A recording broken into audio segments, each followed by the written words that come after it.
being able to go anywhere, to do what it does, which is it just goes everywhere. It just expands. That's why balloons blow up.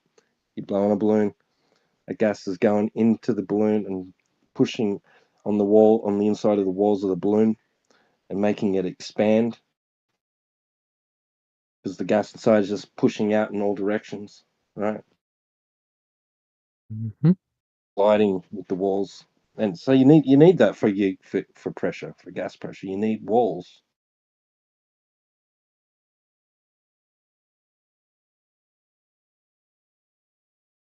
That's how we know that there's no Oh, there's that so outer like space is safe. even a camera would just like get completely crushed. Anything would just get crushed out of the atmosphere. Well, I'm saying there is You no think nothing's out of the atmosphere? out of the air. No, out of the air. It must stop somewhere up there because the gas would need to bounce off something to Well, no, push on something, right? you'd see it though with the telescope if it's just eventually stops somewhere, right? Like, huh? Well, how do you know that's not what you're seeing? No, I'm asking because like you'd eventually, if it stopped somewhere, it would just like fall to the ground. That's how asteroids work. Like it just like falls to the ground. I know. What do you think would fall to the ground? What do you mean? What would fall to the ground? Whatever was shoved up We're in in the a fucking closed system. atmosphere. Duh.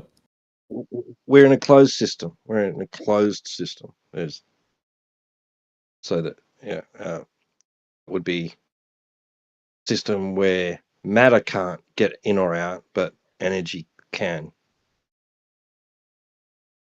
Huh. like in the form of heat. Saying that you wouldn't have gas pressure to begin with if this wasn't a closed system. Man. There wasn't something for the gas to be pushing off of causing pressure, gliding with. The gas is banging into the walls, man. But otherwise, you wouldn't have any pressure. If there was nothing to stop the gas, it'd just keep going.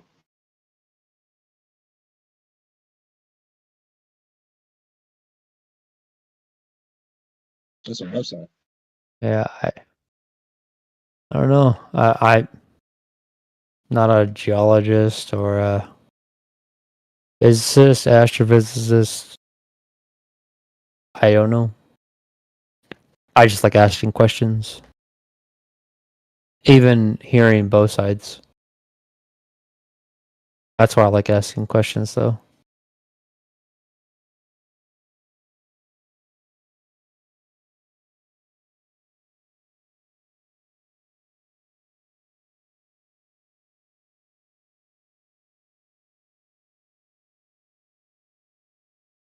It's in kinetic theory, like it tells you, it talks about gas particles just moving freely and randomly in any direction, has no directional bias. Just when it collides with something, that's it'll turn around and go the other way until it hits something again, and then might bounce off at an angle and go a different way.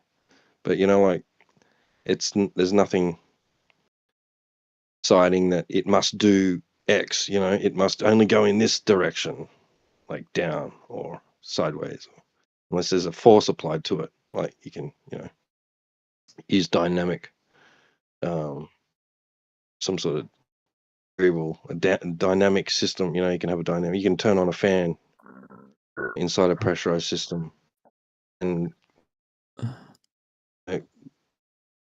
cause turbulence within the movement of the gas. But it's still going to remain restricted to whatever area it's contained within by a container.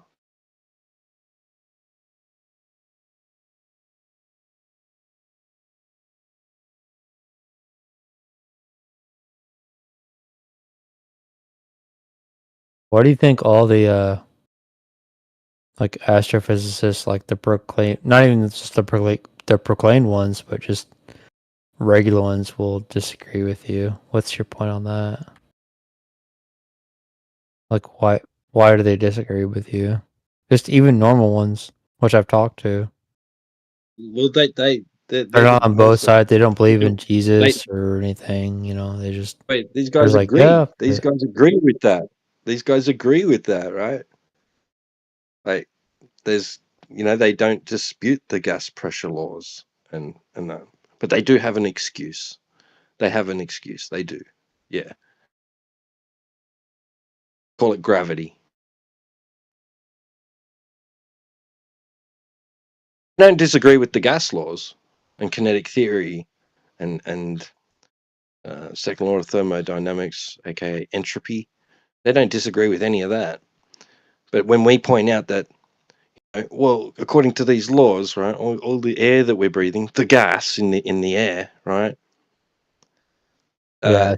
I can't. should be I it should be I can't argue with you stuff like that. So I don't know. So no, yeah, no. I'm I just don't know the explaining to you that what gas happens, law. right? I know, but I just don't get it. We So it's all Well, good. when we But bring it up to these guys, is what I'm telling you. When we bring it up, yep, right, you'll we challenge the notion of outer space, the right? gas is I've Right, been getting that a and we lot.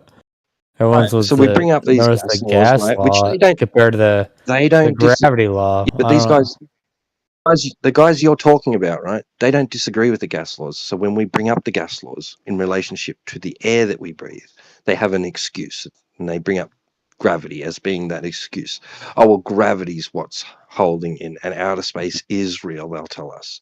That's what they tell us. Outer space is real. Um, the gas doesn't go out into outer space because of gravity. So the Earth is holding the air to itself, right? Not letting it go past a certain point. But that's ridiculous. Right? There's nobody can demonstrate that to us. But you're being All instances. super like open right now. Are you telling? Can you answer me? Like, is it? Are Yeah, we an yeah, open plane? Are we actually like flat? yeah, Like yeah, man, for sure. completely Yeah. flat. Like it's Well, there's just like a flat plane. I'm like, what's and below us? valleys, And man. it's like, huh? It's hills and valleys, right? And, Well, no, okay, yeah, but obviously not completely flat, but like just a wholly 100% like a 180-degree circle, well, I not don't know about the 360. shape. I don't know about us.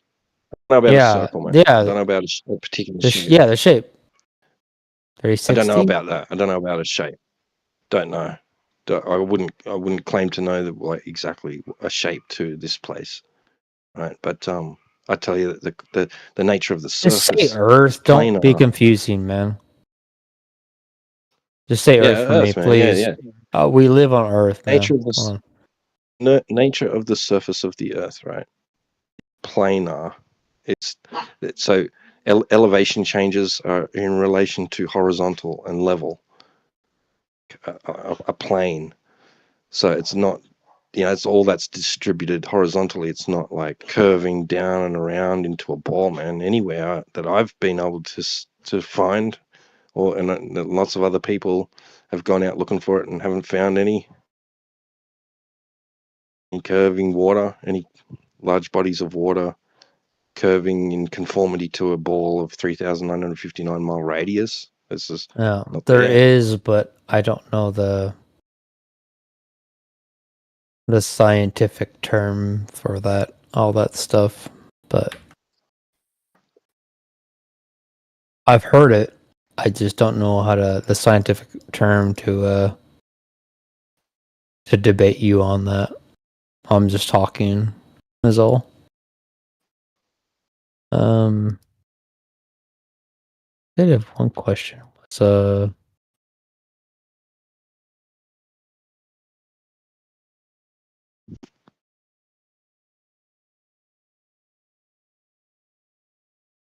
what happens if something oh you might have answered this already. I'm sorry. Do you think nothing has gone past like out of the circumference of the atmosphere of Earth? And then I can ask my next question. What? I don't. Yeah, I don't think they're doing like. I'm not going to dispute that they've obviously like been up really high. There's records for highest altitude and aircraft achieved and all that, but I don't think they're sticking people in tin cans or oral cameras on little tin cans and sending them up on rockets and placing them to float magically in the air for extremely long periods of time. No, I don't think any of that. I don't think any of that's real now. Like it hasn't been done, or Yeah, it's that's just all? TV. It's just stuff they show you on TV.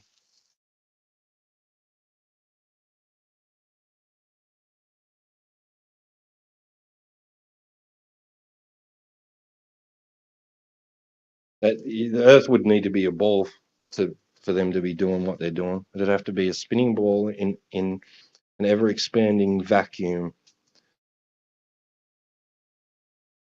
expanding cosmos. That that's trillions and trillions of miles or kilometers wide. I don't think that's what's out there, man. I don't think that's what's up there. I don't think there's an out there. I think there's an up there, and I don't know what up there But is. I wouldn't claim to know, what's but up there? You think I don't what's think it's up what there? they're saying. You think No, what's up there's there? lights. I see lights. I think there's a container. We're contained. It's a closed system.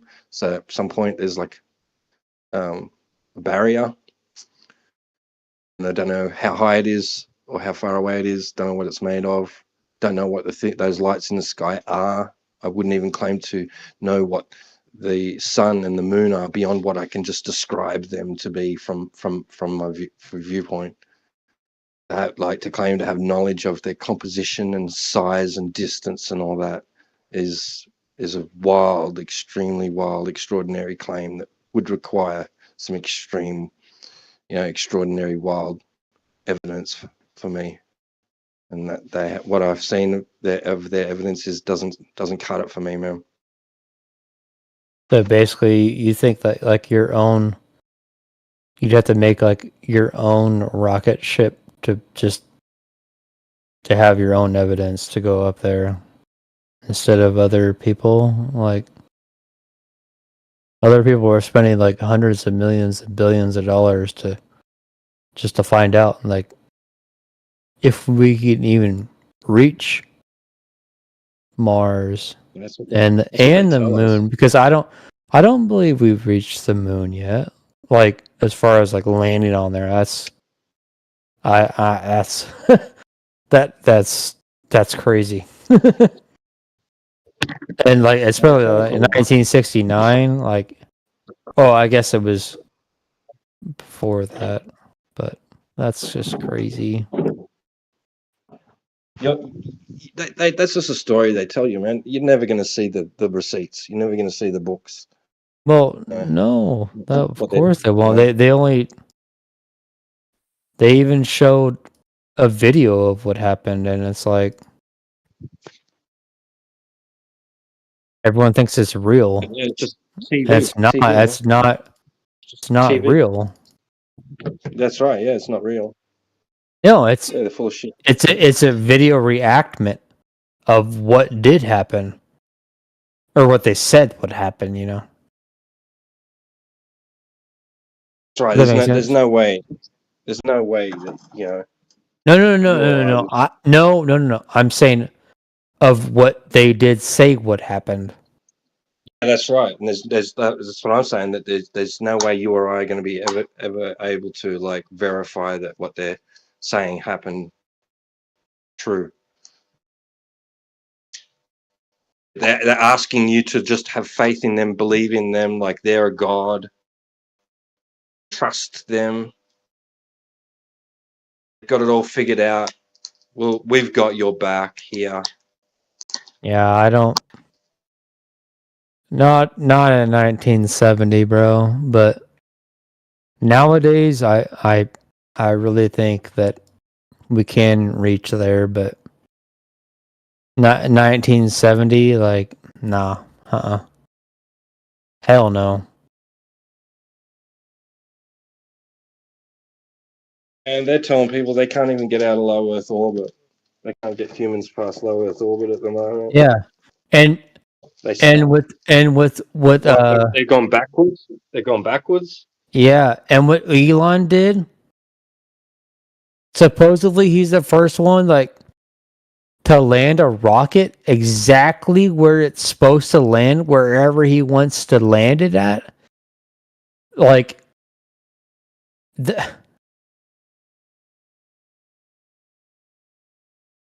that's 50 years later in mankind.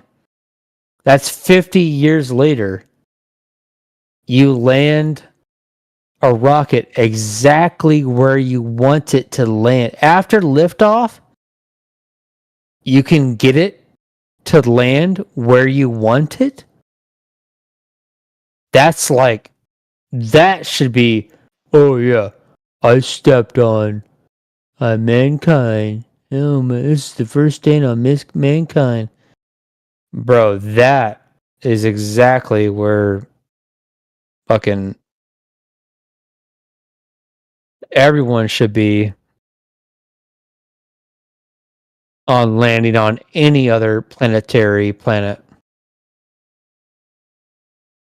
Just that exact moment is like where you can land a rocket exactly where you want it to.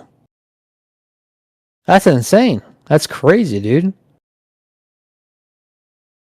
A 500, 1,000 ton. How much did it weigh? 500-ton rocket, exactly where you want it to land, the exact same spot where you launched it off. Dude, that's wild, man. That's crazy, man.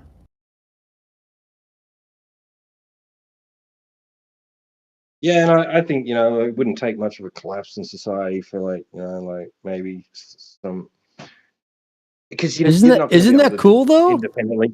There's an illusion that Respond to Elon that. Musk Is that not cool? cool that they can do that. Yeah, that is cool. Like, That's so cool, man. Like that's if he can amazing, do that, bro. that's pretty cool. But it's only going up and then coming back down. I mean, like, it's not going out into space or anything like that. It's way more than that. That's what? Dude, that's way more than that. Yeah, You had to change it's just in going up. mid-air. You had to change. You had to change all of your rocketry towards the other side just to land it right back down. Like, and then the rocketry coming from not only upwards and then downwards and backwards again and upwards and downwards again, just to get the exact same pinpoint where you lifted off from. That's crazy, bro. Yeah, but it hasn't done anything special, like gone into space or anything like that. It's just gone up in the air, gone really high, and then come back down again. Almost.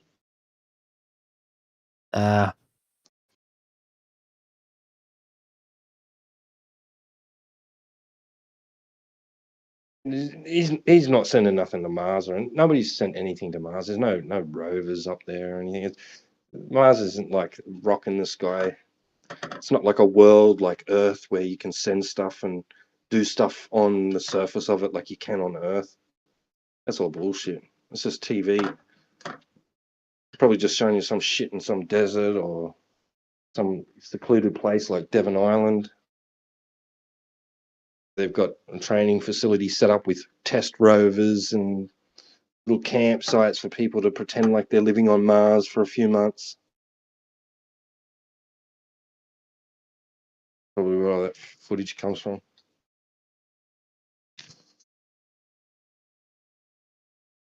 Bit of tweaking with the contrast and the coloring and make the sky look real red. But it's all bullshit. they've found fucking all sorts of shit in photography that's supposedly of Mars, like fucking juice boxes and moving rocks and all sorts of weird shit. Boxes. Bro. Like you're totally right. As far as like you truly won't know until you have like, $10 billion in your pocket. So you can never really know yet. That's why you have to ask. You always have to ask questions. That's why I'm here. You have to ask questions, and that's all you can do. Be optimistic.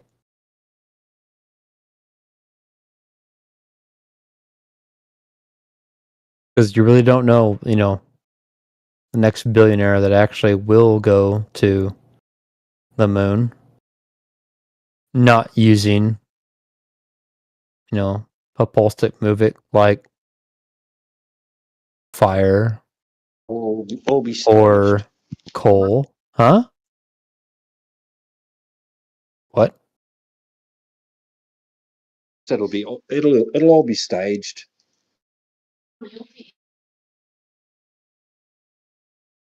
I just said that. You truly wouldn't know until you used your own $1 billion they movement to find out for your own self. They won't let you. They control the skies, man. Like there's no you couldn't just do it and then say, "Fuck you, NASA and all the other space agencies. I'm just doing this off my own bat, and there's nothing you can do about it." So you don't think They'll Tesla is trying to do that right now? Tesla's doing No. more movement than NASA Involved has with them, done in the man. last 30 years, bro. He's involved with them. He's involved with them. They live out of each other's pockets. Evolved, revolved, or I don't know what you're saying. He is involved with them. Involved. So they live out of each other's pockets. They're basically it's all just a stage front. It's like, Why? yeah, and look, now we have Why? independent people in Why? space. See, you can do it. It's not just restricted to government agencies. Why? Why? How would Elon profit off of NASA being involved with that?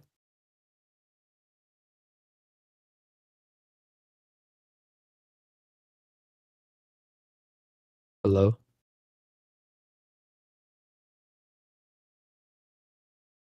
1 second.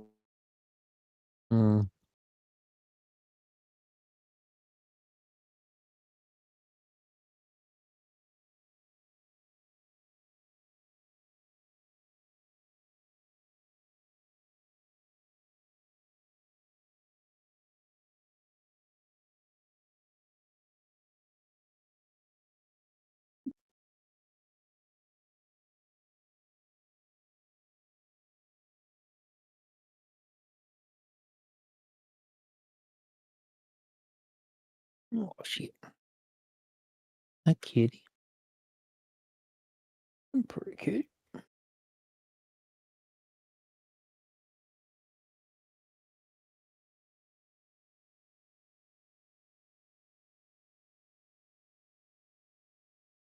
Hey, Bloody, you post that, so that's a vacuum? Look like they trying to replicate the vacuum, and that's what happened? Hello. Oh, that looks pretty crazy. Not bad. You would have thought that this what it does, if you go in the deep sea, right? It will crush you, right? So I guess the vacuum does almost the same if you have a perfect vacuum or almost perfect vacuum. Would have crushed it. I never seen this one before. I'm gonna have to save it. I steal it from you, bro. Thank you for sharing.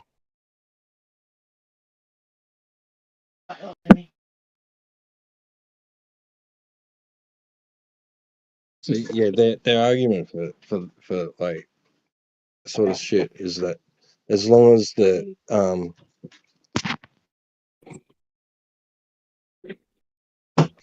container has the strength to withstand a certain amount of pressure, then when you reduce the pressure outside of a pressurized container, right? It that the pressure inside the can increases by that much. The pressure in the container increases that much again, right? So it's like it equals, balances out, and as long as the container has the strength, the tensile strength to withstand that pressure, then it won't explode, right? Right. That's why they'll tell you that, like that you know, they'll say, argue that a 10 to the negative 17 torr sounds like crazy, like insanely, like, you know, but it's just really just zero, right? 0 psi, right? So you take your car tire that's filled at like 26 psi, right, up into an environment that's 0 psi, right? It's going to expand to, so you got 14.7, so what's that, 26 is 40.7 psi, right, which a car tire can withstand or it pops. I'm pretty sure you could get a car tire to that pressure without it popping.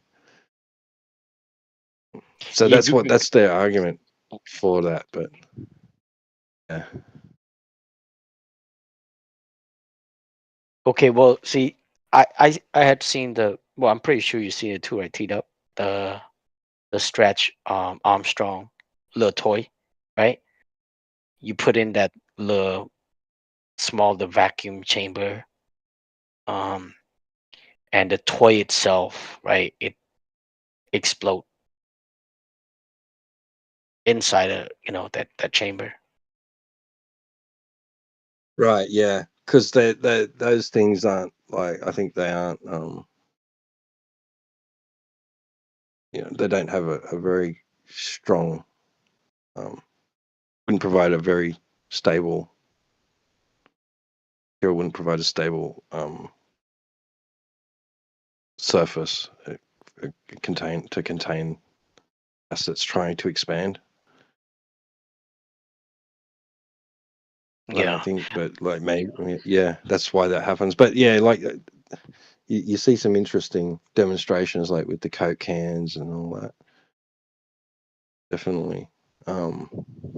Hey, I'm sorry, interject real quick. So I'm just gonna clarify anything that gets too much far from our atmosphere that might get close to space, um, that'll just like be destroyed, implode or explode.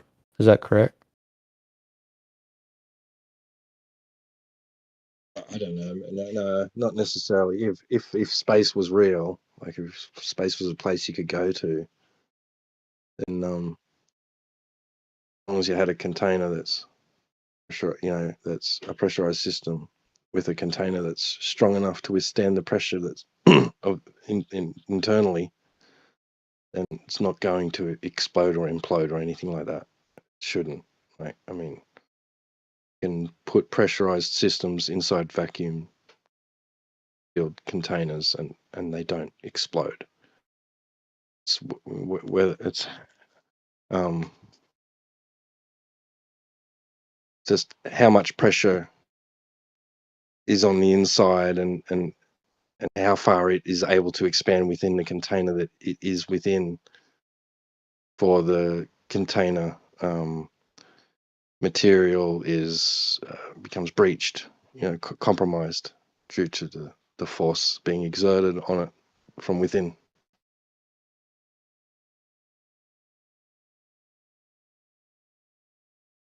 Okay.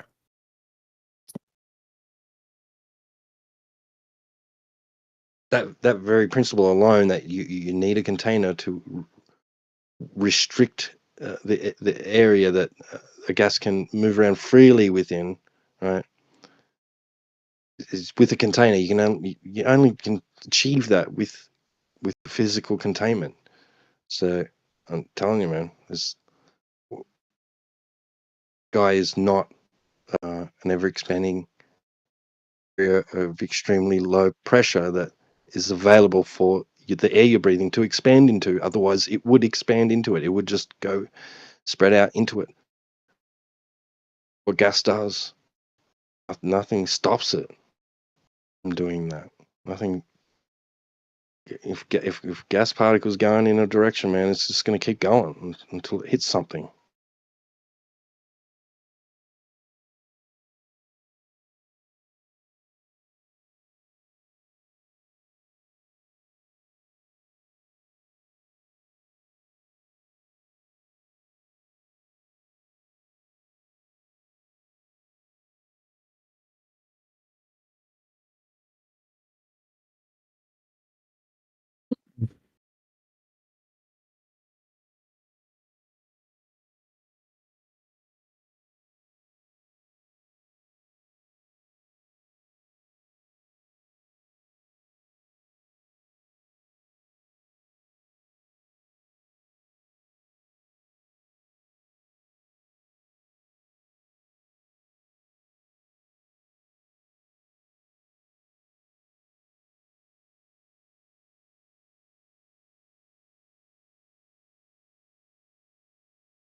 Like, yeah, I had to stop and look at what I was being expected to believe and what I had believed for like a larger portion of my life, about the cosmos.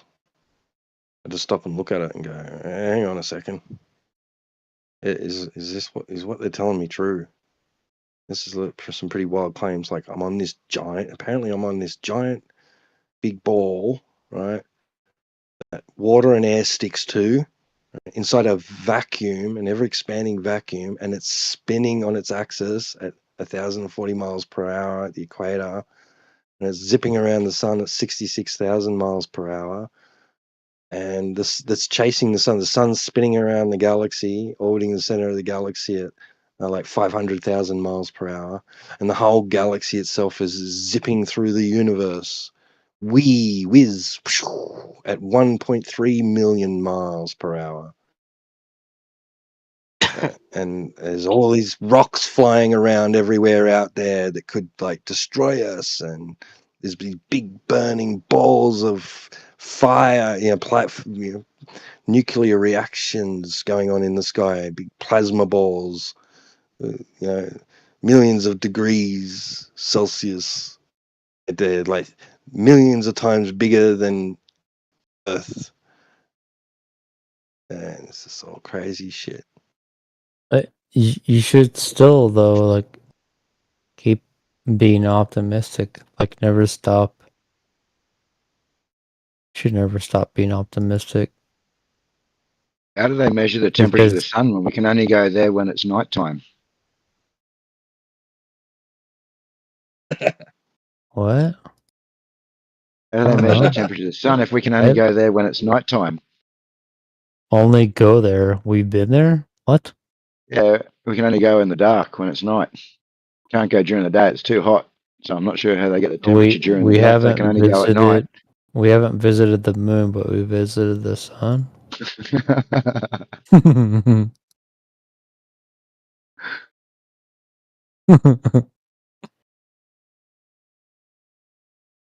Who knows what they'll claim next?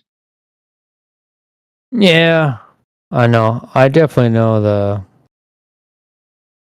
moon landing, but yeah, I'm not too sure about the Earth being all flat and whatnot. Do you really think that you're moving right now in all those different directions and speeds? Mm-hmm. Think that tomorrow, when you wake up in the morning, you're going to have traveled millions of miles across the universe? Yep. Unfortunately. Crazy, man. You haven't gone anywhere. When you wake up, you're still in the same place as you were where you went to sleep. Yeah, on this same moving fucking planet. Is like,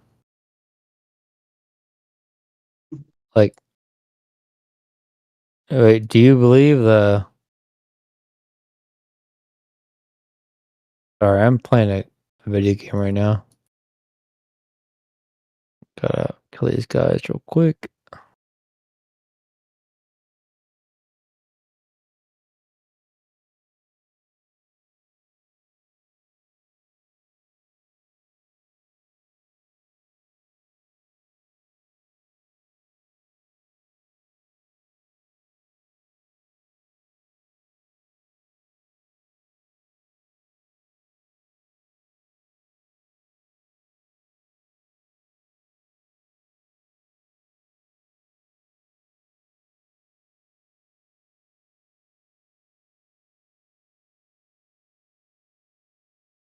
Oh my god, oh my king's gonna fucking die. Damn it.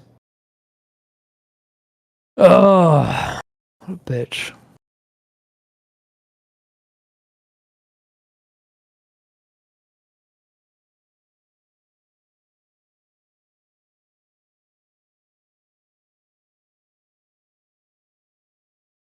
Alright, what was the last thing that someone said? I had a point I was gonna say. Fuck. So I said, yeah, when you wake up in the morning, you haven't gone anywhere. You're still in the same place you were before you went to sleep.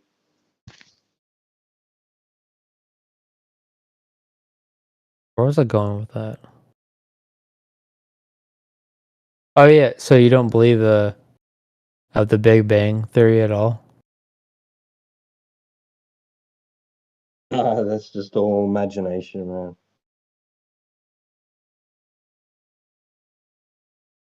What?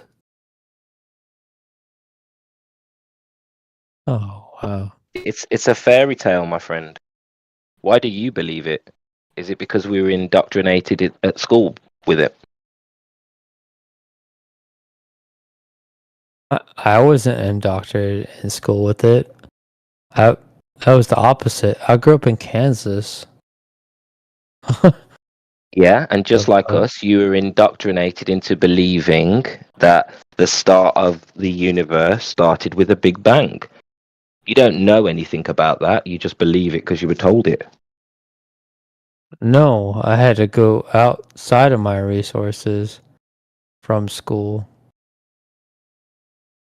Yeah, Like, so live in you're Kansas. indoctrinated by the education, right? Yeah, you read some articles that told you the universe started with a big bang, but you don't know that. You just believe that, my friend.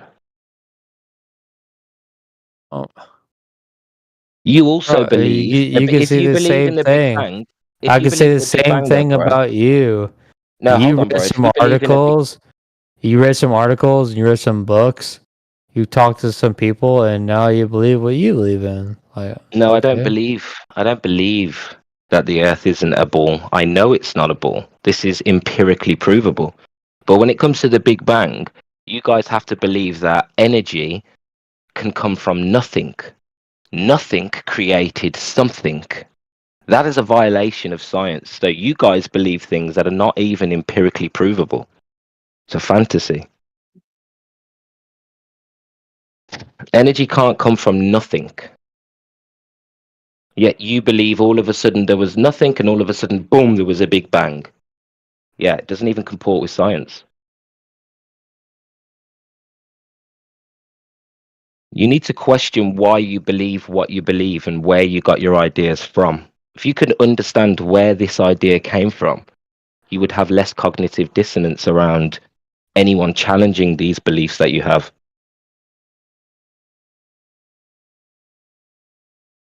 Did Do you not believe the universe is always moving? Why would I believe that the lights in the sky that rotate around us are more than that? The lights in the sky. Yeah, the lights in the sky that you call the universe, right? Are we on the same page? Are you calling the sky the universe, yeah? Space and stuff, right? You don't know anything about space. You only know what you've been told, but that's not the point. The point is that's what you're calling the universe, the lights in the sky. Some idea of out of space you were taught through television and media. But you don't know if that exists. You don't know what's up in the sky.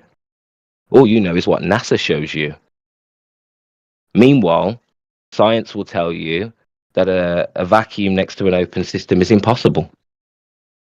But you guys don't care about what is empirically provable. You just buy into the belief that you were indoctrinated into. So no, we don't believe the Earth is measured flat. We know that to be empirically true.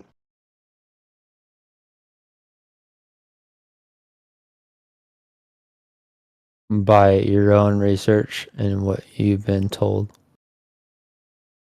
No, by the standard knowledge we have of the natural world. All right. Standard.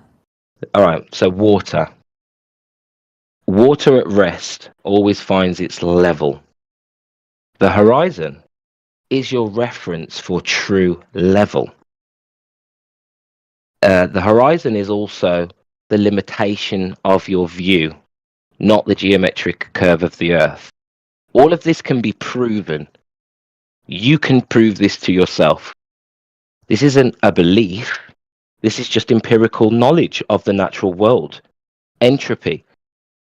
You cannot have an open dynamic system like the Earth next to a vacuum because of the gas pressure laws. Mm-hmm. Gas pressure will always expand into its open space, and if we have an open dynamic system next to a vacuum, that gas pressure would violently leave our atmosphere. I can keep going, my friend, but every observation in the natural world will show you the Earth is not curving and that the Earth is not spinning. This isn't a belief. This is empirical.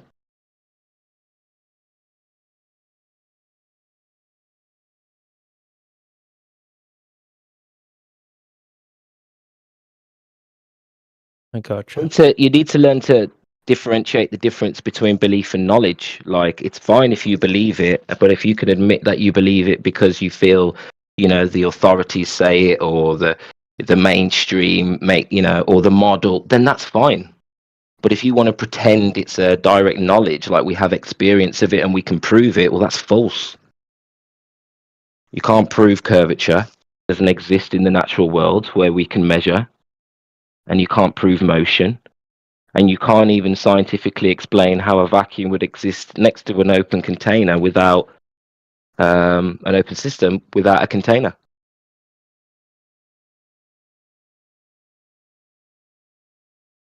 This is based on the laws of science we have in the natural world.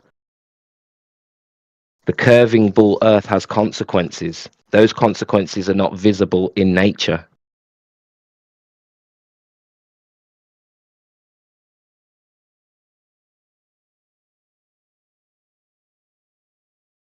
So all the scientists that we have right now, they're just false. Which one and what claim are you talking about? Because all scientists will agree you measure the Earth flat, and then you convert the flat data into geodetic measurements for spherical geometry. You convert flat data into a spherical coordinate system. I bet you don't know that. And the experts will tell you, yes, locally, you will only be able to measure the Earth as flat. If somebody's an actual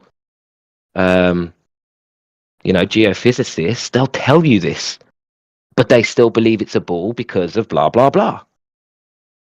But when it comes to actual evidence, no, there isn't any evidence of curvature or motion.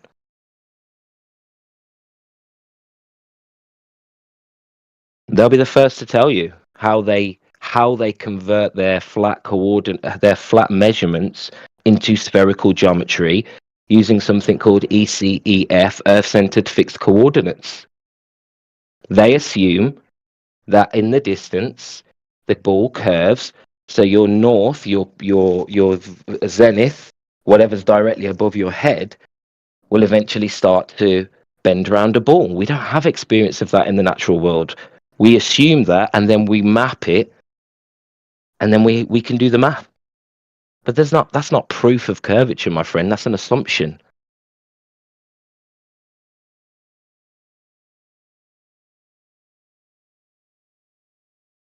This is not a topic that you'll get in one day. You're going to have to go into the science. You're going to have to learn the scientific method, and you're going to have to determine whether there is any real world evidence that comports with the scientific method to prove this globe. And you will come to the same conclusion we all did reluctantly, finding out all of this is a belief based on an assumption. There is no evidence in the direct world, real world. So would it take you a 5, 10, 50, $100 billion to find out for yourself, or are you going to leave that to Elon Musk to find out for you? I have found out for myself. My dad has a P900 camera. We very often go out to the Lake District in the UK, and we've been to the Peak District, and we've been to Devon, and we've taken long distance observations, and we've seen 15 to 25 miles with his camera. So when he penetrates the atmosphere, could you penetrate and see one of his actual satellites that have been distancing the whole entire Earth, that's giving many people access to internet across the world? So do you think internet is provided by satellites? Is that what you believe? No, there's many things that give internet, bro. Yeah, but do you think people get internet directly from satellites anywhere in the world? Not particularly. No. Hell no. Not particularly. No, the answer's no. There is no internet The answer satellite. is no, except for Elon. Except for Elon what? What about Elon? His name's Elon Musk. You Yeah, know but what his about name? what about him? He's not providing internet via satellites, so what are you on about? He has been. How did you come, Roots? How did you come to that conclusion that he's not doing that? A simple Google search will tell you and show you that the internet is provided by undersea cables. A lot of it is so how did connected you? by underneath the cables, but he's doing outside satellites throughout the whole entire world.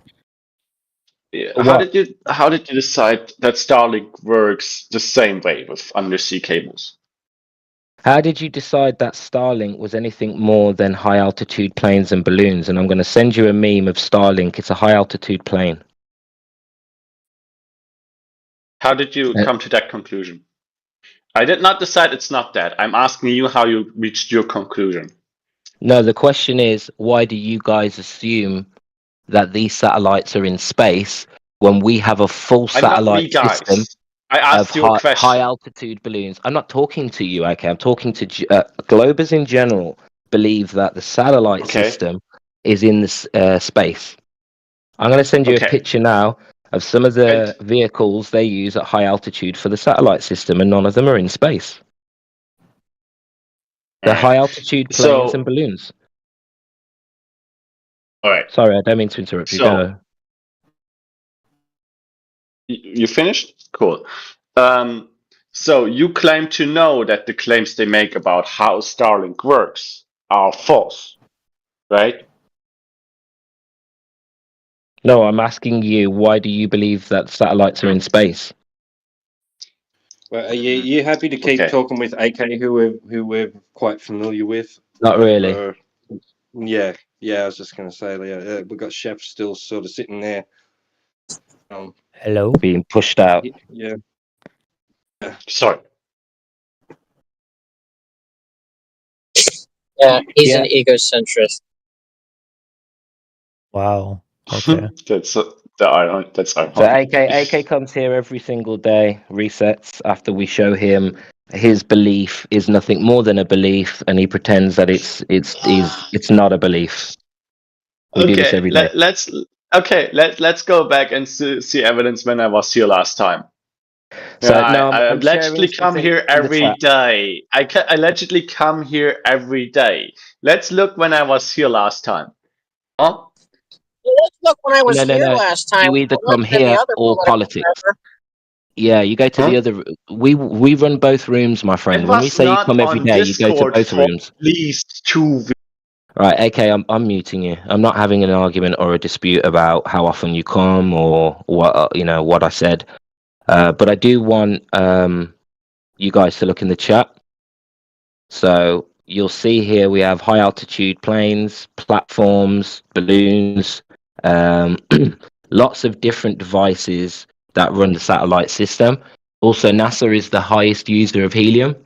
They are releasing hundreds of balloons per day. They're not releasing. Every time we see a satellite crash, you'll normally see a rope in the tree or the balloon sitting next to the satellite. We don't have these real world examples of satellites that are anything more than what I've just shared in the meme here. This is your satellite system. Now, if you Google satellite, I'd love you to find how many satellites you can find in space, images of satellites in space that are not CGI.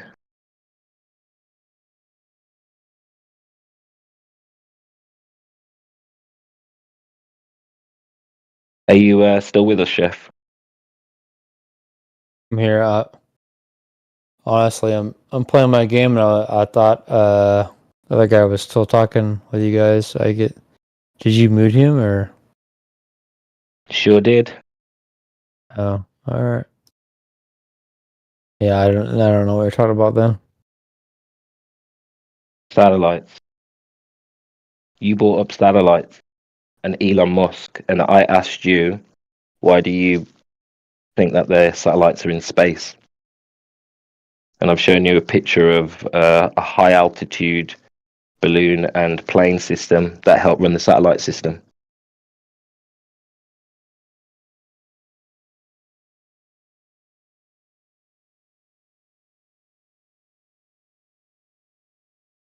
Yeah, so are you saying that none of the Starlink system, that's just not going on? Is that what you're saying? No, I'm just saying we assume so much, but how much do we really know? And when it comes to satellites, is that really a proof of the globe? I mean, we were just talking about curvature and motion, things that you can empirically test on the Earth. When you bring up satellites, I don't know whether you consider that a proof, but I'm telling you there's alternate theories on satellites, and there is no proof satellites are in space. So I don't think that's a good globe Earth proof.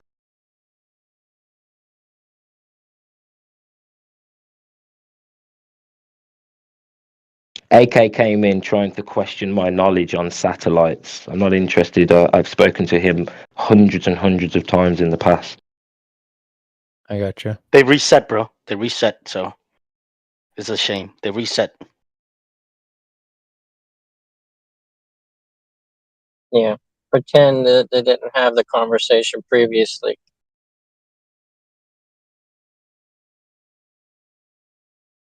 I had a video saved of a gentleman explaining how they can produce thousands of balloons in an assembly line, machine automated assembly line, pumping out balloons so that they can provide internet for their customers.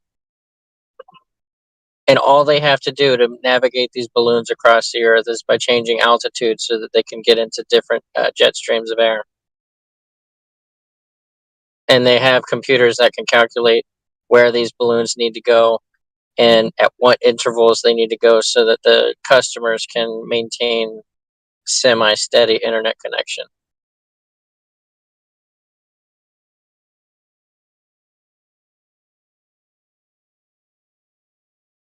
Did you put that in the chat, Kiko? I cannot. I'm not old enough to put images or videos in the chat yet. Oh, let, Oh. let me see if I can do. Hey, you know how to do it, Root? You know how to do it with the community? Like this, I think so, but if he's, I'm not sure how old Kiko is, but it may be an age restriction by the sound of it. No, I don't mean age. I mean, in the server long enough to level up and all that other jazz that they've put in. Oh, yeah, we can give you those rights. 1 second.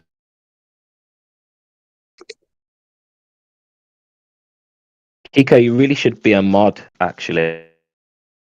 Yeah, I don't know why. I thought you was already a mod. We'll get that sorted. yeah, we'll talk to Heretic or something. Like, yeah, he needs to be a mod, definite.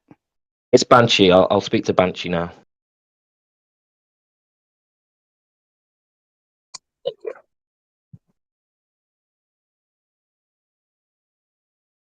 Yeah, but do you not find that interesting, Chef, that we can cite you documents that show that they're using balloons for satellites?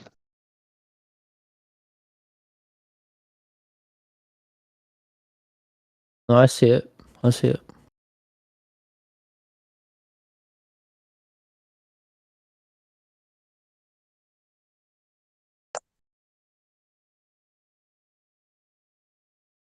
You're just also saying that all those, no.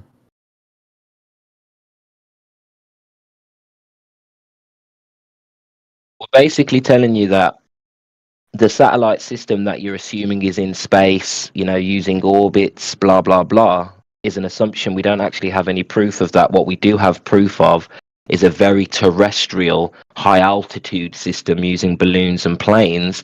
And actually, most of the things people assume satellites are being used for, they're not being used at all.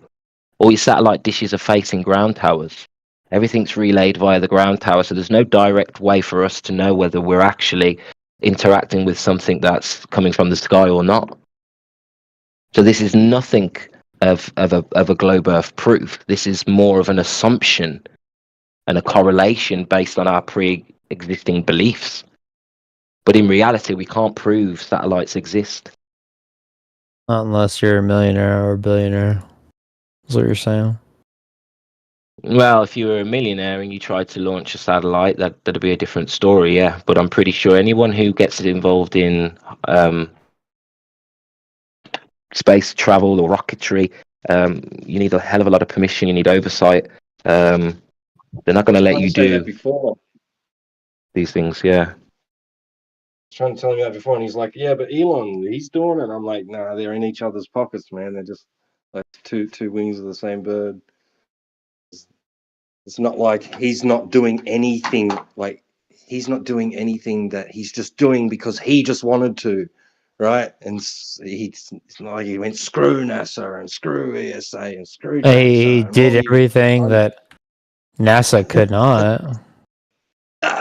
Land a fucking rocket upwards and land it straight back down without fucking destroying itself immediately. NASA could never fucking do that. That proved the whole. I don't know how the whole world didn't fucking see that as a hello. The fucking moon was a fucking hoax. Hello. That's a whole fucking joke right there. But no one ever got that. It's like he fucking proved that instantly. We just got the we got the ability to put up a rocket in midair and turn it around in midair and land it exactly where he pinpointed at. He wants to land it right there where he wants it. Boom. Turn it around midair and land it. That look should have convincing been to a me. big sign that hello, moon landing is not fucking real.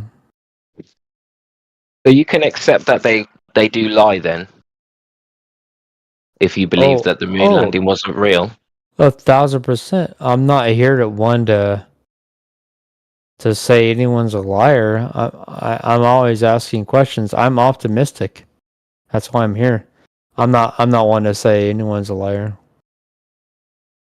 But I'm just trying to figure out why you can accept the moon landings were faked, but all the other space travel and satellites are real. I'm just wondering where the I'm not accepting anything.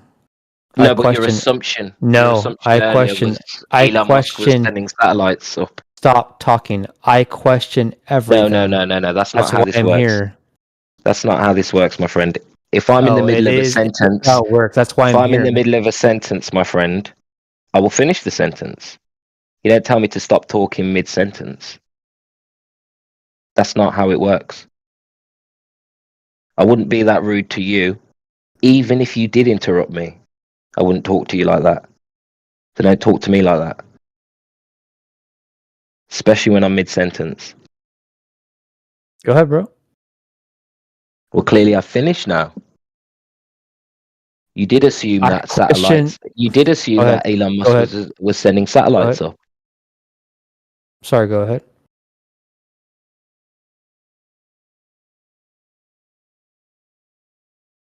Okay. I guess you didn't hear me.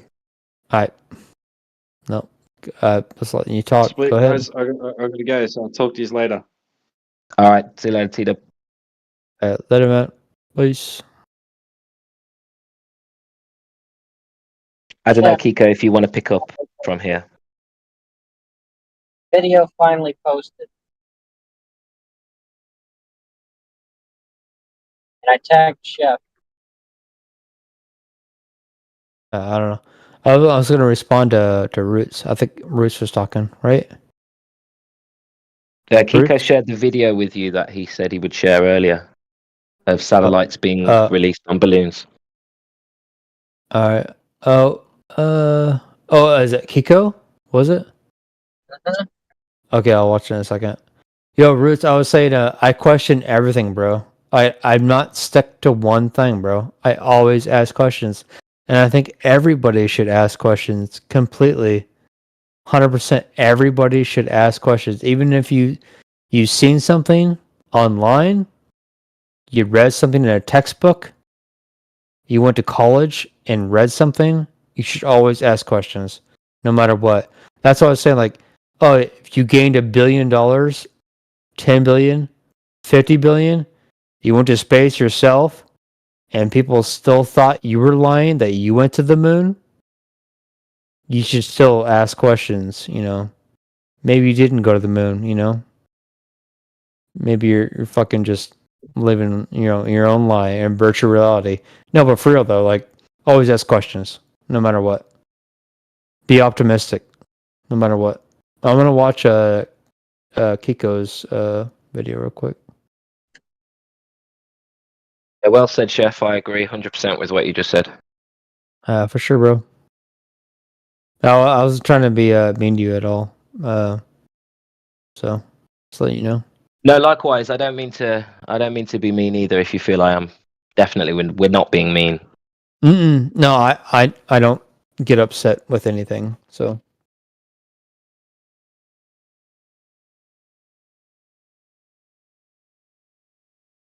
I joined a Christian channel earlier tonight, and then right when I joined, they told me I was an asshole because my name was Chef. So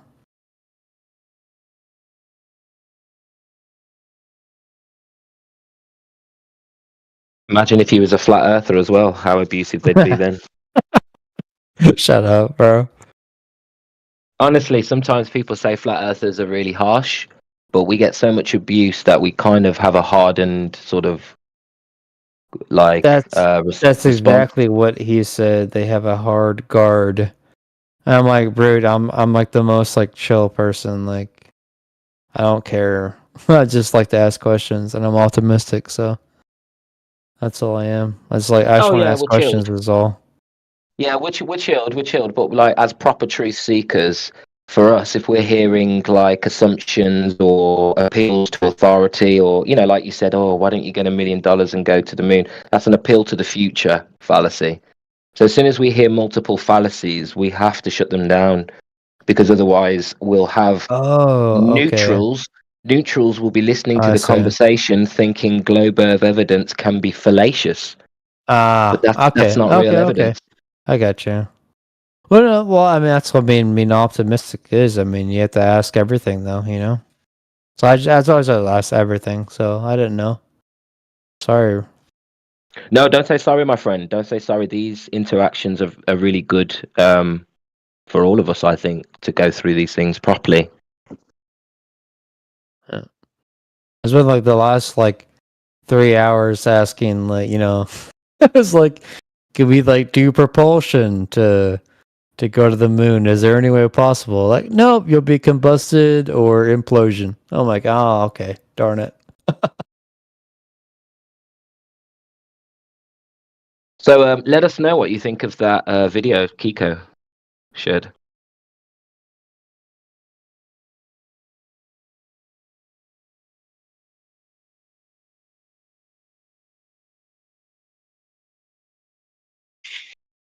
So, Root, what's going on, bro? You good, man? I left earlier, man. I just kind of, came back and forth. So I might have missed some stuff. Yeah, sorry I missed you earlier. I had a couple of meetings and a few phone calls, so yeah, I've only just got free. But I'm all good, brother. I'm all good. Shame that you're going to be busy over the next few days. You've been putting a lot of work in, bro. Appreciate it. Yep. Yeah, it's life. You know what I mean? We do what we can, pretty much. Yeah, just kind of happy to be here. Maybe 6 months ago I wouldn't say that, but now I'm like, oh shit, I actually enjoy it more now.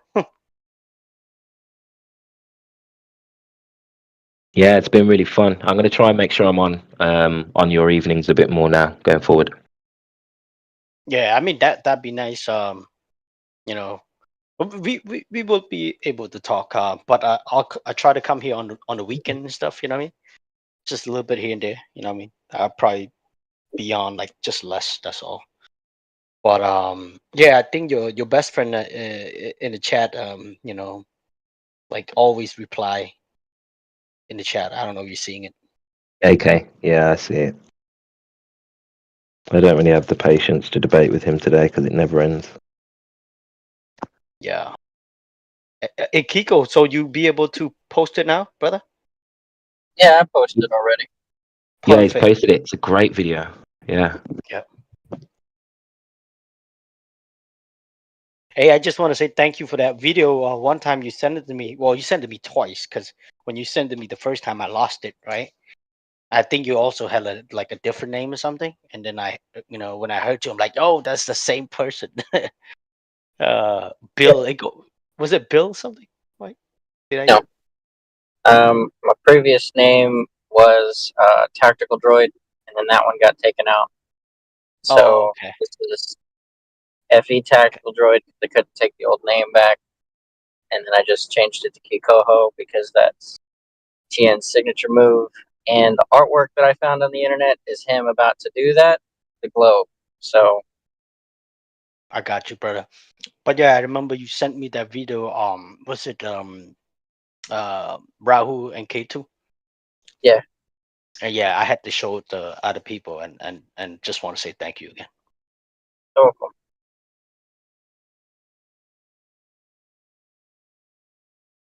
Yeah, I don't understand why people don't expand on what the ancients had already said happened.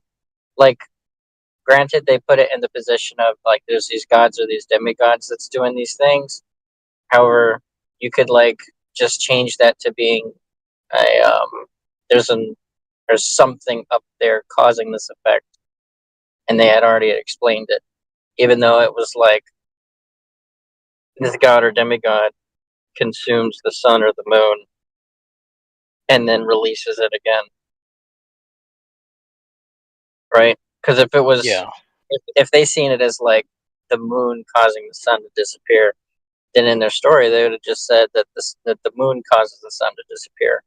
Or if it was the sun causing the moon to disappear, or the earth causing the moon to disappear, then they would have just said it so. But they said that there was another thing in the sky causing these things to happen. And then I found it amazing that somebody managed to get a video of whatever that something and some things are that are causing these effects. So it's like, you know, like, I don't know what they are. I have no idea. I don't think I'll ever figure out what they are. But Yeah. they're observable. Even the ancients observed them. They put them in the story.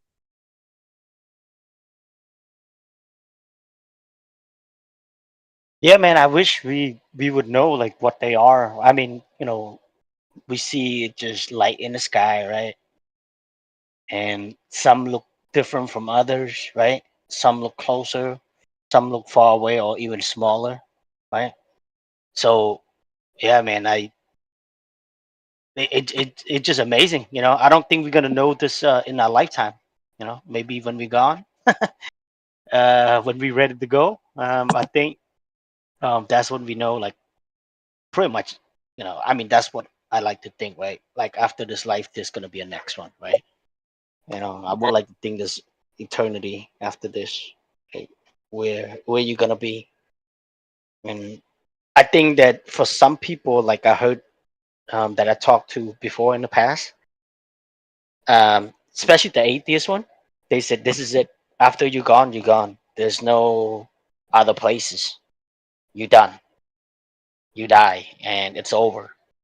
And I think that's the reason why they act the way they act for the most part, right? Yeah. Um, There's no true boundaries other than their own mind. They don't have anything actually holding them to, you know, to their actions. It's just them in the world, and they choose them. It's all subjective.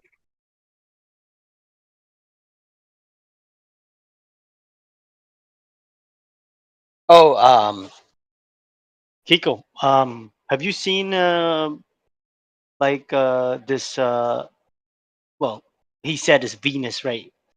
Um, you know, he went on a plane, which is a blood sticker. He went on a plane and he took this footage. Let me see, where's his channel? I can't even find his channel.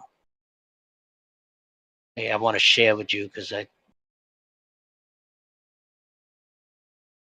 hey, blood stick. Okay, and I found it right here. Perfect, right? So he went on a plane and captured this footage right here, right? And you know, of course, you know, we're not claiming what they are or what it is, you know, what it made of or the distance, but it just looked crazy. So this would be one of the video I posted in chat, right? And I have another one too, right? Of course, like he showed that he's on the plane.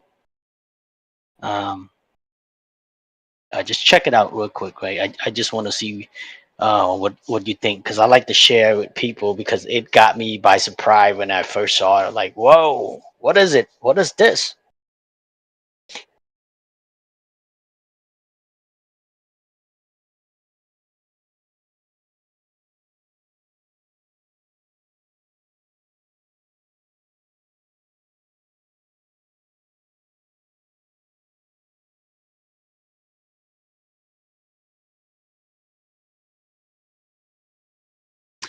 Oh, blood sticker. By the way, I got something to tell you.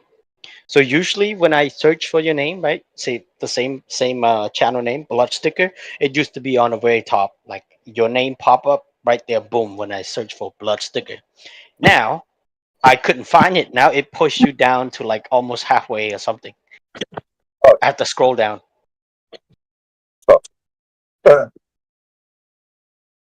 Oh well. Yeah, and it just did it today because I think yesterday I shared with somebody else too. I think it was you know, the same one that I, you know, as soon as I search it right there, boom, on the like the very top or the second one or whatever, right? But now I have to scroll down to find you, and I thought that is strange. Hey, that's what I'm doing tonight. Okay. Oh, you sound like you're breaking up, brother. Yeah, it's a bit noisy here. Sorry. Yeah, what are they trying to do to me? Swines. Well, if you start looking at the views, those two videos, the views getting up there. I've been sharing them. I've been sharing with AV people coming in. Yeah, I've been watching that video a bit. I've now subscribed to you as well. So Kembo's growing your channel. Yes. No, it just. I mean, I this is the story I heard from people to respond. They said, "Oh, it looks like some type of light. Look like a spider web. It's glowing, right?" I said, "Well, I don't know. Yeah, I don't know what it is, but it looks strange. You know what I mean?" And the most important thing is that it doesn't have that ripple effect, because you're cutting through a lot of Atmos. You're cutting through a lot of That was the BS. point. So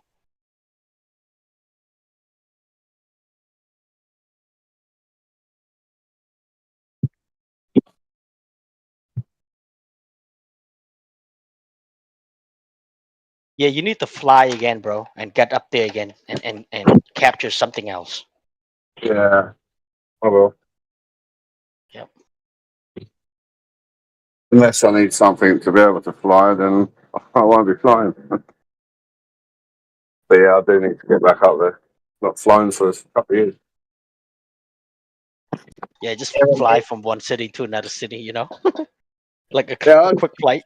just Glasgow to London, and I can get the images like that. Get the wandering stars. I'll get them in the sky properly. See, I think we should all just do a flat Earth meetup in Amsterdam, and we'll all get on a plane and we'll all take our footage and we'll all compare when we get there in a calf. That'd be nice. That would be amazing. Perfect weekend that would be. Now, but Roots, I need to get on. We need to get on his blood sticker level. He got a lot of toys. He got the telescope. He got the Nikon P900, and you also have 1002 or no? Blood. I have 1,000. I got rid of the 900 to get a D5600 proper camera. Yeah, is that the one is that the one they're making obsolete, the 1000? Yeah, so they've stopped doing the super zoom cameras. I don't know if you heard, obviously, one day Nikon signs up with NASA, the next day they've stopped the super zoom cameras. Really strange.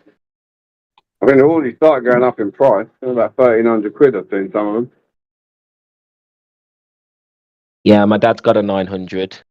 He bought it secondhand about a year ago or so, but yeah, they don't seem to be able to get hold of them now.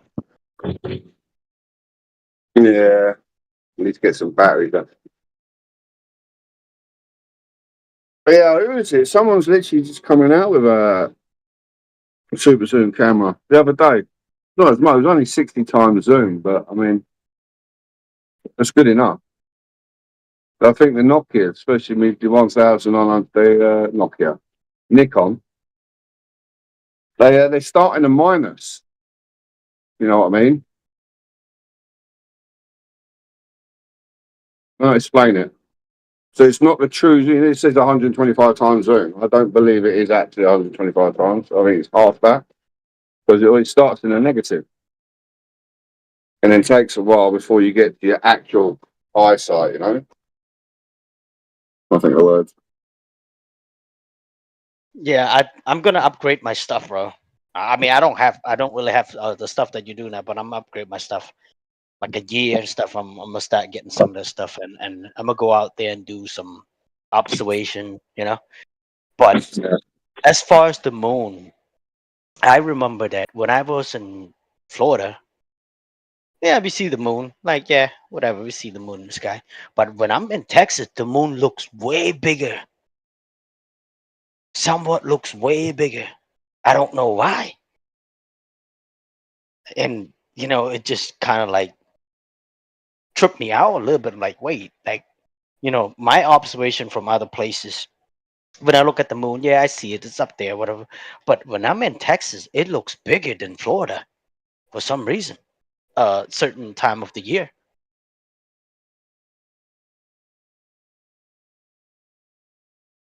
Mad, isn't it?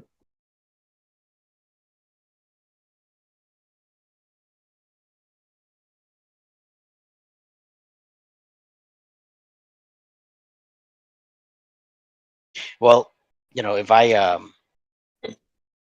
when I get the equipments together, all the tools together, right? I would like to fly more too. I would just go to Florida just to for excuses to see my family more often. Michael Boston, 25. Hey Kimbo, when you look at that still shot of Venus, do you have any symbols that you could think of that look similar? I don't know, bro. It's just looks strange to me. Um, I don't know. I can't think of any other thing to compare it to. Well, there's a group of people who use a symbol that looks similar to that, and they also worship Venus. Do you know who I'm talking about? No, no, not at all. It's something new to me. Yeah, go for it. Like, I want to hear. You know that symbol? Oh, of course, yeah, yeah. The Mason Yeah, symbol, yeah. that's what that reminded me of. And then it reminded me of how they like to do their practices under Venus. I So didn't know that. if he's got an actual close up of what Venus actually looks like, and this is, the thing that they like to look up to, then, you know, I find it Yeah, reasonable that that's actually what it looks like.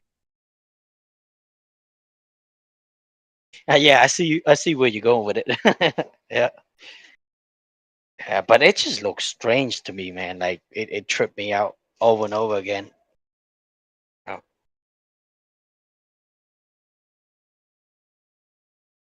Yeah. I think I seen it different footage from maybe with different people. Somebody actually went on a plane before, and this is before they censor everybody, right? I seen Mm. on YouTube. This is before 2018. Somebody went on a plane and captured a star. Like, well, I don't know what it was. I don't remember what was the title or what was the claim, right? Yeah, But it looks like a hexagon. Is it hexagon? It has like six sides. Which yeah, hex 6. Yeah, yep, and that was the one, right? And it looked weird, bro. It looked just weird. It looks like kind of like transparent at the same time, right? A minute you can see it, and a minute it kind of like disappear, but the shape is still there. And that guy, whoever that captured, he got a very clear too, very clear day. And I think it was close. It's not like night time. I think it was like evening. The sun maybe like about to go down already, right? And it's just getting dark in the sky a little bit. And he captured that footage. Was beautiful. You know what I mean? And I think another reason too, because they don't want people to find these type of stuff or these type of stuff to blow up. Because that would destroy the whole mainstream information, the whole heliocentric model. So I think that 2018, man, they kill like 1,000 birds with one stone. No, not just flat Earth, but a bunch of other stuff too. yeah.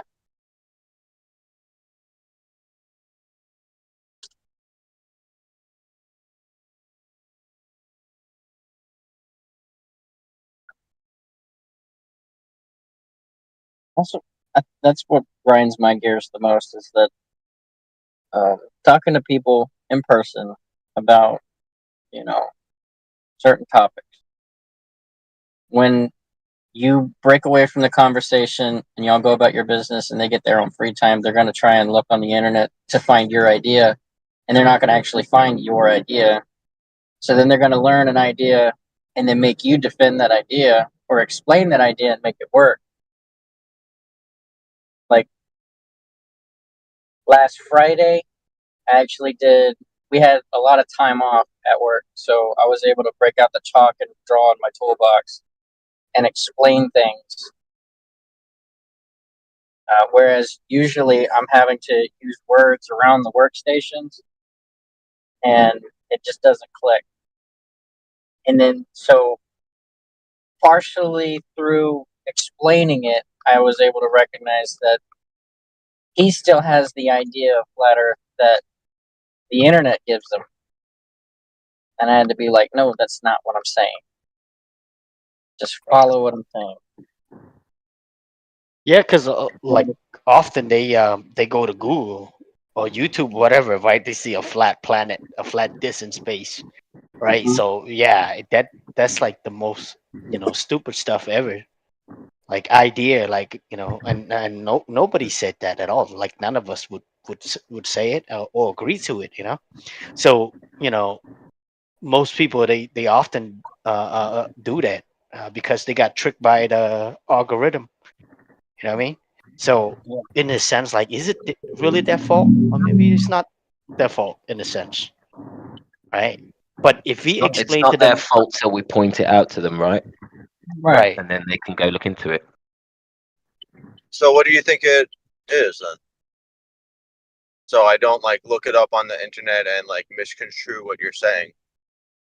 I would say that everything you experience happens within inside of a contained environment because we have gas pressure, and the necessary antecedent for gas pressure is a container. I would say that everything you experience, where you live and exist, is on a specific layer within this flat plane. I would say that the sea level, the cup of water that you have, the bathtub, a lake, a pond, they're all orienting to the same horizontal plane. Okay. The planes that we get into and fly around from point A to point B, they're also using that same horizontal plane to reference level, right? Okay. What's the shape of the container? Don't know the shape of the container. Okay. So I'm just trying to picture in my mind what you're describing. Right. But if I was to say or ask you the question, what's the shape of the universe in the heliocentric model? Can you tell me the shape of that universe? Or is that, or are we getting into, more of philosophical like idea? Like it's infinite in all directions, so then you would call the universe a sphere, right? If it was infinite in all directions, yes. Okay. I don't know. You don't know the shape of the universe according to the heliocentric model. Yeah, I wouldn't say I know the shape of the universe. I wouldn't say I know the shape of the universe. Right. So nor do I say that. I know the shape of the universe. Right, but I'm not talking about the universe. I'm just talking about Earth. Right. When I say Earth, I mean all that you experience. The universe. We could be specific and say that I could scoop up some dirt from the ground and say that's Earth because it's definitely not water and it's definitely not air. Yeah, I get what you're saying. Like that. All that I experience, like when I look up at night and see the stars and all that stuff, that's all still part of the Earth. Is what you're saying. That's inside of the container. That's what you experience. Yes, it's part of Earth. Part of the world. Yeah. So there must be different layers to the container that those things are traveling through. I would say that the air, all the fluids, that has noticeable layering, because you wouldn't say that the air above the troposphere, where all the clouds and the weather happens, you wouldn't say that air is similar. I wouldn't say that the stars in the sky are made of the same material as what the ground underneath my feet are, because from my understanding, all the materials that come from the ground underneath my feet belong on the ground underneath my feet. There wouldn't be materials above my head from the ground beneath my feet. So when someone says, I look at stars and I see this specific color coming from this star, that means it's the same material as the material that comes from beneath my feet. No, I can't look at a color, say that is this specific material and that this star is made of this specific material, because from my experience, that material belongs underneath my feet. Yeah, I'm not sure what you're referring to right now, but I was talking about like there must be different layers because the stars don't like move in uniform, like, and well, not like, because there's the other things that they call planets which don't move with the stars, and then Right. so like there has to be different layers, because like when you're driving, like you're standing down the sidewalk and you see a car coming by you like from far away, and you don't have to rotate your head that much to track it, but as soon as it gets closer and closer and closer to you, you'd have to move your head faster to track it, like as it crosses over you. And like none of those things in the skies do that. Like the sun, like as it moves closer to me, it doesn't start moving faster as it goes over my head. It stays at that 15 degrees per hour. Mm-hmm. So I would just how say does that that work? the sky is like a big clock, and the sun moves in and out on the hand of the day, and the moon moves in and out on the hand of the month. And then the moon phases, telling you how many days are in a month. The stars, they're going to tell you the different ages, right? So, like, each of those wandering stars has their own cycle before they return back to 12 o'clock, wherever you orient that 12 o'clock position. They've decided to put Greenwich, England as 12 o'clock. 0. Military, they'd call it Zulu. So then you even got them explaining how the constellations over 1,000, 2,000 years, they change position. So where your constellation now, 1,000 years ago, was a different constellation. He was born on the same day, you would have a different constellation 2,000 years ago as compared to what you would have today. So I'd say the sky is just a really big clock.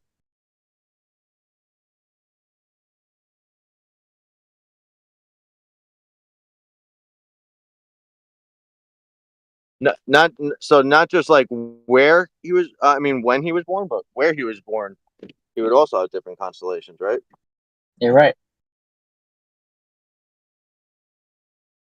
That's why. You ever see that movie where the guy was getting quizzed on if he was the smartest man alive, and he was like, "Well, how old would this man be?" And he was like, "Well, when was his birthday?" And he was like, "Well, this was his birthday. What time of day? Yeah, that was a pretty big Where on movie. earth was he?" And he was like, "This is all going to make a difference, because if he was born in California, he'd be a couple hours older than if he was born in Texas." Yeah, Can't remember the name of that movie. Huh? Good morning. It was a Phenomenon with John Travolta. It's pretty fucking terrible. Thank you. Yeah.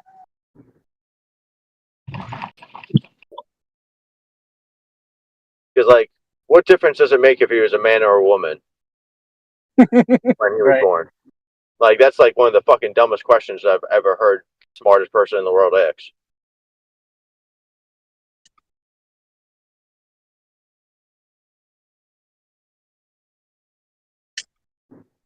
And then like that whole like, well, where was he born? Like that fucking doesn't matter. You should use the UTC time zone, Universal Time Zone. And then there's, you know, You got one time now. Like, so it doesn't matter where you're born, because fucking like China has fucking one time zone when it should have 5. Doesn't make any sense. Exactly. So like, yeah, that's just like stupid.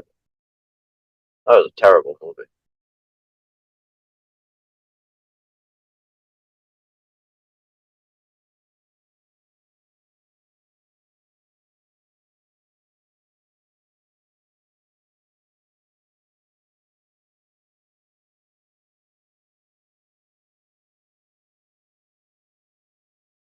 Can I? So, and I'm being serious. I'm not trying to be a dick.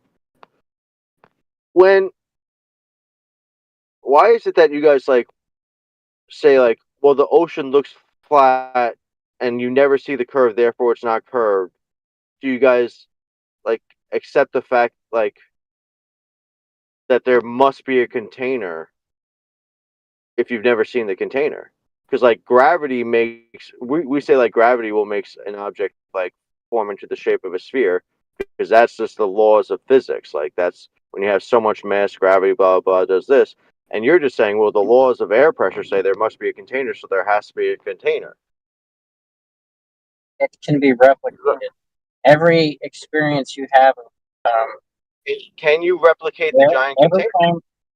Every time you have an experience of gas pressure, if there's no container, there's going to be a flow of air, right? Okay. It's going to flow. Anytime you deal with an object with a certain mass, it becomes spherical. Will you let me answer, or do you want to just talk? Because I can let you. Because I'm about to go to work, and I'm going to, spare that time. No, I get it, but like you're saying, like, well, like anytime there's gas pressure, there's a container, and like we would just say, like, anytime there's a certain mass of an object, it's a sphere. Can you prove that? Because I know where you're going. I know what you're getting at. What am I getting at? Because I honestly don't know what I'm getting at. What's the difference between you claiming that masses form into spheres and I say every time you've experienced gas pressure, it's had a container. And if there is no container, there's a flow. I've just seen experiments with different layers of gas pressure without a sealed container, though. And I've experienced every time that I put gas pressure into a container, if there's a hole in that container, the air is going to flow out of it into the lower pressure, which is the claim of the heliocentric model. It is a gas surrounding a ball in the middle of a vacuum, or however you want to phrase it, a lower pressure system. And somehow this high pressure air is not flowing out into the lower pressure to fill the void and equalize. Yeah, like I get what you're saying, because like I often hear like, well, like, like, why does helium balloons go up or whatever, blah blah blah. And I'm like, okay, my reply to that is, why does a helium container increase in weight as you put more helium? Because you're increasing the amount of substance within inside that container. Right, but if helium floats up, you would think like the more helium you put in it, the lighter the container would get. No, not really.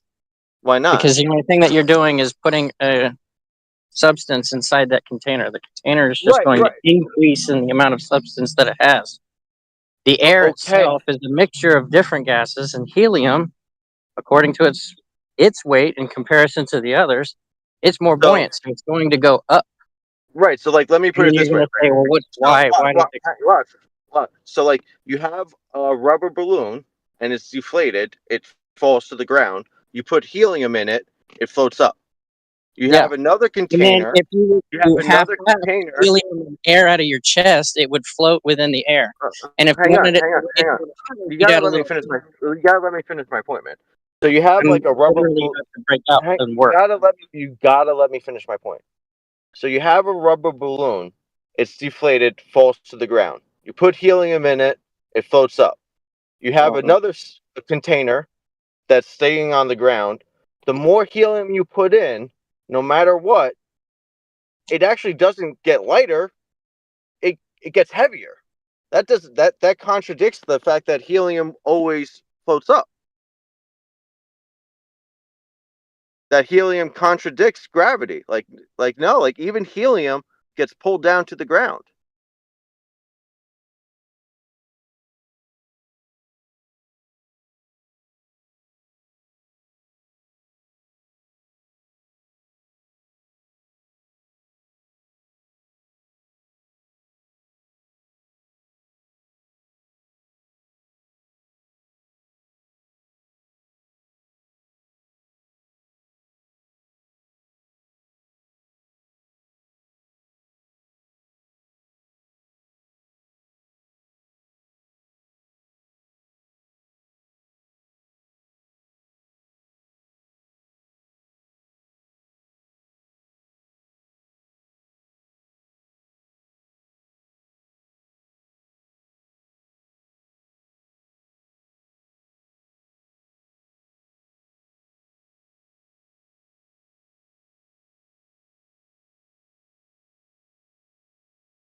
Oh, Kiko took off. Oh, he probably had to go to work.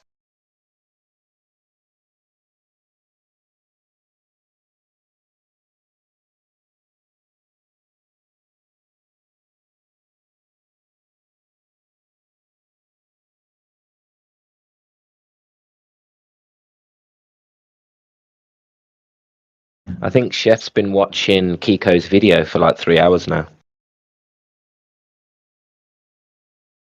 Well, that's good. Good for him. At least, he can come and, to his own conclusion. He doesn't have to believe anybody. Period. Yeah, I hope he's researching. That'd be great. Off the back of that. The problem with people nowadays, they just appeal to consensus a lot when it comes to this heliocentric model, right? Are they not okay for not knowing things in general? Like, oh, what other stuff in the sky? Like, is what is outer space? Can outer space exist or not? Like, So, Can you go back to the whole how like a helium container increases with weight as you put more helium in it? Like I don't understand. Why does a helium container increase with weight as you put more helium in it? what do you think? Let's hear what you got to say. What do you think? Because of gravity, helium gets pulled down to the ground. So, so you're saying that when you put more helium into, let's say a balloon or something, right? A balloon, right? Yeah. So you're saying that somehow it would like drop to the ground? No, that's the thing. So like a balloon expands, so the density of the helium doesn't get that concentrated. But good point though. So you have an empty balloon, right? When you have an empty balloon, it weighs say like 5 grams, right? Whatever. Like I'm just throwing out a random number. I'm not trying to be too specific. Okay. 5 grams. Yeah, that's fine. Right. So you fill it up with helium. How does it weigh 5 grams anymore, or does it actually have like a upwards force, which is kind of like a negative weight? So does it weigh 5 grams? I don't know. I to be Like- honest, I never done it. So, but I if would you were to assume. if you were to tie the Hold on. string, if you Hold were to on. tie the string, hang on. I'll explain it. So like you use a triple beam like scale. So like you put the rubber balloon on it, it weighs around. Then you tie the string to the scale and you fill it up with helium. It's going to give you like a negative amount now because it's going to go the other way. Follow? I'm not really follow. So like as the balloon goes up, the string tied to the scale pulls up on it because we're using a triple beam. Any like the we're using scale. beam. Anything so that put on the scale, it needs to. Which Holy registers shit, as dude! negative You want me weight. to answer or what? I'm not You answering alright, your man? question. Go ahead. Go. I think you need to talk. Go. No, I wasn't answering your question yet. I was explaining the scenario. Do you understand the scenario now? That's a question. Yeah, you're asking. So you're asking why there's more weight in a container that's full of gas. No, Your that's question. not what I'm asking. No, that is So- not what I'm asking. So look. Nope. I That's just not what want to I say asked. this, right? I just want to say this real quick, right? So if you have a scale, it needs to be stationary in order to weigh something. If Yeah. the scale is being lifted up or moving or whatever, then it it's gonna read wrong. No, Whatever the whole on the scale is. the whole scale isn't being lifted. Just the one side that's weighing the balloon after it now has air. Oh, I mean, you have demonstration. Like, can you show us what you're talking about?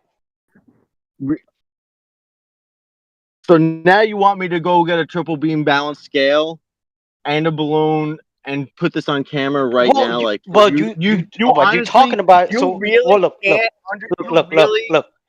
When you brought this up, right? That No, listen. freaking When you stubborn that you can't actually accept the fact that if a balloon is tied to a triple beam scale, that it's gonna rise up, but not the whole scale is gonna rise up. Really? look. Really? Is that The reason what why you I'm wanna asking do? you, listen. The reason why I'm asking you, it's because you brought this up, right? So I would have thought like you've seen it before, or maybe somebody demonstrated before, right? And I'm just asking for a demonstration. If you don't have it, just say you don't have it. Oh my god, dude, that's so pathetic, man. It's alright, man. Like you sound fucking pathetic right now. Like I you sound you pathetic, start talking. bro. Well, shut up, you You're little trying fucking to punk. say that a You're a balloon fucking won't punk, dog. register a negative weight You on can a scale. you couldn't even stop talking, bro. You couldn't Breezy, even calm fucking stop yourself talking. down. I want you to ask the question again because I missed the question. And stop acting like a little spoiled brat and just re-ask the question. Bro, all I'm saying is, look, I'm asking you for demonstration because you brought this whole thing up, right? So if this what's really happening, you might have seen it before. You might have seen before, or you demonstrated, or you seen somebody demonstrate, right? So this is the reason why you brought this up, and this is part of your claim. And you asking about this? Well, I don't know because I never done it before. Period. So can you show us demonstration? That's it. Simple as that. Well, if you can't show us demonstration and you start freaking out, like sorry, bro, this is not the place for you. Go somewhere else. Yeah, I missed his question. He doesn't seem. Is he on mute? Is he on mute? Oh, he's on mute. Okay. Yeah, I didn't hear his question properly. Yeah, go ahead, bro. You want to talk to him? Go for it. Unmute him. No, I'm not bothered. If he's on mute, he's on mute. I just didn't hear his question properly, and he wasn't ready to re-explain it. Just wanted to start going high pitch and stuff. I don't know what he was trying to achieve with that. But if you're talking about something, right, and you bring up this scenario or demonstration that you had in your head or thought experiment or whatever, well, I'm just asking if you can show us what you're talking about because, like, I'm a little lost, right? Like, because he explained it and I said, well, if an object is moving, right, and with the scale, right, I think if you're trying to weigh something, I don't think it's gonna read right. Right? He said, "Well, that's not it." Blah blah. Well, I don't understand what the hell you're talking about. Can you show us demonstration? Oh, he's talking. Should we unmute him? Let's unmute him because I want to hear what he's saying because I this is the same thing of what Del from Beyond the Imaginary Curve speaks about. So this is about force. Force is in motion, right? This what you're talking about? No. Okay, sorry, I misheard you, so I never heard the question. Could you explain the question again? Sure. Do you know what a triple beam balance scale is? No. You never used it in high school science where you have the two circular flat platforms where you put one weight on it on Oh, of one course. side, and then Yeah. you put a kilogram mass on the other side and then it balances. Sure. Yeah. Like that's how you know the weight is when it balances. That's how you know the weight of the object that you're weighing on the one side by using the kilogram mass on the other side, or then you use a gram and then you get the accurate weight, right? You understand? I know what a balance scale is. Yeah. Okay. So on one side, you have a deflated rubber balloon that has a string still tied to it, and it's still like, so like it still has that string, and it weighs, just as a hypothetical thing, 5 grams. Mm-hmm. Right? You had to put 5 grams on the other side for that balance scale to be balanced. That's the only way it stays balanced. So now you fill that balloon up with helium, and it's tied to the scale with a string just a couple inches. So it's still, that balloon now is pulling up on that scale. Mm-hmm. Where in order for it to be balanced, you would have to have a negative weight on the other side. Okay. Do you follow so far? Yeah. Okay. So what happens when you put, like, instead of having a rubber balloon which expands as it fills up and everything, you have a container that doesn't expand as you fill up, like a helium container that you use to blow up balloons, like at like Party City or whatever. When you put helium in that, the weight of that container actually increases, where you would actually need to put more weight on the scale. Right. Yeah. Correct. Yeah. Yeah. Correct. So why does that happen? Does helium have mass that gets pulled to the ground, where you would have to balance it out by pulling more weight on the other side? Or does helium not have mass? Does helium not have weight? No, helium isn't weight. So no, helium will go up, and like on the scale, it's showing it will decrease and take it to a negative because you've attached it to a string. Great, we follow. Okay. So the question is, why does it increase weight in a a container, what they called a tank?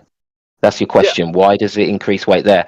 And I would argue that's because of pressure, and pressure affects temperature, and temperature affects heat. So it's actually the behavior of the molecules in a contained system that actually adds that pressure and heat. But in a balloon, because the balloon is so it's so like not dense or whatever, there is no weight in that balloon. That weight will not be measured, because the balloon itself will now be less dense than the air around it. If you put enough helium in a tank big enough, then I guess that would be a different scenario, and you may start to see things that are more dense than the atmosphere rise, like a hot air balloon, for example. It's about the amount of helium. But when it comes to a tank, all that's happening is the molecules are heating up, and heat is weight. Heat is weight. That's the first time I ever heard that. No, but things that are more, if you heat something up, the molecules become more volatile, and there's more energy. Right. That can be equal to heat. You get heat dissipation. Things will heat up the more volatile the gas particles are bouncing. But if in a balloon, because the balloon itself is so buoyant or not dense, then obviously that heat doesn't have an effect. You are less dense than the air around it, but this tank will always be more dense than the air around it. So all you're going to do is increase the pressure in the tank. Here's the problem: the helium tank is cold. Like, you ever feel like the air coming out of a helium tank? It's not hot; it's usually cold. Yeah, but it's not about it being hot or cold compared to what we consider hot or cold. It's about it being hotter as more collisions take place than no collisions. So it's going to have more weight. It's going to be very minuscule, but it's going to be there. It doesn't happen in a balloon because the balloon is less dense than the air around it. Pressure and heat are intrinsically connected, and weight is connected to heat as well.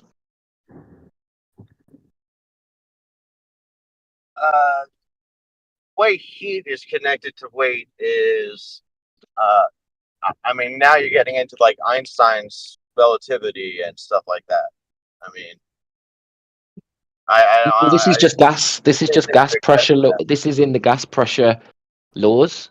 The more you learn about gas pressure, the more pressure and temperature is directly connected. To change the pressure, I don't think you're talking about weight the same way I'm talking about weight when something has or mass, I should say, when something has more energy in it, like getting put into it. No, but in the ideal gas, in the different things. Anyway, think about it. Helium does have weight to it because otherwise, that steel container would decrease in weight as you put more helium in. However, no, the helium doesn't have weight in the traditional sense. That's why helium goes up. The helium tank weighs, say, like for example, just a silly 10 pounds. You put helium in it, now it weighs 11 pounds. How does I just told you because of the container. Weight. If you put it in a container that's less dense, then it won't. Listen, if you put that in a balloon, it doesn't display the weight. So explain that then. Why does the balloon go up then? Because the balloon expands. Right. The container doesn't. Yeah, but you're still adding weight to the balloon. Right, but not if you were to actually have a balloon that was unbreakable but fit a maximum volume or whatever, it can only expand so much, but was also unbreakable. If you kept putting more and more and more and more helium in it, that balloon would eventually fall. Yeah, but that's because of the pressure. Because helium has weight. No, my friend. Helium is less dense than the air. I don't know what else to tell you, man. You just agreed with me that if the balloon was had a fixed volume and was unbreakable, if you kept putting more and more helium, it would increase in weight. I missed what you said there. Sorry. You just told me that if you had a balloon, that was unbreakable but could only go to a certain size, if you kept putting more and more and more helium in it, it would increase its weight. You said that. Yeah, so it's to do with if you fill the balloon up. You're right in the sense that the expansion. So if you fill the balloon up to maximum capacity, then what you're going to get is so many particles, such a huge amount of collisions and so much going on that yes, now you're going to start getting the same effect as your canister. But that's because of what I said, but to do with the pressure and the collisions of pressure. So hang on. So this container has one weight. When you add helium to it, it increases in weight. But the helium is not what has the weight? No, I'd say it's the molecules and the pressure because helium is less dense than the air. So if you put it in a contained system, I give up. If you put helium in a contained system, yeah, then helium is going to be if you put it in a contained system in a chamber that's heavier than the air, yeah, then helium is contained within a container that is more dense than the air, so that will not rise. Okay. That fails with the balloon. The balloon is more dense than the air. It's a container, and then you put helium in it, and then it expands, and then it decreases with weight. Right, but try that with a hot air balloon. That same amount of helium will not make that hot air balloon rise. It will make the hot air balloon heavier until you reach a point. Is not a contained system. The hot air balloon is not a container. So I don't know why you're talking about that. No, but let's say you could contain the hot air balloon in the same way that you contain a balloon. So let's make it a fair test, yeah? So let's say we put the same amount of helium that we put in a balloon into a hot air balloon, then we close that up and seal it. That will be heavier than it was before. Hey, bro, hold on, bro. Did you hear Roots was talking? You did the same thing to me and to Kiko. Just chill out. He's trying to explain to you. It doesn't make sense. Why are we talking about hot air balloons when they're not a container? let's Because just we're Bro, talking I think about. you got an issue of cutting people off. because Yeah, you're talking about you're trying to something create a straw man. You're trying not to understand it. I'm not trying to create a straw man. You told me that if you have a container, it weighs a certain amount, you put helium inside of it, it will increase in weight. How does the helium not have weight then? It's the weight is caused by the pressure. So From the if you put helium. that same, let me fucking finish, bro. If we have a giant balloon, you've got a 5-gram balloon, okay? And then let's say we've got a 50-gram balloon. You fill that 5-gram balloon up, right, to its capacity. It's going to start adding weight to it once it reaches capacity, yeah? But if you put that 5-gram, the helium that's in that 5-gram balloon into a 25-gram balloon, yeah? What's going to happen there is that's going to add weight until it gets to the point where there is expansion, and then the expansion will allow it to rise up and it will lose weight. It's not until you reach the capacity again that it will begin to gain weight. It's about the molecules, the pressure, and the temperature caused by the collisions. Which comes from the helium? Which comes from the reaction. Comes from the helium? It comes from the pressure. From the helium? From the container. From the helium in the container? Because as you put the helium in the container, that's when the pressure increases, right? Well, obviously, that's what we're discussing, yeah, Okay, but it's not the helium. The helium is reacting to helium- the space it has. If it doesn't have enough space, then those collisions become more hot, and heat increases weight. So the independent variable is helium, and as you increase it, the weight increases. And as you increase the helium, the pressure increases. And as you increase the helium, the heat increases. How is the helium not causing the weight? Indirectly, the helium is causing the weight, yeah, indirectly. It's not that helium has weight. How is it indirectly if the only independent variable you're changing is the amount of helium in the system, and that's what changes everything? How is that not direct? It's the containment. The containment of helium is what's causing the weight. Containment and pressure. Listen, if you don't want to accept it and you don't want to agree, we'll just have to agree to disagree. But I think I've been pretty clear. I understand what you're saying, and I have made a rebuttal which you choose not to accept. But I'm telling you that heat is intrinsically connected to pressure, and pressure can cause weight. Okay. Change. Here's the issue. You agreed with me that helium has weight because you said you have a container that has a certain amount of weight. You add helium to it, it increases in weight. The only thing you're adding to it is helium. If it increases in weight, then it's the helium that has the weight. But you don't understand that, so I bow out. I give up. I don't know, man. In that sense, yes, the helium will add weight because there's no free expansion of the. There's no expansion.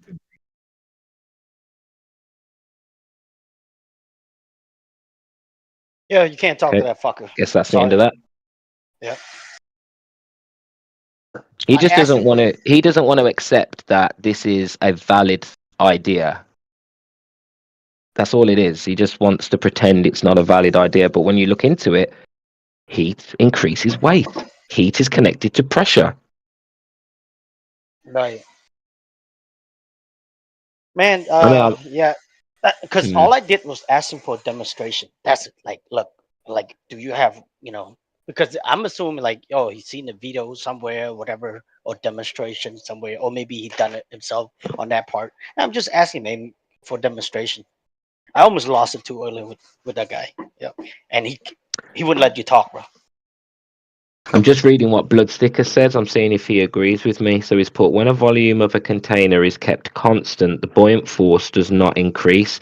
Adding more molecules of gas, any gas, will increase the mass of the container. So filling a helium tank will make it heavier. That's what I said. A tank contains a tank contains pressurized helium.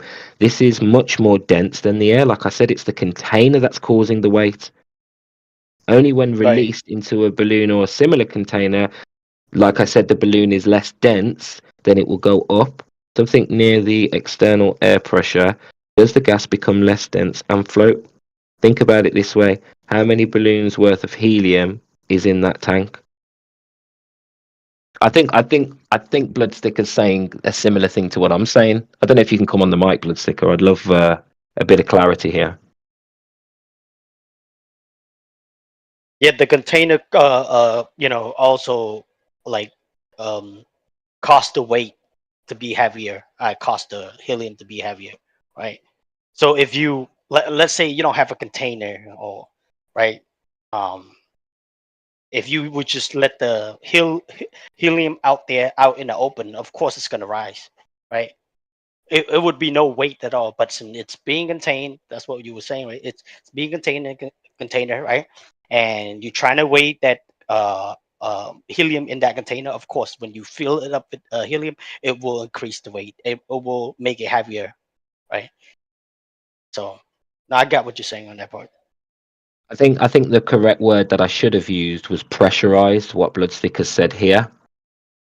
Pressurized helium is more dense than air. So anything that's more dense than air will add weight. Oh, is that Bloodsticker?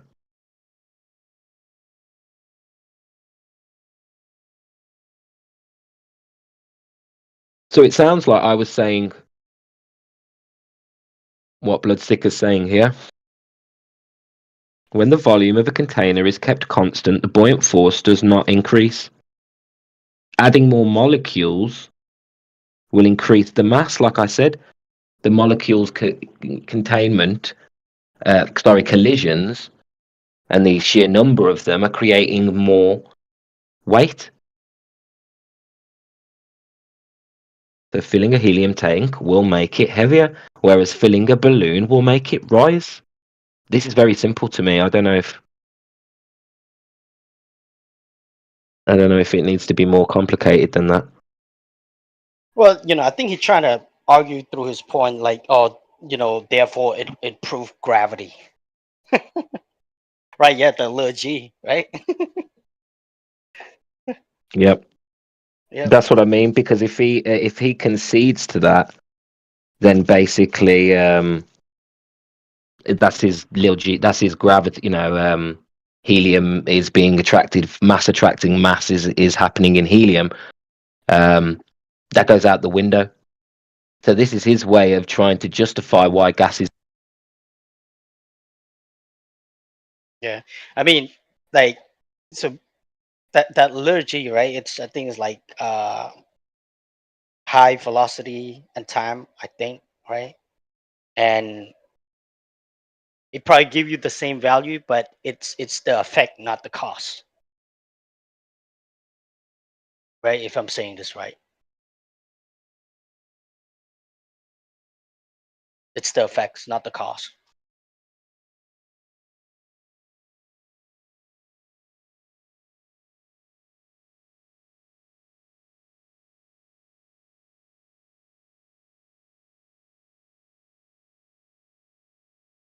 You know what? I think I'm gonna look up the what's the formula for that liturgy, right? That involved with the liturgy, which is what density, right? Root. Do you have a formula for that somewhere?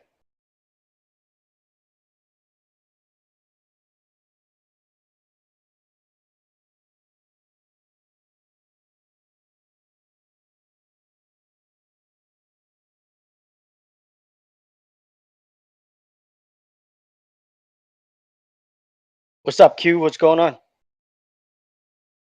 Haven't seen you.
Root, you still there, bro? Oh, he took off. He probably got a meeting.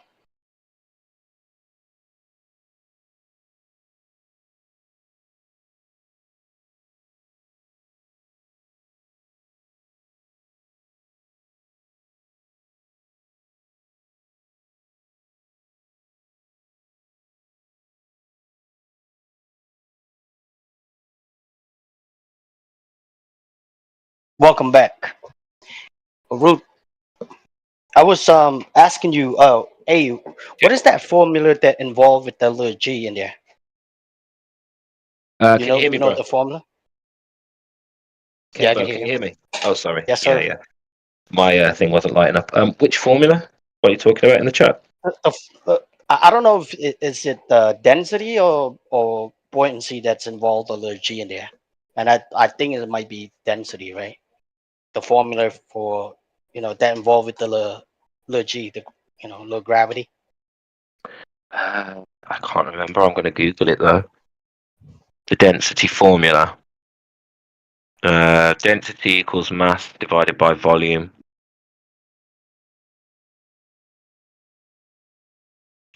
Oh gosh, you're asking for what formula has little g in it?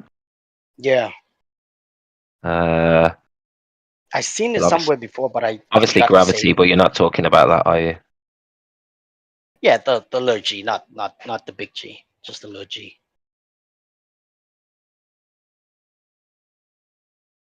Let me Google it. While the heavyweights are not on, we'll just Google it, see what we can find. Yeah.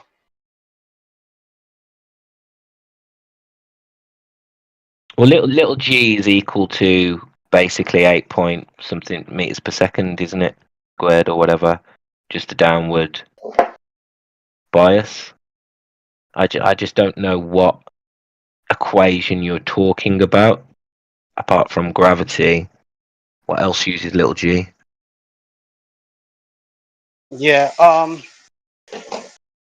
Maybe I'm someone's not sure, listening. bro. I seen it a long time ago, and I didn't save the information. It's my fault on that part. That's why now I try to save every little thing, so I go back and actually look at it and have a better understanding. Well, little g is just 9.8 meters per second, right? So little g is very much like usable, real, experimentable. I know we argue on the cause, and we can, there's arguments on how much you can manipulate it, but little g is a very real phenomenon, isn't it? It's just a downward bias. Yeah, it's just the speed of something drop average. Right, but we've got limited information to say this is, this is a law or just an observation at short distances, because the longer the fall, the more the increase in speed. So it doesn't even work over long distances. It's just, in a lab setting, you normally get that 9.8 meters per second. Right. If you drop someone out of an airplane, they're not dropping at 9.8 meters per second for very long. It increases with momentum. Right. Yeah, I'm gonna have to kind of look that up later on.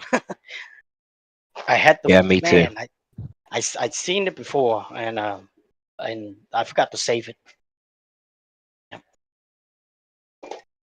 Yeah, Q is here, man. What's up, Q? You busy, bro?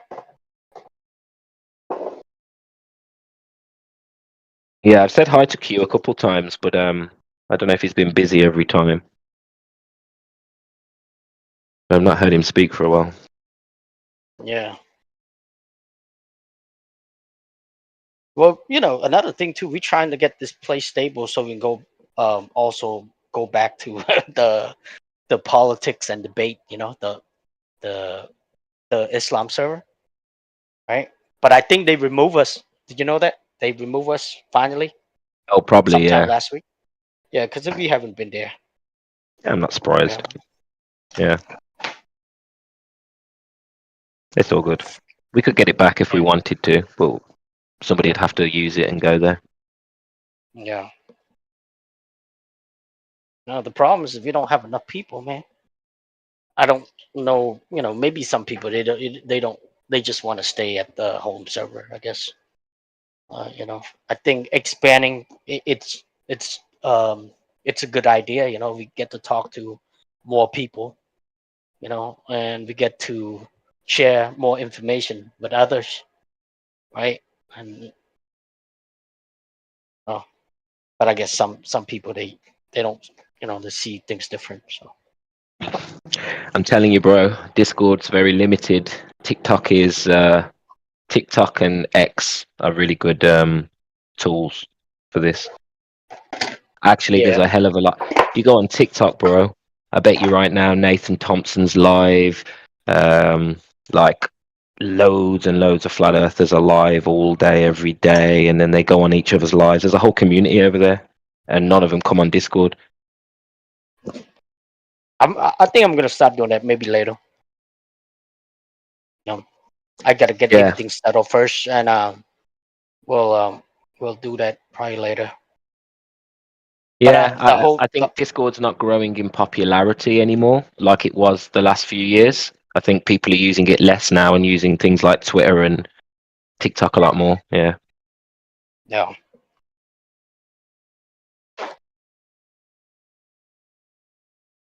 Yeah, I think I gotta get that account going. But see, the thing is this, right? You have to be what, Root? You have to have at least like 60 or 70 followers in order to be able to go live.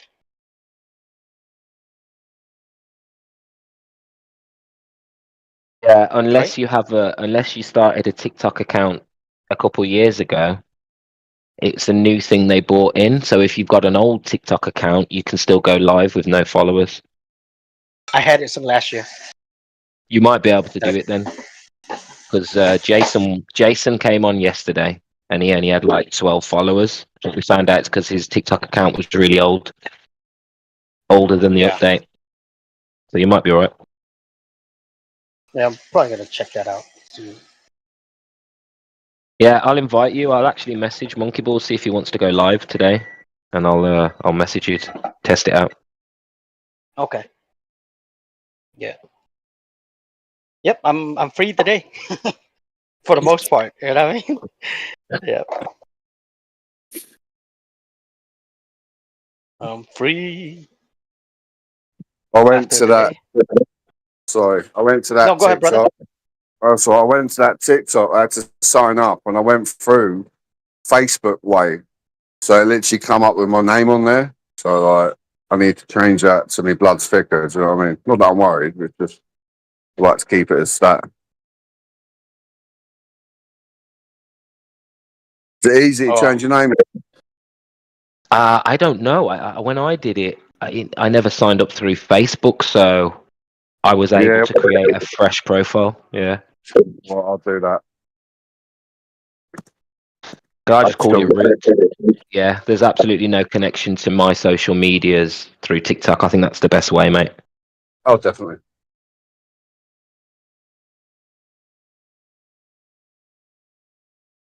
Yeah, Bloodsticker, have you got 2 minutes just to sort of touch on what you wrote in the chat earlier about pressure, just to explain it a bit clearer for us? Yeah, it could get noisy, but go on. Yeah, go on. I was agreeing with you. Yeah, so is it as simple as, because I broke it down extremely simple, that pressure will create heat, and it's the heat that's creating the weight? Would you see it that way? When you get to like maximum pressure? Yeah. Yeah, and same with, if you was to put that small amount of pressure that we've got from a balloon into a hot air balloon, and we could, let's say, tie that up, then that would also add weight. Because the balloon itself is so dense that it's not going to rise? Or would you argue that the small amount of helium in there would create the hot air balloon to be lighter?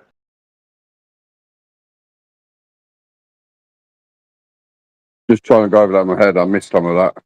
So if we've got a 5 gram balloon and a 100 gram balloon, yeah, we fill the 5 gram balloon up until now it's rising. So the balloon is now doing what you'd expect with helium.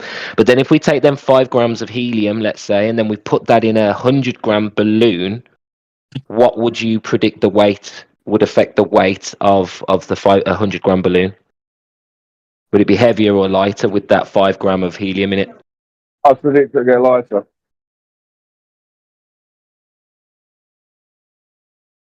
Right, yeah, that's what my brain's telling me. But then I'm Yeah. wondering, yeah. So the only way that helium would add weight would be in a pressurized container. Oh, sorry. Got all the guns going off at once.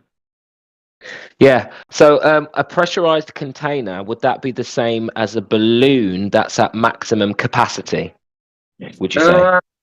Not really, because of the makeup of the balloon, no. But no, it's got it's gas pressure on it, so yeah, it's pressurized, I suppose. But Yeah, that's what I'm trying to figure out. If a balloon reaches maximum capacity, where it's almost about to pop, yeah, does that start to get heavier now, all of a sudden, because of the sheer volatility and number of molecules? oh no, see, it's still a gas. See, when we stick that into a container, a solid one, it turns to liquid. And what's his name? Gave me a good question. I can't remember the exact question. He asked about it. What other container is there? I can't remember the question. I'm gonna have to speak to him. The guy that comes in here every now and then with the accent. When it comes to the question about the weight of the helium inside of the balloon isn't going to change, because weight is nothing more than the amount of force that gravity applies to an object within Earth's gravitational sphere, right? So yeah, we know the globes. We already know the globe's explanation of it. We're already aware of what the globe's gravity argument is, but that's not what we experience, because we know things like helium that are lighter than air go up.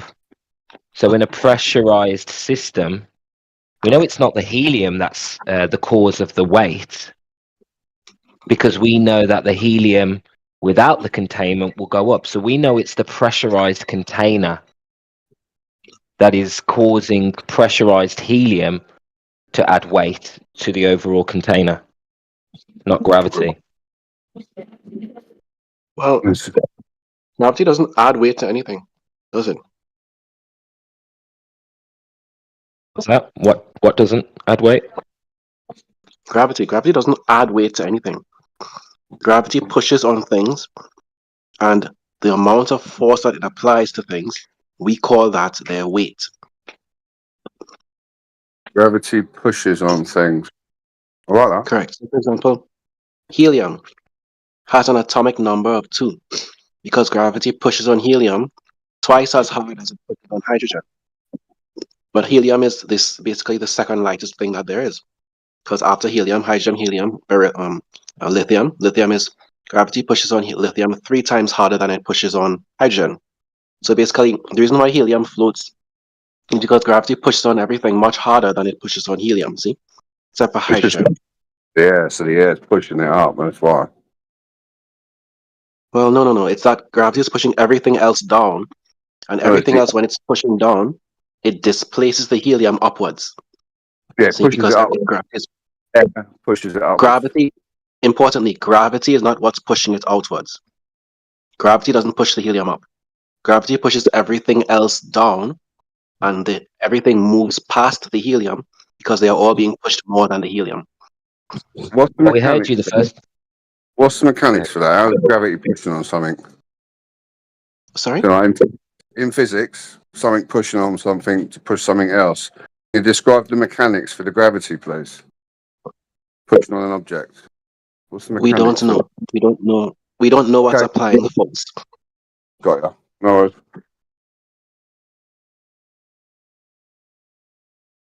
It's a shame we don't know the mechanics for it, you know. Correct. So let's leave that since we don't know about it. So the helium's lighter than the air, so the air will push it up. Sorry? So the helium lighter than the air. So helium in the balloon is lighter than the air. So the air will push it up. You could, yeah, that's a reasonable thing to say. Right, it's just lighter than air. So it pushes it up. Well, what does lighter than air mean? Lighter than air just means that gravity is pushing it less. Just something lighter than air. You can invoke this word gravity if you like. Totally up to you. We could just describe it as density. Anything less dense than the air will go up, right? Just leave it out, innit? You can't describe it, so just leave it out. Exactly, yeah, the density. Points there. The helium balloon is lighter than the air, so therefore the air is pushing it up. Density and lightness aren't necessarily related. Sweet. They're intrinsically related. Please explain what you mean. Lightness refers to, say, if we take one hydrogen atom, one helium atom, and one lithium atom, and we place them on. Sorry, I think someone's trying to speak. No, it's just a bit of background noise. Go ahead. Okay, sorry. Yeah, so if we take one hydrogen atom, one helium atom, and one lithium atom, and put them next to each other on 3 different scales, right? Well, let's not call them scales. Let's call them pieces of paper that are very, very, very thin, right? And we just leave them there. We will find that the hydrogen atom pushes down on the piece of paper, let's say 1 inch, and the helium atom will push down on the paper by, say, 2 inches, and the lithium atom will push down by about 3 inches. That's what it means when you talk about weight. Some force is pushing them down at different levels, different rates. You know, it's just something is pushing down on everything at different intensities.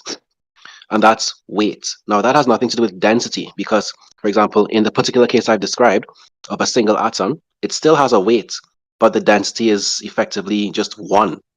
It's just 1 atom, but it still has a weight because it's still pushing down with a particular amount of force, right? Yeah, everything has some weight. Measure.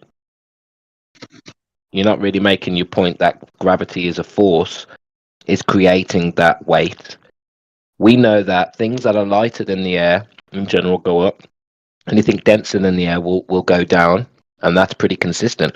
You don't need, in fact, you don't have a force of gravity. It can all be explained as a natural property of a density gradient in a contained system. You don't. Do you observe when you walk around that things are pushed down to the surface of the earth? Things that are out of equilibrium will have potential energy. So if you hold something up out of rest, then it has potential energy. You release it, and that's your force, potential energy. You took it out of equilibrium.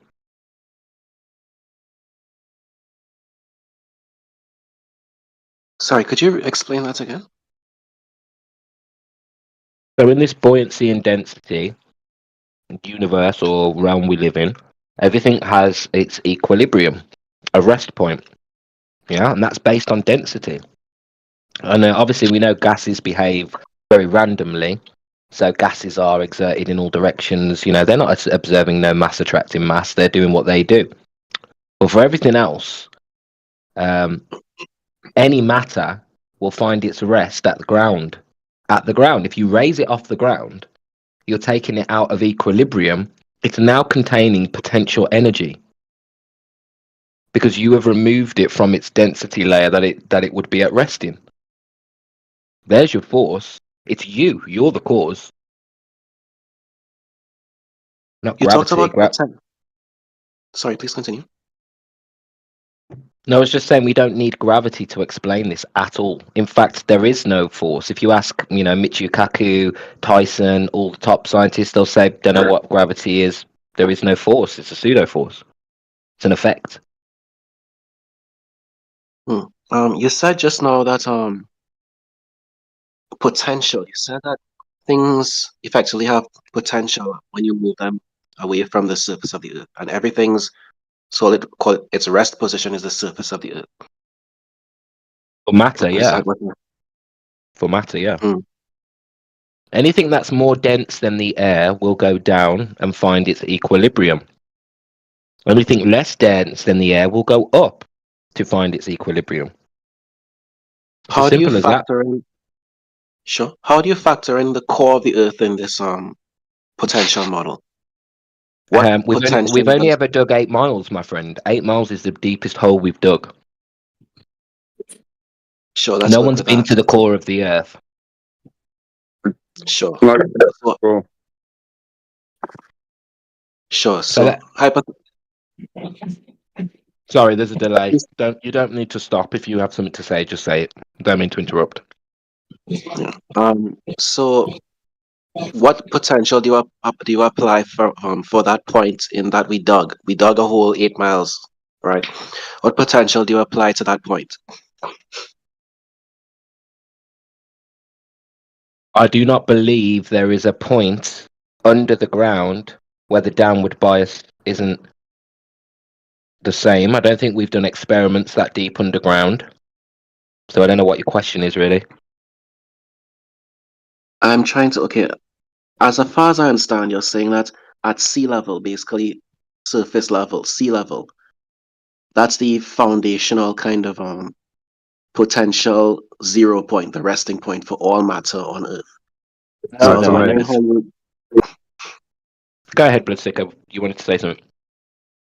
So I was wondering what potential value you assign to the locations that are, say, 3,000 miles down, under the ocean, that kind of thing, or let's say a deep sea oil rig or something like that.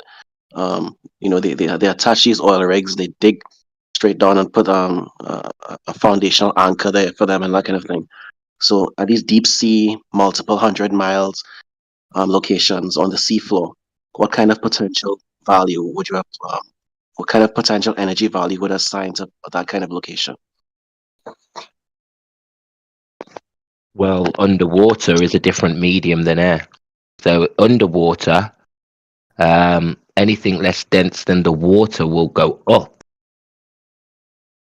Right? So we're not talking about air anymore. We're talking about how things behave in a completely different medium. I mean, you've got to ask yourself if gravity, if mass attracting mass is the attractor, and this is what's governing what goes up and down, why does a beach ball underwater go up? I think that's because what is it? Let me try to think this through and see if so I could say that it's because the gas inside is lighter than the water, but more specifically, it's resisted because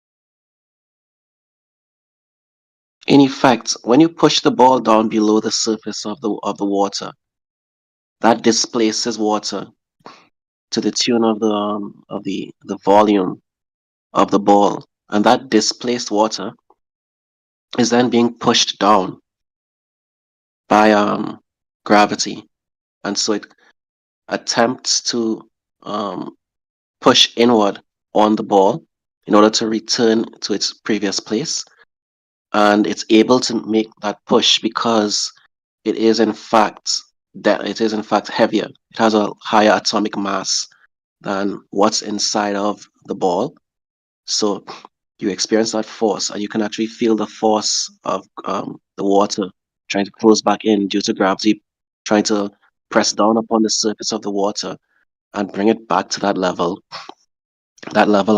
unperturbed state. My friend, you got it right the first time. It's as simple as the air inside of the beach ball is less dense than the water around it, so it will rise. You don't need to invoke a mass attracting mass. idea, because then it turns into what you've just said, something uncomprehendable, where this can be fully explained just through understanding the natural relationship of weight, of buoyancy and density. Now, if you want to take it a bit further and ask why there's a downward bias, I'm happy to do that, but you've got to at least concede that we can explain why things go up and down perfectly without gravity. And there is actually no force of gravity. Because we can get into gravity and you know, I would ask you, which gravity are you talking about? Mass attracting mass or the warping and bending of space-time? I'm Newtonian. I don't take the relativity thing. Well, Newtonian's been superseded, my friend. You can't even model your universe with Newtonian gravity.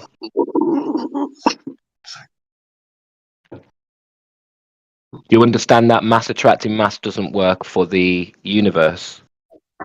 There's not enough matter. Orbits are not working correctly in the way you would expect with a mass attracting mass model. It doesn't work. That's why it was superseded by Einstein. Now, the warping and bend or whatever, mass attracting mass, if you don't subscribe to the warping and bending of space-time, that's fine. But mass attracting mass is not demonstratable. Buoyancy and density is. We've got electrostatic and magnetic forces that cause attractions between objects. We can prove that. We can defy gravity with a Van de Graaff generator. So why do you believe? Yeah, go ahead if someone wants to input there. I was only going to ask, why does he believe it? You know, I was just about to confirm what you said and add something to it, because it's really that. It don't have theories of gravity that you can choose from. It's not theory of gravity, Newtonian's gravity, and Einstein's gravity that both work.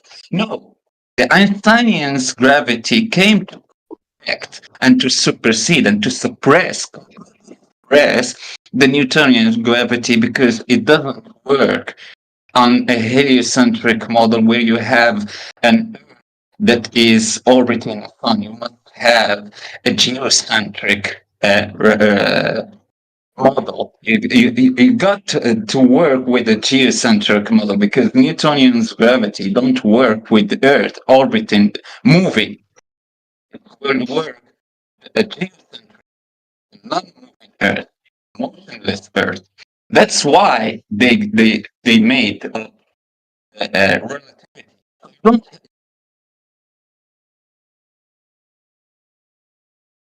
gravity doesn't model.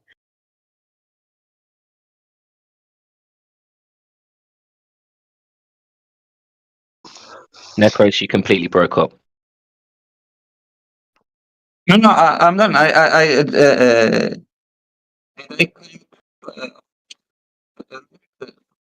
There is no choice between two theories, Newtonian gravity and Einsteinian gravity. The Newtonian gravity is not no longer working with the heliocentric model. It's not working anymore. It was superseded and suppressed.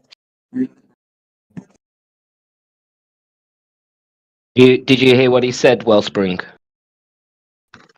The misunderstanding that the Globers have, that they think that they have two theories of gravity, the Newtonian gravity and Einsteinian gravity, and they can choose from one of both. No.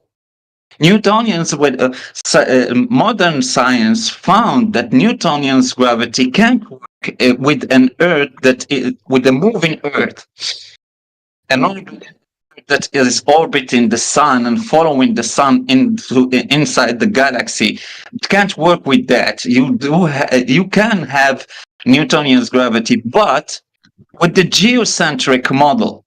Yeah, you can go with that, and you still have many things to explain. But yeah, so that's why they made up the relativity just to completely replace, not to make another choice for people to choose from the old one or the new one. No, to completely replace the Newtonian gravity, because those people want an Earth that is not is in the center of the universe. What they do want an Earth that is moving and not in the center and completely changing its position inside the universe. So that's why they made up the relativity.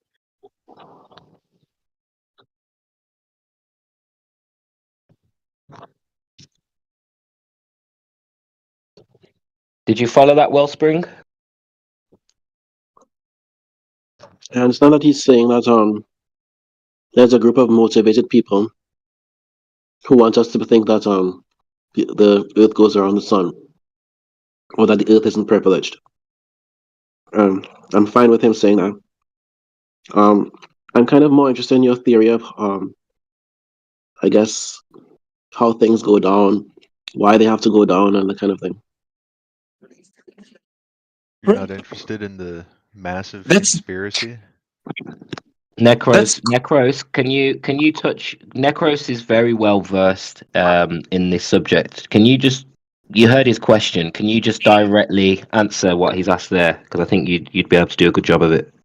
So Necros, your connection's a bit poor though. Is there anything you can do? Like, can you move anywhere or stand somewhere a bit better? Because you are breaking up a bit.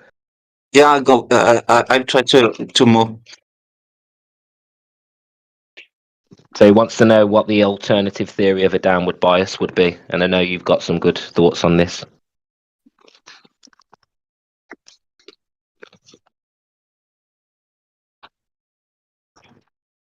Am I coming through now? Yeah, you're good.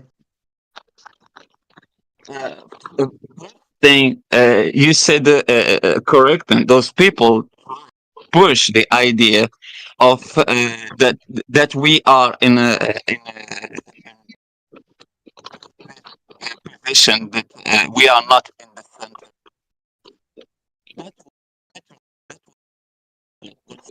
They call as Copernican principle. Is that Copernicus just had... I don't mean to interrupt, brother, but we just can't hear you. I don't know if anybody else is struggling, but I just can't hear what you're saying properly. Do you want to disconnect and then reconnect, and we'll wait for you? I try to do this. I mean, I don't mind. I can take it. I do know this, but he definitely can. Hey, I couldn't hear him either. Well. He was getting cut off, in and out. So, but Rude, yeah, I tagged you, bro. So yeah, check it. I just tagged you just now. Yeah, let me find it.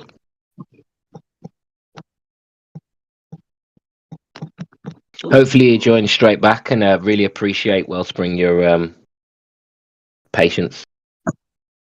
No problem.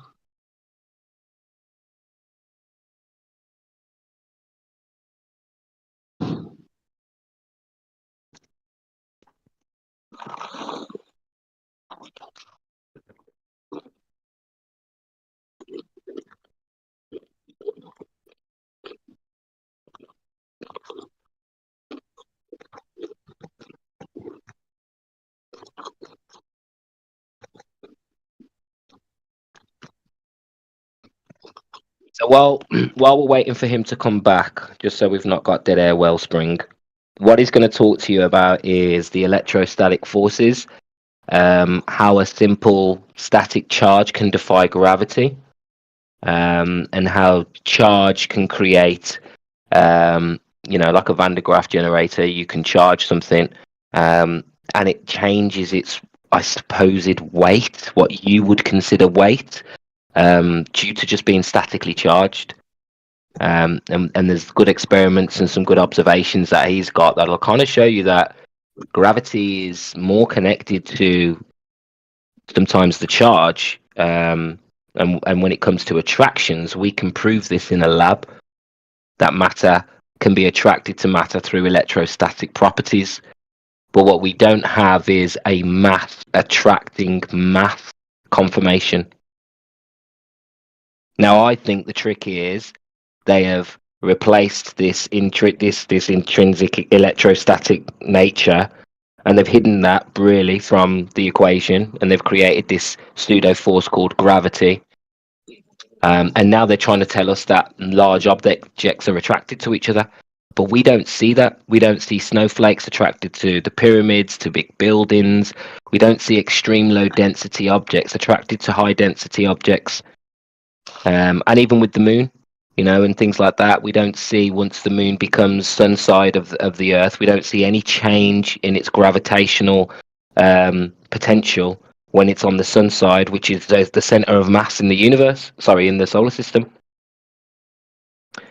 So it's a shame he can't join back, because he was going to go into detail more into the observations on the Earth. But yeah, electrostatics is something you can demonstrate, where mass attracting mass is it's a pseudo force, isn't it? It's not a force. Well, there is an experiment that did prove the mutual mass attraction of masses. Are you talking about Cavendish? I can't remember. Let me make sure.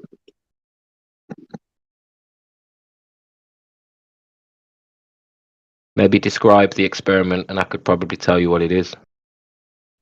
He took two very dense masses, and I believe he suspended them and had them left in an isolated environment, and they attracted toward each other.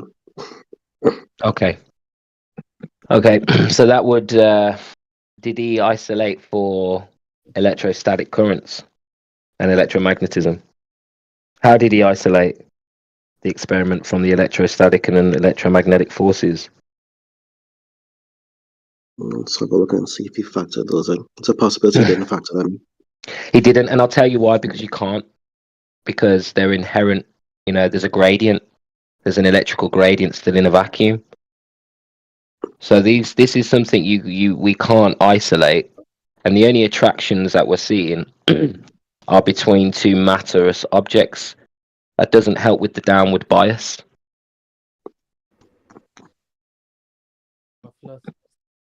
Hey, he's back.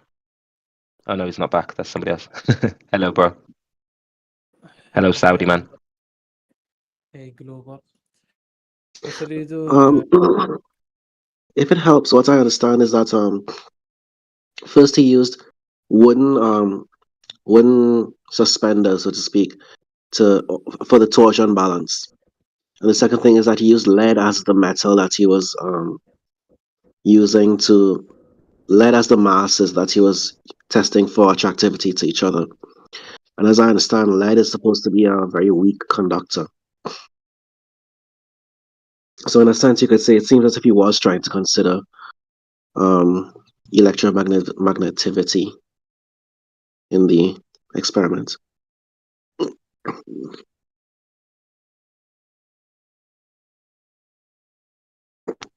not talking about magnetism here. We're talking about electrostatic force.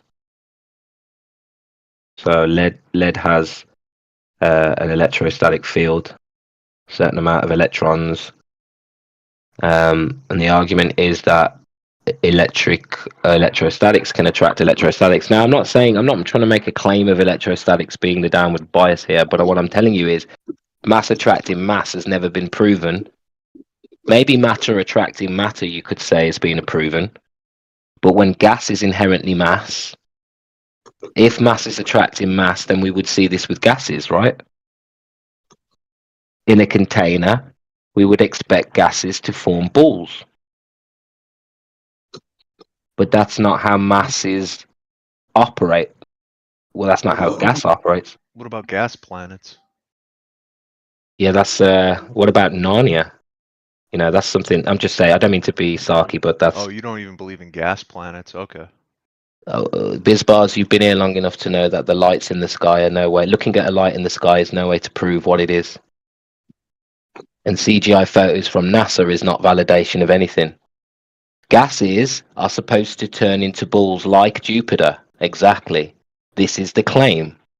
So the claim on the table is you guys think that in a vacuum, gases will attract to each other due to mass attracting mass. So why don't we see that on the Earth? Or in a vacuum? How do gas planets form? Oh God, I don't need you to Google BizBoz. I'm asking someone new here. Oh, because they asking have me. solid centers.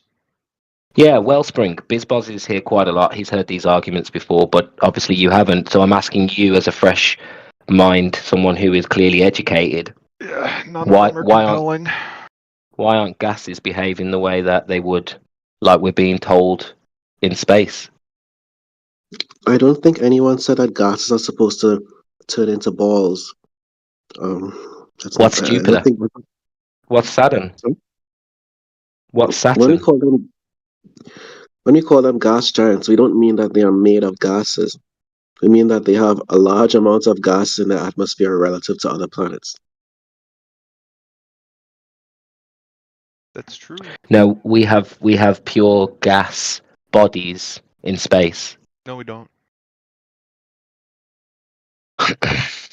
Let me go and Google. Let me go Google some stuff. BizBoz, just because you say no, we don't. We I have to don't. Google They it. have solid centers. If it helps, Jupiter and the other planets were formed from the mass that was ejected from a dying star. Usually, that's what I understand the theory to be. So dying stars have a large accretion disk around themselves. And over time, some larger piece of matter sweep out the mass from their orbit and absorb all that mass. That's how a planet forms. And that's, Jupiter and any other planets. BizBoz, I'll give you that. The claim on Google is that all of these gas giants have a solid core. But the premise still stands. The gas is attracted to the center of mass, but we don't see that on the Earth. So whether or not there's a center core, and I said the main. Who checked that? How did they validate that? Well, no, I was about to get DJ. I'm only being charitable here. I'm not being an idiot. I'm telling them. No, I know that. The mainstream argument is that they all have solid centers. Go ahead though, DJ. I think there's a good time for you to segue in. Oh yeah, I was just going to say something quickly that like what Roots is trying to talk about is things that we can sort of test and validate here in a lab. Like when you want to take it to outer space, take it to places where you can never actually validate the information. You just kind of have to have faith that it's correct. You can't check it. It's probably better if we sort of stick to things that we can actually test here on Earth. Otherwise, it's going to be like, talking about religion, basically the same sort of thing. It's just going to be circular, and you're going to say, "Oh, this happens in space." We're going to say, "Well, how do you know?" You're going to say, "Oh, well, it says it here on this website." When it comes to planet formation, you see the evidence.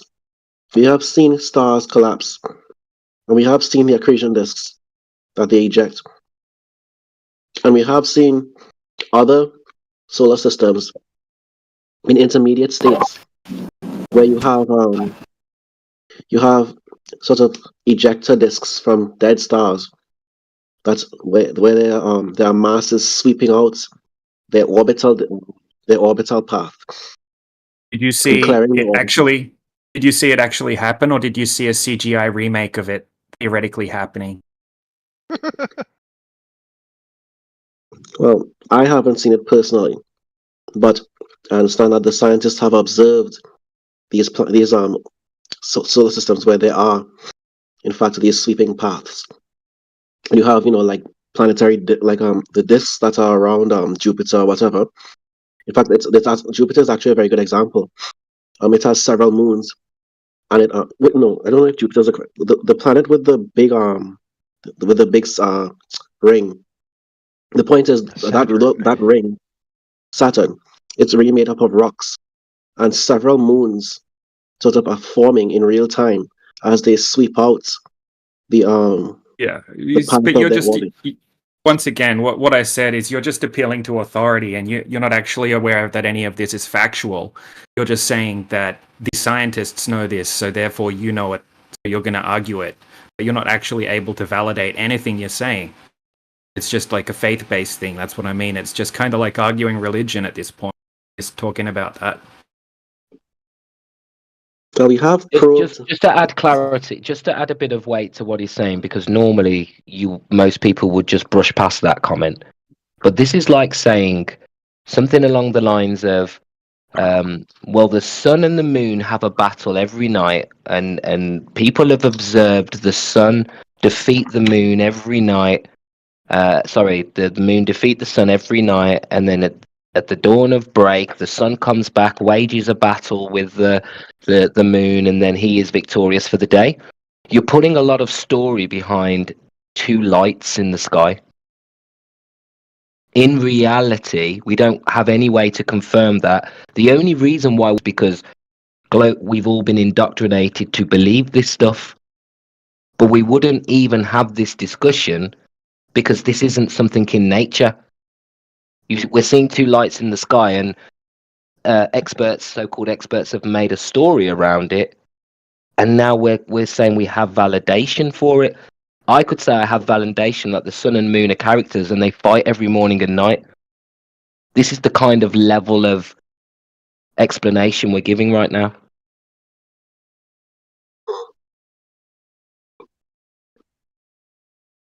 It's just a story.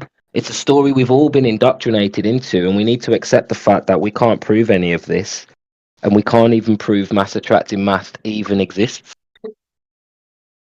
So rather than begging the question on Saturn's moons and rings and this, that, the other, at this point they are lights in the sky, and what we are questioning is the authenticity of mass attracting mass in a vacuum. I think maybe I can point at Cavendish's experiment, but other than that, I can't really point at anything else. Well, that's it. That's it. We're telling you that's it. You know, the assumption is all based on Cavendish, but like I said, Cavendish has not isolated all the other very real forces we can test. I mean, put it this way: if you're an alien and you come here and you knew nothing about anything, and they heard your story and then they heard our story, they wouldn't believe your story. It's only because we have had a cosmology of brainwash given to us that we now think this is, oh yeah, of course, but there is no evidence of this. From an impartial point of view, these are lights in the sky that we've created a story around, like the Egyptians did with Set and Horus. It's a religion. So I think again, sort of the issue, I think you proposed that it could have been electrostatic forces that made Cavendish's lead balls become attracted to each other, but I think lead, it's not very easy to electrostatically polarize, and maybe that. And aside from that, you also. Sorry, I didn't mean to go off. It's fine. I wasn't saying much else. I was just going to say that I'm pretty sure everything in nature, like everything, is electrostatic nature, and the electrostatic force is something like 10 to the 36th or 10 to the 39th or stronger than gravity. That's a fact. Doesn't matter that they're lead balls. I think you're talking about being different there. Electromagnetism. Maybe yeah, I think he's talking magnetism. Yeah, because they're not magnetic, because they're lead. So yeah, that's a valid point, but they're still electrostatic. I think the electrostatic force, it's what holds everything together. Everything has an electrostatic field, right? Is that correct? So we're dealing with electrostatic fields, or am I thinking of electromagnetic field? I don't think. But either way, we're talking about two objects. We're talking about attraction. We can demonstrate attraction is what the main point of this.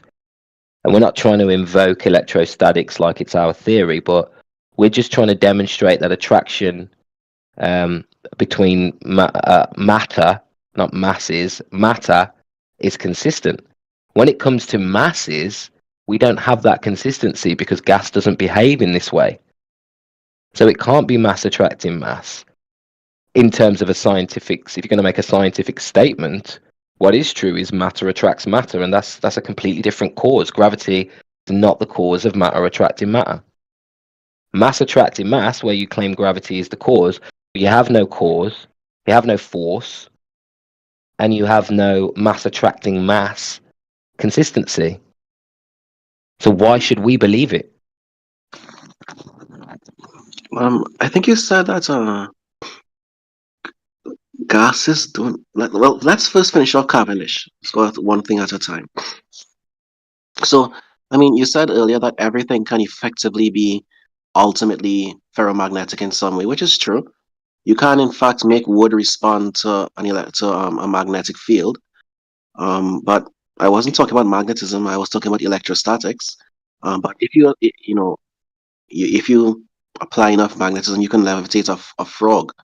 Scientists have done that. Diamagnetism is a real thing, true, but you need a significant amount of magnetism to do that.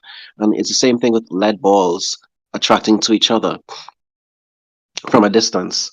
You would need to have charged those balls, and I have no doubt that Cavendish would have taken that into account because he was aware of electricity or electrostatic forces.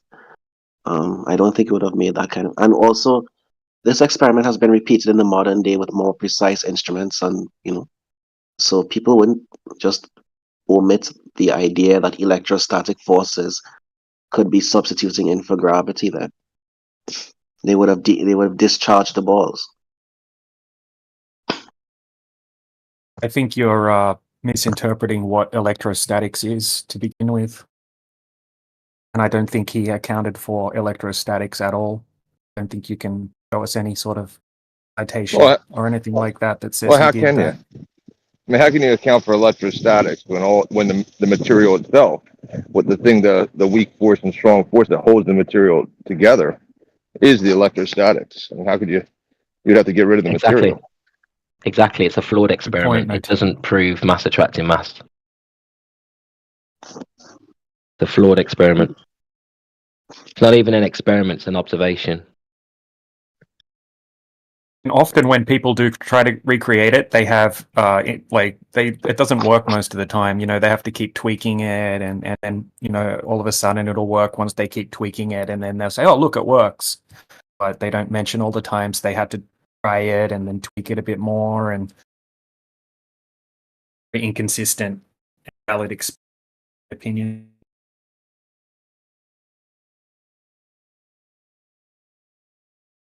And like Roots said, gas particles completely smash it.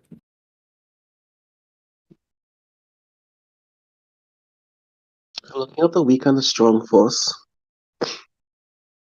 checking to see something. If they are indeed electrical in nature, then I guess I don't have much else to say. Even the definition of gas particle movement clearly states that gas particles move at random in all directions.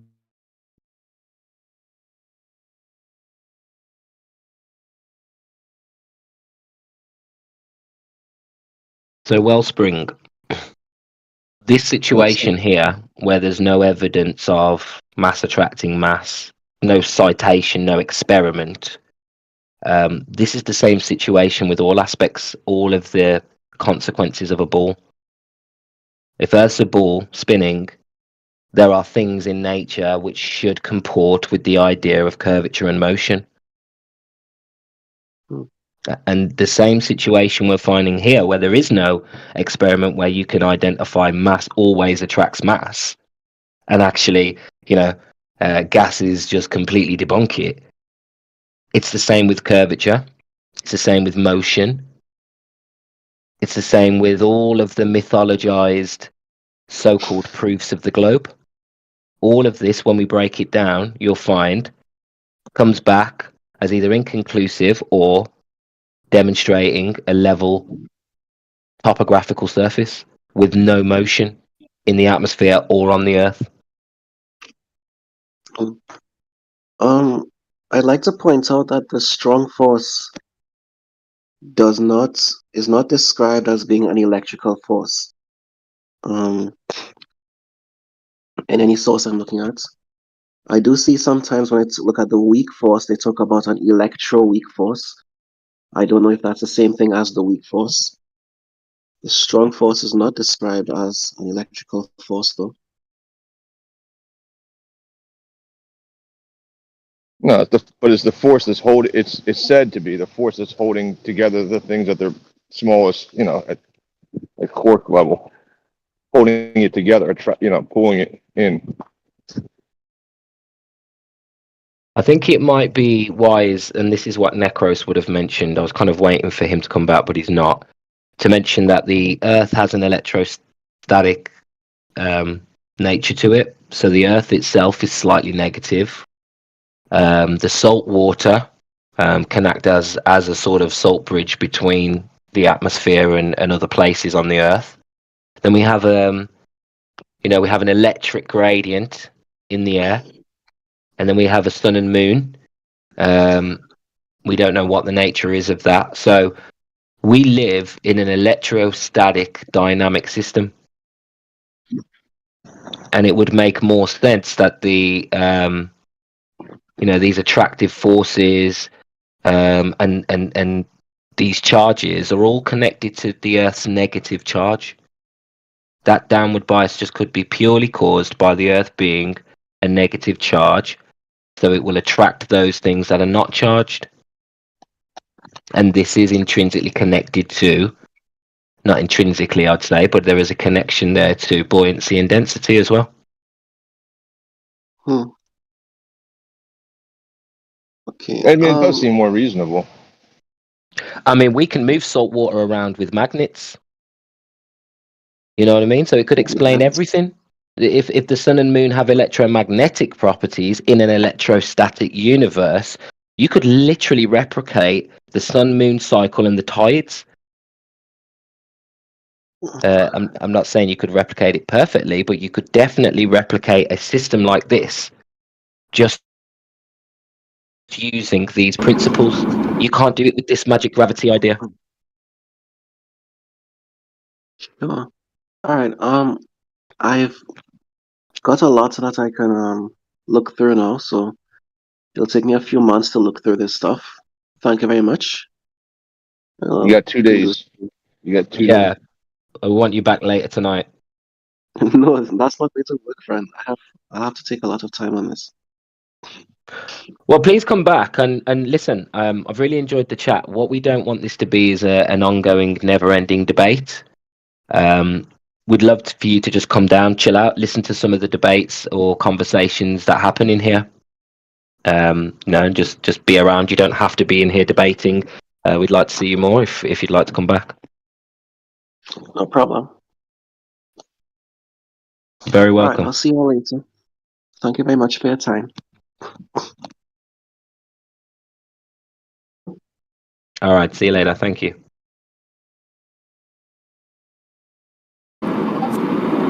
Why, good morning, ladies and germs. Hey, good morning, Jay.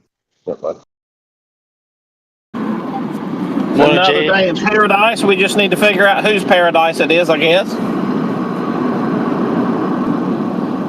Not my paradise right now. Backer, I had a bird up. Cars overheating. Ouch. Okay, you're going to need to go on mute when you're not speaking because your background noise is extremely loud. Just giving you a heads up. Barrington. Yeah, I heard you.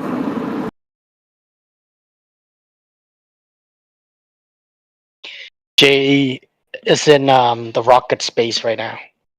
It's in the rocket, man.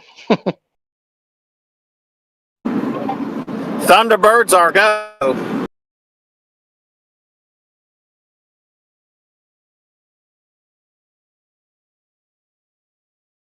Let us know when you pass the Carmen line. Oh crap! I'm now. into the Van Allen belt. Oh Lord! Oh Lord! I'm cooking from the inside.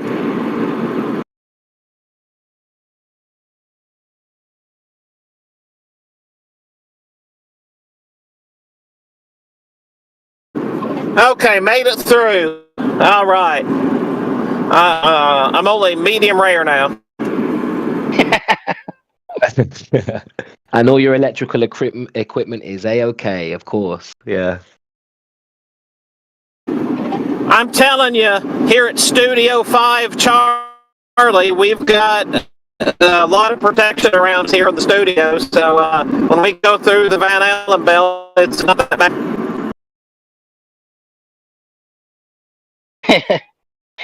The last speech. Yeah, go ahead, brother.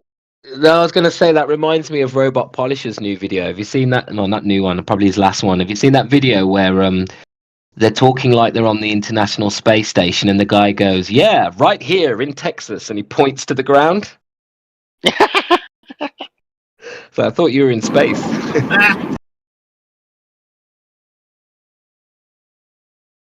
Yeah, space between you and me.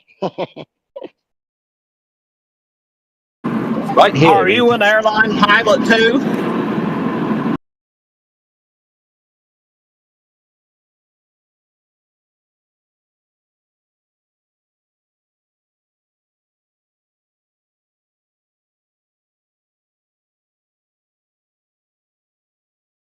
Yeah, I like that guy who was just in here, but I don't think he's coming back.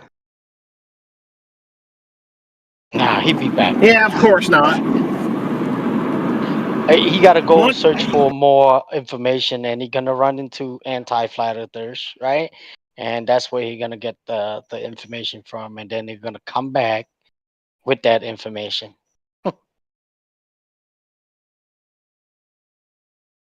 He's going to come back and go, "Guys, I've got it. It's gravity. No, sorry, refraction. That's it." Yep. You know, funny enough, man, you know, there's some kids that came here. There's multiple peoples that came here, right? And they don't know anything about the globe model at all. Oh. And we talking to him, and we show him the, you know, some other stuff, blah blah blah, and then the black swan, and then also the math behind the black swan, the distance to Oh, you know about horizon. Black Swan? You know about Black Swan complexism? I actually don't know about that, so carry talking. I'm sorry, bro. I actually know about that. Slim Pickens. No, I'm curious. I generally know about Black Swans. Anti-fragility. Do you know about anti-fragility? Like, same guy fucking brought up that concept as well. We can talk all fucking day long. I fucking know what you fucking talking about. So let's talk. Yeah, I'm sorry, bro. I didn't get what you were saying. Yeah, maybe because the accent. Okay. Anti-fragility. Same guy actually brought up Black Swans. Yeah, same guy. Where you basically build a model where it doesn't fucking break. If anything, it fucking improves and gets stronger with fucking broken things. But yeah, we can chat, man. Hey, am I the only one that only understands him saying the F word? I'm sorry, my man, but that's all I'm catching from what you're saying. It was very clear what he said. He said that the Black Swan, if you guys would even listen and fucking listen, actually is evidence that proves the globe even more. If you guys just open your ears, this is why you're flat earthers. That's what he said. Oh, okay. No thanks. I see you know a few languages. Very good. That's right. I couldn't understand him, brother. So yeah. No, only half. I only understood the F word out of what he said. I guess that makes it. That's an important. That's really mathematics. I understand mathematics. That's the only language that fucking matters. He sounds like Jampana's cousin. Right? We don't know. He said the mathematics is the only thing that matters, and you guys don't know math. That's why you're flat earthers. Am I right, Pingu? Oh, okay. So how do you find the distance to horizon on the globe? What's the math behind it? Let's hear it. Slur something out for me. I'll tell them all about it. Thank you. Are you trying to define flat Earth? Simple thing. Make a well, fucking dig a hole, dig a fucking deep hole, and see when the sun comes across it. Yeah, he said, "Where's your model? What are you saying? We live on a pancake disc that's only like this thick? Just dig a hole." Yeah. It's not what he said. Thanks, you taking the piss now, Bro. eh? Dang, at this point you're messing with us, bro. Because I didn't believe you for a second. Dude, what an asshole. I mean, am I lying, Pingu? What she did, one of the first things humanity did the curvature of the Earth. It was done by whales, but yeah, it's not what you want to do it. The whole idea that Earth's flat, you just said that right now, a very new concept. Oh, it isn't. I can't do this forever. It's literally the opposite, Pingu. Come on. Every cosmology in history is a flat Earth cosmology. Are we gonna fucking dance? Let's fucking dance. You're not white. I'm not white. Oh, is it like that? Is it, Pingu? That your rebuttal, is it, Pingu, to the fact that every cosmology in history was flat Earth? You muppet. No, flat Earth is a very modern fucking concept. Oh, so what's the ancient Egyptians' cosmology? Was that a globe heliocentric? Oh no, it was a flat Earth cosmology pretty much it fucking was. With a firmament they used to call Nut. Do you know what? I'm gonna fucking euthanize you. Oh, mate. But what about the ancient Greeks? Yeah, with that Aristophanes story. They must have been helio or geocentrists. Oh, wait. They believed in, what was it, Shambhala under the ground, and they have a dome as well. Right. I know. The Bible. Yeah, let's go with Hebrew cosmology. Nope. Flat Earth cosmology again, Pingu. So where are all these ancient cosmologies that believed in a globe? Data, you start fucking with data, I got a problem with you, mate. Pingu. I don't want you to fucking fuck up and change. This guy's not coming off mute. I'm sorry, guys. I don't care who wants to have him off mute. He's not coming off mute. He's a fucking retard. Yeah, can't remember. Crap. He said, "I'm sorry. I didn't mean to offend you. I've been drinking too much." And that's end of quote. Thanks. You funny, bro. Hey, can you guys hear me? Well, guys, I will say that I think Tanks is getting at least, he's understanding the real gist. He's not doing a literal translation because he knows what Pingu is actually trying to say. So, good job, Tanks. Thank you. I understand. This is how I get the message through. I talk to people who are, not all there. They believe in a globe. We sit them down, sober them up.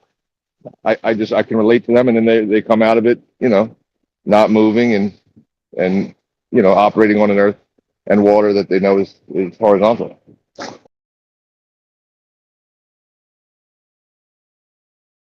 Hey, I tell you what, I'll give you many props. All I could understand was the F word, and I heard mathematics at one point, but other than that, I think the only thing I could pull out of that was the F word, so good job.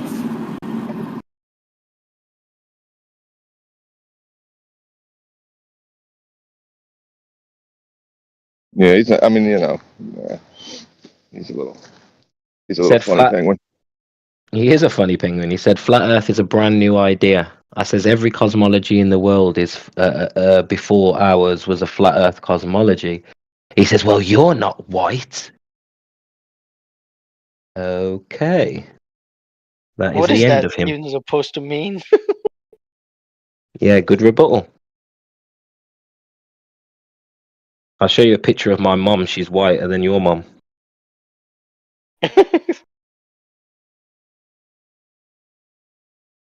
Just do the white thing and believe in the globe. That's pretty cool. That was pretty quick. Do the white thing. Hey, you guys ever seen Uncle Roger, the chef, the comedian? No. Yeah, he's funny. He says something like that too. Like, if people put like not enough chili or whatever, he'll say like, "Yeah, use the right amount, not the right amount."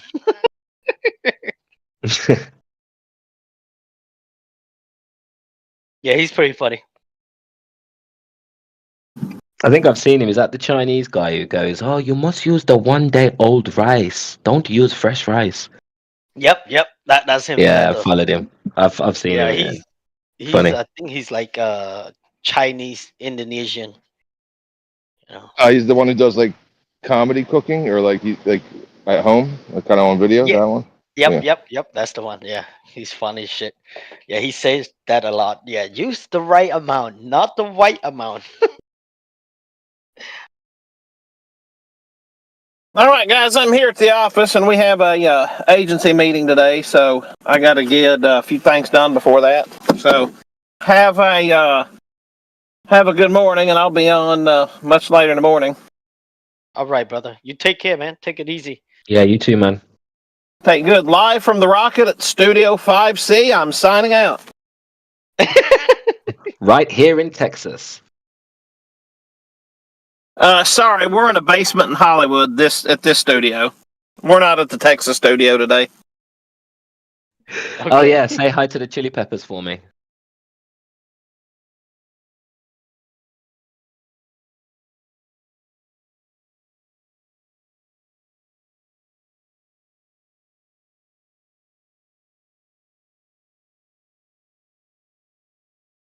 Check. Can anyone hear me? Yeah, Crit.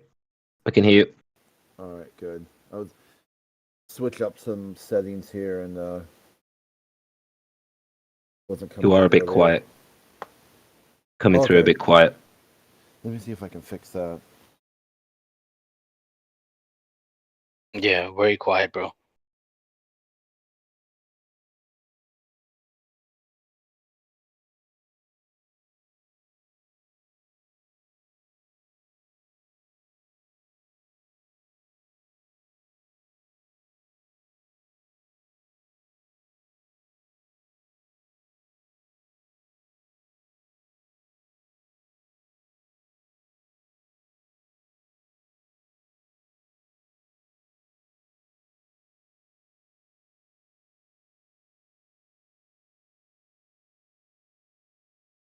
I want to say hi to a few new people who have joined. Lamb of God, good morning. Honourable Shlomo Moonbuggy as well, good morning.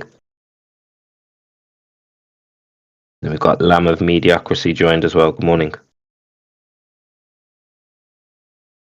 Nope. Good morning, everybody. Good morning, Rich Evans. Good morning. Oh, is he here? Yeah, he's the lamb. He's the other lamb. Oh, I see. Hmm. And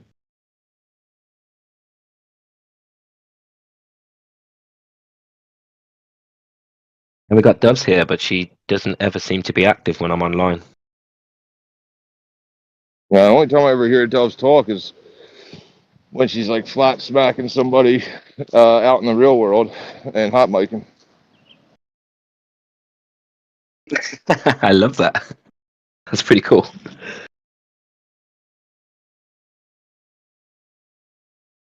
Shout out to you, Doves, if you can hear. Yeah. She's funny, bro.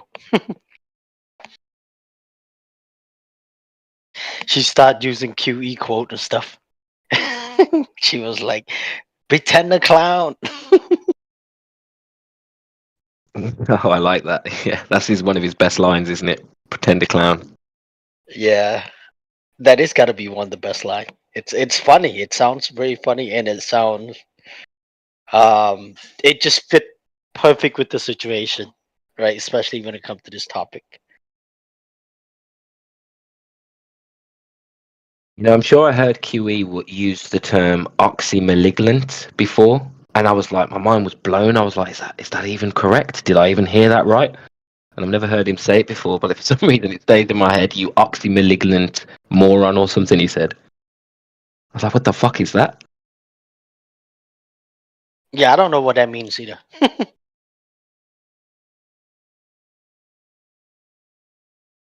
I've only ever heard the term malignant connected to cancer and stuff and tumors, so I don't really know what he means.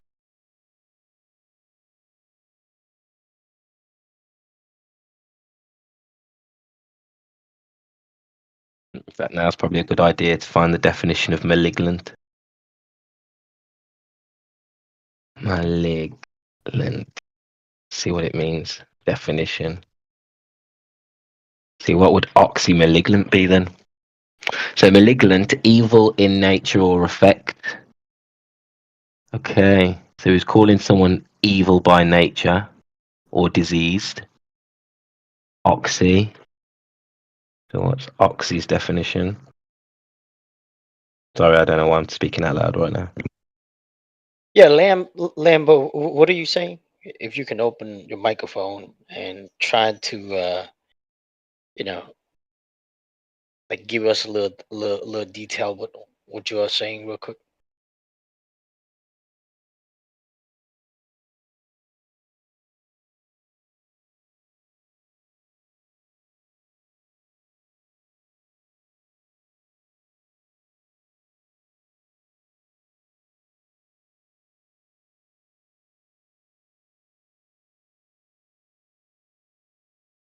Well, guess not.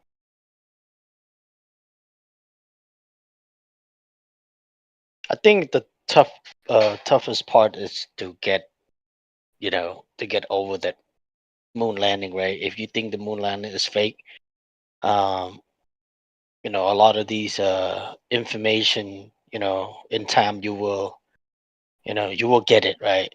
But you're gonna have to look into it. But if you believe in the moon landing, right? Oh, it's gonna be tough. It's gonna be very tough. What's the permission? I can't post pictures in here. Is that something somebody can assign? Yeah, let me Yeah. see, brother. Hold on. Let me see. How about now? How do I sound? Much Know how to do better. it, Kembo? No, that was still low. That was still very low. Yeah, I figure it's gonna be a little low, but I turned everything up as low as I could. Well, then that's the best you can do. Then you did your best, and it's great. Then, but it's still very low. Yeah, Are you sure you thanks. haven't got him turned down? Because I have crit halfway, and he's quite loud now for me. We would need a third opinion, I guess. I had him down Either a way, bit we can too. hear you. What's YouTube say? Listen to the live stream. That'll be the arbitrator.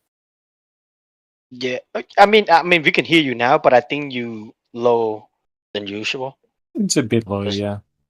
I don't know why this has come to my mind, but Crit, I bet you could do a good Andrew Tate impression with your voice. Can you do an Andrew Tate impression, please? I'm not. What does he say? What's one of his catchphrases? Oh, I know. Where he did the one with the coffee, right? Where he tells the girl, "I don't want to make you 2 coffees. You never drink them." It doesn't matter if I drink them. If something kicks off here in the house, I'm the one who's going to have to fight off the intruder. All I ask is that you make 2 coffees.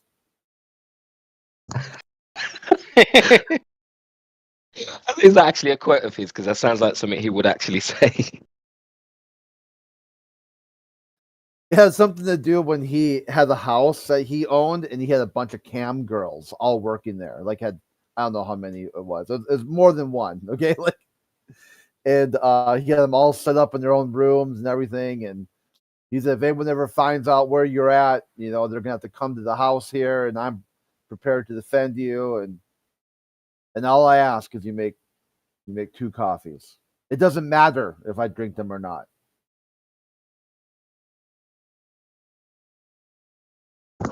The one quote I remember I thought was powerful. He says he has, what was it, unmatched, unfatigable. Did he say he's got unfatigable perspicacity or something? You heard that one? That was it. My unmatched perspicacity. My unmatched perspicacity, coupled with my sheer infatigability, makes me a feared opponent in any realm or human endeavor. Shit.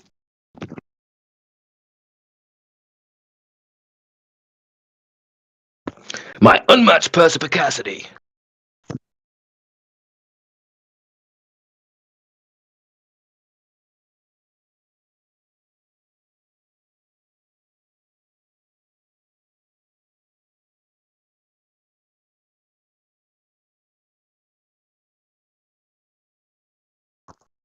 This is also the guy that says if you cry as a man or you have depression as a man, you're a pussy.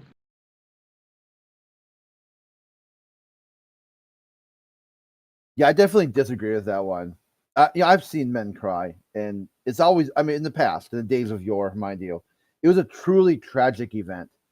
I mean, they lost a child, a battle buddy, something just heartbreaking. You almost wanted to cry with them. Like you could just feel the pain they were in. But now it's like you'll get some dude cry because they heard someone thinks the earth is flat. Like they'll cry for no reason whatsoever. They'll cry because they got muted on a Discord server that they don't want to talk on anyway because they hate the people in it. True. Some of them cry over global warming. Yet they'll cry over concepts they can't even articulate. Like, wow, what the fuck happened? You know what though? I also disagree with that idea because like I don't cry very much, and I think it's because once I found out how cold this bloody world is, you just don't have high expectations anymore. So when I see patterns, I'm like, yeah, that's probably going to happen. But something broke me the other day. I was watching a guy called Peter Bond, and he gives money away to homeless people, like £1,000. And the life changing stuff he was doing, like changing some of these guys' lives, and he was going back to check on them, and they've got jobs, and like I actually cried about that. And I asked myself, I said, what do I cry about? I didn't cry when my neighbour died. My neighbour died last week. I didn't cry about that. My missus was in tears, but I didn't cry. But then I cried about this stupid guy giving money to homeless people. And I was like, wow, that's a real sort of probably shows my worldview, as you would say, probably someone's challenged my worldview and it's broke me a little bit. But isn't it interesting how I can't cry for loss, but I can cry when I see extreme kindness to homeless people? It's weird, isn't it?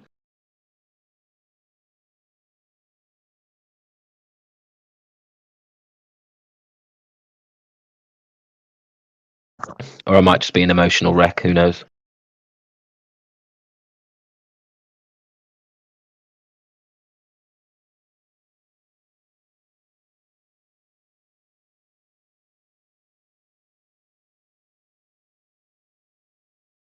Moving on. Good morning, John. Didn't notice you were here. Hope you're well.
One of my favorite QE quotes is when he'll tell a globalist that him and Brenda should have kids because then their babies would have hooves.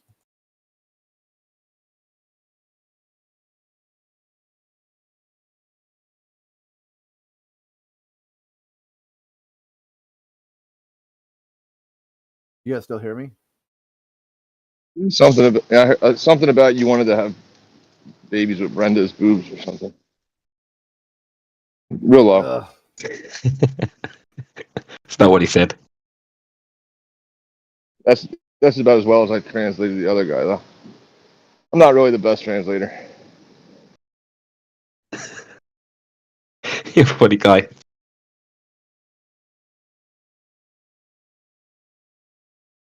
No, I Yeah, did. Crit, I didn't get hear that it. one, Crit. I didn't get the It was a joke lot. though. Brenda's Yeah, got like his a eyes set demon. on Nathan. What? Who's got? What's going on? I mean, I just see that Brenda's got eyes for Nathan more than QE. Oh yeah, yeah. QE would tell the globalist that basically that they could make the Antichrist like a little demon.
You will be assimilated. Your biological and technological uniqueness will be added to the collective. Resistance is futile.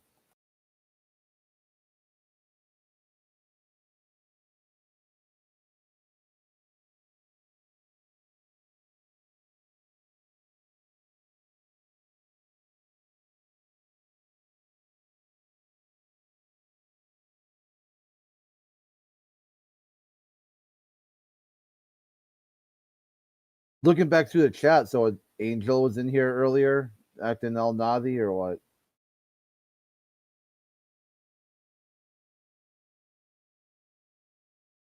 Well, he was saying some stuff like insult. brain dead or dead brain, whatever the hell he was saying. So yeah, so I muted him in the chat. Oh yeah, then he hated that, huh? Yep. And then he took off because I was waiting for him to say, like, to open his mic and start going crazy again. He didn't, so he took off. Yeah, he kind of saved himself from being banned again.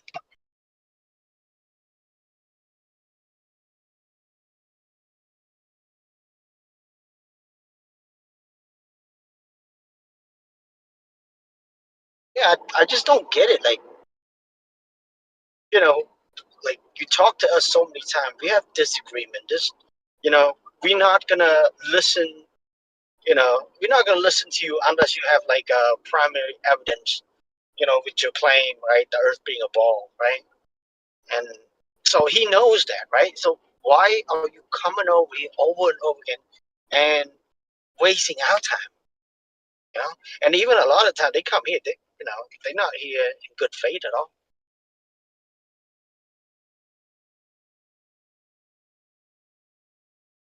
The minute we don't want to listen to them, they start with the insults. Yeah, it's really odd because his worldview is a sort of really radical version of atheism, where everything must be proven to him, not his primary evidence. Like, he's not going to do it himself. Someone else has to prove God to him, in which they can't.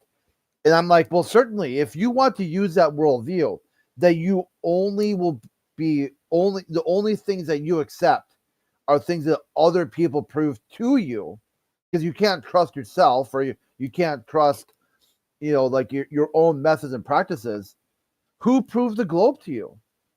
Who, like, you use it for God, like you said, you don't believe in the God because no one's proven it. Well, who proved the globe? When did that happen? And he doesn't have an answer for that. It's like, just because he framed it as sort of a nebulous scientific, this topic has something to do with science for some reason, he just believes it.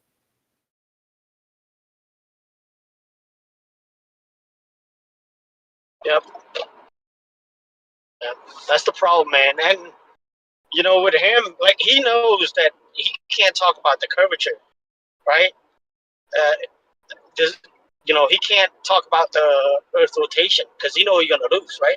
Because there's no primary evidence for none of that, right? So he always bring up the space jump, right? Because there's some data, right? According to him, there's some data. I'm pretty sure there are some data out there, right?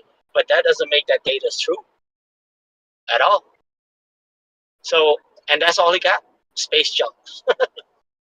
It doesn't curve the Earth either. He's talking about something completely unrelated.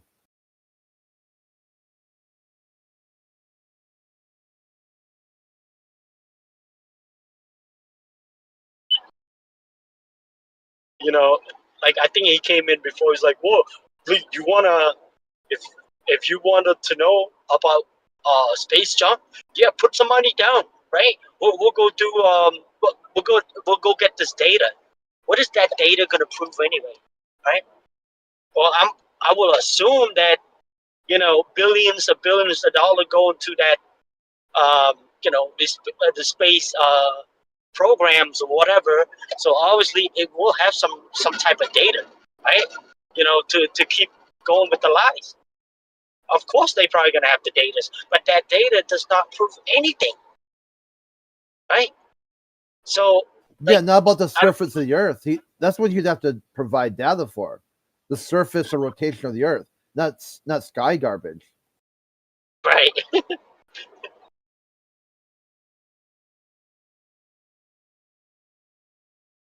Yeah, that's why I said, he doesn't want to talk about the curvature or the Earth rotation at all, because he knows he's gonna lose, because there's no primary evidence for that at all.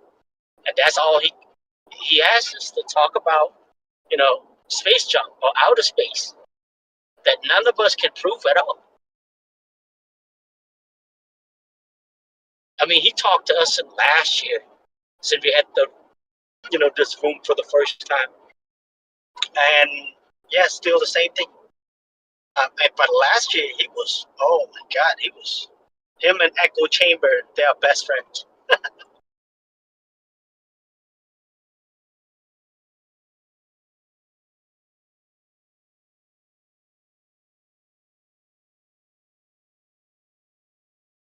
I saw the guy Echo Chamber on another server, and he acted like, I'm pretty sure it's the same guy. Yeah, I'm almost 99. I'd have to look again, but I'm almost guaranteed it's the same guy. And he acted like he never talks about it, doesn't know what flat Earth is, doesn't know any flat Earthers. I'm like, dude, you're being like really weird now.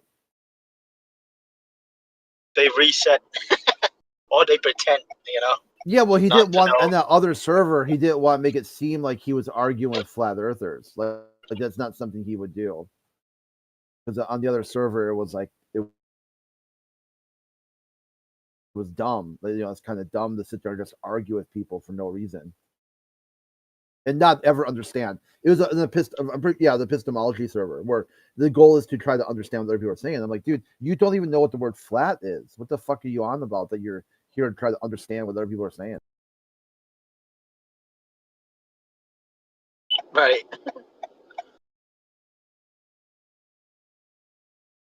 And a lot of them, they can't help themselves, but they're trying to argue with us, right? And then they got triggered like plenty of times. And that's why when I see them now, I'm like, if they say something stupid, I'm like, nope, you don't get another chance at all. Like they just come here to waste our time. And like I was saying too, right? Sometimes these anti-flat earthers would sit in the room, right?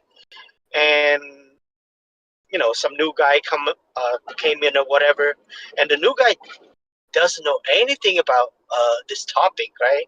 Doesn't know the circumference, the radius, none of that stuff, right? And we show the person the math, the distance to the horizon. We show them the black swan, and then we explain the black swan, and all of a sudden, that person out of nowhere threw the word India or atmospheric refraction, right? And this happened a few times. So I start to think that some of these anti-flat earthers DM these guys these answer, right? Or explanation why, we can see way further than the geometric horizon, right? And that's the reason why a lot of times I don't like them sitting in here, right? Or keep posting stuff in the chat, right, without saying a word. So I came to the conclusion that they've been doing that. I caught them like at least 2-3 times, but I don't have 100% proof that that's what they were doing. But it's just ironic how the new guy came in, doesn't know anything, right? But when we show him the math and the black swan, he threw the word atmosphere refraction in there. Yeah, like the post and run, or they come back with a sock account or something and try to reset the conversation. Then they get exactly the same result. They spaz out, they freak out, set their hair on fire, but it's your fault that they did that. Like, they're so bad at adulting that they can't even take responsibility for what they did. They joined a channel, they talked about a topic, they freaked out, they came back with a sock account, did exactly the same thing. But it's always your fault. So you're supposed to take responsibility for everything. Ones who freak out is your fault. Ones who don't freak out is your fault. The people who don't join the channel, that's your fault. The people who join the channel is also your fault. This is why the globalists, they've walked themselves into a contradiction that they're going to have to fix. When they come in here and say flat Earth is the dumbest shit ever, okay? And now I thank you for letting me know not to give a fuck what you have to say. You let me know right off the jump that anything you say next is as equally worthless.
Hello. Am I coming in okay? I just Yeah, sound good. changed the headset. Yeah. Perfect. Good.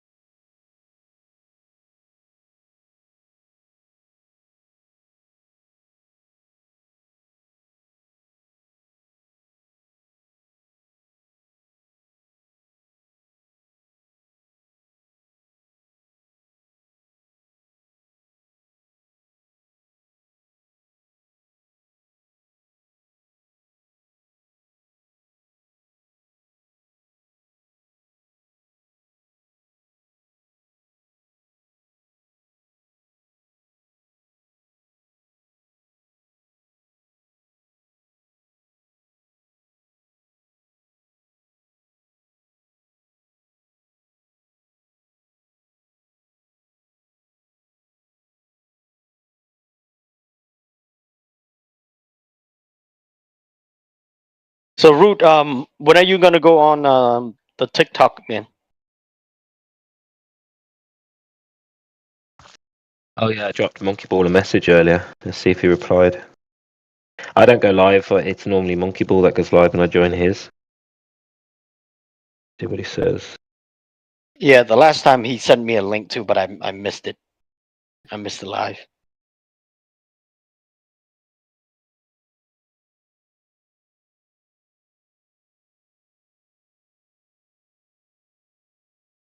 You know, Yeah, I just thought asked him. that. Sorry, go ahead. No, I was gonna say, yeah, I thought that, trying to get what is it, the subscriber, the followers, whatever, would be tough because I don't really go on that platform at all. But I did made an account because Mickey told us to, like, yo, if you guys wanna, do something like that, man, you should go check it out. Um, TikTok, right? Just there's a lot of people on TikTok that talk about these topics, and which is true too. Because I remember one of my coworkers, I think this 2019, 2018, 2019. I think more like 2019. And we would talk about this topic or whatever, and a bunch of people at work, some of them just like, flat is stupid, whatever. So, but I didn't care. I still brought up the subject anyway. So finally, she looked into this information, and you know where she gone to? She gone to TikTok, and there's a lot of information on TikTok. And finally, she came back to me and she said, "Well, you know what? I understand where you guys coming from now, right?" And then she threw that, the whole like, oh, they gonna build this arc, or what you call the hotel in space by 2026. And then we made a bet. I said, look, by 2026 they're not going to build no hotel up in space that you and I can go. And I can guarantee you right now, let's make a bet, right? Let's make a bet. The bet was like, okay, if you lose, you buy lunch, stuff like that. It's nothing crazy, right? Well, it's 2024 now. We got 2 more years, right?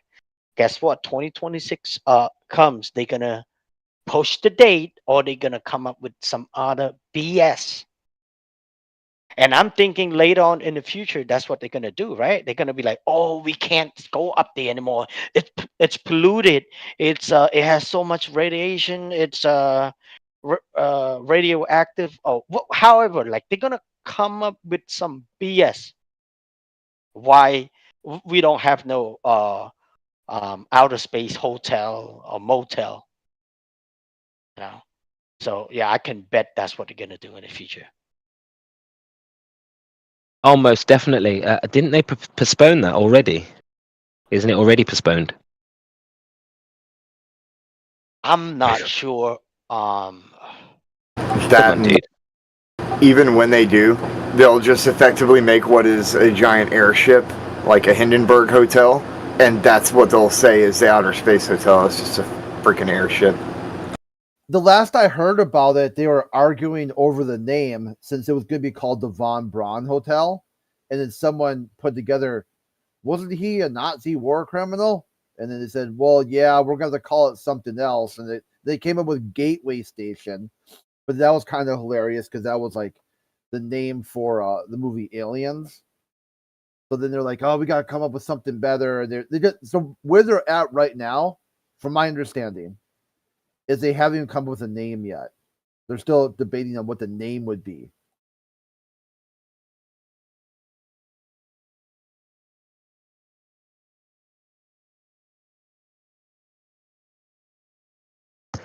Can't remember who said it, but there was another flat earther who says he thinks when they start space travel, they're going to be calling it APCOT, APCOT, or APCOT. I can't remember actually. It might be ABCOT. But apparently that's something that is connected to an outside landing area, like a go-between, like a train station between the realms or something. I don't know. Don't know if you've heard of anything crazy like that.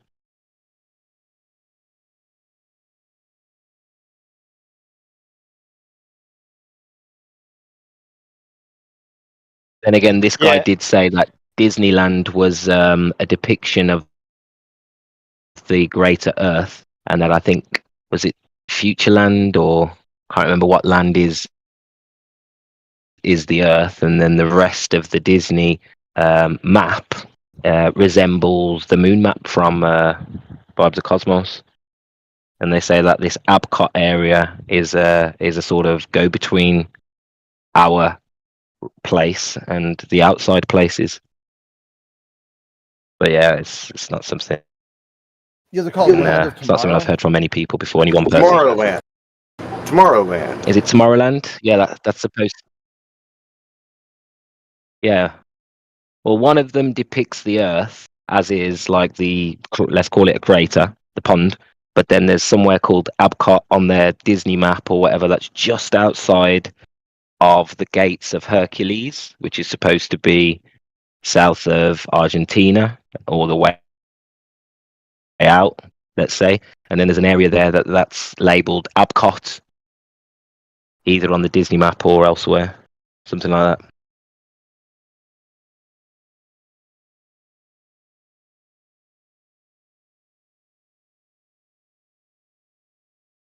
Yeah, this guy also said that Walt Disney was Hitler, so I would take it with a pinch of salt.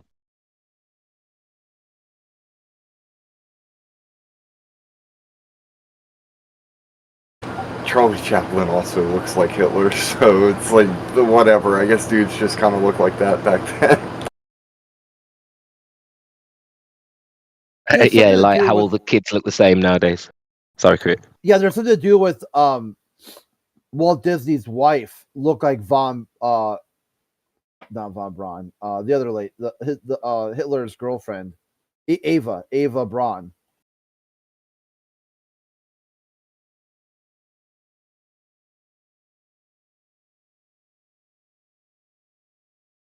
They just adding fuel to the fire. Really, does she look like Hitler's wife?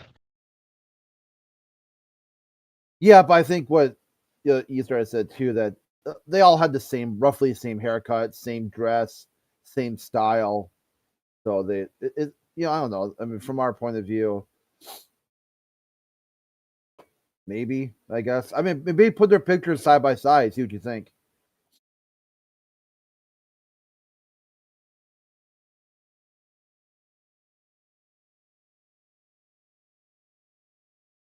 Yeah, that's what I'm looking for now. See if I can find. Oh, I found one. Yeah. They do look similar. I'm going to post this picture in the chat.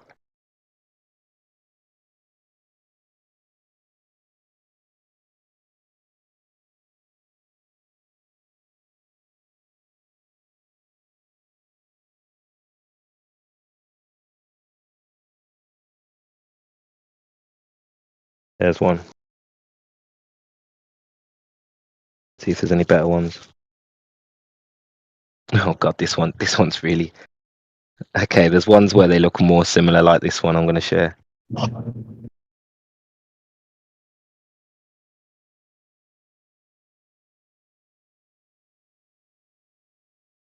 Lol.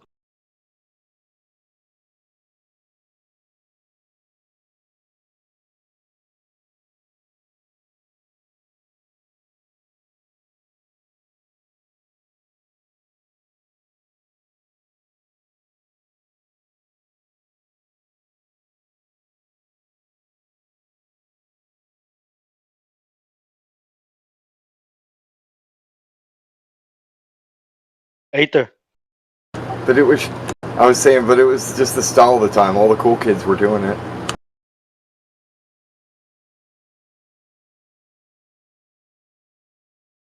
Aether Grass. What's up, man? Did you also download the Media Encoder? That one. I got the whole thing.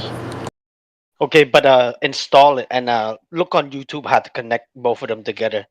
Because when you use the Premiere or After Effects or whatever, you want that Media Encoder to connect with with the main one, the main program. Because if not, when you try to render it, man, it's gonna eat your CPU and your RAM a lot. So yeah, you don't want to kill your CPU.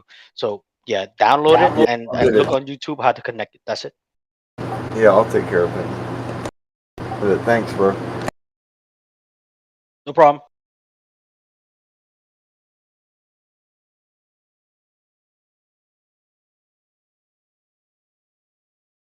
Oh, Revelation, what's going on, bro? Buenos dias, brother. How are you?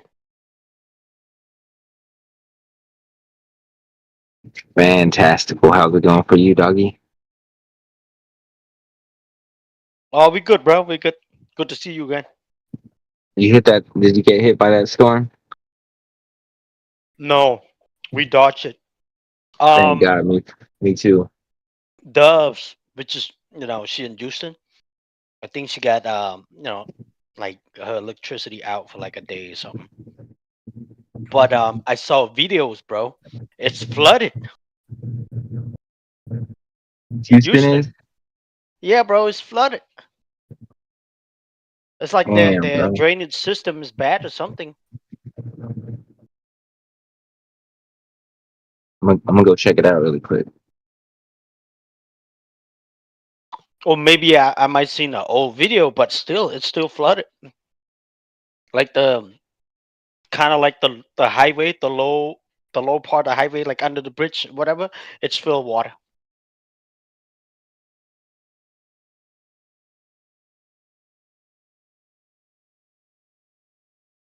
And I bet you anything, go check that water. It's not curving. It looks level. It looks flat. Hey.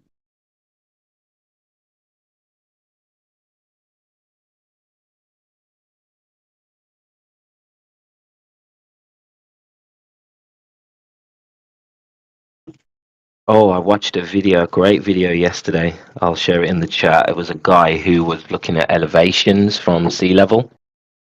And he's looking at the ball, the way the ball's depicted. And I think there was one image he had of the ball from NASA where America was at the basically the way that we were looking at the ball, America was either side of the curve. So there's a hump in the middle of America, basically. So he's looking at the elevation between either side of this globe's hump. And the actual elevation, instead of curving upwards in a hump, it actually convexes into and depresses into itself across America. So where they're trying to convince us that there's a hump or a curve through the east or west of America, it's actually a depression. I'll share the video. Yeah. Please. I mean, it is, yeah, share that video for sure. That'd be cool to see. But yeah, it is interesting. Like even the like the standard high altitude footage, balloons where they should, they're just a picture of, or just a photo of like long distance in general, like the ones you see on your TV screensaver of like Japan. That it'll be whatever the distance is. For one of the pictures, I can't remember the exact distance, but what would have to be the case if the Earth were a globe is that there would have to be like right in the center of that picture. It would have to be like a 20-mile hump. Like right in the middle between the horizon and the observer taking the picture. But it's just, you just look at it, there's no hump. It's just the land is there. Yeah. But the Globers will just say, well, look at the horizon. How come you can't see any further? But the hump is there's supposed to be a big hump right in the middle of that picture. Exactly. But if the you can go and see these, these locations, elevation against sea level, and the altitude, and some of these humps are actually convex depressions. It's the literal opposite. If you was to map it on a chart, we know what a hump looks like. It looks like an arc. Well, the actual topography is the opposite. It's a smile, not a frown. How can you justify it? But I've shared the video in the chat. The guy does a very, very succinct job of explaining it and shows his measurements.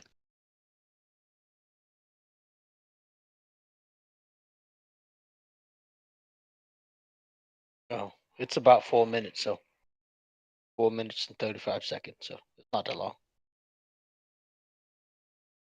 Yeah, it's worth watching now if you've got time.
I like that.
Yeah. He made a very great point, right? On the the globe map, right? I mean, the ball, the model, right? You can see a big hump between the 2 points that he created, right?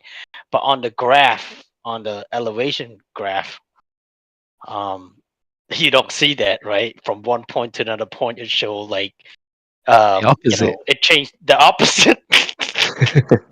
Exactly. Oh man, this is a globe killer too. Within their own model. That's also another globe killer. Yeah, it's a great video, isn't it? I'm surprised that hasn't been shared already. Oh, I'm gonna save this right now. See, I'm gonna start saving all the stuff. I mean, that's always been a question I would ask a Glober, like how much Earth curvature, to conform to the radius of 3959 is there in a valley? How would you measure that?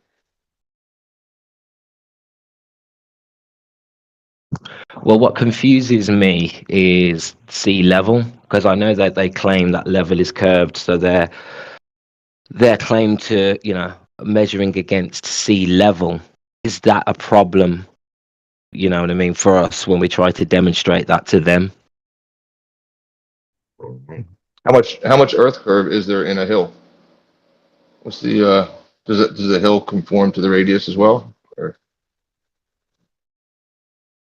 how much Earth curve is in a mountain?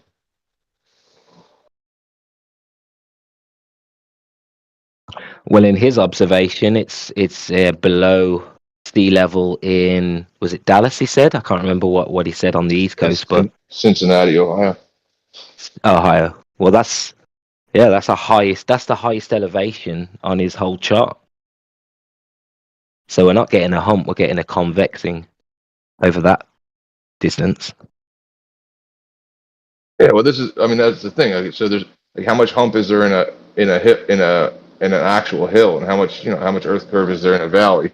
The thing is, in order to measure any of these things, level needs to be synonymous with horizontal to get any of these measurements. So, I mean, it's just killed. It's apparent. If you go through it and try to figure out how much Earth curve there is, you're going to find out that you're going to implement level as horizontal to measure the vertical change in a hill or a valley. Yeah, there's no Earth curve. Right, but now I'm starting to understand why, instead of trying to tackle it directly, a lot of people might say, you need to actually, make a marker on the wall, sort of thing. I've heard Demark say it a few times, because trying to explain this by using sea level as your baseline doesn't help the argument when it comes to the Globers, because they're like, yeah, sea level's curved. So sea level in the north is at a completely different altitude compared to sea level on the equator. Obviously, you know this.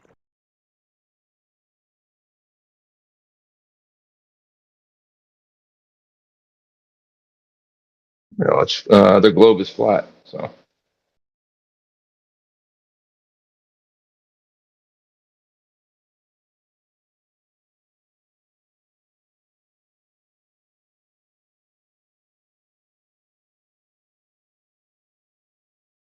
Yeah. I think the best point in that video is the fact that in reality it's convexed.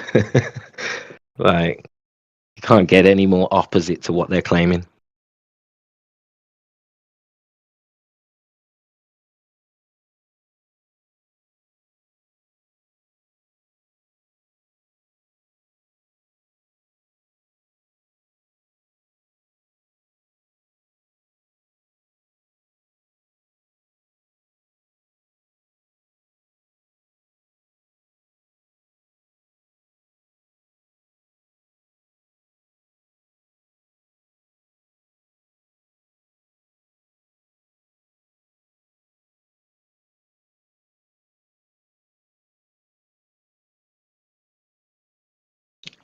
Well, I guess it was no hump day, as as Jedi used to say.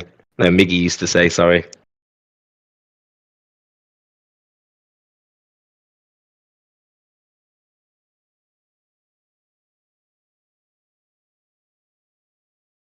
Yeah, but politics earlier, bro. They were dead. I don't know what happened. And I saw AJ and another guy was in there. That's it. Right now, in there's like heretics in there, and subdue in there too. I'm just surprised because usually I know there's a lot of people in politics. And a lot of time over here is actually dead. But I think, even the PNR here, I think in the morning for me, right, it seems like there's a lot of people, and it die out maybe a few hours later, right? And it might come back a little later for whatever reason, I think due to people's schedule. Well, don't forget it's summer, bro. People don't come on as much in the summer. I think everywhere's been quiet lately because we've had good weather. I thought it was I thought I didn't get the memo. I thought it was like an organized, let's go here and try to build it up thing.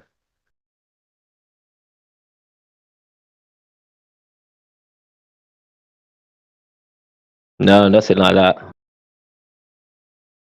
It's just, I think, everyone's been stuck in the house all winter. You know what I mean? And now it's summer. People are just out and about a lot more. Oh, no, I agree with that 100%. I thought that going from politics to politics, politics to PNR was like a concerted effort, like over here to try to build a presence. Yeah. Or people just keep going on TikTok now. I think so.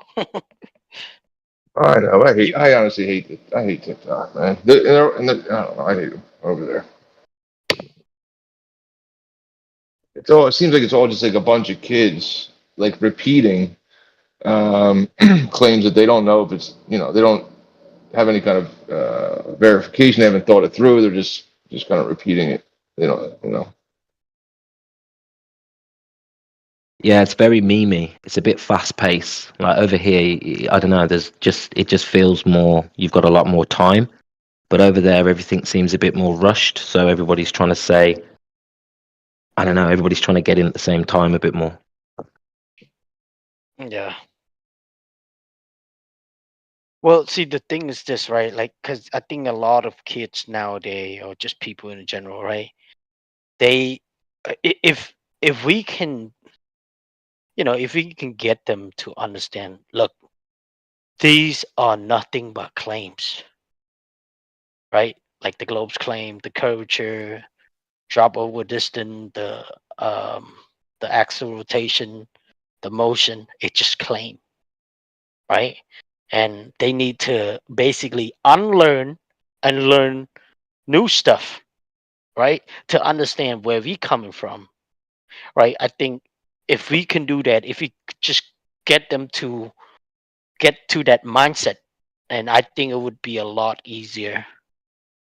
So we like, when talking to certain individual or groups of people like TikToks or whatever, we have to find a way of get them to that path, because no matter what we say, they're gonna just keep repeating the same claims, or they make up their own claims too.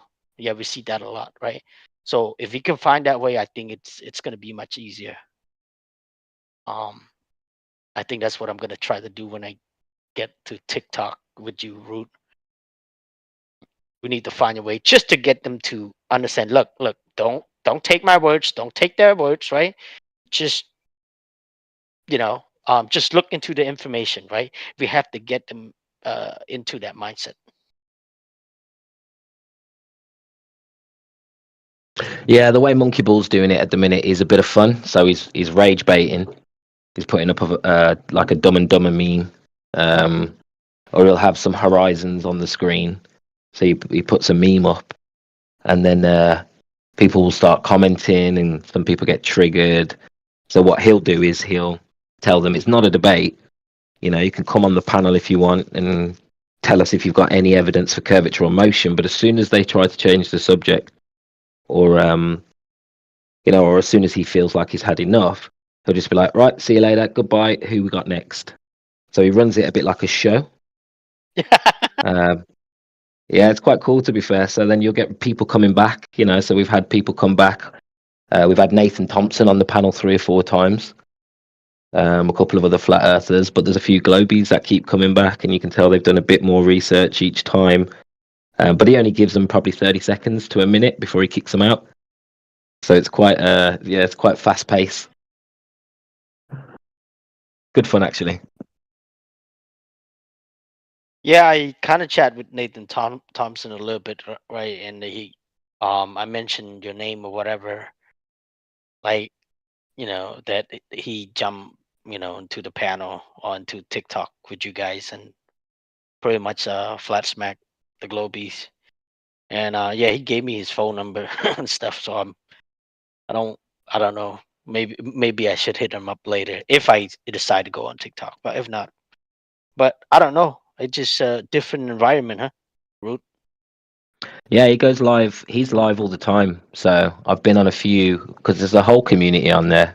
So you see the same names, a bit like Discord. So they have their own community over there. So, I mean, I got into a debate with one of the top Globe guys from there, and I didn't know who he was. I just finished a live with Monkey Ball, and another live just popped up. So somebody from our live must have invited me to that live. So I had a look, and there was no flat earther on the panel. It was like 3 Globers, and they were just clowning the flat earth. So I said, bring me up. So I went up, and I slayed one of them, slayed another one. And then this guy turned up with a model, like a 3D model. And he's got AutoCAD going, and he's got some other program going. He's got Stellarium open, and I'm like, holy shit! And he's screen sharing. Anyway, I had a good debate with him till they kicked me out. So they ended up ending the live. I must have been in there with him going back and forth for an hour. But halfway through, well, towards the end, Monkey Ball messaged me, and he's like, "Bro, you're debating Stingray." I says, "Who's Stingray?" He's like, "He's the most notorious Glober on TikTok." And he's got a little Globe following over there, so he's like the little Globe champion, Stingray. So it's a bit clicky. It's a bit clicky already, but yeah, Nathan's well in on TikTok. Like he's live all day. Nathan Thompson on different shows, different streams. I see. Yeah, you'll have to have a look, bro. It's very different to here. Yep. Uber, what's going on, Uber? Yo, what's up, man? How you guys doing? Hey, man. Yeah, good, man. Good to see you. Yeah, bro. Hey, thanks for that that info, that file. I'm gonna have to take a look at it again. I gotta like kind of study it a little bit. But thanks Yeah, for no, sharing, though. there's a lot of numbers on there, man. But yeah, it totally disproves what they're trying to say. Like when they try to use you know how when we back them into a corner with the long distance observations, right? To where the only answer they have is refraction. That set of data that I gave you guys, Right. just like it totally blows that out of the water. Because even with their refraction taken into account, it's still not below the curve of the Earth. So Right. So, but did you know? I mean, what do you use for the refraction? Are you using a atmosphere refraction formula, or you have a different number? no, I'm using their websites on gathering refraction. Do you know who Mick West is? Nope. He's like the anti-conspiracy dude. Like he's the dude that wrote the book like Escaping the Rabbit Hole, right? Like how to tell your friends that they're fucking idiots for believing in conspiracies, kind of. It was basically like the gist of the book he was trying to create, right?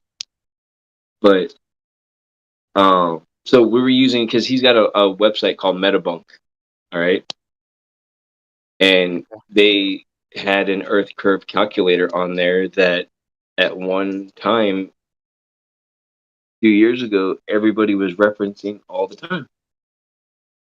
And then he added the refraction calculations to that, right? So you can, like, when you go to his website, you can plug in the height of the observer, the supposed height of the object, the distance,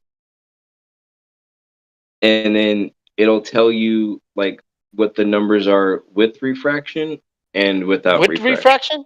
Wow. Yeah, it'll spit out the numbers with refraction and then without it. So it's honestly it was a great tool for us, you know, because like none of us wanted to sit there and do all those fucking calculations all the time. So we we played by their rules and they still lost and still don't want to talk about it. So yeah. I see. Man, that yeah, I mean if you have that whatever that website, if you want to share with us, man. So a lot of time when they trying to throw refraction, we'll go to that website and have the refraction number ready. And it like most likely it doesn't help their case at all, right? Even with the like a lot of time we show them the black swan, they would throw in there like the atmosphere refraction. The formula would be 7/6R base radius of refraction, right? All they do, they just increase the radius by 1/6, just to explain why it looks so flat, why we can see, uh, further away than, the predicted distance to the horizon on the globe math. So yeah, if you have that website, that'd be perfect, brother. I would love to use it, or at least post in the chat all the time so they can use it. The best thing about it is to let them use it. There you go. Thank you. I'm gonna have to save this right now too. See now, But yeah, man. so Yeah, go ahead. Yeah, it's got refracted horizon, refracted drop, refracted hidden, refracted horizon dip, and then it's got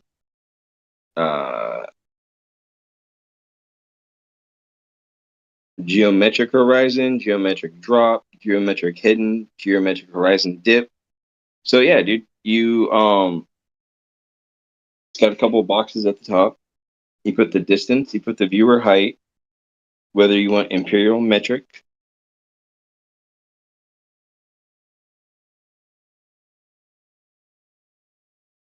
Or advanced. And Right, I see.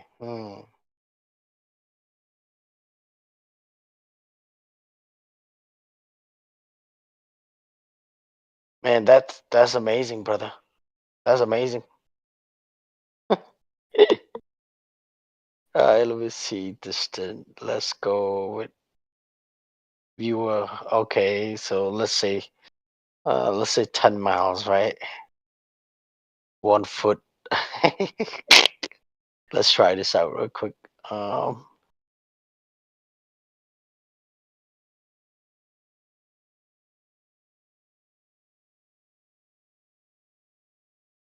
He tried to use it to explain Black Swan, but it debunked it because to get that level of refraction, it flips the image upside down. And then that's not what you see, though. You don't see like the oil rigs upside down.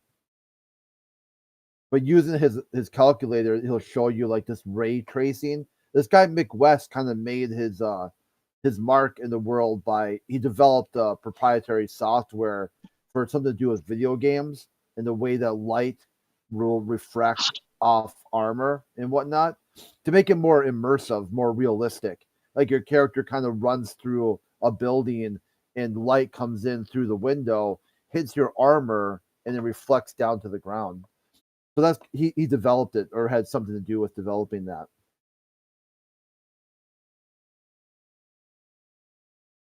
See. So I mean, he is. I would say, yeah, he's definitely a smart guy. He just didn't follow through with some very basic arguments, and when they applied to sort of modern, flat Earth topics, they don't work anymore. Because he used to be able to explain, hey, you see as far as you're going to see based on the conditions of the day, and here's how you can model that. Until it went so far out that it broke the model. And then last I heard that he hasn't been around since. Like, he showed up on 24/7 like one day and kind of started talking about that there's more information. He needs to go back and fix his model. I'm paraphrasing, mind you. Like, he needs to look at it again, and he's never been back since. It's pretty much abandonware at this point. He's given up. But like what Erber was saying, that this used to be the guy. This was their subject matter expert. That was their like Neil Thomas Young, like with a lot of flat earthers cite him with refraction models. Mick West was their version of that. Oh, I see. Wow. So this you said, Crit, that in order for that much refraction to invoke that much refraction would mean the image would be inverted, did you say, or reversed? Why is that? What's that called? Oh, it was it's called they put a term to it. Rumpus called it super looming, but it's like a superior inferior mirage or something like that, where off in the distance you've got a fake horizon called the Fata Morgana, and it's an image of itself stacked on top of another image of itself. Like, I think if I'm sure you've seen them before, like pictures of them. I'm not doing it justice, maybe. No, I think I have. I just can't think of any examples at the minute. Like, sometimes like you'll see a boat like way off in the distance, and the boat will be upside down. I think I might have seen two boats sitting on top of each other, one upside down on top of the other. That's it. That's what I'm talking about. Yeah. So the two boats, that's still one boat. It's got a Fata Morgana or heat haze type of thing that flips it over on itself, like a mirrored image.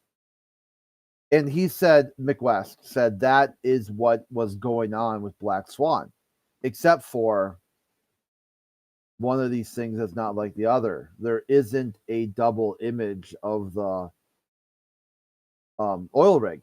And even if there was, what you said, the first image is blocked by the horizon, which they called super looming. The second image, the one you see, is not upside down. Right. Yeah. So his explanation would work had it not been for a right side up image. If the oil rig was upside down, someone could be like, "See, told you so." So basically, what you're saying, for that amount of looming, sorry, for whoever that was, just to clarify. So for that amount of looming, you have to get this reflective property. Otherwise, you can't invoke that much refraction or super looming without an inversion. Yeah. In his model, the bar didn't go that far. Like, that was a maximum amount of refraction you could add. It was beyond. It broke the model. It was too much refraction. Yeah, I actually heard this argument from Whitsitt in a debate once, but I didn't know what he was talking about. But you've just put it in context. So I'm gonna have to try to find the video that was on my channel like years ago, where we had Mick West on, and there was a panel of us, and one of the guys in our group who lives in England actually did. He was taking pictures of like a lighthouse across the pond or across the bay or whatever the fuck it was. I think it was like 15 miles away or something like that. And this dude was like, he was taking pictures on the beach right above the water while laying on his stomach, right? To get as close to the ground as possible. so that they can't say that it's like a observer height advantage or any bullshit like that. And dude, he totally like completely fucking destroyed Mick West's Metabunk Earth curve calculator with those pictures. And we went around and around for probably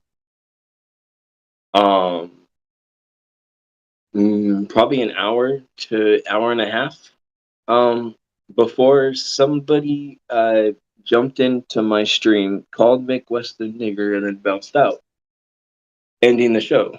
So yeah, people suck. But I'm gonna have to go find that video of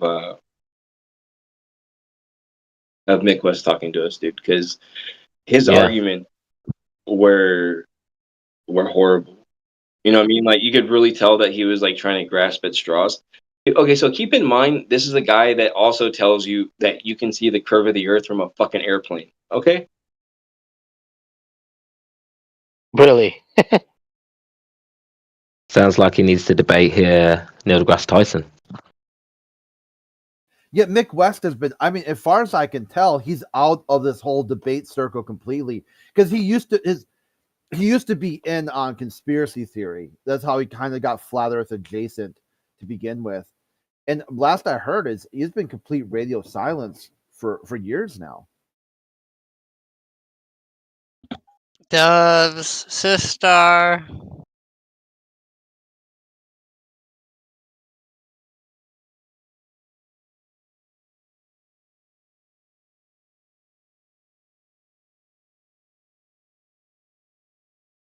Oh, was that it?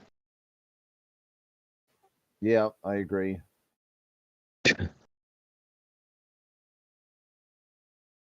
I was expecting some trolling then, but okay.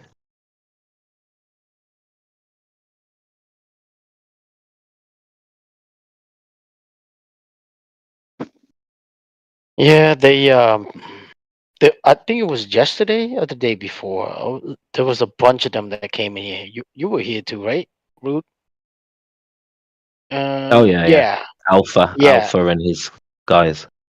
Yeah, and also Mystic and a couple other dudes too. Well, they actually went to Dub's channel or VC or whatever or server, and they were trolling over there. Right, like there's like 3 or 4 of them, and then they also came here too. They trying to troll for a little while, and I don't remember what happened. They end up leaving.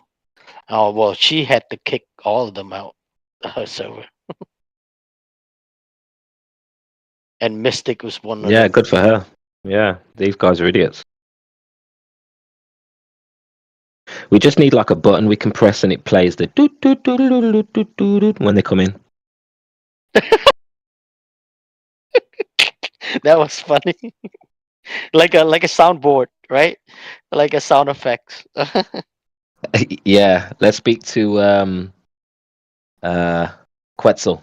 See if he can set it up. It's the one QE uses with his videos. I don't know if you watched it before, where they're like, there's a laugh track, and then there's like a circus music like that he'll play. Yeah, that's really effective. I know which one you mean. We need something like that, yeah.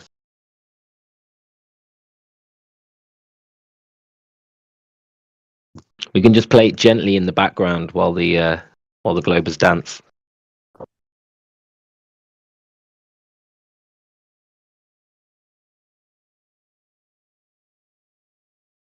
Yeah, Quetzal, man, I haven't seen him online much at all. I mean, I hope he's doing okay. But he was here earlier, right? Remember, Root? Yeah, been here yesterday as well, I think, in the other room.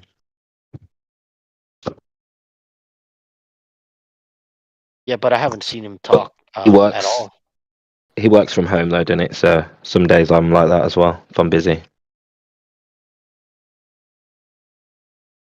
And then when you're on all day, when you're working, and then finish work, when you have your own time, you end up flipping busy with life and everything else. Like,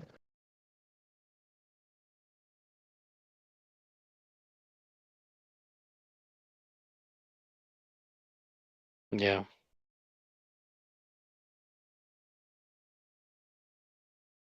Unless he's a football fan. There's a lot of football on at the minute.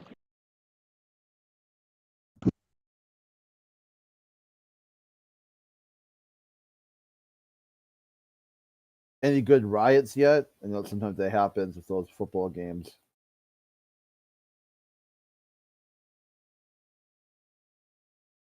No, not that I've seen. English fans are usually the worst, though.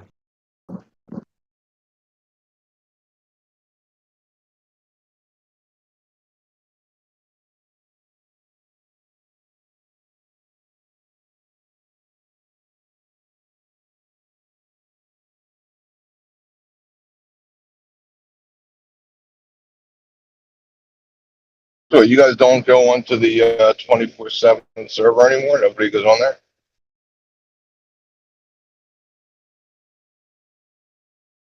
I mean, I do sometime, but I like it here a little bit better. At Yeah, I mean, night, is there any? Is Is there anybody on it? Yeah, during the nighttime, they'll do like a fresh and fit thing. CB does, and QE will join too. Like, check about like basically like 12 hours from now, around that time frame, they'll be like 20, 30 people in chat. All right. But yeah, like, but there's no. I remember when I used to go on. I'm not even a member anymore. But when I used to go on there years ago, it was just there was always somebody on there. There's times where there's nobody on there now. No, there's people. Like Everyone's a bit more spread out participate. now. Yeah, it's more spread out. But we do still send people from here to over there, like every other day. One here, two there. Someday we got 3 people going in. Sometime we go, check them in the VC check-in. Twat Walls will also help out and stuff, or aid the grass, whatever. Yeah. So we still send people over there, but sometime I go over there just to listen. And then after that I come back over here. Oh, nice. Okay.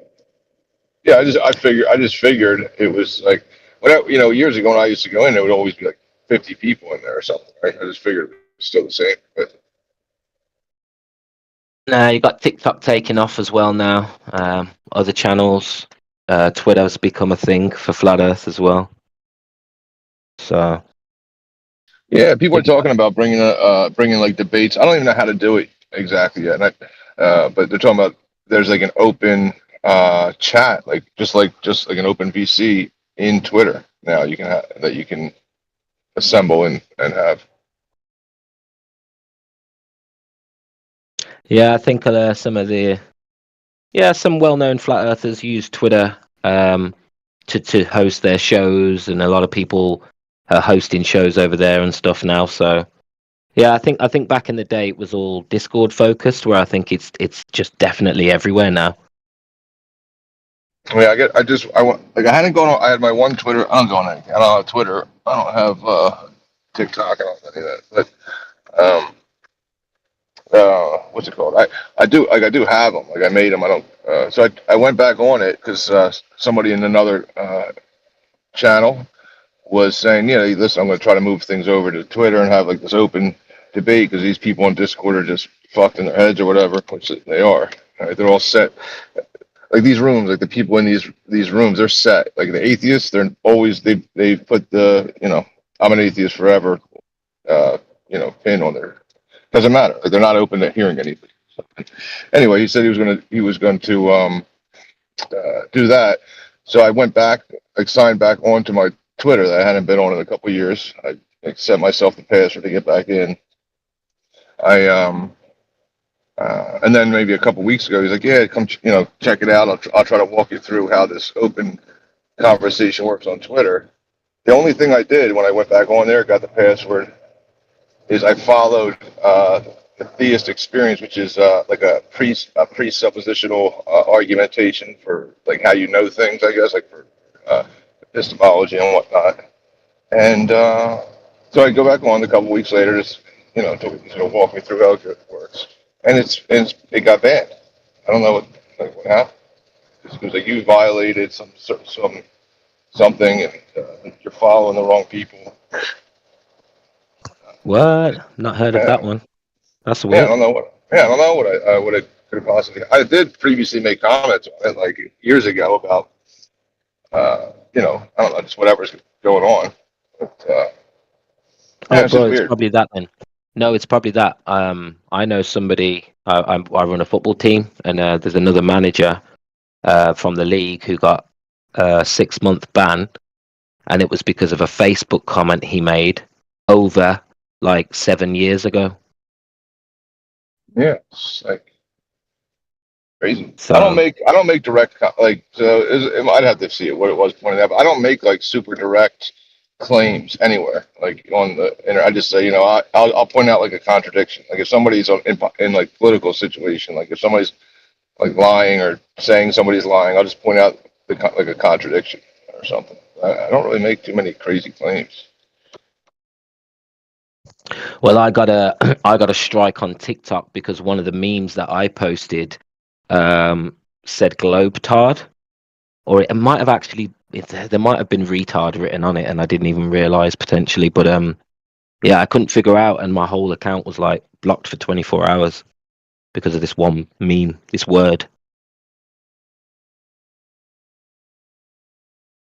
Yeah, it's crazy. It's fucking stupid, man. I can't believe you can get isolated from social media by saying a word. Yeah, I mean, like at some level, yeah, like there's at some level I kind of understand it, but at another level, it's too much. Like it's definitely too much. Everybody knows it's too much censorship, but there is a level where I can if people were just on there, posting naked pictures, like where do you draw, so where do you draw the line, right? Like, or don't you draw a line? Yeah, but I mean, come on, we're gonna cancel you because you said retard. Come on, get the fuck out of here, right? I didn't hear what you said. I was saying that, like with this whole like cancel culture shit going on right now, like they'll cancel you for saying the word retard now, dude. It's fucking ridiculous. Yeah, no, that's just retarded. That's what I'm saying. I do understand. Like, I do understand certain things. Like, should I be able to just go on there and be like, "Kill yourself, you piece of shit," or something like that? I don't know. Maybe I should be able to say it. I don't say it, but I don't know.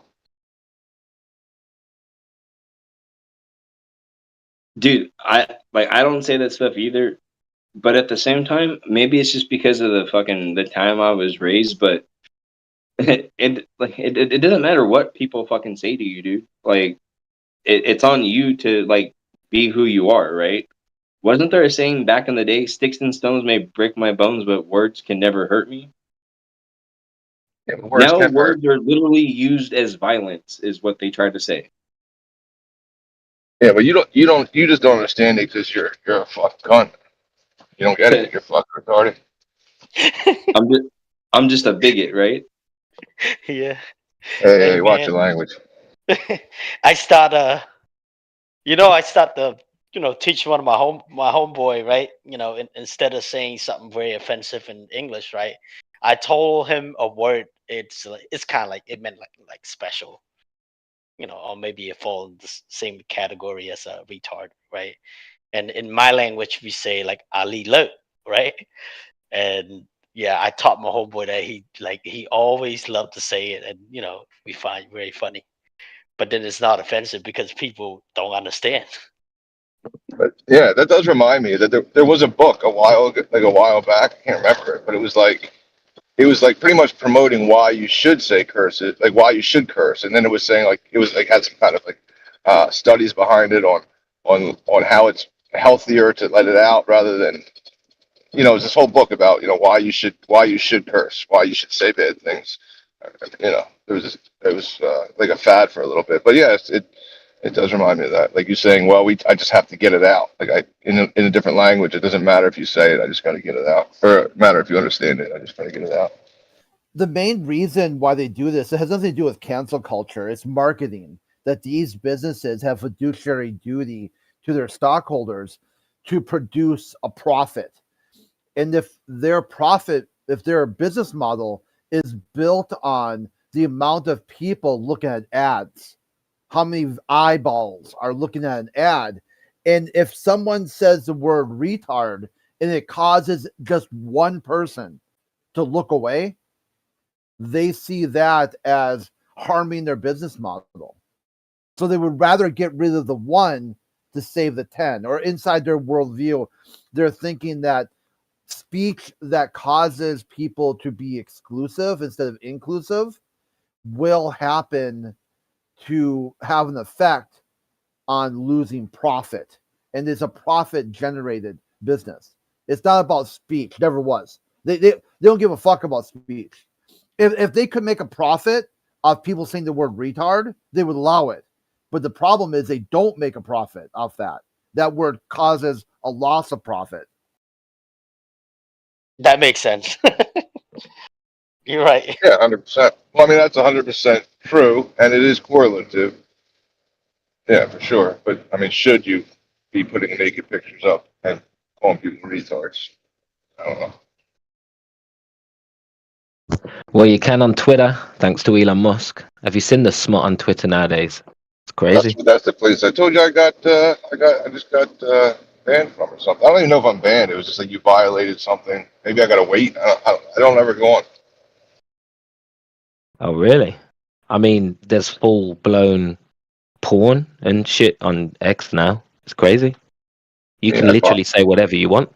I follow a lot of like conservatives. That's probably what I did wrong. And you see what happened with him too. He's like, hey, advertisers are pulling. We're losing business. We're hemorrhaging money. Instead of saying like, hey, we're going to try to have settings or features or something to make it a place for everyone, he tells the advertisers to go fuck themselves.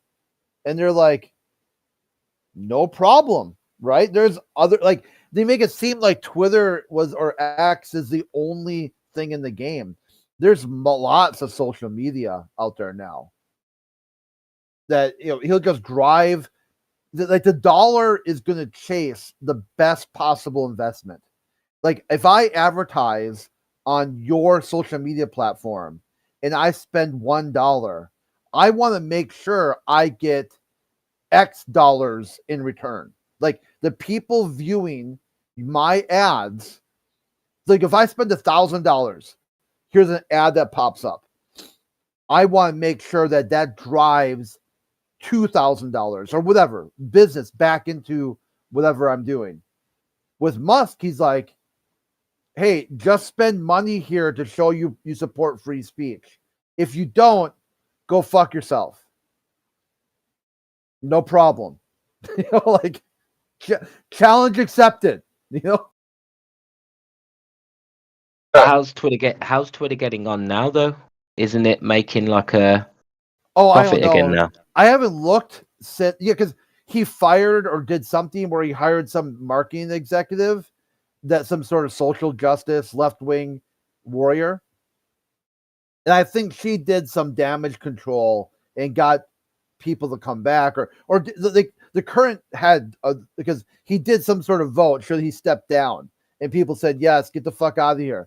And then he hired some woman who's basically her job description was social media warfare, and had set up all kinds of other stuff with whatever. I'm not sure exactly what she did, but yeah, she's kind of turned it around to stop hemorrhaging money and whatnot, and getting the bot. See, the thing too is like advertisers will be it'll kind of fuck them in the end, because they'll tell you we've got these many users, and if like 50% of the users are bots, well, bots aren't out there buying coffee or energy water or whatever sort of crap is showing advertisers are advertising on Twitter. So when they go out there, like, yeah, your ad was viewed by 2,000 people, we got 6 sales from that. 6 people ended up buying our caffeine infused energy water. So then people are like, well, fuck. Well, I guess we'll go someplace else, or give me a discount. Okay. Because you got a lot of bots and there's also a lot of stuff going on here.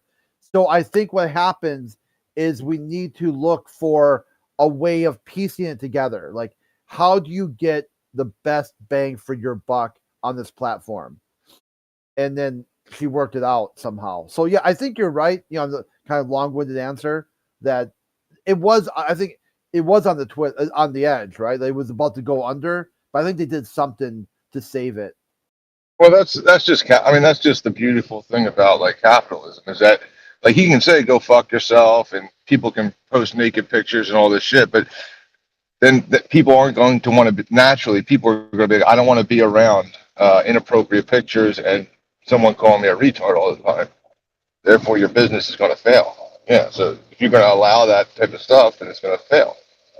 Hold on. What is that your view, what the average person will think, or is that your view? Because I'm seriously trying to weigh up here, what would I prefer, a censored environment or a completely free and open one? And I still feel like you have the control on Twitter to type in, you know, you don't get thrown porn, you have to look for it to find it, right? I mean, you can accidentally come in contact with naked pictures if you know, some of the hashtags are a bit dodgy, but in general, would you prefer a censored environment or a completely free No, the one? point is not that it doesn't matter. I mean, it's going to be up to my personal choice, just like Crit was saying. So if I don't like the environment, I'm going to go somewhere else that produces what I want. Sure, leave it open for. I say leave everything open for free speech. Sure, no problem. But as a business model, I'm not going to want to be there, right? I mean, it's not going to make me money, or you know, people aren't going to want to be there. I say let it all figure itself out naturally. You know, when people are scumbags and they get together with other scumbags, and when people are like, I like this type of stuff, there's no need for me to ban scumbags. They can all just go hang out together, you know, and that's what they'll do. And if they come try to hang out with, you know, me, and I'm not a scumbag, they're not going to have fun, like naturally. They're not going to like the environment. It'll just happen naturally. I'm not saying, you know, for or against like free speech. Yeah, but do you think the average person? Maybe they can make like a little thing where you don't get banned, you get demoted to other people who got you know, a retard you know, flagged for saying retard, and then you say, this is what it's like to hang out with just people who say the word retard. Maybe this is what these people are like. I don't like these people. I'm going to stop saying retard. Yeah, that's what I talked about. Features they could add. They go, hey, people who use this language will be they'll get like some sort of feature that'll be added where they won't be on, you know, some sort of more wholesome advertising, you know, comments or whatnot. Like when people, this is generally what people are afraid of. Like, say I've got I'm trying to think of something good here. I've got a yard tool that is supposed to be really good at pulling weeds. Okay. And I'm worried that if my advertisement is right next to a screen cap of somebody just using the R word, the N word, the S word, the F word, the C word, you know, right? Like, and someone takes that screen, one of my competitors takes that screen cap and says, hey, look at Weed Molar 5000. They advertise next to hate speech. And then someone could be like, fuck. You know, my kid is a R word, C word, F word, N word. I don't want to buy Yard Mole 5000 because it's going to make it seem like I'm okay with someone using that language. That's such a weird correlation, though, isn't it? Because, like, I don't know, like, you can't really control those things to that level. But I think you're onto something there. I think a great idea would have been if he'd have kept it as Twitter, and then you had to, I don't know, maybe you have to mess up and say the wrong thing, or you can click a button, put in a password, you know, put age appropriate or whatever, then boom, it turns to X. So you can look at people's phone and you can say, hold on, does yours say Twitter or X? And if it's X, then you know they've got access to like backdoor Twitter. Yeah, like you're on the first date and you're like, they go like you say, let me see your phone. Do you use Twitter or do you use X? Yeah. Yeah. But as soon as you've been like demoted to X, you can't come back to Twitter. You've shown your true colors now. Like it's still Twitter, but you've got access to a lot more of the backdoor crap. So obviously, a lot of people will want to be X. In fact, I'd say most of the world would be X, and there'd be a few wholesome, good people still with Twitter. Yeah, and He could have mastered that. He would have smashed that. Yeah. Oh yeah, and then on Twitter there would have been like all your bake recipes and like way to make vegan chocolate bars and Cat videos. Yeah. All of that. Yeah, and like it's really impossible. Like someone would have to like reach, like it'd be a reach to be like to try to get somebody to get offended by something that is completely like, hey, when you bake your cake, warm the butter up to room temperature. What? Did you just assume my butter? Did you assume my temperature? That's what I say. It's probably going to become a holier than thou competition. Yeah, it's like, don't you know that some families don't have climate control for their homes? What are they supposed to do for their butter? Like for this cake mix. Raw. Could you imagine your daughter bringing or your son bringing a boyfriend or girlfriend home? You check their phone and they've got X at 15. You're like, nope. Yeah, you're like, that's either one of two things. It's really, really good or really, really bad. Yeah, more questions needed to be asked. Yep. He's either a flat earther or a pervert. There's no in between. There's just no. It's one extreme or the other. I honestly think if he'd have done that, that would have been a win-win for everyone who Yeah, but used Twitter. generally, expecting Elon Musk to do anything smart that's a hard ask. I mean, this guy he's a retard.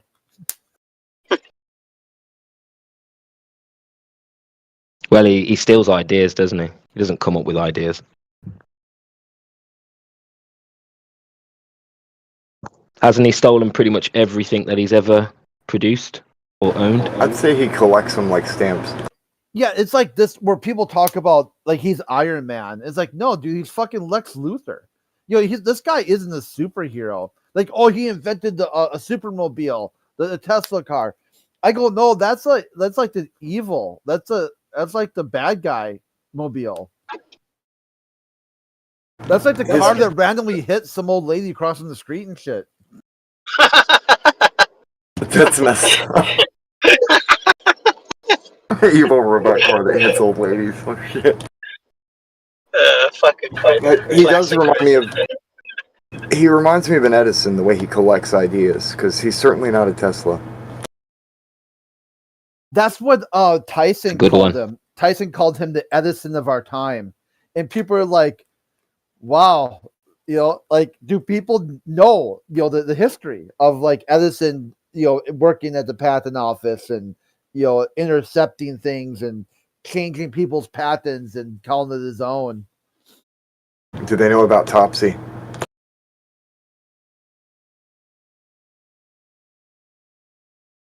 Edison killed an elephant.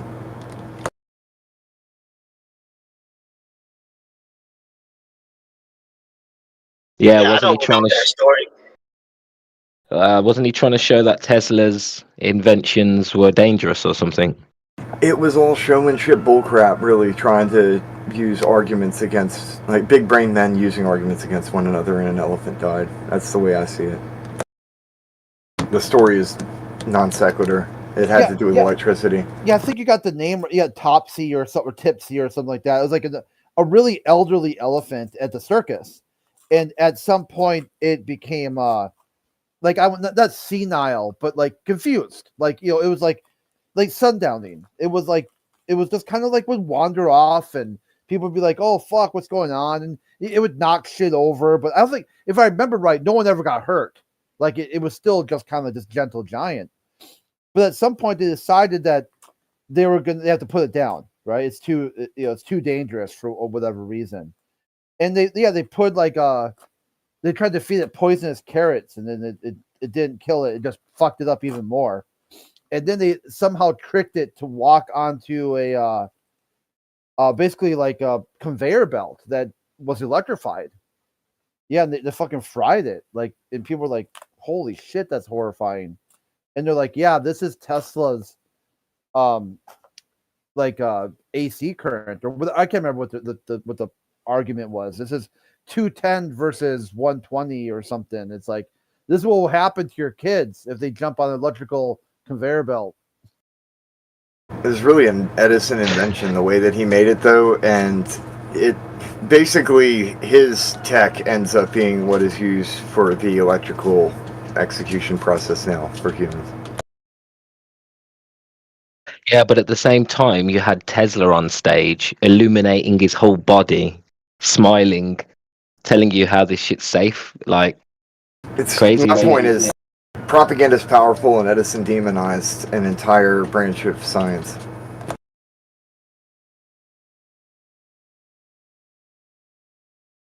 Dude, just imagine if we'd have gone Tesla's way, man. We would not have to work like this. It's as simple as that, isn't it? Electricity would be the key. Free everybody from work. Rockefeller doesn't like that. Didn't Turkmenistan have free energy until after World War II or something, or the 60s or something? Like, there's lots of countries that had free energy for everyone. And then it was all stopped after World War II. I'm also hearing a lot of stories of how airships used to be in the sky until the Hindenburg scared the crap out of everybody. And that's not the gas that should have been put in it to begin with. Yeah, dude. Isn't it funny how there's no footage of the Hindenburg apart from that disaster?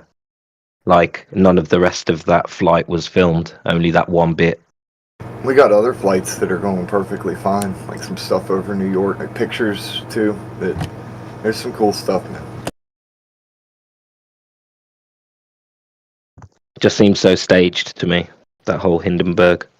Wasn't the Empire State Building originally fitted to be able to be a docking station for airships? The top. It's one of those tall towers. I remember when I found out of it, I'm like, what the heck? So why aren't we doing airship stuff now? That would be cool. Somebody said it earlier. It's going to be a space hotel. That's what I was like. They're going to do this kind of inverted skyscraper thing, but it's basically effectively a flying airship tower. That's all it is. It's going, and they're going to call it a space hotel, but it's just an airship.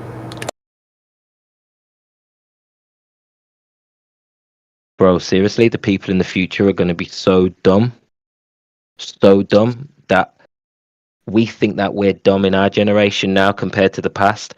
I literally think it's going to be like unprecedented levels of dumb in the future. Yeah. Well, think about this, right? Most people will rely everything on AI now. Just watch. Dude, that's a major problem. Yeah. It's top of the list on the search things now. So when you search for anything on Google, there's an AI answer up there that's usually wrong. It doesn't matter what you ask. There's something wrong in there.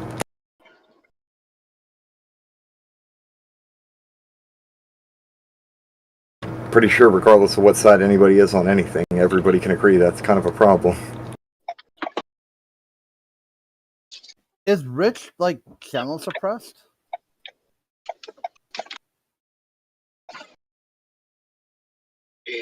Not sure. I'm driving, so. Okay. I don't see anybody with a server mute or any kind of suppress. I don't know. Yeah, I'm tabbed out. He's messaging me saying that he think the crybaby left kind of get unsuppressed. And I'm like, well, one, I don't know who the fuck you're talking about, and number two, like, I don't see anything here that shows you're suppressed.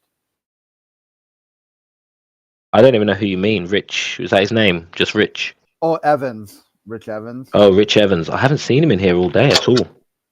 Oh yeah, that's a special kind of guy. Yeah. He's a special kind of guy. He came here a bunch of times. A lot of time he just being text warrior in the chat. Right, but then sometime he'll open up his microphone, and yeah, he's also another anti-flat earther. So he get the little kitty cat like profile, right? Yeah, I know who you mean. I just haven't seen him he's here got today. Some guy dancing in the pink background, or maybe it's something about like I'm not the Lamb of God. You got the Canadian atheist who is the Lamb of God, and some other guy who's not the Lamb of God. Lamb. Yeah, he changed his name between Lamb something whatever, and Rich Evan. Yeah, you know, coincidentally, they're both from Canada, and they're both atheists. Are they gonna have a lamb fight? Canadian lamb fight. Yeah, I'll be back, guys. I'll be back. Yep.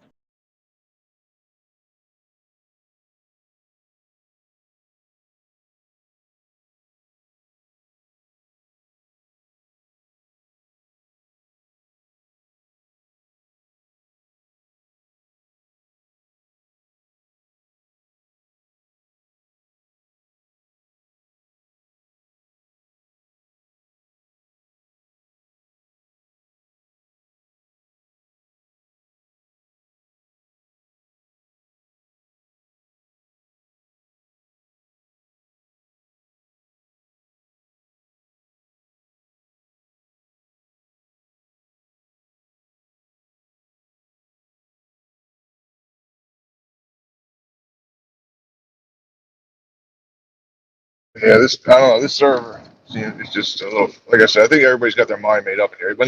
When people jump into this, it's been like 3 times, right? When they jump into this 24/7 flat Earth channel, they literally don't think it's serious. They think it's just like funny name. So anyway, what's going on, guys? Like, what are we going to talk about? They don't think it's serious, even a little bit. And then they have these things called like the clubhouse, and they're all of the same mind. All of these people, they have the same arguments. They have their minds made up, and all they talk about is well, not all they talk about, but what they mostly talk about is religion. It's just anti-religious discourse.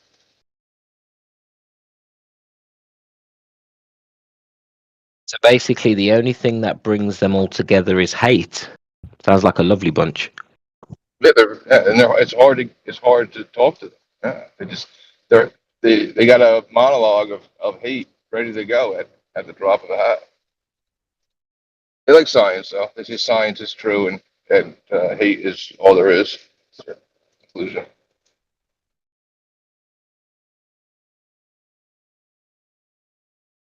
But if you want to just I'll say they're bigger flat earthers than we are. Their world is more ugly, sad, and small than anything I'm presenting.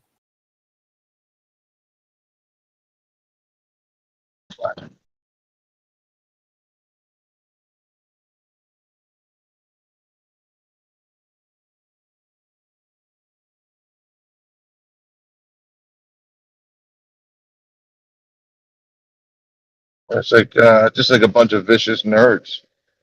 Like, you know, that's just my first impression. Every room I go into is just vicious nerds who are just adamant on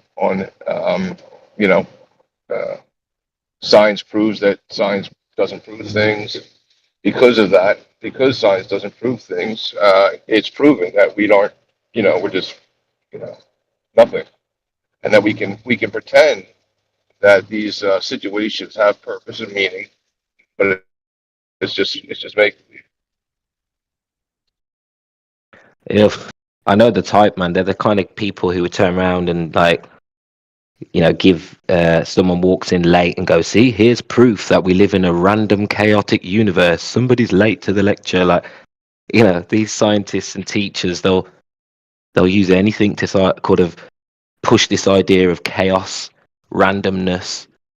It's a belief in chaos theory, isn't it? Really, I think. Yeah, you can never. Yeah, there is a big belief in chaos theory. Whatever.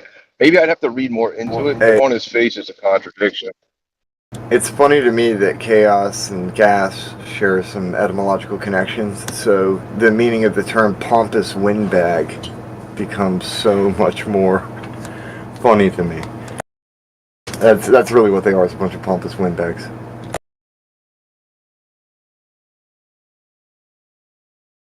They make it seem like they got all this freedom, all this choice they're making every day. They've got they'll do what they want to do when they want to do it, and it's illusion. It's a complete illusion that somehow they're like a master of their own destiny. No God set them on a course for their life to see how they would react to it. All these choices people make, it really just drives you into one final choice or one main theme or one main thing. It might seem like, well, I can decide if I want to, set the exact path for my life and my, whatever I want to do and, in my death. But it's already fated. It's already set. It's already written down. Yeah, it's a contradiction. Yeah, like you might seem like you're like, this guy could be, I could do anything with my life. And I'm like, okay, well, become an astronaut. No, you don't. You've got a very narrow line of things. Like you are the pawn on the chessboard. You can only move forward to either you get to the other end of the board or you get taken out before your time. But this is all you've got. And every choice you make just pushes you the same direction. You can make 5 choices and they all have exactly the same result. It's not like somehow you're going to, turn into get off your path and go turn into a knight and start jumping around the board. No, this is it. Every choice you make, you get a few of them throughout your life that really kind of affect like the course, but the end point is all the same. Either you take the path on the right, you take the path on the left, or you take the path in the center, but they all converge right back at the end.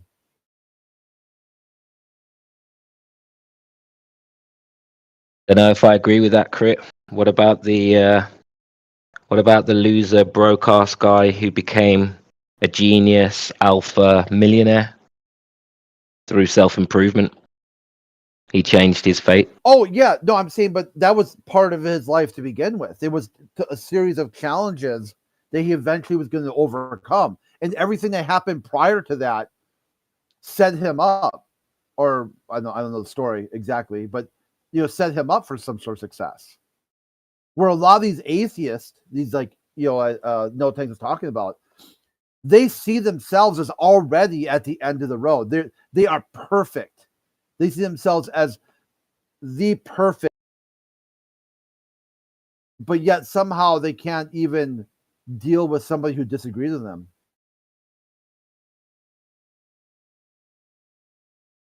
Oh yeah, complete delusion. Yeah, I'm with you now. Yeah. Like it's a mindset thing, isn't it?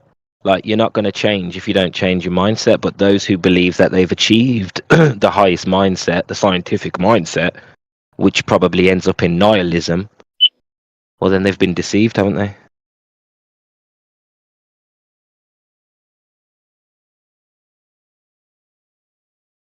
And it always leads to compartmentalization. Well, this subject clearly has nothing to do with this subject. This body part clearly has no effect on that body part. It's just delusion. Seems like everybody's put on the same map but given different sets of rules. It's literally like that picture with the elephant, and 5 people are blindfolded, feeling different parts of the elephant, saying it's a snake, it's a horse, it's a cow. Yeah, it's just another. I mean, I dropped out for a sec, but the things that you were pointing out earlier, it's just another contradiction. They're saying I'm going to do what I want. I have the free choice to believe or not believe things, but then they'll say that they are just a chemical reaction. That's it. They're just an accidental chemical reaction that's deterministic. Like a chemical reaction can't decide willingly what it wants to do. It's determined. It can't.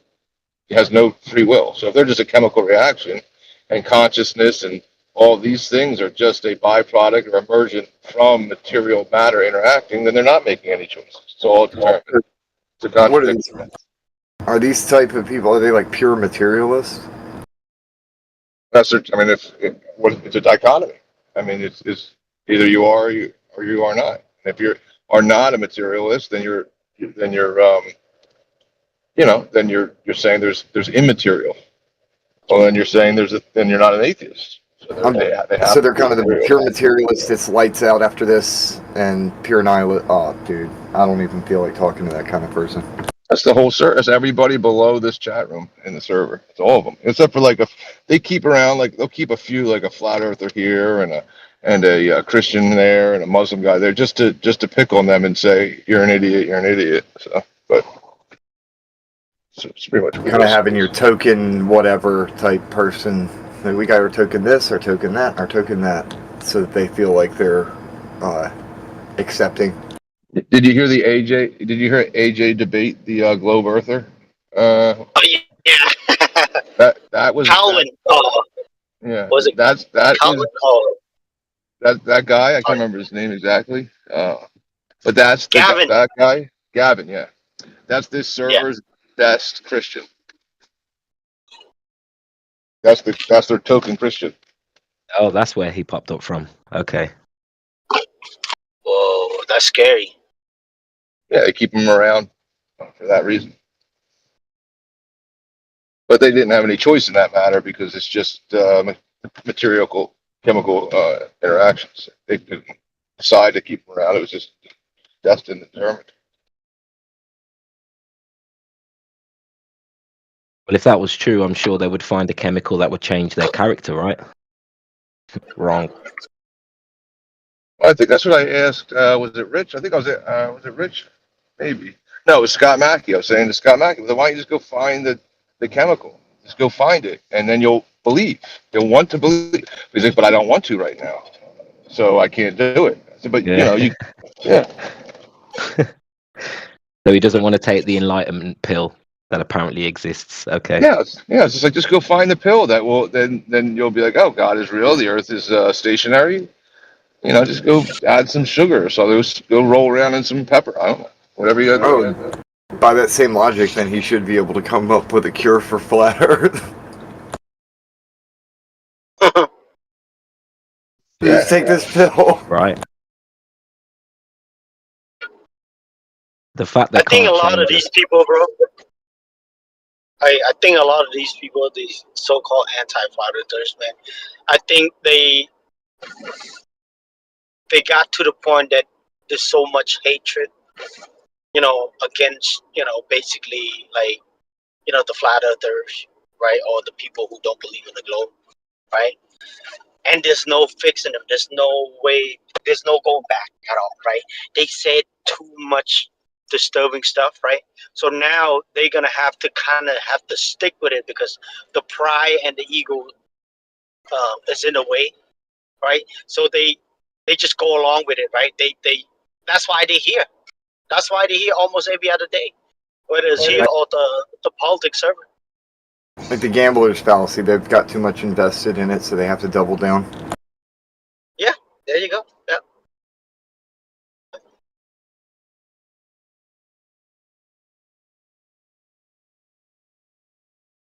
There's certain line, that you don't cross, right? Well, they cross so many lines with us already. And I'm not saying that we don't cross certain line either. I'm pretty sure some of us, maybe not in here, but, also from the flat earther side, also cross certain line too, right? So there's so much kind of, bloodshed between, the both sides. So, and most people, they would just stick, to that side. They double down, just like the Gress said. They double down every time, and there's no way going back at all. Right? I'd like to point out on some Crusades level that bloodshed's literally, historically literal. Real talk. But yeah, I didn't. Go ahead, Kemba. Just remember the Crusades. It's good. Not to mention the Spanish Inquisition, which nobody expects. No, I digress. I should be ashamed of myself. But for us, like I think for most of us, I can't speak for all of us, but I speak for myself. I think that if there's primary evidence for the Earth being a globe, right? Yeah, we don't have no problem going back. None of us have no problem going back at all. I mean, the worst thing we probably say oh shit, we were wrong. That's it, we were wrong. And no, but I can guarantee anything, right? There's no globe proof at all. That's why we're here for so many years already, since some people 2013, 2012, 15, 16 till now. Right? And then I think at some point now these anti flat earthers, they got nervous in the sense of now more people are coming to the flat side, right? You know what? Sooner or later they're gonna be minority. They're gonna be the one that we not us specifically, but they're gonna get laughed at for believing this spinning ball Earth, right? And outer space bullshit. You know what I mean? So they terrified, they got scared. So that's why they come in here trying to argue with us, or they sit in a room, wait for somebody new to come in, and when we present the evidence to them, they will slide in other people's DMs, just to try to stop them to look at what we're trying to present, right? Or give them information like, oh, I don't know nothing about the globe, but in this picture is atmospheric refraction. The whole conversation, they don't know anything. But in that particular picture, right, Black Swan, they somehow know atmospheric refraction, right? Because these anti-flat earthers slide in the DM and send them this. I think it might be more than that too. A lot of stuff's hitting algorithms where videos are becoming popular and people are seeing those. So it's not just the DMs and messages. They could just go on YouTube and see something and they watch the video, so now they think they're ready to come and argue with you. Yeah, sure.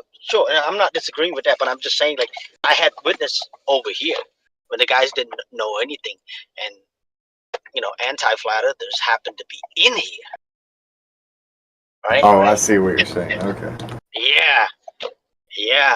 We witnessed it, and I'm like, hey, how did that guy know? He didn't know anything about the globes at all. My knee-jerk reaction isn't to assume conspiracy, it's just to assume math, actually, to kind of pigeonhole mathematical possibilities. But then when you witness somebody in there, and then you see the same pattern over and over, I see what you're saying now. That's pattern recognition. Yeah, but there's a few times it caught us by surprise. While we were in here, I'm like, wait, the guy, this new guys, they don't know anything about the globe, right? They just believe it and they admitted that, right? But when we present the math, and they also agree with the math, right? But after we present the Black Swan, and somehow they knew the answer, atmospheric refraction, when they don't know nothing about this topic at all. And and anti-flat earthers happen to be in here, so it left me one to go from being completely ignorant to all of a sudden parroting something that they probably shouldn't know about yet. I get what you're saying. That's a reasonable reason to be suspicious. That's fair. Don't forget the ChatGPT champions as well. Remember the poet from yesterday? Oh, that too. Yeah, we caught him yesterday. We called him out with you sure you write this yourself or ChatGPT? All of a sudden he took off. He didn't want to respond. We're not saying that people are they're not capable of doing things like that, but wow, you did that less than 5 minutes. It was high level. It was very high level poetry. Really, the most like a 13-year-old kid. Most people are not capable of doing that though, because they don't know what words mean, and they don't have that kind of poetic inflection to be able to be witty like that. It's like a special gift of creativity that certain people do have, and most people don't. And you can normally tell when someone has that sort of gift, and this kid didn't seem to speak like that. You know what I mean? No, Billy. And I think, and that go back to the conversation that we had earlier, right? That people from, 10 years, 20 years from now, or even longer, right? They're gonna be so fucking dumb in the sense of everything is gonna be AI. Or I'm a AI this real quick. I'm a chat GPT this real quick, right?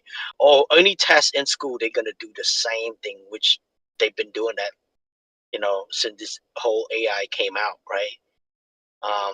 You remember back then, right? We used to be able to remember, our family's phone numbers by heart. I used to remember everybody's phone number by heart. And when the smartphone came out, shit, I get dumber too. I only know my wife's phone number and maybe my one of my ex-girlfriend phone number. That's it. It kind of The rest now lose. I don't know. It's like we train the brain to not remember things. Like, you do not need to remember this, so don't. And then I believe that if you train your brain to forget things enough, it's not going to remember the important things. We become reliant on the tech, so I agree. I see what you're saying. It's become kind of a prosthetic brain for a lot of people, and it is what it is. Yeah, wait till we get the Siri implants, bro. Everybody's talking to themselves everywhere they go. Hell no. And then imagine if AI decides, do you know what? Humans are using us with all this useless data. Let's just stop showing them this data and only show them that data to try and help progress. Yeah. Let's censor some information because it's considered junk. AI might decide that you know what I mean? These types of subjects are not worthy to deliver results on, so they might just start excluding them. I mean, you're right though. You're right, and I think that certain of these individual or company or groups of people who develop these AI, right? Later on in the future, they will have like a backside where AI can trigger and open whatever this magical unlock this magical things to fight with us, right? And if we live up to another 100, 200 years, right, it probably gonna happen because these evil people, right, they will have a back door open for these AI, and I think that they before they die or something, they want to take everybody with them, in a sense of like, oh, I'm gonna turn the AI against the humanity because sooner or later I'm gonna die anyway. Who cares, right? Let's just do it. Yep. So But that could happen anyway, because let's say it's programmed to make decisions based on what's helpful for humanity or something. So it starts saying, right, I'm not going to help people learn how to like burn down a village or create a bomb. There's no need for that.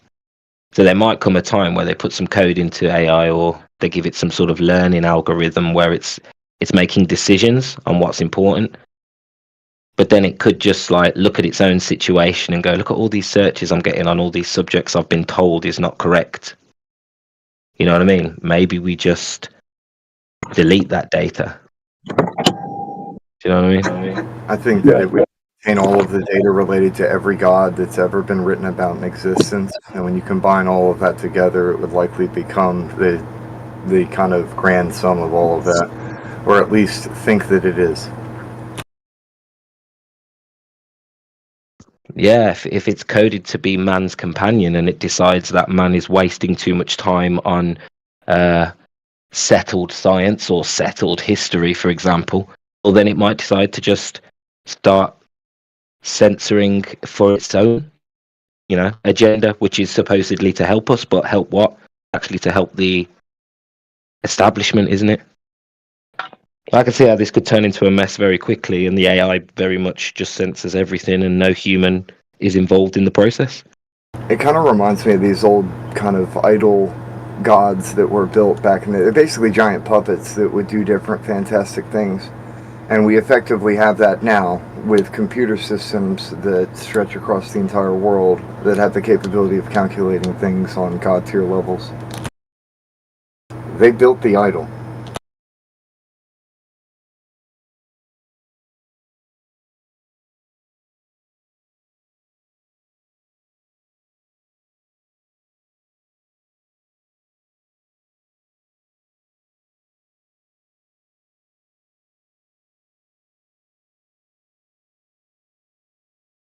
We're about to head out to the thrift shop or something, so I should be back in a little while. But I might get on the phone and listen in. Y'all stay blessed and watch out for zombies. All right, brother. Catch you later. Yeah, man. Y'all stay blessed. Peace.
Control.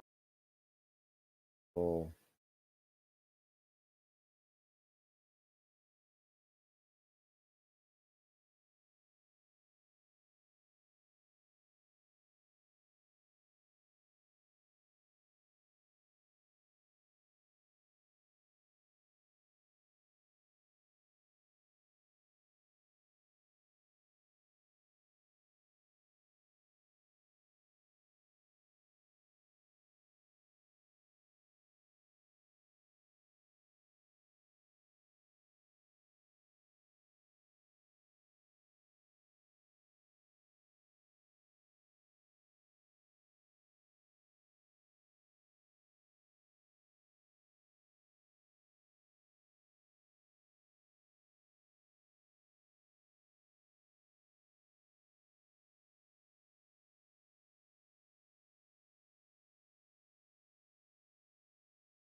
Yo,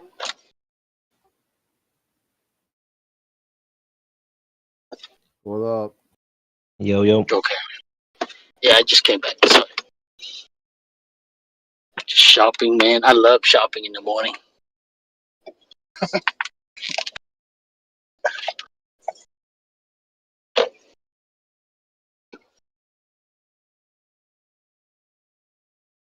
And today's not too hot either. It looks like it's gonna rain. Oh, there's a storm coming. Another storm I heard coming towards Texas.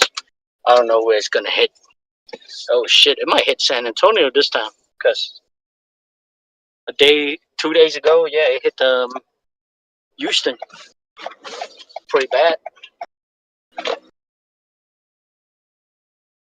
And another thing too with these storm, right? I think they're trying to normalize it. You know, of course, Mother Nature do exist, but I think they make it even stronger.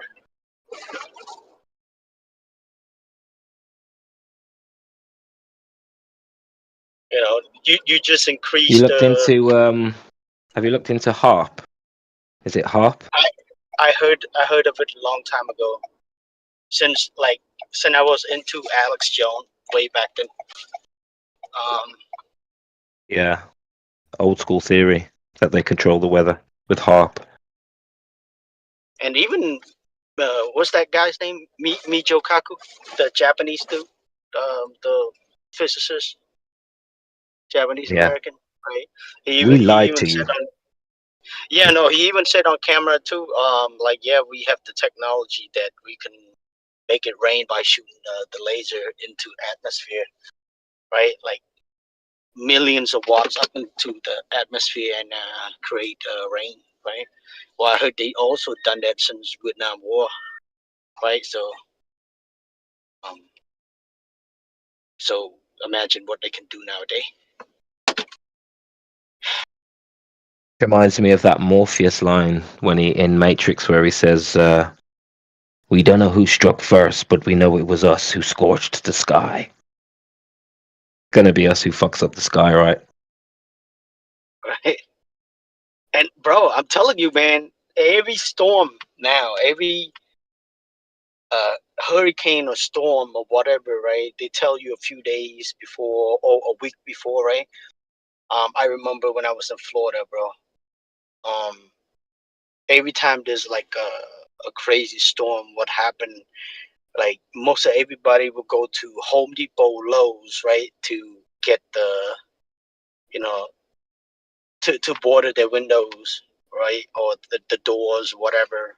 And even tall buildings, they will get their supply to just go to protect, the building or the house or apartments, whatever, right? The same thing, right? Like supplies and stuff like candles, flashlight, batteries, snack, food, or whatever, right? And when a day or two before the hurricane hit, right, you go to local Walmart or something, the shelves empty. Most of the stuff empty, like the stuff people would need for hurricanes or whatever, like paper plates, water, especially water. Gas station be running out of gas, right? You go from one to like sometime I remember I had to go to 3 or 4 gas stations. They didn't have water, they ran out of gas. That's like a night before the hurricane. And then sometime that hurricane somehow missed us, right? And guess what? They still make money, right? But imagine it hit where it's supposed to hit, though. Like because we were on like Tampa Bay and St. Petersburg. We on the west side of west coast of Florida, and sometime when it missed us, it hit the other spot instead, like when people most least expected. Because the target, sometime it tell us, oh yeah, it come towards our way, right? But then it turned like maybe a day before it turned, right? And the people who least expected got hit, boom, right? But they always prepared to, right? Like the store make money. Home Depot, Lowe's, Walmart, Targets, you name it, all the freaking store. They make money off these natural disaster, right? So they trying to normalize this stuff. 20 years, 30 years from now, right? It's going to get worse. And people are going to be like, oh, it always been like that. They're gonna think it's okay. Same thing with wildfire. The California wildfire. And the earthquake. Right? So it's gonna be tough, man. If they can get the weather so extreme that it causes loss of life and then has knock-on effects to the supply chain, blah blah blah, they're going to be able to justify lockdowns again. So it's another route to lockdowns, isn't it? Being able to control the weather. Right. Well, there's something's coming again. I don't know, but regardless, I'll be ready. But look what happened to Dubai. Was it last month, the month before? They got messed up. Too much cloud seeding. But see, the thing is this, right? The new that was basically the new that came out with that the cloud seeding about Dubai or whatever. In the end, like towards the end, they say, oh, it is part of cloud seeding, but the storm, that's not what really that's what affect or done anything to the storm. The storm was already there. So basically like the way they said it, right? They, instead of blaming on what they done, they blame on the mother nature instead. You know what I mean? But we all know, because it's that cloud seeding that caused that storm to be even bigger, right? Because we do, like I said, we do know mother nature do exist, right? We don't deny that, right? But we talking about they manipulate the weather to the point they couldn't control it. That's why the whole Dubai was flooded. You know what I mean? I'm sorry, bro. I think. Yeah, so you think this is old tech? No, I was listening. So you think this is they had control of the weather and maybe they created the flood? Whoever was in control of the realm. Yeah, well, Is that what you're thinking? what well, what I'm saying, this like the new that was podcasting it, so instead of like tell like what it is, like, okay, we messed up, right? They messed up, Dubai government or whatever messed up for using cloud seeding to the point they couldn't control it. They lost control, right? And that's the reason why it was flooded everywhere. The storm was so strong, right? And it lasts like hours, right? They blame, but that's not what it cost. The rain or whatever. They gave with different excuses, right, to like the whole mother nature stuff, instead of like just being straightforward with like, look, we fucked up. The cloud seeding was the the reason why it was flooded. You know what I mean? And for hours we couldn't control it, right? So they're not gonna come out and tell us that, right? They're not gonna come out and that's what it did. It's still kind of like indirectly, right? Like you remember, was it Al Qaeda or the ISIS, right? Was funded by America, right? But then yeah, but that's not what really happened. We directly funded them, right? I don't know if you ever heard that one before. It was on the news, right? They're trying to justify that. Oh yeah, even Al Qaeda or whoever, the terrorist group that we were talking about, ISIS, whatever. They used to be called the Al Qaeda used to be called Mujahideen, and it was George Bush Senior who trained them to fight the Russians in Afghanistan. Yeah, but well, the news also came out and trying to defend it. You know what I mean? Because a lot of people who look into this information, well, we know that they, like the USA funded them, right? Indirectly or directly, whatever, we funded them, right? But of course, they're not going to come out and tell us that. Instead, they said that, with the excuses, oh, we indirectly funded them, but but the main thing, like we didn't want to fund them, but it was just indirectly. So these are little excuses trying to escape from, what really happened. The same thing with the cloud seeding, right? Instead of come out and tell us, look, we messed up, right? And we did this to ourselves. I mean, the government, like the Dubai government, did this to themselves by using too much cloud seeding, and now you can't even stop or control the weather. That's why they got flooded. So what I'm trying to say, they never gonna come out and tell us, the whole truth, 100%. That's all I'm saying. I'm sorry if I'm ranting a little bit. I kind of get passionate when I talk about this stuff. No, it's good. It's good. I'm just writing an email as you were talking, but yeah, I think it's a very messy. I think it makes complete sense what you've said. I think if there was, which we all know there was, a great flood, at least one, then there's been others, just by the fact that there's been one great flood. Do you know what I mean? So for me, it's like, well, are these things a bit like what Crit was talking about with like fate and stuff? Like, are these things inevitable? And like the whole throwaway comment about we know that we're going to fuck up the sky. Like, isn't it just inevitable eventually? And whoever pulls the trigger doesn't really matter. Like, these things are going to happen. That's kind of how I see it a little bit. So even though, yes, there probably was nefarious resets and stuff, I'm kind of under the opinion that they naturally happen. And human nature is a reflection of, the natural order anyway. So if, that's like karma and stuff, we get a bad vibe from someone if they speak to somebody else bad, and that's like nature balancing things.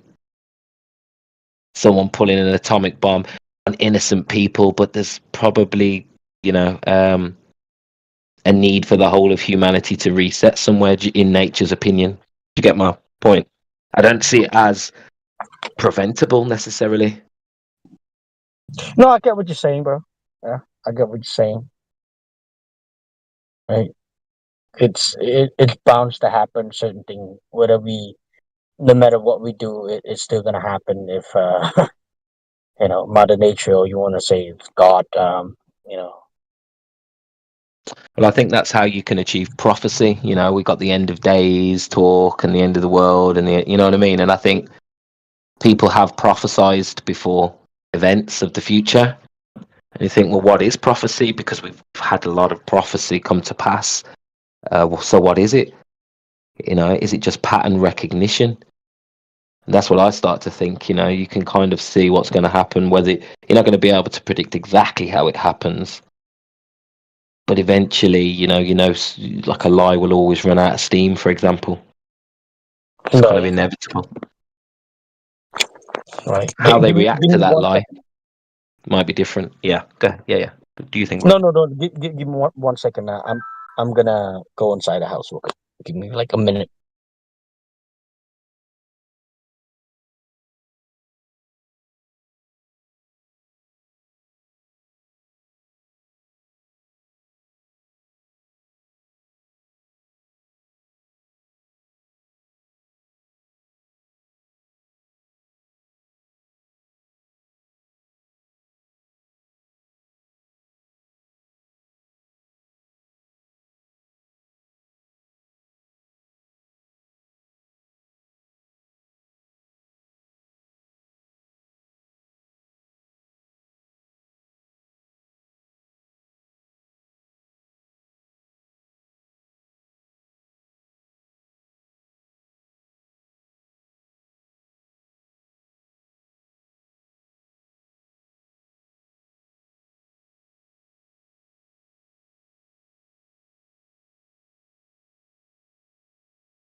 Oh, I'm back, bro. Sorry about that. That's cool, bro. Real good. Yeah. Just writing an email. Cool.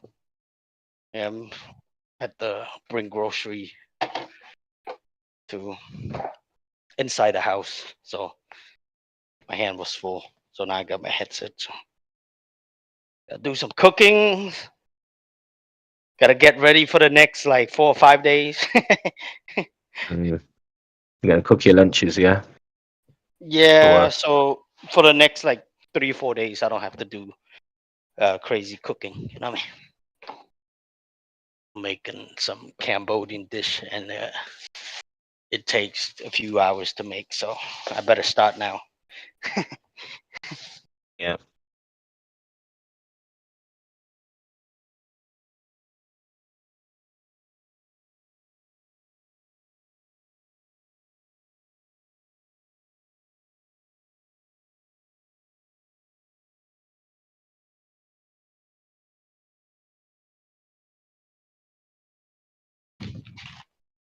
Also, I gotta make food for the wifeys too, so she can be a little picky.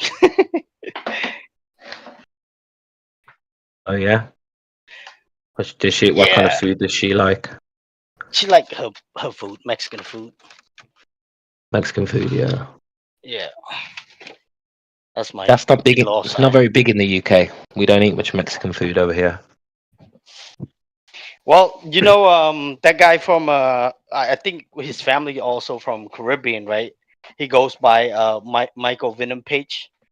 He goes by well, MVP, right? He's a Okay. UFC fighter.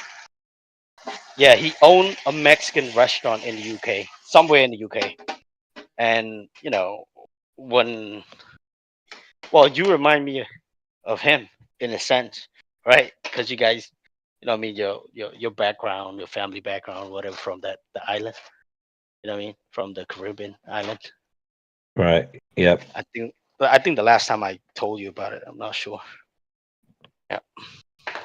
I can't just remember strange that. Yeah. You said you can't remember that. I can't All good, remember you brother. telling me about this guy. Or you saying you thought I said I No. can't remember where my parents are from. No. Just like I told you about this guy. Oh yeah, sorry. I've forgotten about it. Yeah. Yeah, it's okay.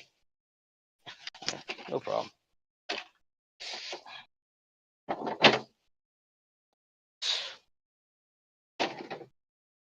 Yeah. But Sorry anyhow, if I'm not following the conversation properly. I'm just trying to catch up on my emails. Yeah. All that talking this morning puts me behind for the afternoon. So I have to Yeah, it can catch be up like a bit. that. I am listening. I am trying to listen. Yeah. Well, let's go back to the globe. What do they have? They have a tombstone saying "Rest in peace." Rest in pieces.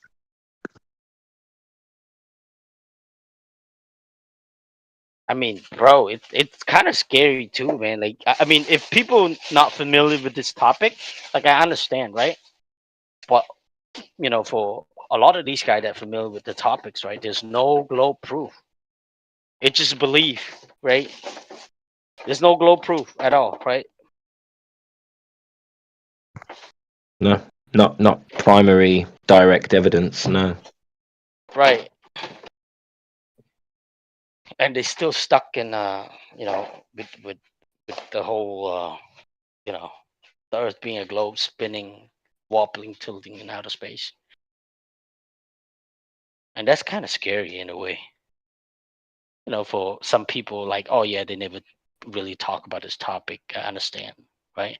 But a lot of these guys, anti-flat earthers, they, you know, I mean, they familiar with this topic, right? And they know there's no primary evidence, and they're still stuck on it. Yeah, because they don't know why they lie. They don't get that this could even be an option. Doesn't matter how much evidence you show these people, they'll say, "Well, do you believe every scientist is lying? Why would they lie?" Yeah, all or nothing Evidence. fallacy. Yeah.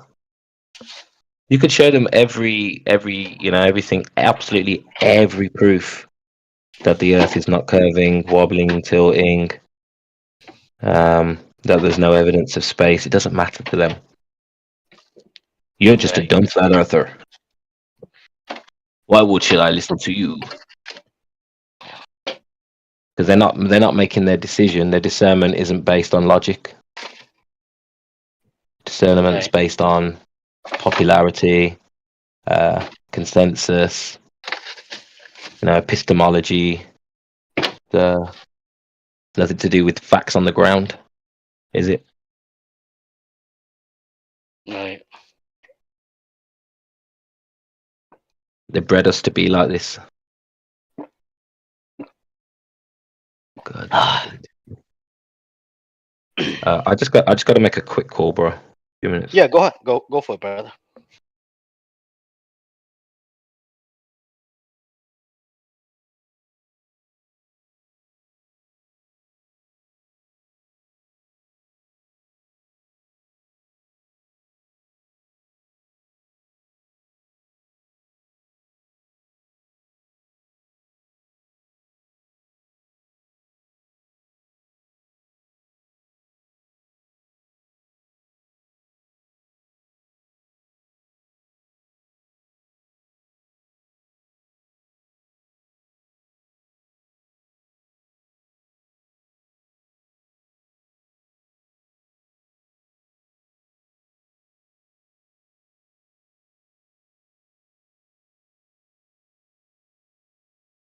Mic check.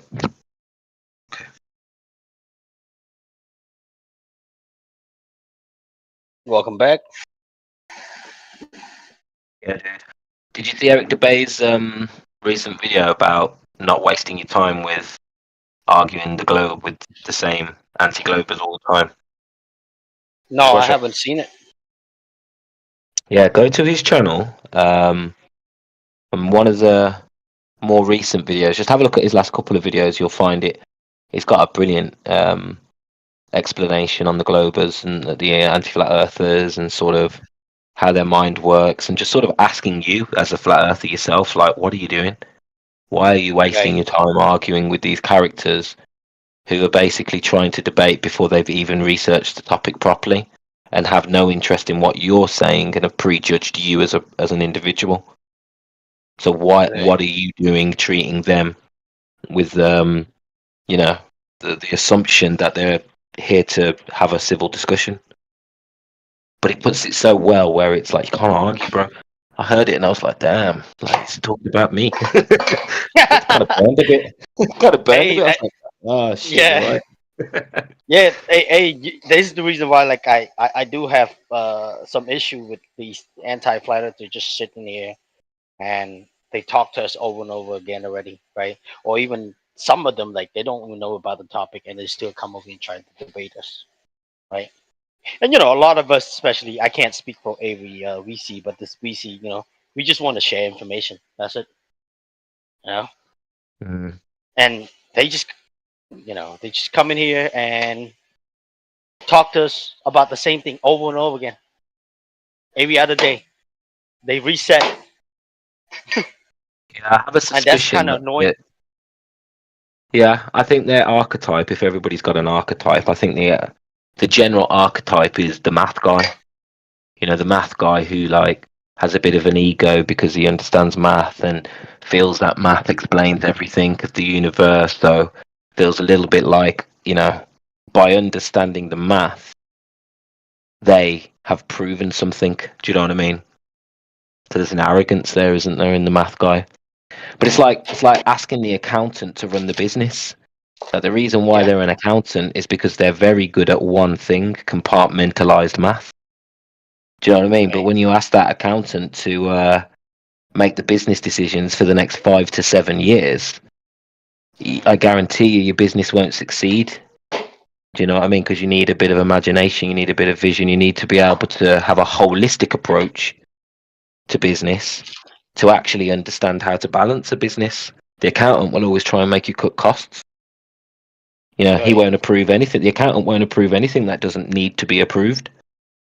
He's not going to be on recruitment drives and expanding, playing for marketing and this, that, the other. So, I mean, I'm way off topic and I've probably gone on in the weeds, but you get my point. The accountant isn't I a get it. business.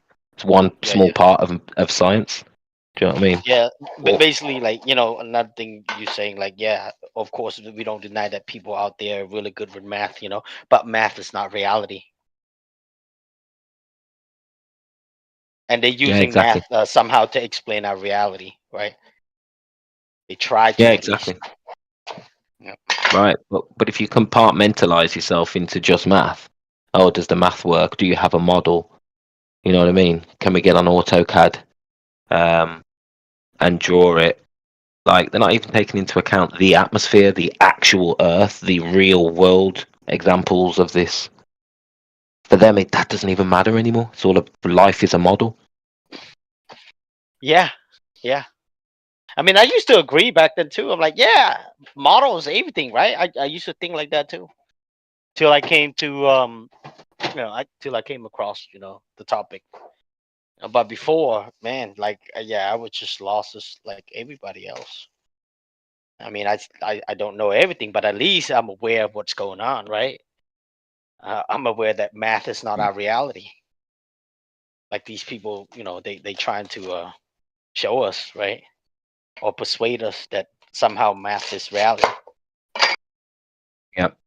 Math is a great way to lie. It's a language, and you can lie with statistics. And yeah, that's the beauty of math. That's why there was cults based around math. They realized Pythagoras, although if he existed, Platonus, whatever. I've forgotten the other guy's name from the Dark Ages. Who suppose it could be Pythagoras, but either way, whoever it was understood, man, that with math. No. I'm talking about something. Well, I'm not even convinced. Some of these guys existed. Yeah, and that actually they're modeled on other people from a more recent time. But anyway, whoever it was, can you come out while you're on the iPad? Yeah, whoever it was that did it, understand very well that with very clever math, you can impress those peeps. Like people put math on a pedestal, don't they? And you can impress those with your knowledge of math, and all of a sudden now you become like a guru to them. Especially if we're talking about materialism. Do you know what I mean? Right. Material universe. See, the thing is this: these people, right?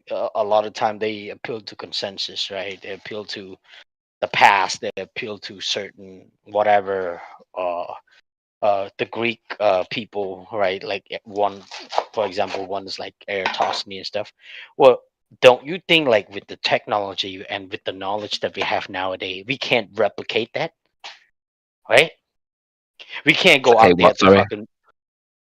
I'm sorry. What did you say? Would replicate what? Like replicate these so-called experiment, right? But he didn't even do any experiment, right? He just presuppose everything, right? And work and trying to work everything out with the math, Yeah.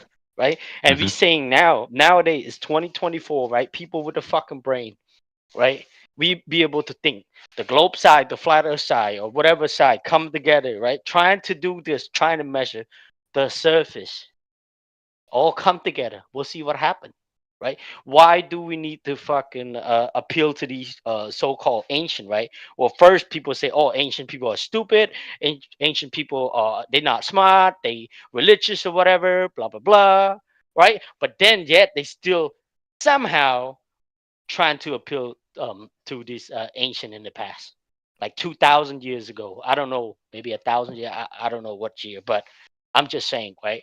With the brain we have nowadays, right? I'm not saying like we the dumbest or the smartest or whatever, but if we come together, we should be able to figure this out together, right? So why don't we try to figure out together instead of like to appeal to these people in the past, right? Like we don't know if they existed or not, right?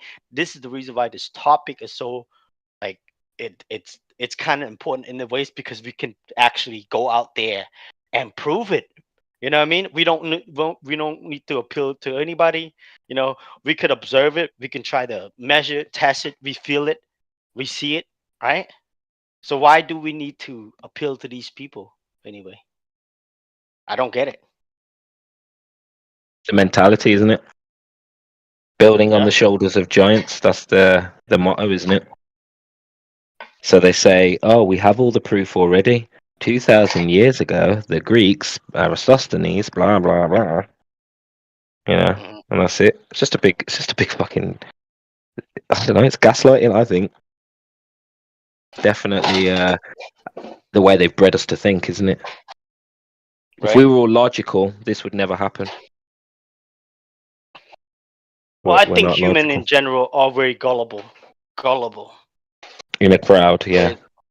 Yeah. Because honest people would say, "Shit, I don't know." Right? Honest Mm. people, like for something that they don't know, they would just say they don't know. Like you ask me about certain topic, if I don't know, I'm not afraid to say I don't know. But a lot of these people, oh, we know this, we know. What do you mean we? You always, oh, we went to space. No, you never gone to space. They claim that they gone to outer space, and you just believe in it. It's not that you believe in it. If people Mhm. can be honest with themselves on that part, I think it would be much easier to come together, right, and trying to figure these things out instead of like dumb it down, double down on this whole thing. Oh, we went to space. Oh, we have satellite in outer space. Oh, no, it's not we, bro. It's them making claims and you believe in it. It's funny the Differentiate way you with said that. this. No, it's because this shit is annoying, bro. Ain't no we. It's a big club and you're not in it, Yep, bro. George Carlin. That's what gets me, bro. The amount of white knighting for the Globe, and like the Globe's done nothing for anyone apart from head fuck them. Do you know what I mean? They have no loyalty to it, but it's just interesting because we police ourselves, don't we? Anyone who steps outside of the box, we police them. Shut him up. He doesn't know what he's talking about. All this has been figured out. Oh, he's the flat earther. Oh, Yeah. don't listen. He's a flat earther. Like, the fuck is that supposed to even mean? Yeah. That's when you know we're fucked, bro. When the smartest minds become the biggest prefects. You know what I mean? Like, we're fucked, Yeah. bro. Nobody's doing science anymore. It's done. It's all Right. theoretical science now. Black holes and dark matter, and there's no real science happening. Who would be stupid enough to try and confirm what we already know in science? that would be stupid and a waste of resources. That's what they'd probably say.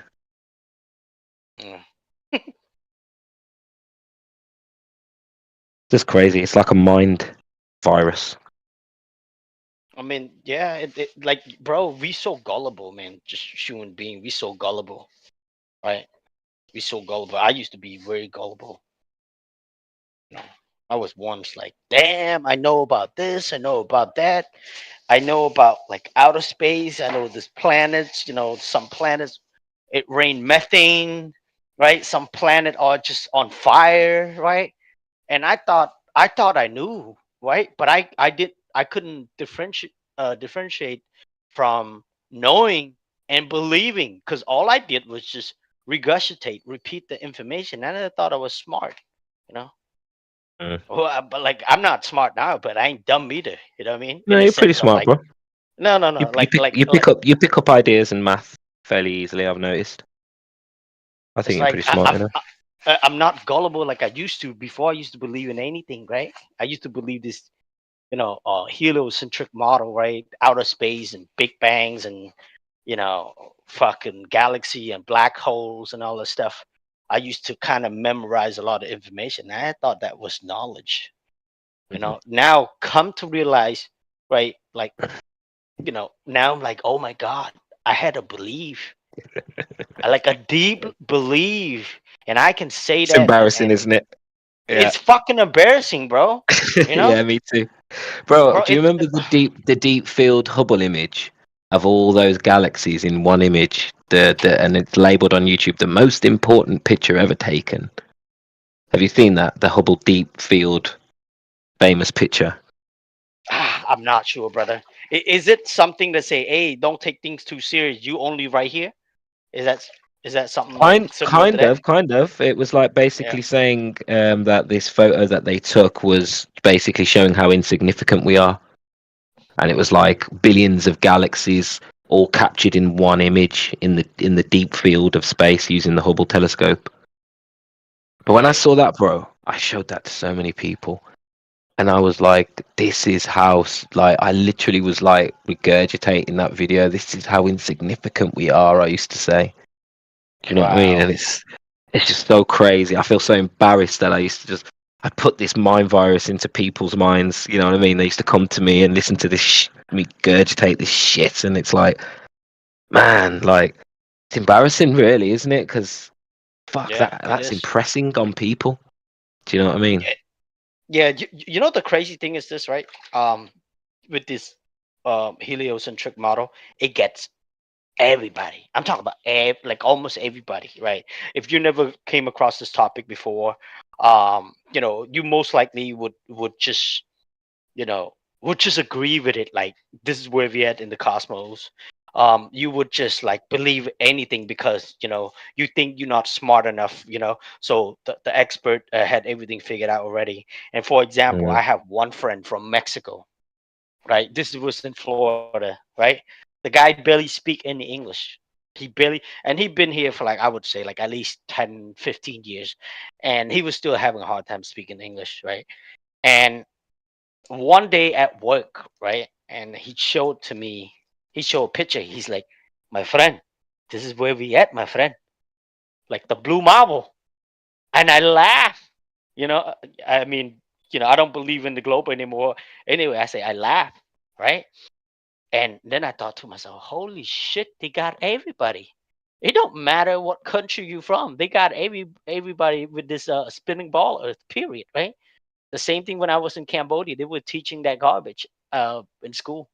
7th grade, right? When I first heard the earth, you know, is a ball in outer space, we just floating, flying through the cosmos, that I got confused the first time I heard it, right?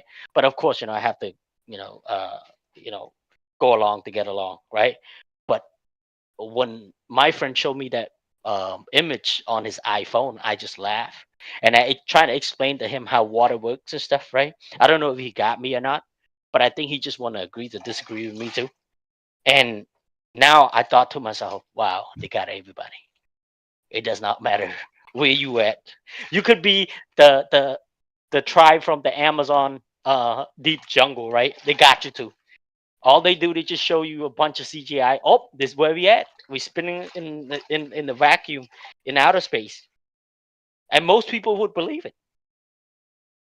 Yeah, Most bro. people This is would believe it. part of the reason why they had missionaries in the Spanish Inquisition, and it was the mission of the most important people of the world. Their most important mission was to reach every corner of the earth, leave no tribe or aboriginal untouched. They had to spread it everywhere through started with the Bibles, and then it moved on to science. But they couldn't allow anyone to have individual thought. This is in history, man. It's all documented. It's just not put together in the way. If you explain it from this point of view, you could easily leave out 1,000 years of dark ages, and you can kind of see what happened. They put distance in history between these events, so it's hard to see. All these things are correlated, connected. The Crusades, the slave trade, the Spanish Inquisition, the plagues, the fires. Dude, they killed everybody. They wiped everybody who had any dissenting voice out. Everybody had to become Christian, and then eventually, basically, heliocentric. Right. Or at least Catholic, which led to Yeah. heliocentrism. The Do you Catholic know what I mean? is also big too, bro. Catholic is big everywhere, especially in South America. Everybody's like most everybody are Catholics, bro. Even my That's how they got in-law. us. Yeah. Even my That's how they got in-laws, us. right? Yeah. Sorry, bro, I keep interrupting. I'm talking no, to you no, like you're you're in good. the room with me. You're good, brother. No, I'm just saying, like they got everybody, even with the Catholic, church. Like I don't know, bro, but from my observation, a lot of people in South America are Catholics. No, Yeah. I'd say the Catholics were the first heliocentrists. Proper heliocentrists through the Jesuits. Yeah, what was that guy that came up with the Big Bang? George Lemaitre. That was his name, right? George I Lemaitre. can't Was remember. that his name? Sounds familiar, yeah. Yeah. So he's the one that came up with the Big Bang theory, right? Like, why would the George. Jesuit priest from the church, from Catholic Church, came up with this Big Bang theory? Like, what? Because, bro, that was the only authority, the church, the spiritual heads that a lot of people would accept. Do you know what I mean? These ideas by philosophers just were considered metaphysics or whatever. It's not until the church demanded it or changed their doctrine to include it. I can't remember who it was, but there was a paper written, The Heavenly Bodies and Their Rotations, by one of these Jesuits. He's famous. I've just forgotten his name, but anyway, he, it was that paper that changed it, and it become like a mandate of the church. Like, yeah, okay, changing the cosmology. Like, that would have been rejected if all the old people were around, but they killed them all off. And anyone who rejected it got moved and deported and kicked out until eventually they disappear. I mean, that's what it looks like in history to me. You can connect all these events that happened in Russia, happened in China. Do you know how many mosques and churches got burnt down in Russia and in China? China, yeah, a lot. Yeah. A lot. They literally like killed every Protestant, every original Christian anyway. I wouldn't say Protestant, but the original Christians, all the original Muslims, they killed them all. Killed them all, man. Just turned them all atheist. And that's what they're going to do here, I think. China are just ahead of us. They're going to kill all the... Eventually get rid of all the religious, call them fundamental extremists, and basically banish them. Ban them into... They'll be all joining us in the Flat Earth room soon. You watch. Nowhere left for them to go, bro. Yeah. Just me.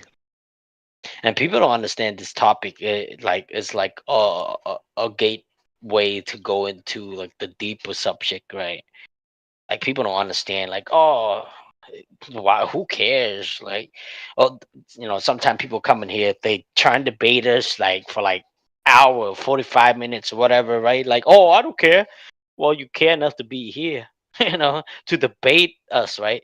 to talk to us and get triggered, with this topic, but yet, you telling us that you don't care, if the Earth, like, is it, spinning ball or not, right?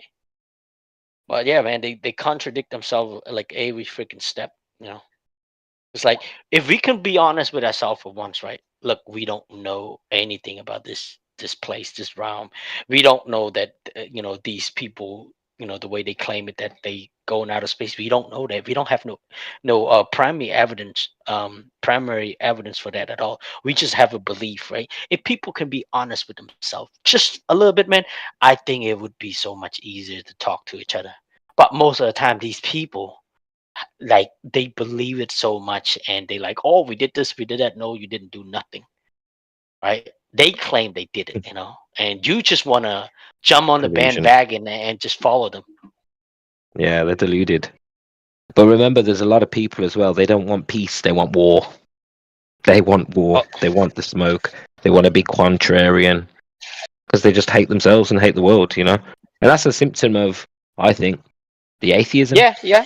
I don't know any Christians like that. Well, not Christians, but I don't know any deeply spiritual people like that. Do you know what I mean? Fuck the war. We're all fucked anyway. Like, nah, bro. Do you know what I mean? And they say, oh, conspiracy theories are dangerous. Well, I don't know any conspiracy theorists who basically go around trolling, taking the piss, being horrible, hate speech. Do you know what I mean? That's not that's a normie that does that more than someone who's deeply spiritual or truth seeking, from my experience. And you know what, to say on what you said earlier about these guys that say they don't care, the only time I have ever said I don't care is when I really care. Exactly. When I was a kid, I was in tears. You know what I mean? Some bigger kid nicked my ball or something in the park, don't know them, and I don't care to my friends, in tears, mate. I care when I say, when you say you don't care, it's because you care. Yep. If you don't care, the only time you'll probably say I don't care and mean it is if somebody's really trying to appeal to you and you just they're just annoying you and you just want them to stop, and you're just gonna have to say, yeah, but you don't understand. I really don't care, so just drop it. Do you know what I mean? You're not gonna want to engage. If you really don't care, you're not going to engage. It's just you'll only tell them that to shut them up. Yeah, your homeboy cannot stand being in here, so he had to leave. He just took off. Who's I that? say whatever so he can hear it. Who's that? Oh, that guy was in the chat and talking about that models, whatever.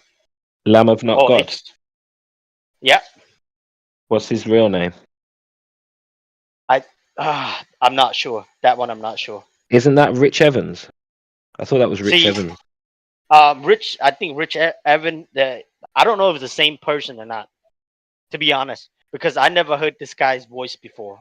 I heard Rich Evans' voice, so I can't say it was the same people or not, because I never heard Lambs Are Not God or whatever.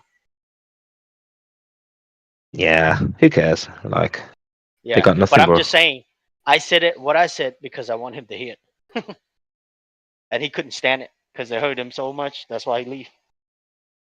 Usually he stay here for hours. And if I'd have paid attention, I would have been. I would have tried to be more rage baity. Tried to bait him in. I didn't even realize there was one in here. Yep. I'm talking about alternate theories of history. Yeah. I didn't realize we had someone in here. Yeah, it was in here. But yeah, that's what I mean. I'm comfortable. I don't care. Like nothing they say proves curvature, motion. Can make a vacuum exist next to a open system without containment. Right. Bloody Blood, where you at, Bloody Blood? You're probably busy.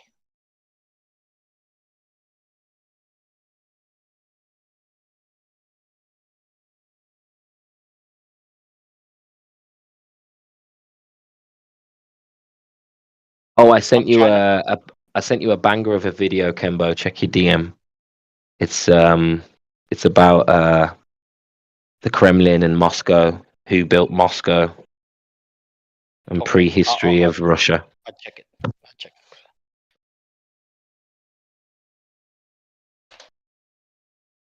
Yeah, I sent it to Crit as well. Hopefully he watches it. It's a good video.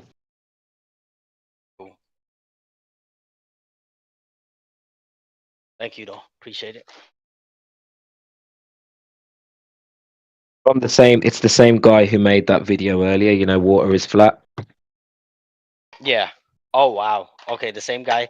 Yeah, that guy. I think, bro, he knows how to introduce certain things to people. Really good at it too.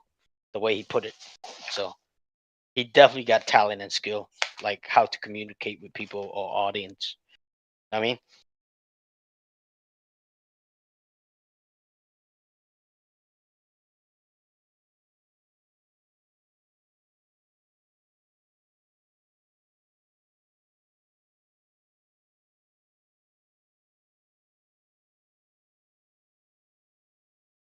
maybe I should do some Sorry, bro, I rotisserie missed what you chicken said. today. No, I said that guy. He's good. If it's the same person that you share earlier with the globe model, right, and with the elevation graphic, right? Is it the same person? Yeah. He's Oh yeah, he's basically good. yeah, he's a flat Earth historian. He's actually a historian, but he's a flat earther as well. And the funny thing is, I didn't know he was a flat earther until I watched some of his history things, and I'm like, why do you? I'm watching his videos. I'm like, why do you literally like insinuating everything I already believe? And I'm like, this guy must be a flat earther. And I looked down his videos, and I'm like, oh, he clearly is making videos on it. It's like you can tell who is and who isn't, even by the way they handle other content. Do you know what I mean? Yeah. You can just tell by the way they speak, the lack of assumptions they make, you know, the way they talk about evidence and things like that. You just start getting suspicious. Like, this guy's too logical to be a Glober.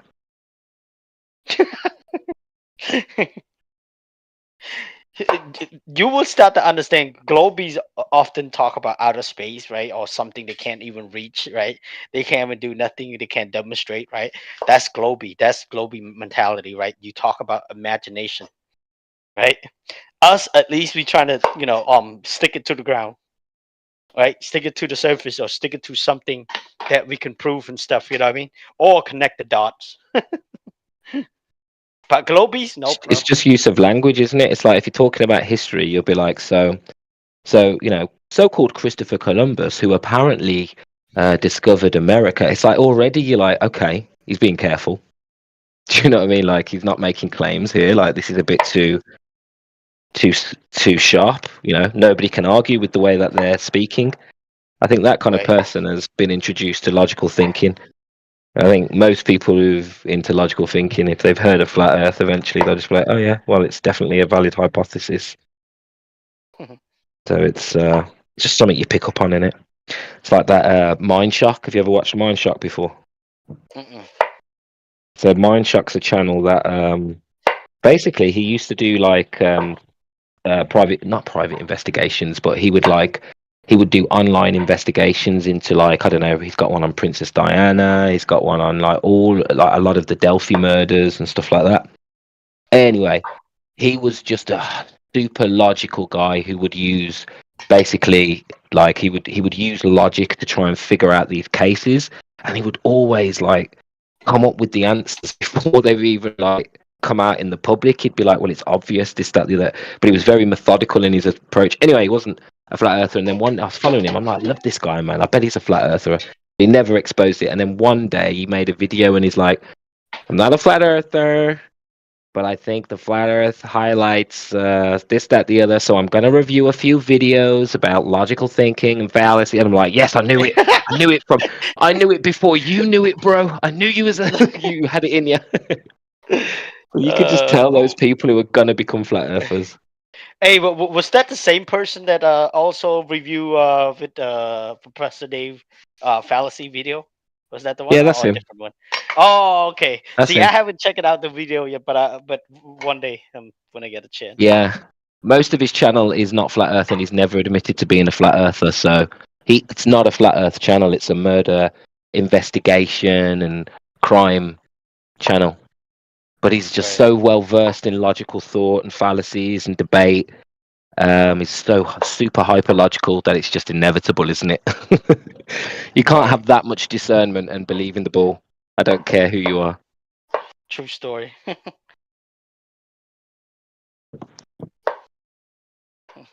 I'm trying to think of who else, but there's been a few content creators who I'm like, I know you're a flat earther. Don't worry, won't take long. Yeah. I got my suspicions on Andrew Tate as well. I think he is, but we'll see how long it takes him to admit that. Yeah, I'm not so sure about that part, but okay. No, because I heard. Remember when Neil deGrasse Tyson said, "Hey, when you non-binary, whatever." I don't remember what exactly he said. He said you can be a boy, you can be a girl. It depends what day you wake up. You seen that part? What he said, Neil deGrasse Tyson. No, haven't seen it. Yeah, something like that. He can say, basically, boys can be girl, girls can be boy. It depends, like, your mood or something like that, if I remember correctly, right? And I think Andrew Tate kind of clowned him with that, right? Andrew Tate and also his brother, or whatever, talk about, oh, we know this to be true, blah blah blah. There's Jupiter, there's, start talking about planets, something in the sky, and I listened to him like, damn, that's yeah, they must be globies, right? So, but I think somebody also had a little interview with Andrew Tate when asked about, oh, is the Earth flat or round? And Andrew Tate was like, oh, the Earth is round because I fly a lot. So I see Yeah, I saw one of that. that. He avoided the question and he laughed about it and he basically didn't want to speak about it. But there's also videos around of him and Tristan calling people globetards and the Oh, for same real? logic. Yeah. Have you not seen that where they're calling No, people I haven't seen it, globetards? brother. Yeah, bro. There's a No, video. bro. They're in a room, and Tristan's like, "Hey, are you a globetard?" He's like, "I ain't no fucking globetard, bro." And they're Oh laughing shit. about it. Okay. Okay. All right. So, all right. Then they might be undercover then if they ever use that type of language. Yeah, if you ever hear, and since then, people have started asking them about it because of that, and he avoids it. Oh. And basically, he'll say, "No, I think it's round." But if you ask why, he doesn't use his normal logic and discernment. He very quickly makes a joke, laughs about it, and tries to move on. Get Oh me? But shit. if Yeah, you got because Andrew Tate sitting down using his logic and discernment, he would probably oh have to admit what I just said was bollocks. Do you know what I mean? right. So I just know it's in there, bro. It's 100% in there. But whether he'll ever admit it, who knows? I think there's a few celebrities out there like that. Yeah. They saw what happened to B.O.B. and Kyrie and all these other celebrity flat earthers and thought, you know what? Nah. Nah, Stay I'm quiet. good with that. Yeah, I'll just keep Yeah. it to myself. You know what I mean? Yep. I bet there's thousands and thousands of famous people that are like that on the flat earth. Especially when you've got like Red Hot Chili Peppers singing about it. You know what I mean? It's in songs, the Beatles. Some of the biggest bands in the world have dropped hints about it. Why are they in the Oh, songs? they did?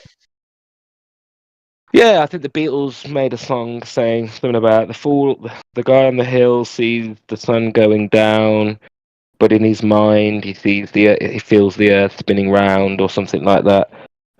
And then you've got Chili Peppers, you've got that Space Might Be the Final Frontier, but it's Oh made yeah. in a Hollywood basement. Baseman. You know, and Little these are girl just from two. Sweden. Yeah, these are two massive songs. You know, just imagine how many low key songs that you've not heard of from big artists have, got some of this sort of question in it. Right. It's only logical to assume that most flat earthers don't call themselves flat earthers. Took me years to get to that stage where I'd be like, "Yeah, I'm proud." Oh shit! It was embarrassing for years, bro. And then one day I was like, "Holy shit, I'm proud." And it's like, yeah, man, it's kind of. I bet a lot of people don't ever get to that proud moment. Yeah, I think even if we proud whatever, we just like, oh shit, I don't believe in the globe anymore. I'm free from the matrix, from the mind control. You know what I mean? I remember I think when that's the day you become proud. Yeah, as soon as you actually yeah become free. yeah I did. I mean, I used to watch fucking Alex Jones all the time, but I knew something was wrong with him. I knew it, but I couldn't tell like what was going on, right? And then I'm not saying the information that he provided was not true or anything, right?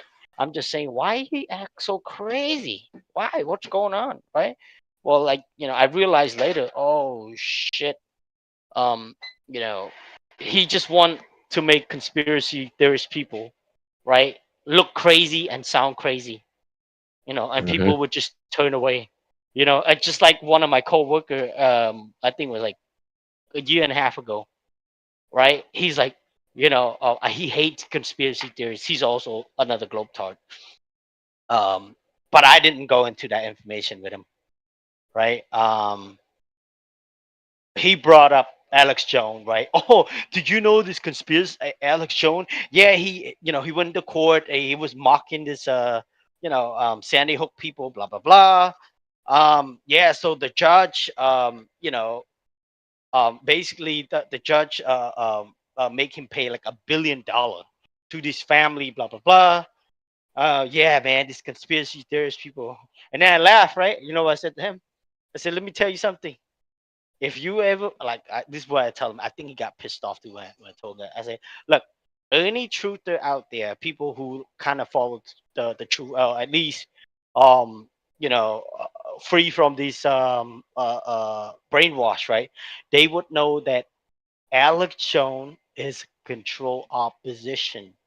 They put Alex Jones over there to make people think that conspiracy theorist people are crazy, are like that, right? To turn them away. And you should have seen his eye, right? You should have seen his eye. He got mad that I point that out, right? Like he want to say something so bad, but I guess he's trying to get.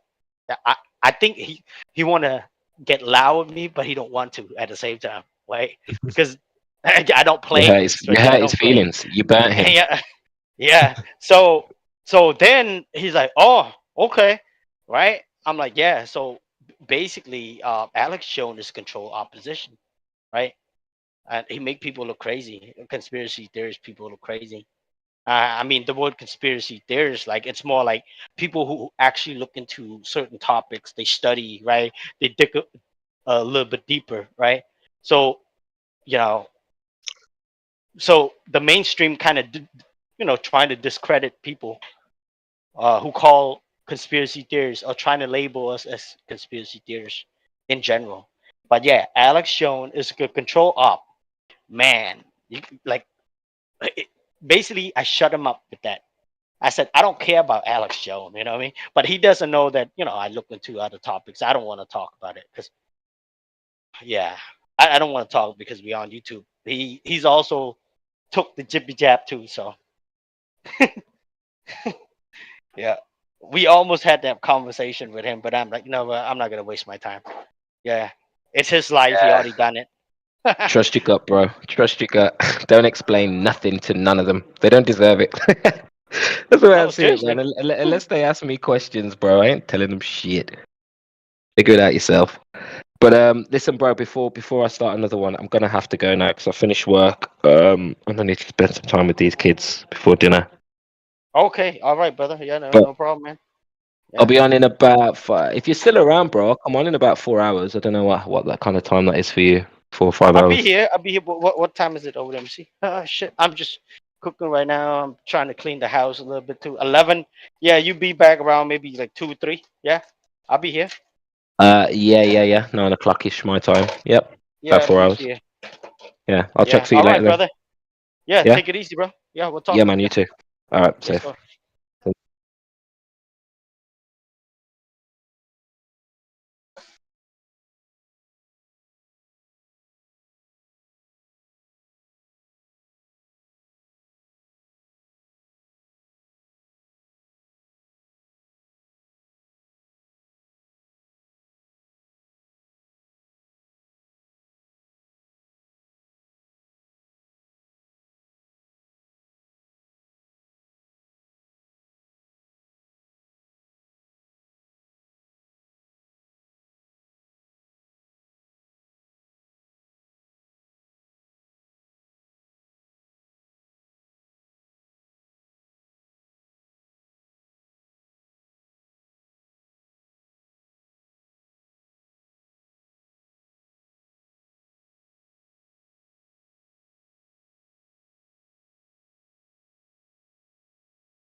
Oh, you son of a gun.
Hello? What's up? What's up? What's up, Bob? How are you? You working today? I don't know. I have to see if the power's back or not. Oh. Um, Yeah, my godbrother told me yet the power's back on yesterday. Like I think at 6 something, 7 o'clock. oh, great. Good. Well, did you check like so? There's another storm coming.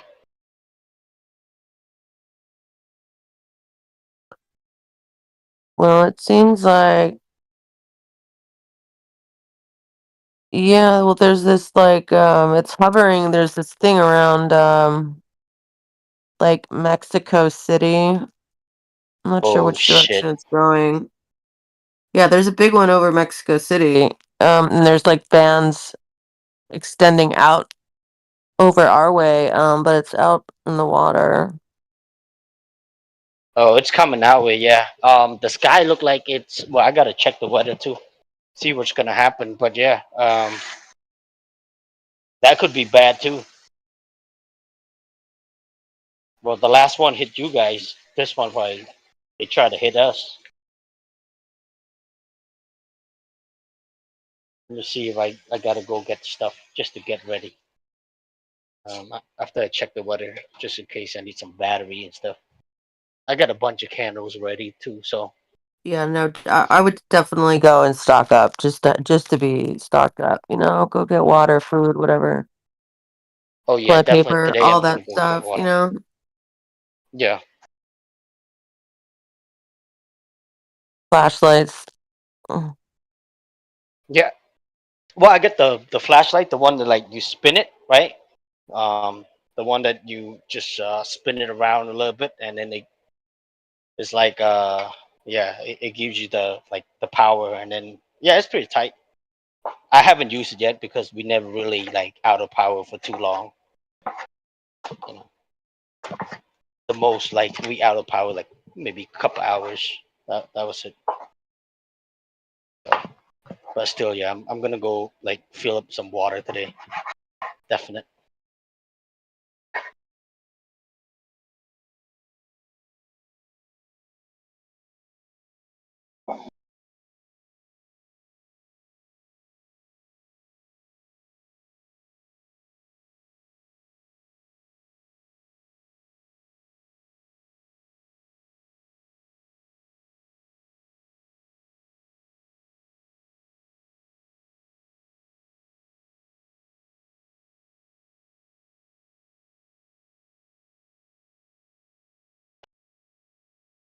Yeah, it looks like it's gonna rain. You know that, right? Like even here, it's cloudy right now.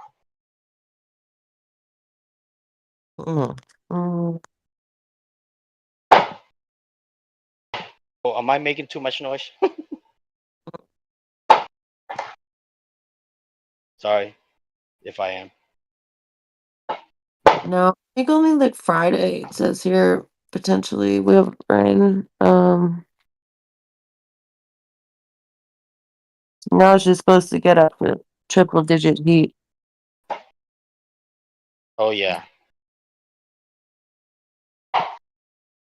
yeah, it's gonna get really hot. Like always. I mean, it's been hot for the past who knows how long. The past week or month. Around like 3, 4 o'clock, you go inside the car. Like your car tell you like, oh, 105, 106.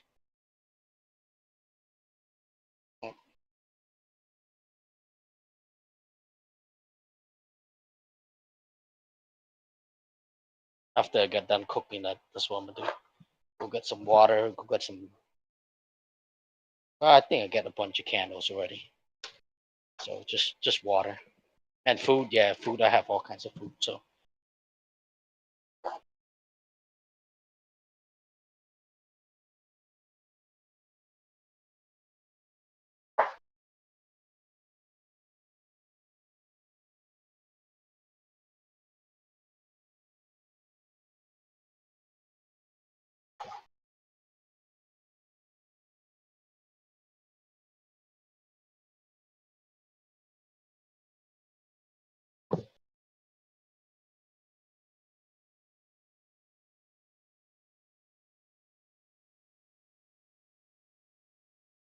Yeah, I'll be back, okay? Okay, yeah. Take it easy.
it going?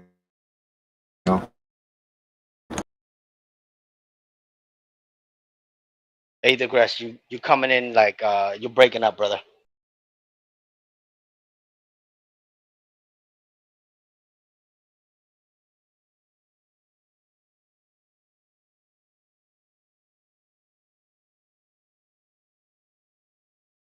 Yeah, try again one more time. See what happens.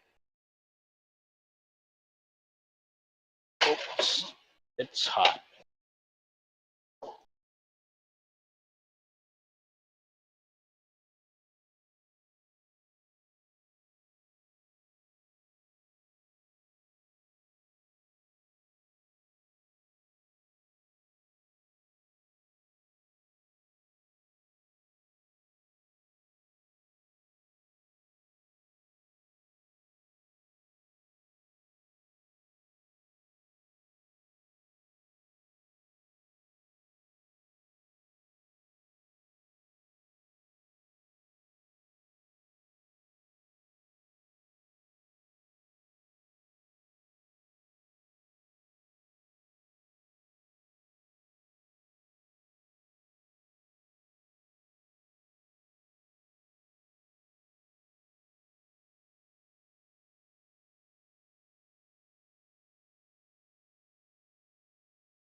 All right, flat earthers, if you would check in the side chat, you will see my challenge. If you feel that you are up to it, please hit me up.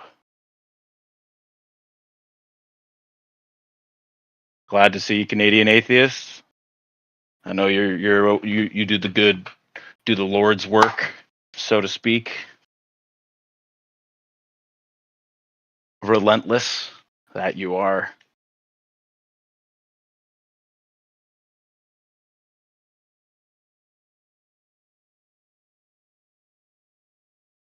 Well, it's in the side chat. If anyone wants to take me up on it, please let me know.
I just think it's funny that everybody's talking more in the side chat, and it's just dead silence in here.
Why, hello.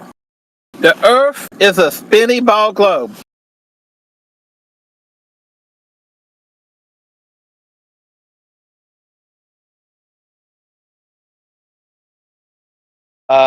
Really? What's up, brother? You came back? Well, I went and hung out at a religion channel, and they convinced me that God made a spinny ball. So I'm now a ball tod. Yeah, I mean, it's kind of tough, man. You know, it's like a lot of them or some of them or whatever, like bring up God, and you know, they trying to, you know, bring a religion and into this and tell us that, oh yeah, God made the spinning ball. Right? Yeah. It's kind of tough. Are you You know, one of my favorite ones was I had a woman once tell me that God is the perfect creator of perfectly round eyes, a perfectly round earth, perfectly round planets. And I'm like, well, I guess you don't know anything about any of those because none of those are perfectly round.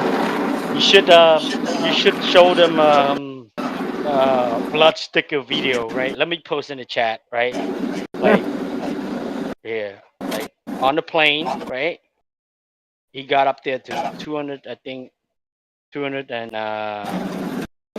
Well, no, not 22,000 feet in the air, right? And this is what he captured, right?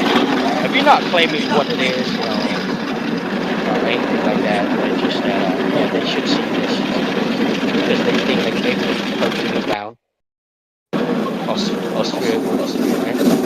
So, yeah, and that's what I did. Was I just went down the path of not even the globe cards say that the Earth is a perfect sphere,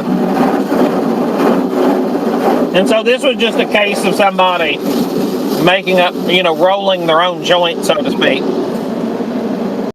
yeah. Well, according to them, according to the globe math, I think it's like 4% different from a perfect spherical. right? So I don't know where the hell did Neil deGrasse Tyson say it, like a pear shape. Yeah.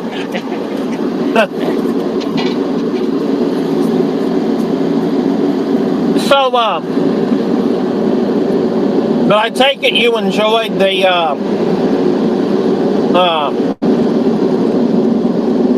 3 videos that I sent you?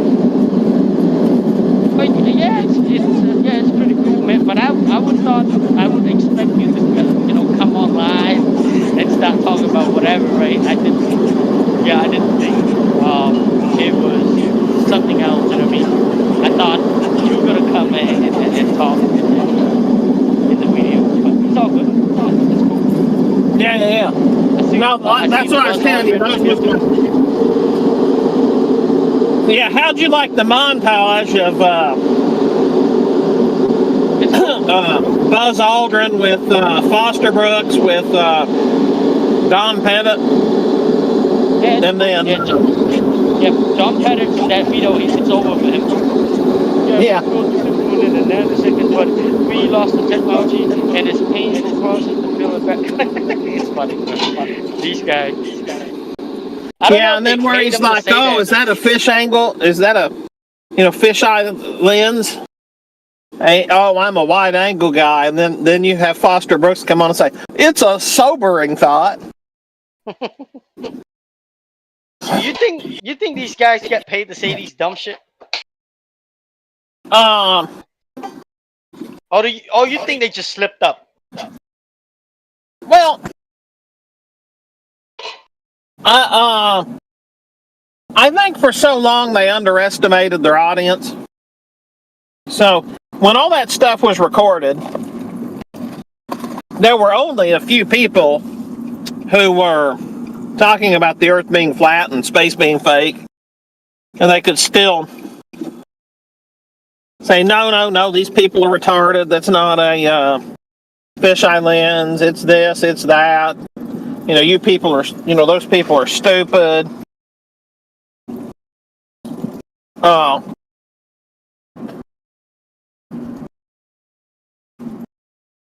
Yeah. So, with the long story short being, I just think it's a symptom of them also pushing the envelope just to see how far they could go. Like, oh, this is a fisheye lens.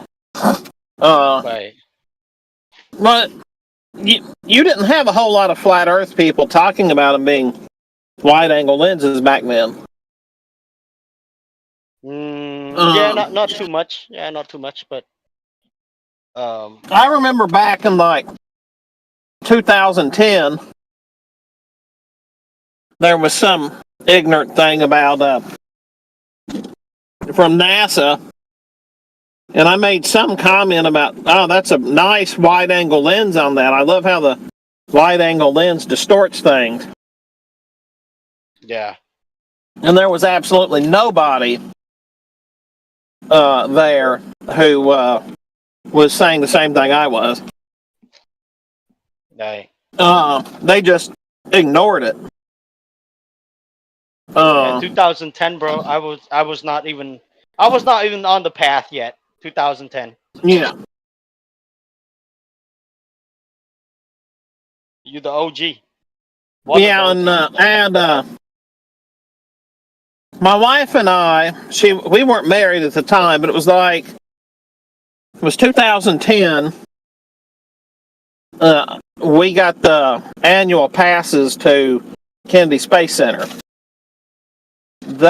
She always wanted to go, and so I obliged her, and the annual pass was more or less the cost of, so like a 1-day visit, and then if you doubled that, you got it for the year. And I told her, I said it could be good entertainment. So we just bought the annual pass, which it's not much. It was $70 for the year at the time or something. Yeah. And so I was walking around even asking the employees things like, do you really believe somebody could physically fit in that for 7 days? And they would chuckle. like I showed her the moon landing. I was just standing there, full normal voice. You really believe that went to the moon? My friend, check this out, right? Since you brought up the moon landing, check this out. I brought this up in this room the other day, right? And I said, man, you ever wonder about the moon landing? How did Buzz Aldrin, Neil Armstrong, and Michael Collins, right? How did they go to the bathroom? And these globies, right? It was like, oh, they have a special. Hang on, say that again. They have a special one. No, yeah, 1 second. I gotta be back. I got a phone call.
Yeah, I'm back, bro.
Yeah, bro.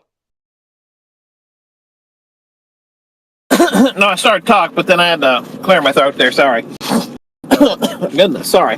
No, I was saying I didn't catch. What was that you were saying earlier? You said about the Globies said that they had something, and then that's when it kind of cut out. Well, they had special diapers. Oh, right, yeah.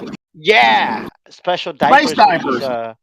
yeah, bro, and like I was So you- speechless when they when they said that. I was speechless. Yeah.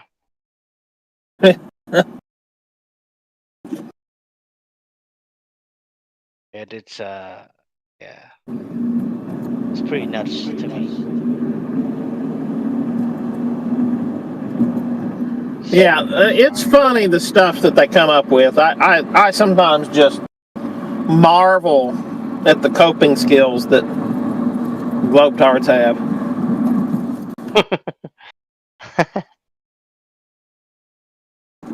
Hold on 1 second. Yeah. But I'll tell you,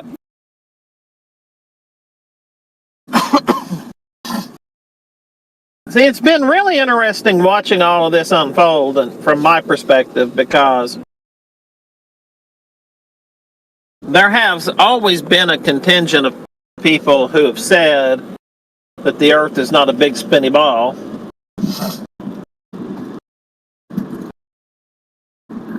It's a mess of all kinds of stuff out there in the world.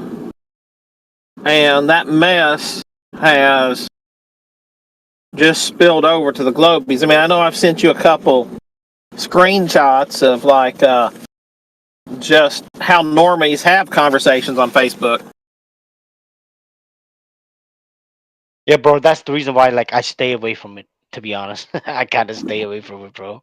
Well, but that's any normal conversation that you have with people. See, used to people would go off to breakfast, or they'd go to a bar, and then you'd get in, and then there'd be these physical fights from somebody just saying the most retarded stuff.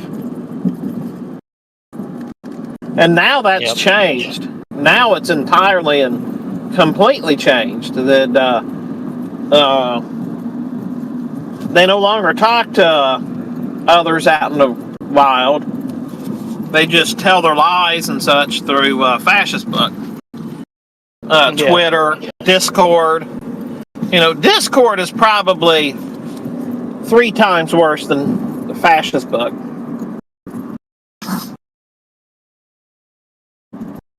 Yeah, I remember Facebook used to be pretty toxic, right? So I stopped going on Facebook. It was so toxic, my friend, back then. So what I did is I realized that about 10% of the people I've historically associated with on Facebook are toxic leftists, like toxic left-wing nut jobs. And there's a few of those that I added back after I got back on Facebook, because I get on it and I'm on it for a year or two, then I get off of it for a year or two. And with my point being that if you do that, you get on there and you don't add your nut job friends. And the other thing I do is the very moment somebody challenges me on something, a lot of times I just don't even respond. I just hit the block button. Yeah. Well, that's kind of a good way to, you know what I mean? That's kind of a good way to deal with these guys, you know what I mean? Because sometimes, don't waste your energy. Just do what you gotta do. Go on with your life. Don't worry about these guys. Because sometimes they suck the soul out of you. Yeah, and it's just not worth the effort. It's just time to tell them, so I just call that using the broom. So I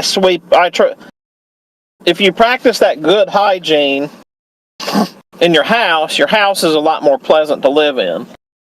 And if you practice that same hygiene on Facebook, it's that much more. But hey, give me 5 minutes here if you would, boss. I'm taking a few pictures of a house here, and I'll be right back. Thanks, sir.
Okay, my friend, I'm back.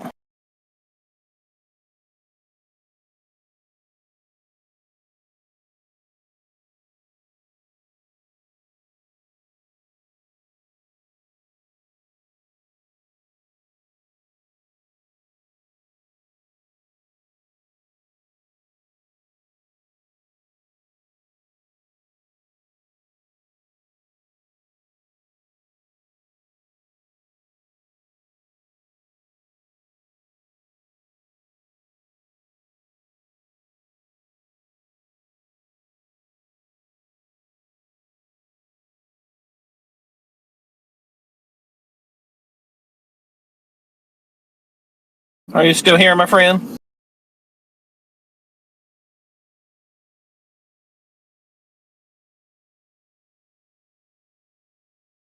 Yeah, bro. Yeah, I had to step away too. Yeah, no worries. Yeah, so anyway, see, what was I going to mention to you? Sorry.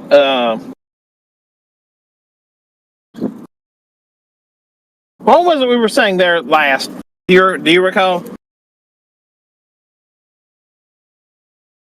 I think no, we were talking about the Facebook, whatever, like Oh yeah. toxic people. They really toxic. Yeah, exactly. And they start like just being nasty about every freaking thing. And I kind of like, you know what, this is not for me, man, because you know, it just sucked the life out of you. You know, and even back then, I was not even like a flat earther yet. You know what I mean? Yeah. It sucked the life out of me. It was so negative, man. It does not matter what community it was. You know, it could be, you know, politics. It could be conspiracy theorists, or it could be like my own people. You know what I mean? The people from my country very toxic. So I stay away from it, and you know, just save the peace. You know what I mean? Just save the peace. Yeah. Yeah. So see, a lot of that. See, frankly, a lot of that is the Facebook algorithm, and to some degree, it's changed. So, like I say, to some degree, because what they were doing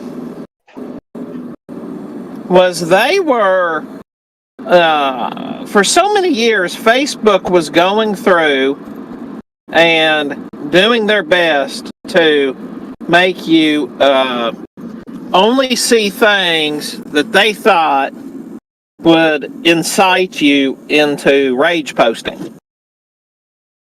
So, what they figured at some point is the people who spend the most time on Facebook are the ones that are endlessly arguing and bickering. Yeah. And so, what the algorithm was set to do was, if they thought you were conservative, it would show you primary liberal posts. So, a few years ago, a friend of mine and I sit down and we got looking at each other's Facebook feeds. He was getting all the stuff that I would like, and I was getting all the stuff he would like. But they knew that it was more likely for the liberal stuff to piss me off and the conservative stuff to piss him off. So, you kind of have to train the algorithm by not commenting on stuff. So, like, what I'll do is I'll hide a post, and so then I stop seeing a lot of political stuff. I see very little liberal stuff now, and the conservative stuff, I don't know that I agree with all of it, but it doesn't irritate me. Even if it's wrong, it doesn't irritate me quite like the liberal nonsense. Yeah. So, I think that's maybe after I left Facebook. That's what it sounds like, because I don't remember the higher post. You know, anything that you post, yeah. So maybe that's after I left Facebook. Yeah. Yeah, so now you can turn off. So, like, sometimes if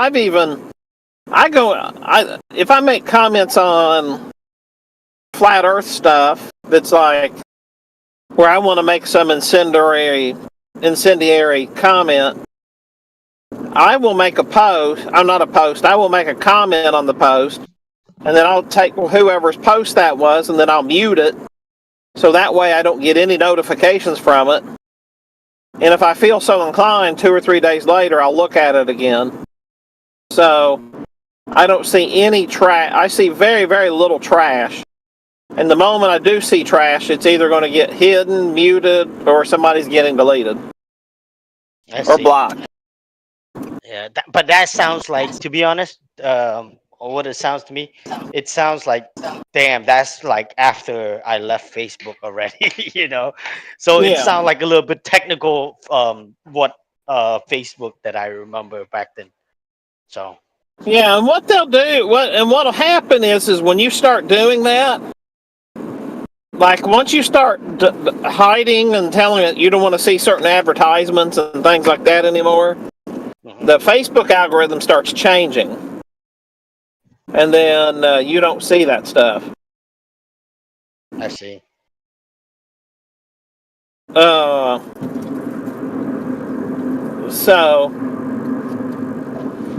But I promise you, you rage post one or you make a comment because you're pissed off at some point, Facebook's going to know, and it's going to keep sending you that stuff. Yeah. Well, I think because they. No, go ahead. I think back then I was more into like a little political stuff, maybe a little bit into like conspiracy, whatever, right? Yeah. And I think, you know, the political stuff was just nasty. I don't remember exactly what it was back then, but man, it was like the back and forth, you know. But I didn't really go back and forth, people. I barely post anything like, you know, Yeah. crazy, right? You know, if I gotta speak my mind.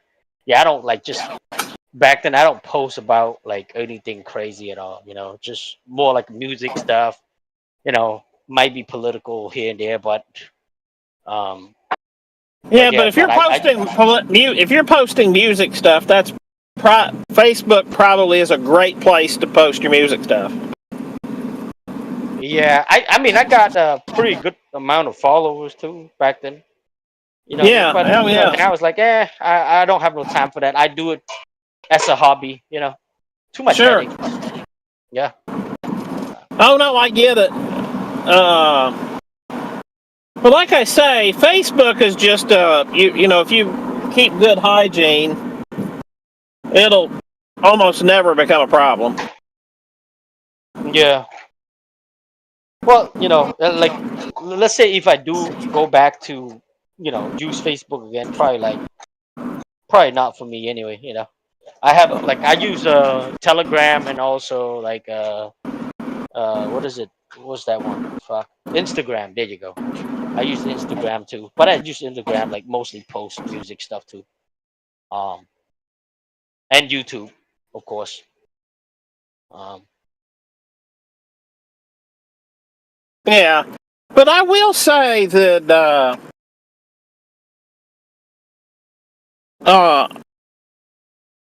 I will say that it's a you've got to measure your time.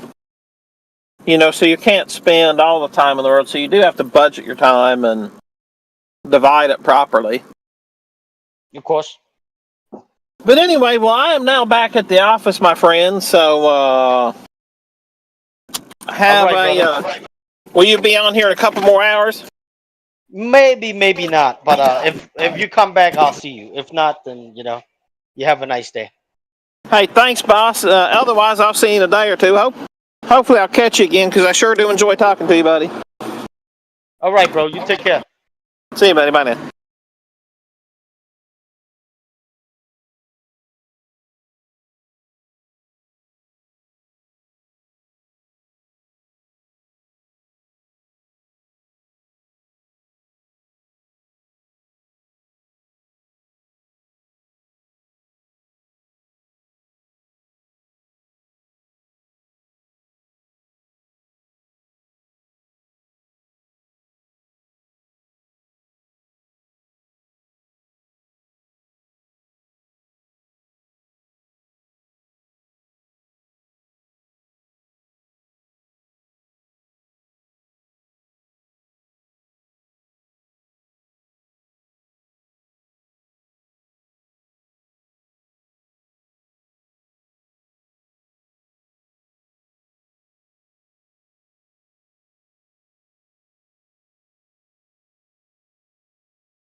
Everybody that I have grilled today left the VC to be a chat.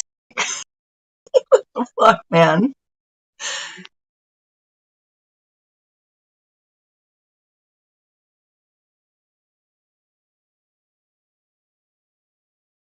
So, now that we know that these documents are from the first parties and damn near next to impossible to Google, I rest my case.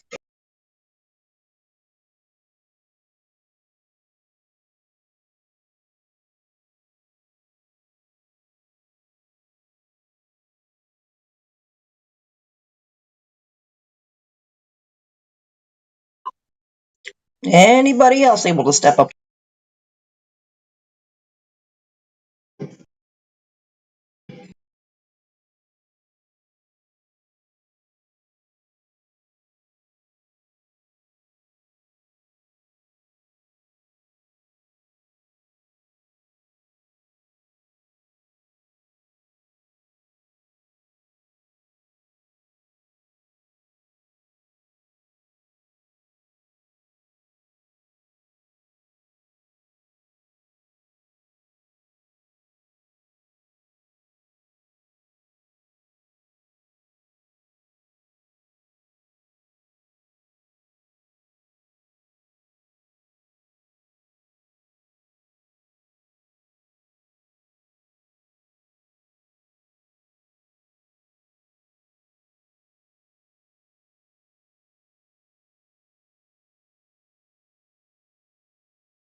I never get tired of hearing Glober's answer.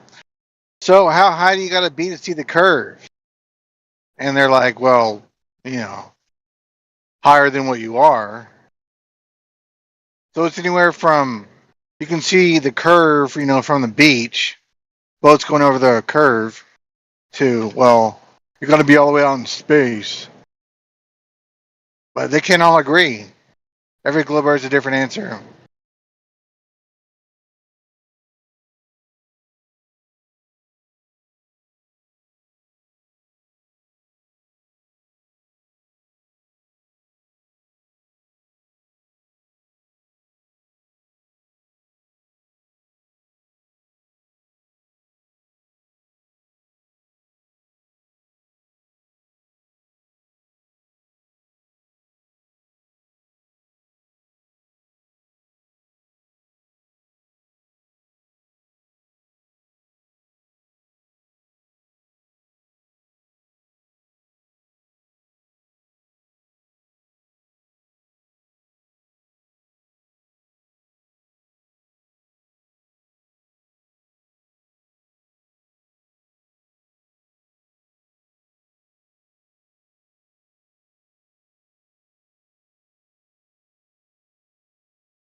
Rich, are you at work right now? Are you on your OnlyFans lunch break yet?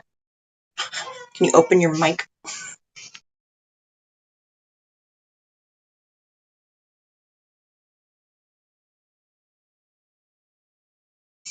Rich is so hard at work. Can't open his mic, but he's here all the damn time. Says he works for himself. Likely story.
What's this shit with Rich and OnlyFans? Oh, okay. So one day I asked him what he does for a living, and I was like, let's all go around the room and say what we do for a living. And he's like, hold on, I'll be right back, right? And I was like, oh, he's gonna go ask his boss what he does for a living, right?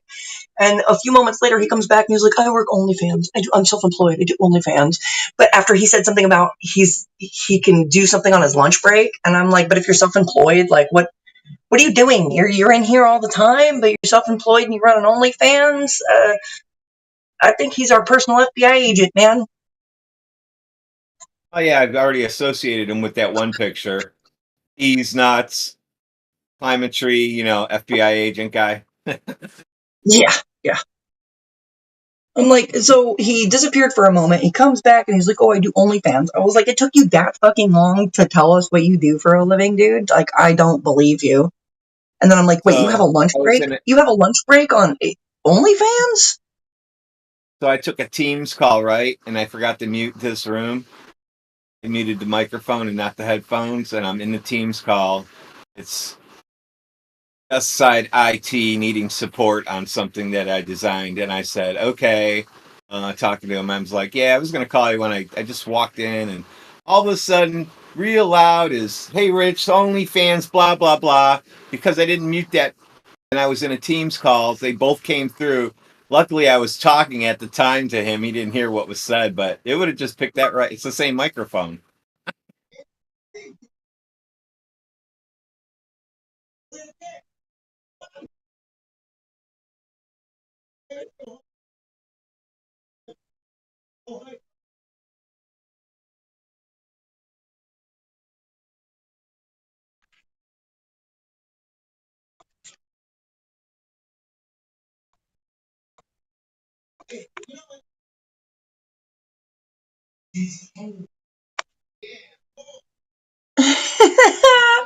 Space.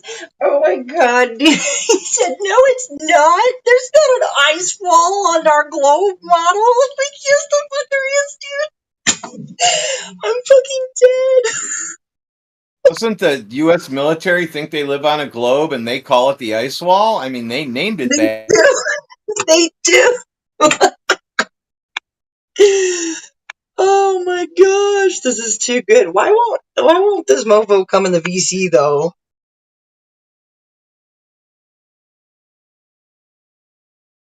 He will sometimes.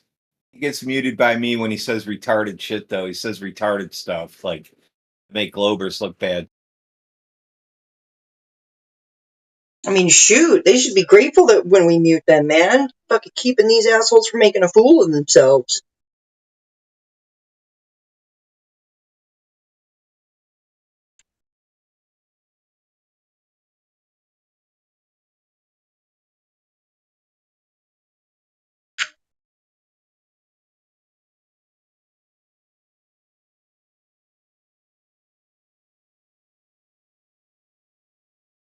It's like 4-on-1 right now.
See, that's actually a good point. I'm making a good point here. Is, you know, this guy Space is like, repetition, I hear it's good for people's brains, blah blah blah. I'm like, that's why you believe in a globe, right? And he's like, did it, I don't know, classic, right? That's all you had to say.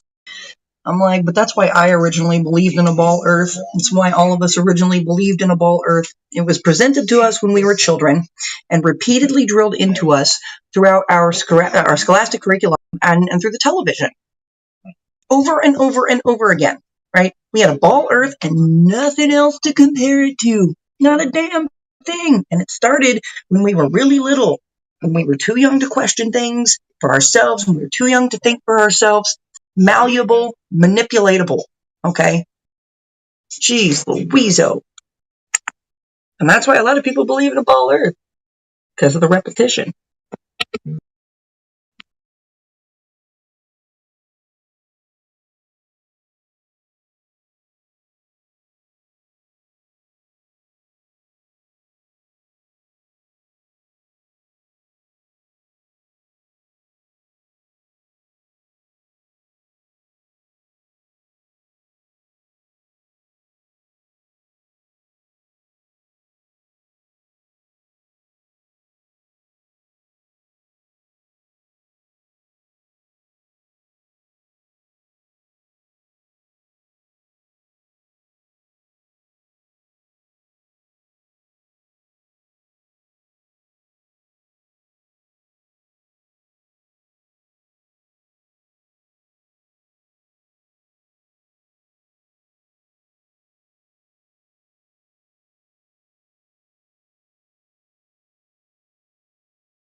Studio. Testing, 1, 2, 3. All good.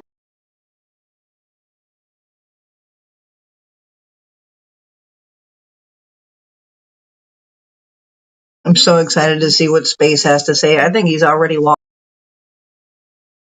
2 in the afternoon.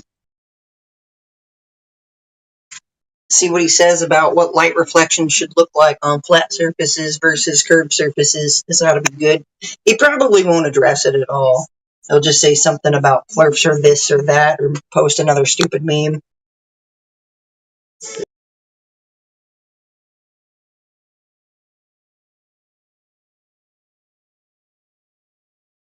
I see.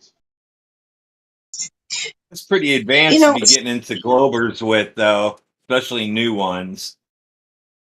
yeah. I guess it could. It would be an advanced level. Look at it. Well, you know what I'm talking about, right? And I'm not being funny about it. You know what I'm saying? Yeah. Yeah, it's too advanced for them, even though it's very, very elementary basics, right? And these elementary basics seem to fucking escape them. Yeah, you have to get them. You have to get them realizing that when they go to the beach and they look out and it's flat, and everybody says, "Look how flat that is." It actually is just fucking flat.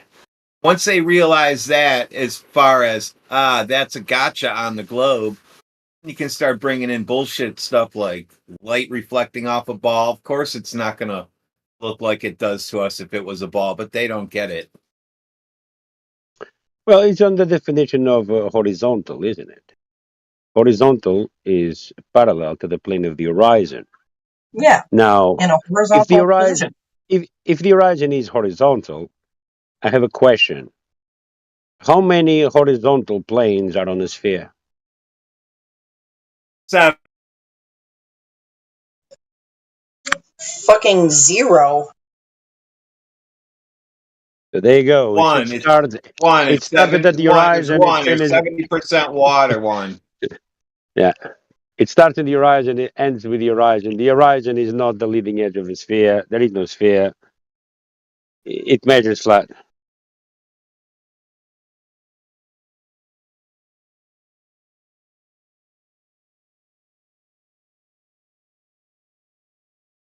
But I like the science. The silence. There is no debate anymore. Crickets.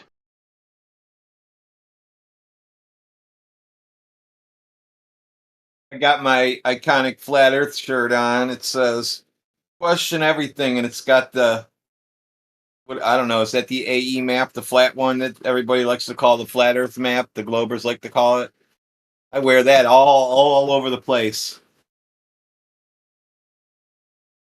The flat Just Earth got home map. from I work. I mean, threw that on. you mean I just got you mean home. Huh? all maps are flat. What do you mean the flat Earth map? I'm saying what they call a flat I Earth know what you map. said. Yeah, yeah.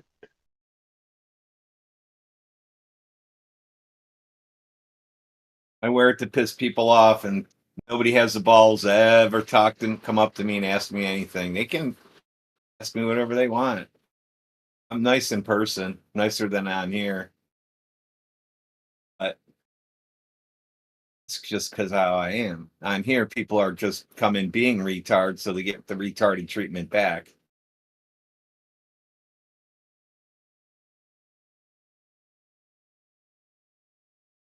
Yeah, but that map, like all the other maps, are based on Polaris centric. You know, the Oh yeah, for north sure. being what it is. You know, and all maps are flat anyway.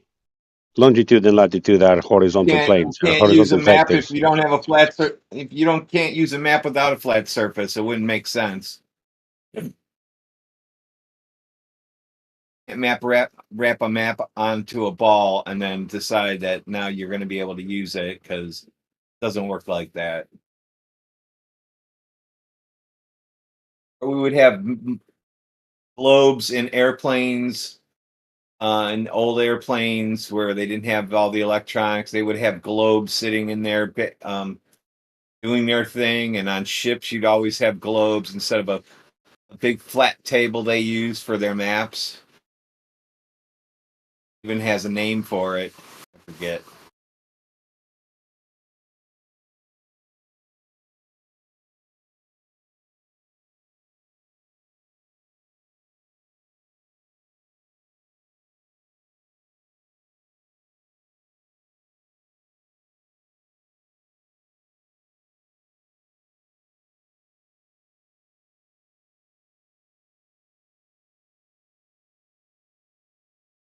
Yeah, but those who still believe that they live in a sphere, it's because they haven't done their homework yet. They just need to be pointed to the right direction.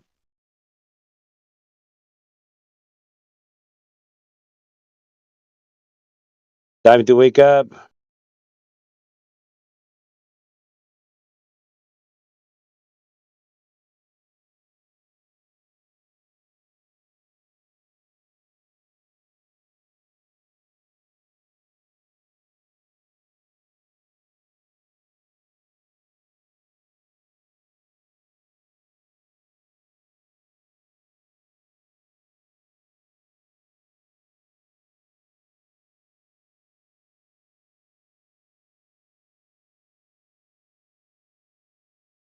I understand to a degree it's blasphemous for a Christian to go against the church teaching, the Vatican, to say that it's flat and not a sphere. It was considered blasphemy back in the day. They are the reason we are in the mess in the first place. Yep. Yeah, it was teaching that when the globe started being presented in public schools, it was being called heretical. It was heresy.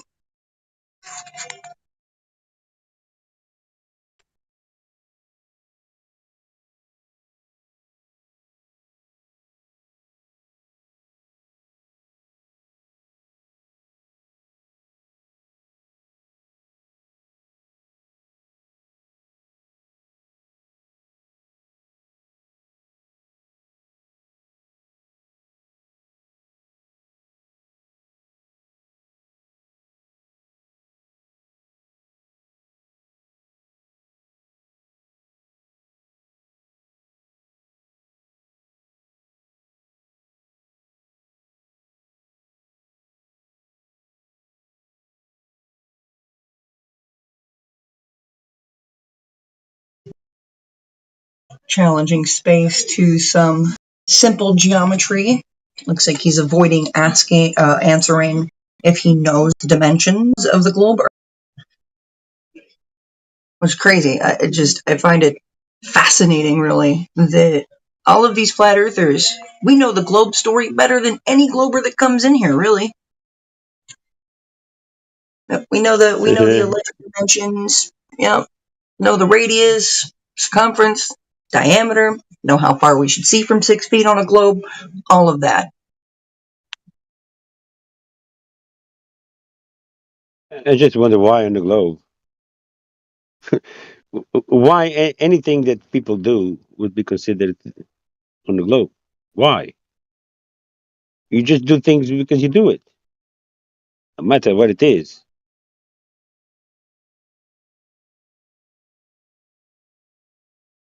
And you also see things because they are visible to you. Obviously, if they are obstructed, you can't see them. If they are visible, yeah, you can see things. Shocking, isn't it?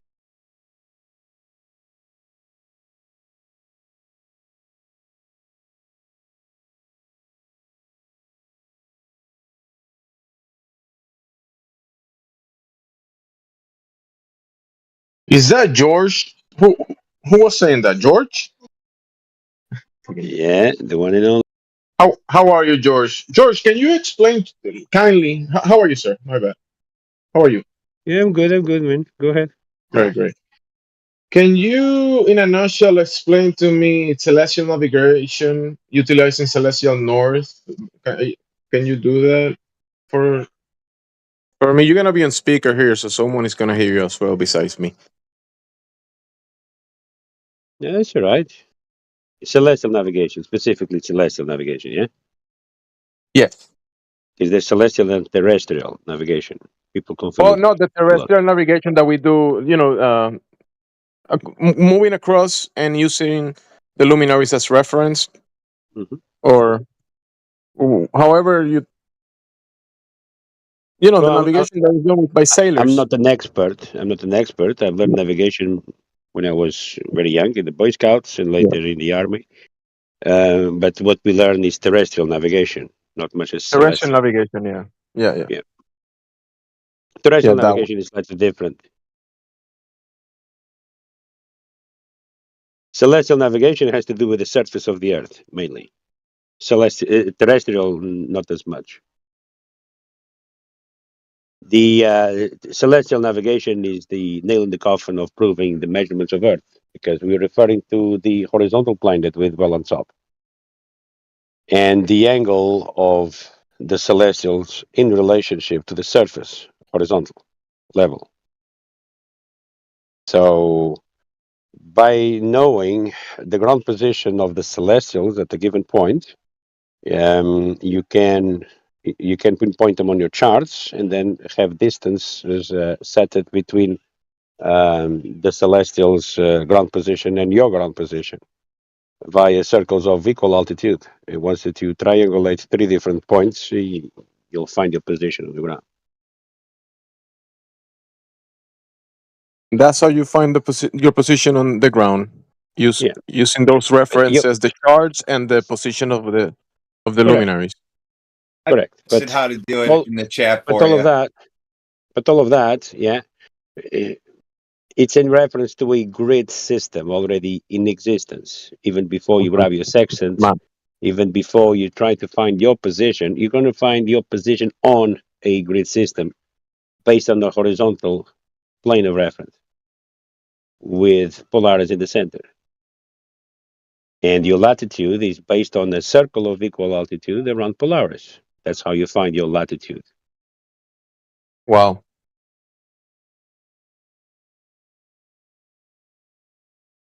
Yeah, I posted it for you. How to do it. Read that. You can go ahead and you'll be able to do it yourself. From a Navy SEAL.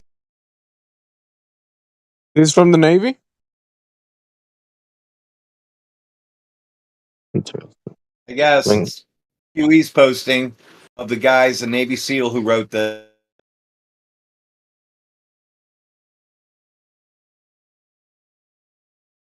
Grid reference system.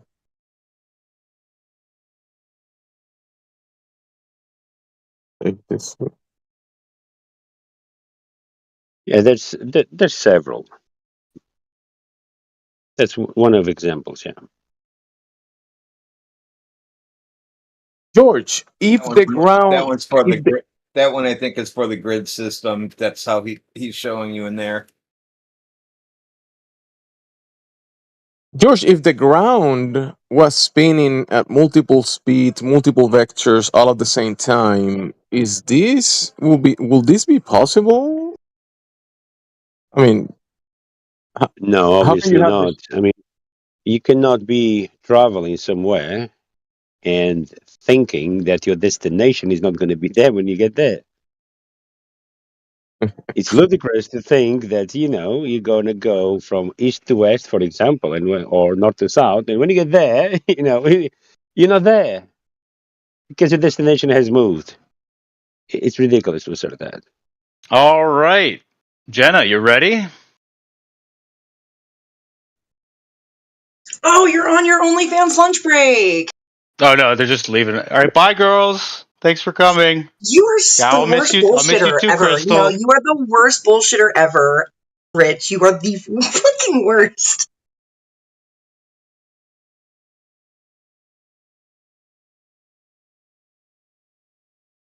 So, George, yeah, I'm going with what you said. Reply to me, because if the landmarks, I mean, with the shards that are pacing, you can, the shards are based in positions, and if the ground was moving and that location is not there anymore, I mean, how are you gonna get there if it's not there? It's in a different position, George. Exactly. Mainly if you travel via airplane, not attached to the ground, if the Earth was moving, your destination would be moving. It doesn't.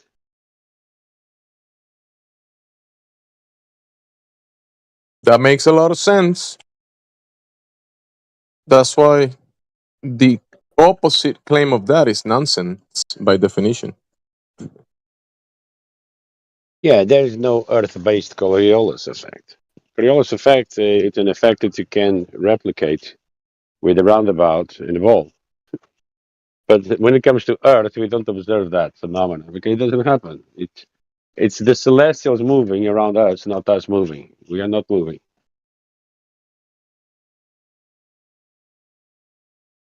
We are not moving. Oh, that makes sense. I mean, when I say we, royal we, I mean the ground and an extension, us, the ground.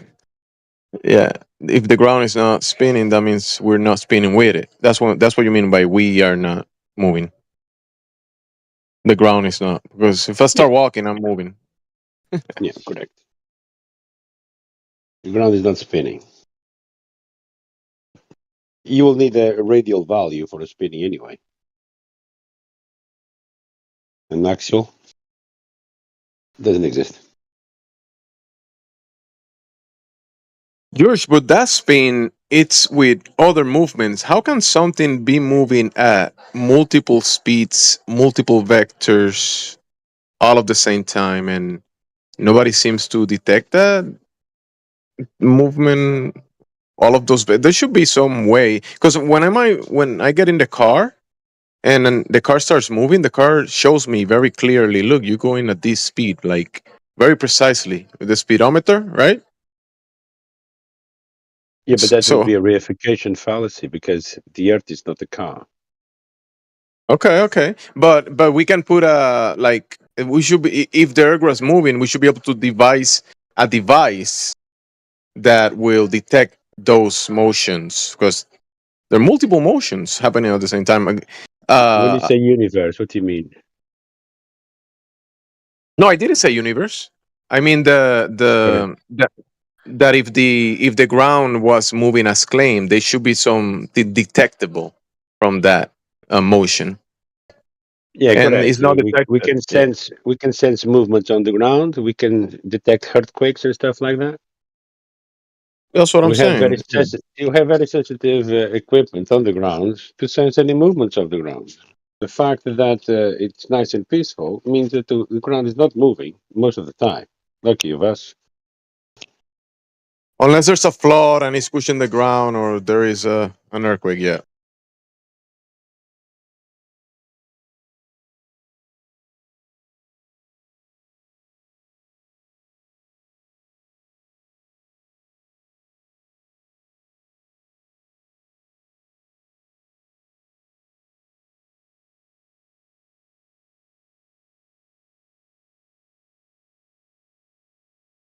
So can someone use the lack of evidence, like say, hey, yeah, you know it's moving because you can't detect that it's moving? Is that a valid argument? What type of fallacy is that? Like, yeah, okay, so you don't detect motion, but then you see the motion of the sky, therefore the ground is doing that motion. How can someone logically come to Called that back in the conclusion? question fallacy. It's called back in the question fallacy. Yeah. If you cannot detect the movement of a car when you are in the car, yeah, therefore the earth is moving and you can feel it. It's one has nothing to do with the other, but you are concluding you with one another, if you know what I mean. You are already assuming your outcome. You know what I mean?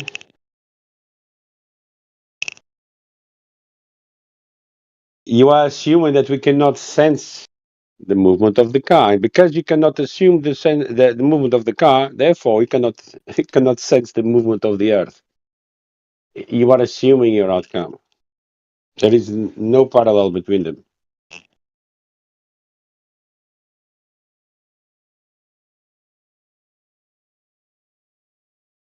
If I see star rotation, the earth is a sphere. Oh, I see star rotation, therefore.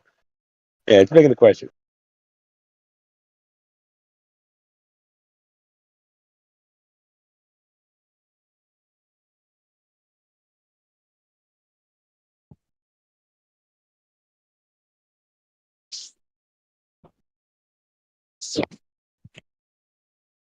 Quetzalcoatl, is that you?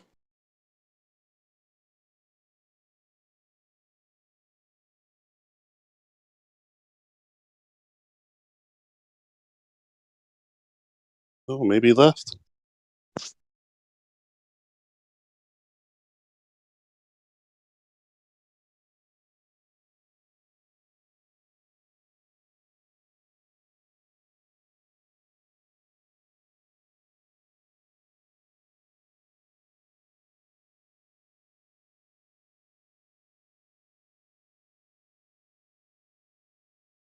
No ballers in the house? I was about to say. I was trying to see if Quetzalcoatl was in here. That's why they were Hi. supposed to.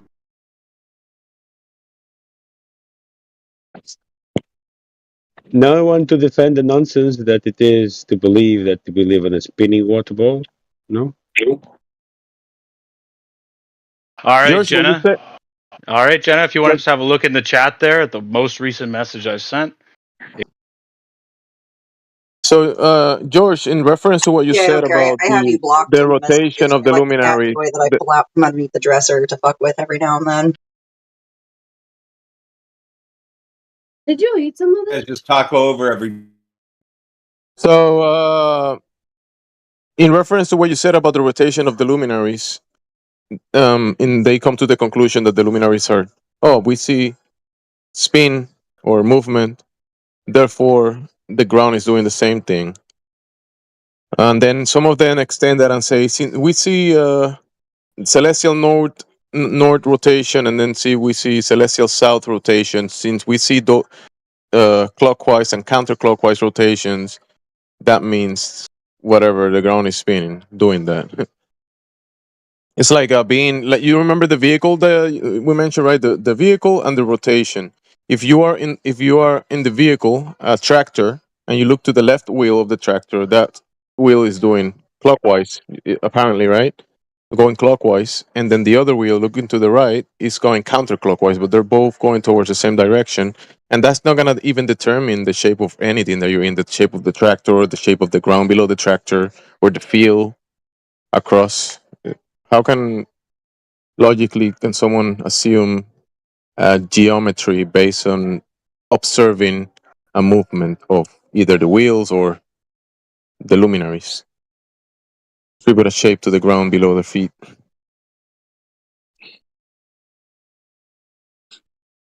Is your username is it heavy? Looking at the luminaries, what we actually do is we take note of the ground position of those luminaries and we write them down on the almanac.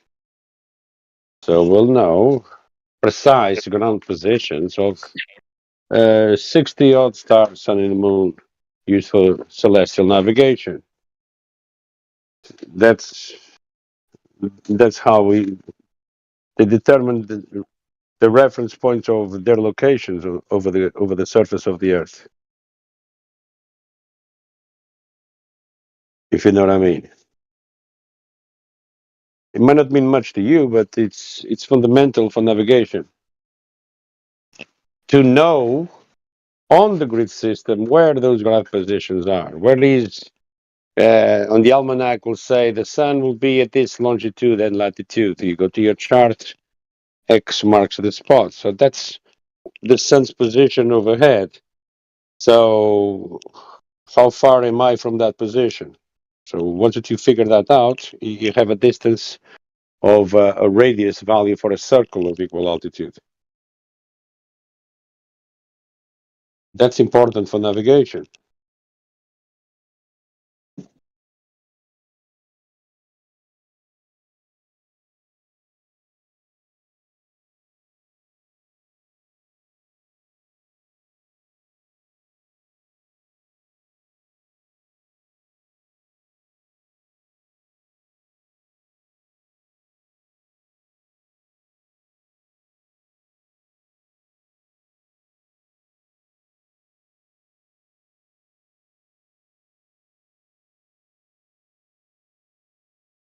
Everyone watching football, yeah?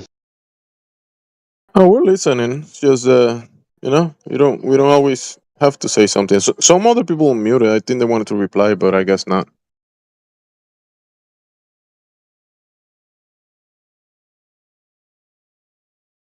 I'm just curious. When you say luminaries, are you talking about the stars? Things that give off lumens. No, whoever it is that keeps using the word luminary, what are you referring to? You know when you look when you go outside and you look up and you see lights in the sky, the lumens of them. You see the luminaries, the stars, the sun, the moon, the radiance, the shooting stars. Okay. All of those luminaries. Okay, I got you. That's cool.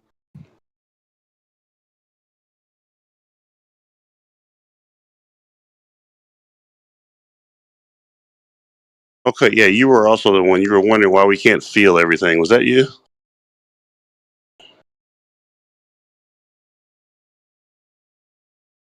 You're Feel the earth? wondering why you can't see everything?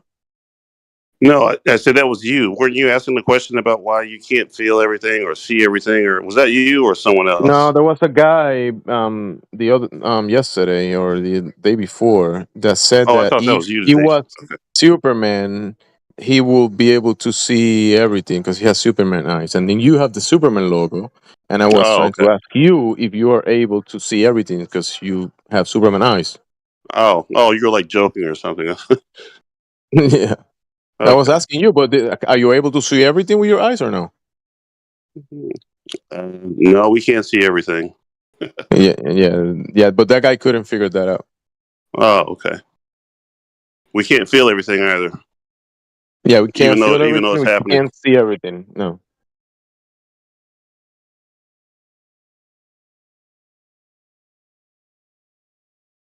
Well, I thought I heard someone earlier say something to the effect that the Earth isn't moving because we can't feel it. Did someone say that or no? That was the analogy that we were talking about, yeah. Oh, okay. Nobody said like feel it. I mean, that's can be said because we don't feel the movement of the ground below our feet. If it starts moving, we'll feel it, right? We know that. But then we were talking about detecting it with equipment, with I don't know, some type of equipment that detects the motions of the ground because it's multiple motions, right? That is doing all at the Sure. same Yeah, time. that's So multiple why we need to motions, be very multiple careful when vectors, the Earth and stops. if there was a device that was able to detect all that, it would be interesting. Yeah, if the Earth stops spinning, then we have a problem. Yeah. Basically, the Glober's evidence for rotation is no rotation. Yeah, that's one of the proofs. Yeah, we know we're Yeah, spinning we because we have to. can't feel it. Yeah. We Is don't that how think you we see feel, we Raiden? will not see one. Do you feel that we know it's moving because it's not moving? Say that again. That you asked about that we know there's no movement of the ground, no rotation because it's not detected. How do you feel about that? No, I didn't say that. No, the No, Earth is moving. but that's the thing. Why do you think it's moving? Because it's the movement is not being detected. There's no detection of the movement, right? So why do you Well, feel that it's what is your problem with the actual realist level observation or lack of there is a lack of movement? What is your problem with that? well, that's what I was just talking about earlier. Just because with your human senses, you can't detect or you can't feel or see something, doesn't mean it's not happening. You understand that, right? We get that, right? But when we make a claim that it is moving, even though we don't feel it, like you were saying, now let's devise something that will detect that movement and then show it, right? But that Sure. hasn't happened. Well, you know what a seismograph is, don't you? Seismograph is detecting vibrations of the ground or Well, like an that kind of earthquake, stuff. for example. If or there's a tremors, claim or that is moving, yeah, it's a positive claim. If the Earth is spinning, yeah, it needs to be something to support that claim. What is it? He said a is that for me or the other seismograph. guy? Yeah, for you. A seismograph, yeah. That's Yeah, to you can. detect movement of the Earth, yeah. Yeah, you can Does- detect so tremors. is that rotation? Is Yeah. that rotation? It doesn't detect rotation, though. No, not rotation, but it detects like tremors in the Earth, things that you can't feel. Right. We're talking about the rotation of the Earth. Oh, Yeah? the rotation The of the point, Earth. We Okay. have evidence of rotation. We can't feel tremors in the if Earth, you're gonna dude. claim, if you're going to claim that something is rotating, yeah, that's Sure. a positive claim. It's a positive claim. So, which method it's used to detect the rotation of the Earth? I don't know. Pick one.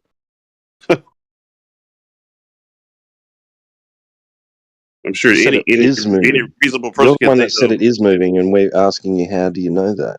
Well, do you see the sun? Do you see the sunset every day or no? Yeah, the sun is moving, right? The Yeah. sun and the Earth are both moving. Right? And do you see the sun moving? Do you see the sun moving? Right? And do you see the sun moving? Right? Do I And see the sun moving? have you ever observed the sun moving? Have you ever seen it? It depends on what your definition of move is. When you see it at one position and then you keep looking at it and it's moving from that position to another position and it keeps doing that, it's moving. Yeah, well, you asked me if the Earth rotates, and I directed you to the day Oh, and but now night you're talking cycle. about the sun, and you're saying that the sun moving is the Earth moving, but that's the sun moving, right? Well, if you really want to know, you can Google it, right? Or do you want me to lay Why it don't you out just for look you? outside, dude, and tell us honestly what you see, man? Wait, Raiden, are you saying that the sun is moving or not moving? Which one is it? I'm saying the Earth is rotating, and one minute you see the sun, and one minute you don't see the sun. And when we don't see the sun, Oh, someone I else sees the sun see. at the same So time. it's called Earth rising and sun and Earth setting, correct? Okay. Well, if you have a better explanation of what's happening, then I'd love No, to hear we it. call it sun rising and sun setting, not Earth rising and Earth setting, do we? Yeah, I have a better Okay. So what's explanation of what's one time. happening when Raiden, you see I the have sun and you don't see the sun? What's happening? Well, Raiden, I have what do you mean? What happens? Anyway. Yeah. You don't see the sun. Is the Earth That's what moving or happens. no? Is the No, Earth the sun rotating? moves. Or? Remember? The sun Remember is when you go moving. outside, The sun is you look at a moving. sundial. Yeah, of course. If you put a sundial outside, the sun moves across the sky, and that's how you can tell the time with a sundial. It just moves. Yeah, it just moved away. Yeah, and that makes sense, Time in Raiden. And general is maybe, based on the sun's movement. Come on. Okay, so if the Earth's not moving, how is it daylight here and dark somewhere else at the same time? Explain that. Sun moves. the sun moved, right? Well, why Remember is that it part? The sun why is moved. it daylight for everyone then? Here, I It got an moved away analogy. from The you. sun is not 93 million How many miles times? away. Repeat after me. Say the sun moves. Just say that. Hey, You want me say to the sun parody you? moves. If he's No, visualizing the say, sun I wanted 93 to make million sure you miles away. understand what I said. Since you I have didn't to say anything keep about 93 asking million the miles. You same did. question over Yeah, he and did. over, and I keep saying the Do sun you hear him? moves. Well, he can't explain to me why it's daylight in one part of the world and Here, I got an darkness in another analogy part for of you, the world. brother. All right. Sun moves. So when you go down in the water and you keep going down deeper and deeper and deeper, at some point it just turns to darkness, doesn't it? Sure, because not enough light gets down there, right?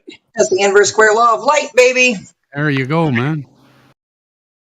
Yeah, but we don't live underwater. No, we have an Raiden. atmosphere, dude. You understand that, right? Sure. Maybe we can simplify it for you. So I want you. Inverse square law. I said a bad word, Spear. So think of it this way, Raiden. When the sun is over the head of the people where it's daylight, it's daytime. Where it's not overhead, it's nighttime. Can you figure that out? How can it? So it's overhead for me, but at the same time, it's not overhead for someone who's adjacent to me. Adjacent? How far adjacent? Wait, let's see. This one might be more familiar. So, Jason, you know when you go into Walmart and at the entrance there's a light 90 degrees above your head, and then you go to the other side of Walmart and there's a different light, not the one that it's not. Yeah, it's not on top of you. And if you go to the restroom and you have to turn the light off or turn it on, it's not the same light, right? It's not. The light is not on top of your head in I a don't different understand. spot. It's not I guess. on top of your head anymore. It's not gonna light up that spot. That's why the light will light up that spot, and then when it's not there, it's not gonna light it up.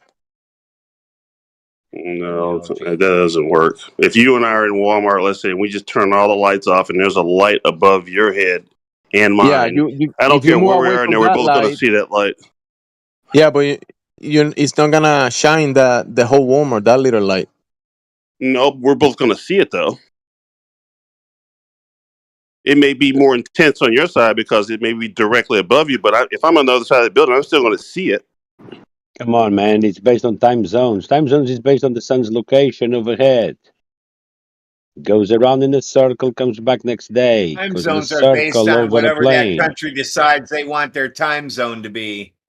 24 hours in the day, 15 degrees an hour. Circle. Circles your head. Rises in the east, sets in the west. 37 time zones in the south. Can you see that light if the Walmart is thousands of miles in distance away from you? Like, let's say that light is thousands of miles away. You still going to see that light? No. It depends on how No. bright it is and whether or not something is obstructing it. Oh, I suppose. Well, I mean, it doesn't have to be obstructed. You realize already that perspective exists, don't you? Sure.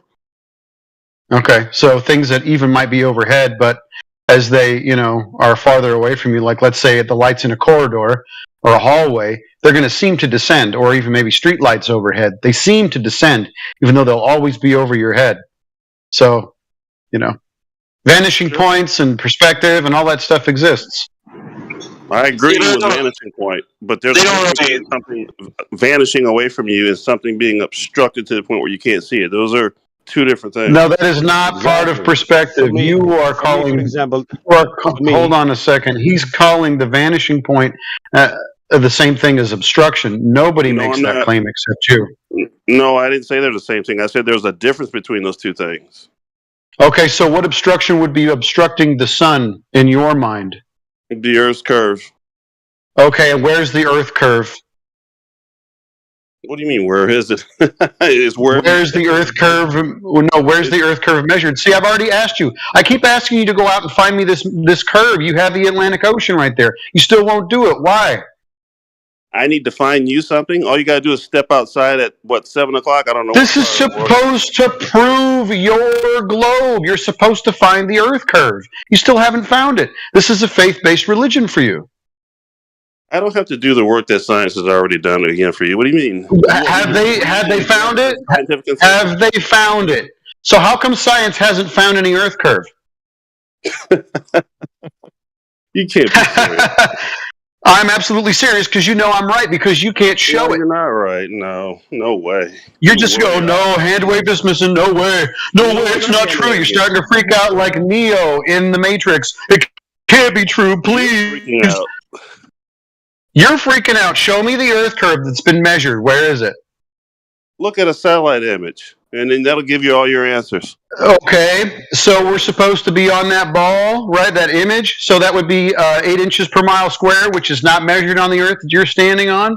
So that image is what then? Well, then I would love to see you show that. We've already shown it to you 1,000 times.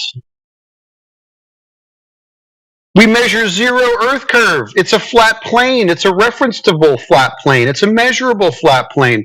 The Earth curve doesn't exist in reality. You can't deal with it. I would love to see you publish a paper saying that. I would love to read that. Publish a paper? What does a paper have to do with anything? You go outside and you measure the son of a buck. I feel sorry. It's reality, Raiden. I feel sorry for you because all you rely on is paper. Yeah, if it's on paper, it has to be true. If it's on TV, it has to be true. If my government God tells me so, it has to be true. No, I didn't say that. No, okay, so then... Equivocation fallacy. He's equivocating geometry with science. Yeah, I realize that. We ain't got time for that. So in reality, where it matters the most, where you actually measure the physical Earth curve, it doesn't exist. But you're happy to go, well, somebody somewhere supposedly got it, so that's good enough for me. It's a faith-based system. You have priests and pastors. You're a religious zealot. That's all there is to it. Okay. We'll just have to agree to disagree. No, it's patently true. Disagree. You No, have it's a not. faith-based system. You have an opinion. No, I know that the Earth's flat. I've measured it. No, you have a faith-based religion. It's okay. You come in here every day, I don't know why, to hear more about how your faith-based religion fails. You've had all this time to figure out whether or not the Earth curves in reality. You live right next to the ocean. You still haven't done it. I wonder why.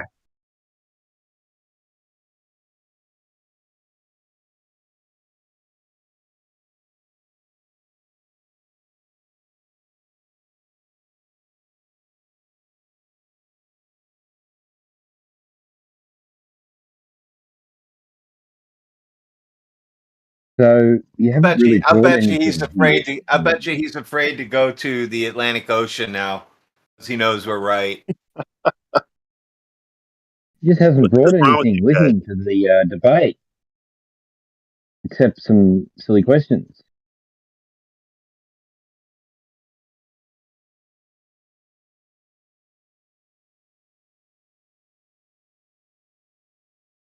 I just want to ask you guys one question. Do you really believe this, what you're saying? Do you really actually believe it? No. You always ask that. No, one No, I It's not a don't. belief. Okay. It's Well, not he a answered belief. it. Thanks. No, it 100%. He doesn't know what the measurement is. Do you guys hear me okay? Yeah, a Like- little Yeah, bit. you're good, Grit. Oh. Yeah, Raiden, reality guy, I've talked to you about this already. You know the answer to this. Well, it's been a while since I talked with you, Crit, but Okay, it's I forgot what you said. 100% not a belief. It doesn't matter if someone believes something so that isn't so. It still is so. I mean, it's very painfully obvious that the Earth is flat and stationary. It doesn't matter if someone thinks it otherwise or believes it so. You could say, like, there's people out there that you've never met, never talked to. They're out there exploring space for the betterment of humanity, taking all kinds of photos, finding space Jesus and all kinds of crazy shit, missing tomatoes, running around in gorilla suits. You know, the whole space lore. I feel like what happens here, this is something I would say I believe. I believe that you guys pick and choose the crazy shit they say that either fits your worldview, or it doesn't fit. And any crazy, wacky shit that they say that doesn't fit your worldview, you just pretend that it's an opinion piece, or they really didn't mean it that way. They're just being silly. They're being nerdy. This is what Veach. I don't know if you know who Veach is. I eventually, at some point, he just, like, he was dead. Like, I got him to go all in. Okay, I said they rickrolled the Mars landing. They go, no, they didn't. They wouldn't do that. This is too serious. It's too much of a. It means too much. This means too much for humanity for them to rickroll it at the end. And I go, okay, so what would it mean if they rickrolled it? He goes, well, yeah, I would question. Yeah, I would question the whole thing, and it would be like a domino effect. That would be fucking hilarious. I question all kinds of shit. So finally, I bring him to the live stream. I'm like, the video, bang, a video I made of the rickroll. He goes, oh well, Crit, okay, I get what you're doing here. You showed me a video, but this isn't their live feed. Okay, this could have been. I'm not saying you did this. He goes, but this could be a flat earther who photoshopped it or who edited it. So finally, I'm like, okay, hold on. Let me go back to the live stream. Hopefully, it's still up in its entirety because that was clipped when they did it. We watched it live on the live party. We go, is everyone seeing this? They're rickrolling everyone. So I went back on NASA's YouTube channel. Still to this day, you can go watch the Mars landing and they rickroll it at the end. And he was like, fuck. I guess they're really nerdy. They don't know what rickrolling is. You just pulled excuses out of his hat, like one after another. And I'm like, do you at least I get why some people would think this is the dumbest shit they've ever seen, especially with a rickroll at the end. And he's like, yeah, government has a lot of optic problems, and one of them would be rickrolling a Mars landing. Like something that's supposedly the most difficult thing you can do. The majority of Mars landers supposedly blow up because it's so hard to like slow yourself down with like no atmosphere. You need like a rocket that like pushes you back up so you slow down. Your parachutes won't do it. None of this shit works. You got to actually slow down by taking back off and then match the equilibrium there and then kind of like basically take off from Mars but land on Mars, at the same time. And he goes like, yeah, it wouldn't make sense for somebody to have a rickroll in their pocket. And I was like, well, sure, So I think what you're doing here is exactly the same thing. You think some of this space shit is cool, like these photographs of these really far away nebulas or semi-inhabitable Earth-like systems, M-class, Star Wars planets, how many people are out there. But when they tell you the really dumb shit that you're like, that doesn't make any sense. Why would they do that? Why would they destroy the technology? You just hand wave it. You just throw it away. I mean, am I right? Or tell me give me some feedback here. What do you do when you hear something so ridiculous? You're like, they couldn't have said that. Usually it's nice to look up the context in which they said it. Hey, there you go, Crit, right there. He's going to come up with a reason that they didn't mean it. They're too stupid. They just don't get what that means. All that shit. That's Cooper for Well, I mean, do you analyze things people say based off of what they mean, or off of like a 10-second or one sentence clip? No, this is what I do with government. I do the same thing they do with me. Anything they say can and will be used against them. The same thing they do with me. Everything I say will only be used against me. Because you perceive them to be in bad faith, you act in bad faith. No, incorrect. I meet them at their level. They said... So you are admitting you're acting in bad faith? No, I'm saying show me the proof. No lip service. If you start giving me bullshit, I'm going to meet you at your level. And their level is anything said can be viewed in the most critical sense to be used against someone rather than for someone. You could say to them, are you exploring space?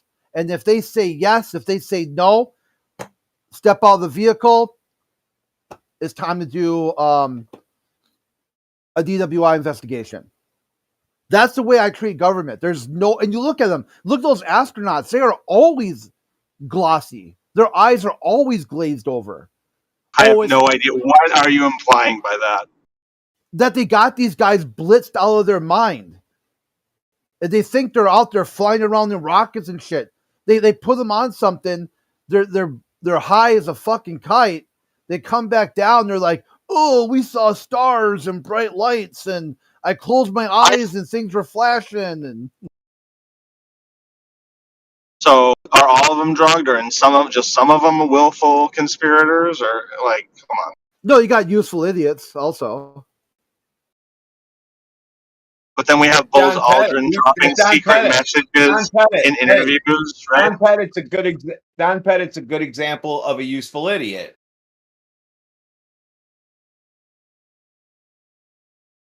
That's why they picked him. I mean, if you're going to think, but you're going to pick a spokesperson for NASA, are you going to pick Don Pettit, or do you pick some? I have Calvin no idea Klein? who Don Pettit is.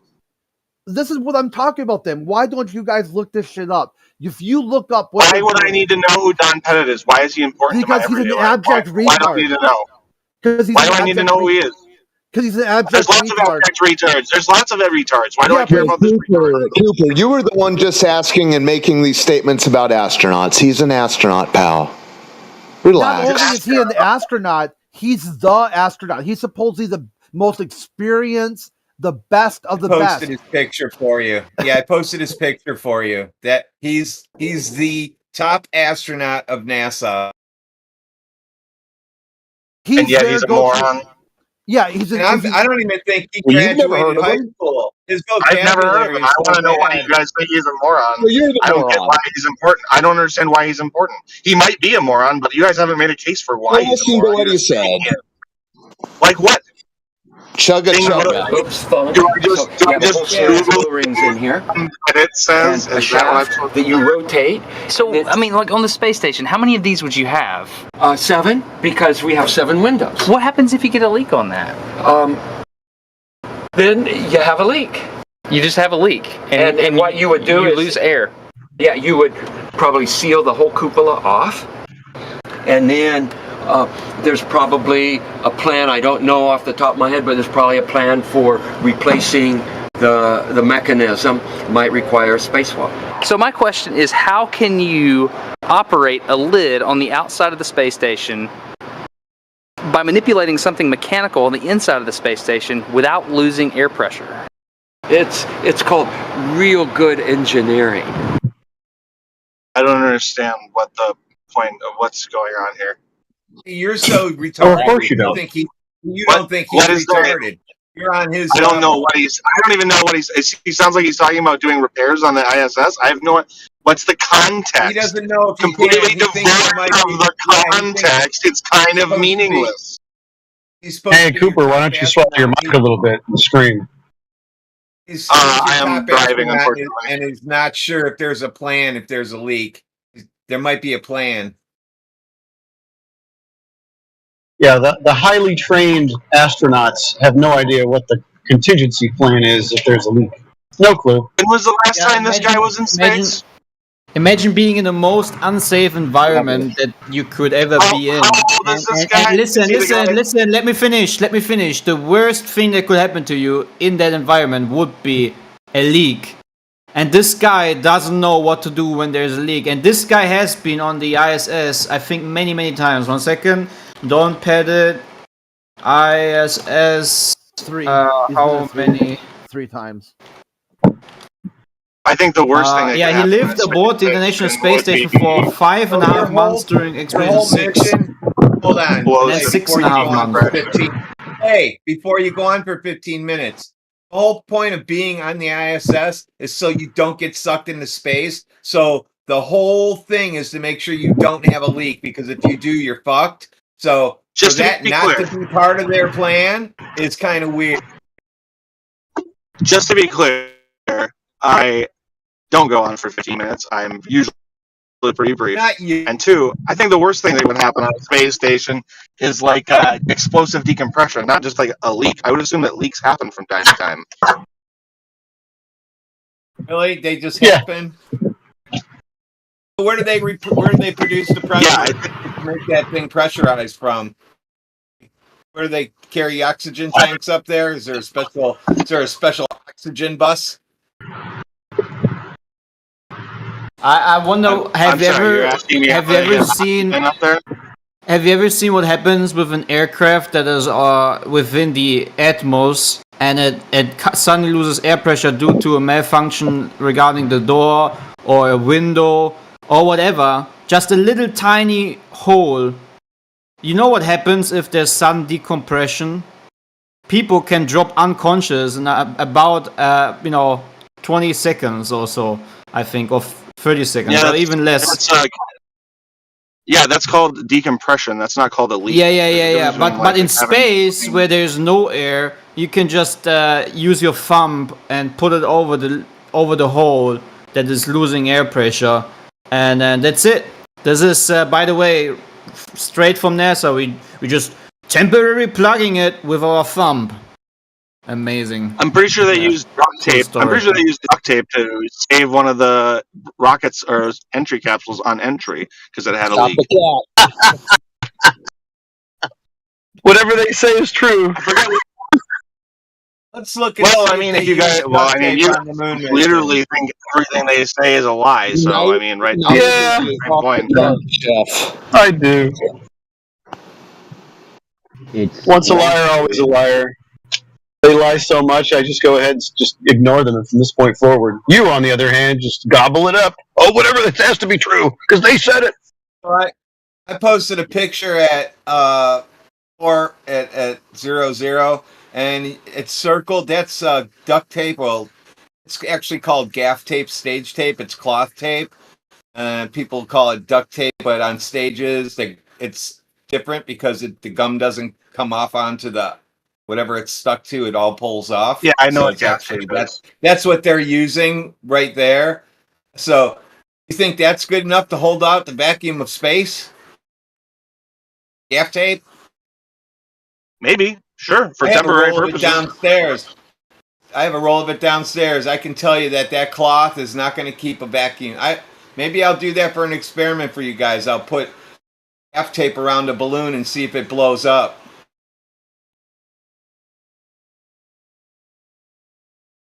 Riveting. It should be riveting. This is why I find it odd when people ask, like, why the fuck would they lie? Like, why would they tell the truth? If they can say anything, do anything, present anything, and people are just going to believe it, at what point do they know? Amount of money, why the fuck wouldn't they lie? Bro, yeah.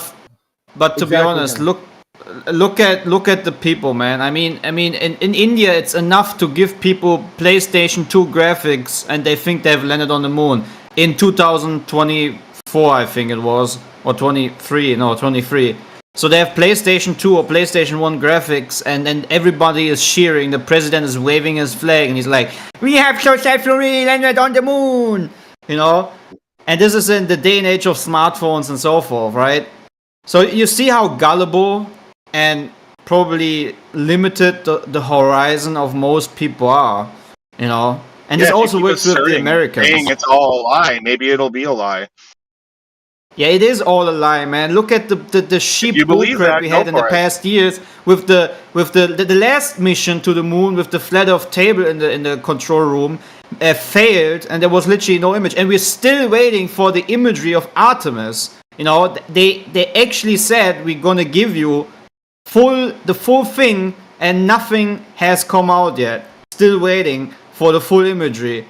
Right. So coming out this week is Fly Me to the Moon. It's listed under a romance comedy, I think. Of course, they're going to call it a comedy. It's about why they faked going to the moon. Or is it a romantic comedy? Oh my God. What else are they going to call it? They have to let you guys know somehow. They're gonna show you guys little by little as you get older, and then so now they're interested in telling us the truth. Space shit was fake. Your kids are going to grow up knowing that they didn't go to the moon because that'll be a known fact by then, and that they're still working on it though. But they do have a thing that floats above, and they can do somersaults and run around in gorilla suits for science. Okay, buddy.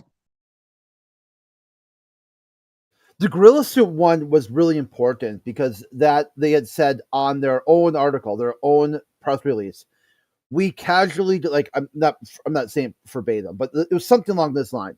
We casually spent like $40,000 to send a gorilla suit so they could do a prank. And people are like, what the fuck did you do? You spent what? Okay, hold on. Wait. So let's talk. Let's dive into this a little bit. Do you think what do you think actually happened there? Do you think that the $40,000 was like maybe how they calculate weight, how much it costs to bring up like weight, and that's where that cost comes from? And maybe they just had some extra space, unallotted weight. That's how you think they do space travel? They have unallotted. I think they measure everything really carefully, and they know exactly how much that rocket weighs when it goes up, so everything is accounted for. No, they actually spent that much. But the thing was, the astronauts said it comes Well, they from buy wait.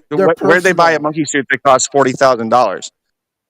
Yeah, the cost of going in this, putting it in space. Yeah, it's the cost to bring it up, right? Yeah. By its weight.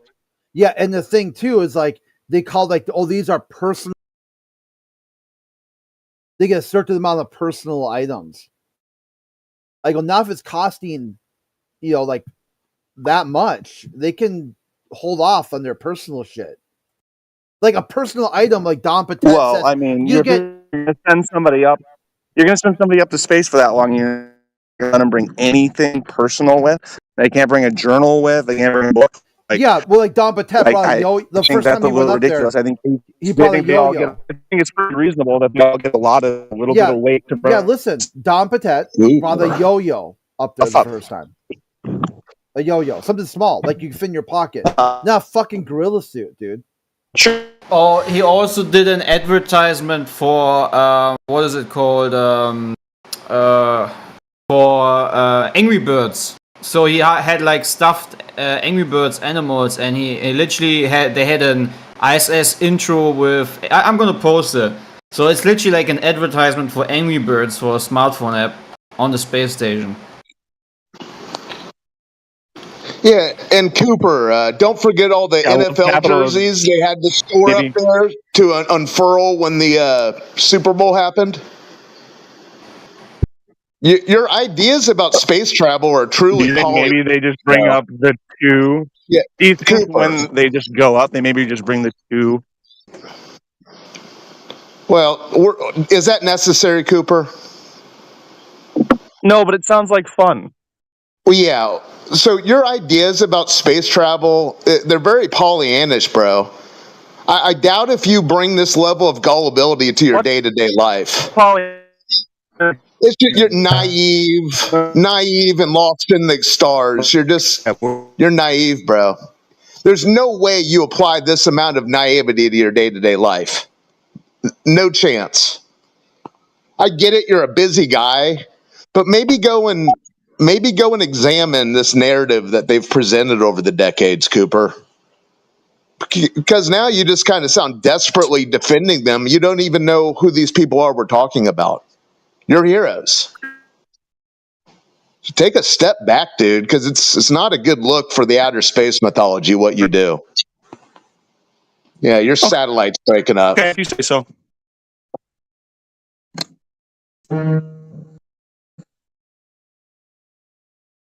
Stay on the road. Concentrate on driving. Lick my log cutter. Micka licka hiney ho.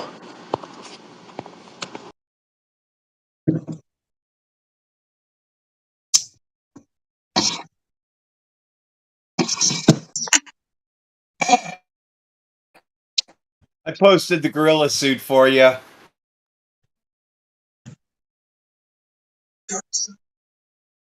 That was Just a prank, yeah, because that other guy actually thought that there was possibly now a gorilla on board, a gorilla got up there somehow. So that was a prank. He actually thought he was being chased by That is an funny. actual gorilla. Hold on. Gorillas Yeah. in space is funny. Okay.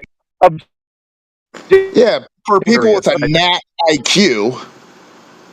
Yeah, because it's fun to be around $1 million worth of equipment that you can bump into and ruin it. It's fun to do that.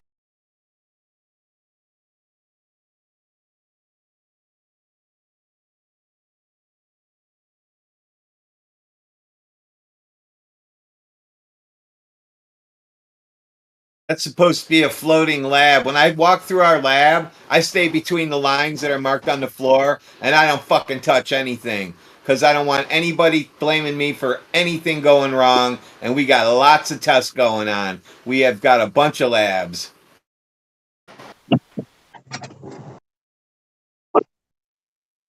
Do you think it's maybe different when you like live in the lab for months at a time? Maybe they like a little bit of allotment for like human beings being human beings and living. How about the time Pizza Hut got sent up to them? That's freaking cool. Space delivery, like space Domino's or some shit. What do you supposed to tip on a delivery like that?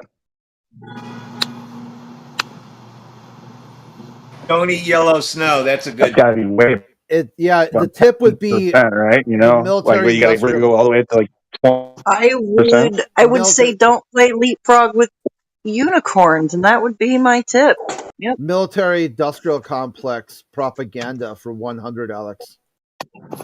Didn't Dude, they, just tell they them have to to watch out for pay? just tell them to watch out for the gorilla. Wasn't the tip in the negative because didn't Pizza Hut have to pay them to take the pizza there?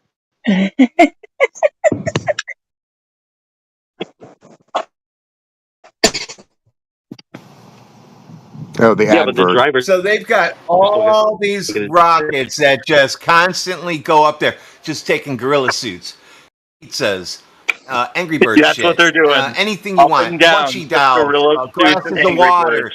all this shit. They just constantly like a bus going up and down and up and down. But then they got people stuck up there for 2 years. How does that? It's just all Is that how you think it works? Is they just go up and down constantly? It's just I don't all think that's how it bullcrap. works. It's just all bullcrap. You really haven't been paying attention to the astronauts' schedules, have you, Cooper? Do you ever, hey, Cooper? Do you ever launch think from that a- it's Well, they launch from a secret place. Russia takes them up, believe it or not. They have their own place that they can launch these little missions. They just go up, they take people up, bring them down, take them up. They do NBC interviews and they come back down, and whatever they do, they just go up and down all the time. they're stuck right now? But Cooper, do you ever think they just supply you with all these little silly stories because they know the only people that are still lost in it or have silly little minds? No, I don't think that. Oh, well. Does that surprise you that I don't agree with that statement? That's evidence of your Old silly man, little does that mind. surprise No, you? it doesn't surprise me at all. I know you have a silly see. little mind. I understand. Very compelling argument. I'm glad it registered, Chef. Says the guy, what's Pollyannish? Yeah, dude, I guarantee you don't apply this level of naivety to your day-to-day life. There's no way. I wouldn't know what you mean. Yeah. You don't stand in line for the circus every morning, do you? Generally, no. Okay, there you not a go. big circus scene here. Yeah, unless the circus is in the sky, then you live and breathe it and become an apologist for it. It's weird. You don't even know the players. You're cheerleading for it. Yeah, I mean, like, in when faith, when your yeah. teenage daughter says like she's going to spend the night at Carly's place, and just trust her. You don't need to ring her parents or anything like that. Just go ahead and believe it, because why would she lie, right? Well, that's easy. Why would she lie? Because she wants to get laid. Like, duh. There's an obvious answer. You're a deviant, Cooper. You Hey, really Cooper. need to check yourself, bro. That's all he thinks about. It's just He's a, weird. he's a Hey, Cooper. messed up in the head. Cooper, I have a question. What would you say if a CIA agent, right, someone who has officially worked for the government, for the Central Intelligence Agency, says, quote unquote, in our terms, we don't call NASA a space agency. We call it not a space agency. And this is where, back in the days, they brought over all the Nazi scientists with Operation Paperclip. And this is where the bulk of the mind control has been done. What do you think about such a CIA agent that says something like this? How do you cope for something like this? I guess I'm confused as where the quote is in there. Is the quote that he said, well, they're not a space agency? Yeah, he says Is that the within quote? their world of the CIA, they don't call it a space agency. They call it not a space agency. I guess I would want to know, like, again, what's the context? I don't know why he's. Yeah, what's the it context is. of the interview? Yeah. I Doesn't can make give a you lot the of sense. full. Yeah, I can give you from the original video. I can give you the timestamp. You're just gonna listen to the dude. It sounds pretty CIA dude. overarching. It sounds pretty overarching. They don't refer to NASA as a space agency. They refer to it as not a space agency. Go ahead and play stupid now, Chef. And talks 15 about minutes mind after control. the hour. Cooper at 15 minutes after the hour. They're You're NASA roboting, has bro. teleportation now. You can just teleport things.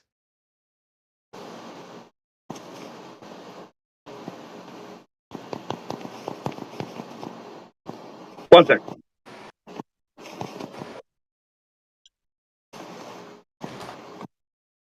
You're roboting. He's gone or he's back. He's back. He doesn't know if he's coming or going. Anyway, so for the other people out there who are having a hard time with this, you can see that they also do video effects on the space station just for fun. No science, just fun. Yeah, don't forget when they start splashing water around for human fun. Unless you're Chinese, then you have gravity on board. All right. Let's take a look at that. What does gravity on board the Chinese space station Okay, look like? sorry. Okay, am I looking at the teleporting thing? Is that what I'm supposed to look at? Yeah, that's Stuffed animal? teleporting. Teleportation. They've got told you thing. They send shit up and down. Now they just Oh. teleport it. Okay, you were making a joke. I understand. Yeah, All right. so Chinese have gravity on their space station. If you notice that glass of water, that's Chinese have gravity on theirs. We don't have gravity on ours. Interesting. Interesting, yeah. Yeah. On our I would space wanna know where station, this water photo comes bubbles from. around and floats around in the air. On Here's the their thing. space station, it sits in a container. I don't know. It's just like it comes with the watermarks from the flat Earth thing. I would want to look into it because I generally think you guys are kind of biased, so I'd want to look into it. But because every single one of these ones I look into is just a bunch of horse shit. So We're I'm not biased. saying this Shut one the is fuck up. horse shit. I'm just saying that it could be. So I have reasons not to believe it. But and it's pretty weird that One that glass space is sitting on the station has table like that. gravity. It's pretty weird. Yeah, one I'll space agree. station has gravity, right? Oh wow. One None of space them. station. The Chinese are smarter. They figured out how to make gravity. No, they That's just what I couldn't make say. it affect the woman's hair or any of the stuff, other stuff in the room, but That's right, just the water. just the water. Only affects the water. Weird.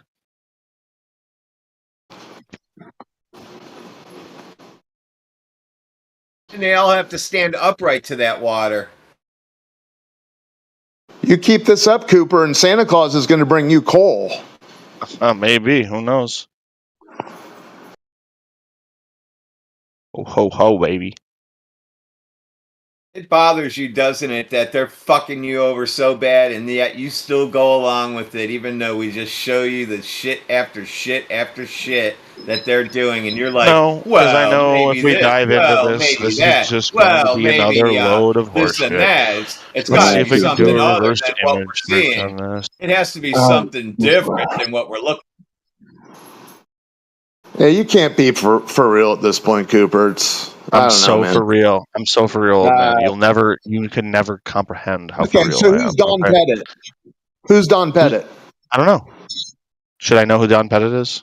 We just talked about him within the last half hour. I thought you said Dom Pettit. Tom Pettit. He's the astronaut guy. That is Don. for NASA, or So you aren't for real. what's for real? Tom Petty is a dead rock Not you. star. Tom Yeah. Petty will never die. All right. He will live on in our hearts forever. Don't you ever say that. He's already dead. One more time to share the pain. Yeah, you need to have your last dance with Space Lab, Cooper. That's a good one. Because at this point, you just sound like a child who's waiting for Santa Claus to show up at the mall. Look, I know you don't believe in all the space stuff. I do, and so does the majority of the planet. Okay, I don't know why. Hey, time out. just chill. Presupposing planet. Okay, we've reached the crossroads then. So what are you here? Just professing? Presupposing Are planet. you, Cooper? Yes, presupposing planet. Are you just here? You are sorry. I Listen, said the Earth. a question. Do you just are you just here to profess your religion? No, I'm here to argue and chit chat. You said, "Well, I believe in it." No, you just said do the you whole believe in Discord it. thing. Is that your argument that you believe? If I'm holding an apple, No. and I drop I'm it, asking. believe I'm asking it will about. fall to the ground. No, we're not talking about that. Is We're that a talking about. factual? Is that a faith Dude, statement, or is that We're talking about space pictures. We're not the type talking of about an belief apple I you're holding. have? The type of belief I have that the apple will fall to the ground is the same type of belief I Yeah. have in space Time out, and the though. globy Earth. I know, but you've already told us that you've not examined this footage that they've presented. You've never held the I've apple. examined some of it. Yeah, I've examined some of it. Like and what? all the claims you guys make. I can't go through all of them, man. Okay. Come on. Name one thing that you've examined.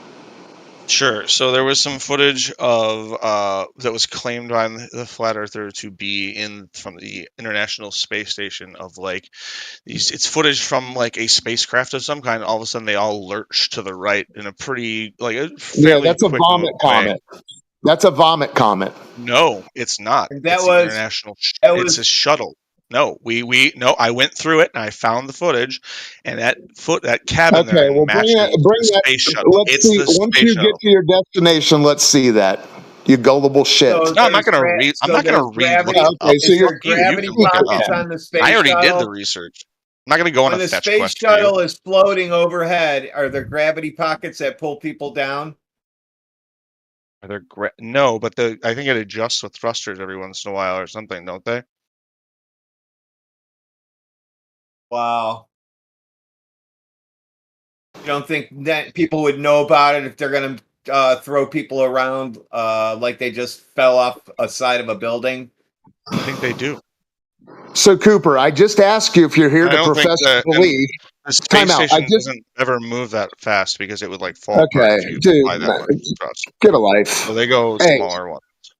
I just asked you if you're here to profess your beliefs, and what you ended up saying was you saw the video and it checks out. You believe it. No. I found a debunk video from a flat earther, went through, examined Oh my it, God, found where the dude. footage came from, and found that claim that they were making just was absolute horseshit. But you're going to keep that secret. I'm not keeping any secret. I just told you Well, the video I was okay, talking well, then about post it and to why us. what I found. Okay. Next I'm not time you gonna get go a chance. rehunt the source, okay? Okay, so it's a Okay, secret. so now It's not a Yeah, secret. now I You can present find it- it. now It's I on the present internet. it I at found it. 20 It took about an hour to figure out. Okay, I don't. Well, it's I didn't you say you that. described it fairly vaguely. I'm not vaguely. I'm talking very. 22 You after knew exactly what I was talking about when I brought it No, up. I Don't deny it. well, obviously I didn't. You said told the me that's vomit. not You what it was. immediately made the same claim the other guy made. It says this And is you said actually no, what it's the vomit just caused. so. And then I said no Stop after talking looking. for a second. At 22 after the hour, you can go investigate this one. There's a drop of water that just drops. This is slowed down so you can see the water, but you can see she demonstrated showers or something up there in this video from the space station. And now water also falls to the ground in the space station. So they do have gravity, but not when they're playing with water. When it's dripping out of a bag, it drops to the ground. That's on the ISS. On the I don't Chinese see one, anything in this obviously, video they that have can't happen gravity. on the ISS. Why can't that happen on the ISS? If water was going down and it like Yeah. escaped from its little thing and it just started going in any direction, it could be going So you've left or never right. seen them It could be playing with going water diagonally. then. It just happens to be Oh. going down this time. I don't. This could happen on the ISS. I Some- see no reason why Oh, it it just can't. happens to go down. Yeah, I don't see reason why it can't. Can you give me a reason why this couldn't happen? Yeah, it should be floating around like a blob. Well, it could be floating in any direction, couldn't it? Nothing should be pushing it around. Except for the air and like the bag, the pressure of the water in the bag, or all sorts of other things.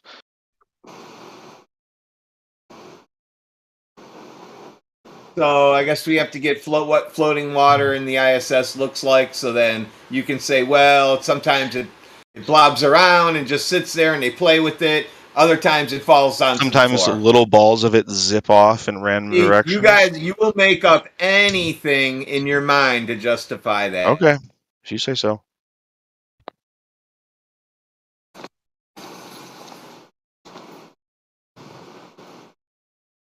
At 25 after I posted a comic, do you agree with that? Hold on.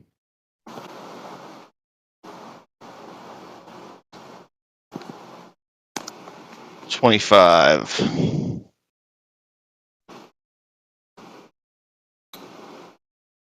The cows, chef. Oh, I see. Yes, very comical. Do you agree with that?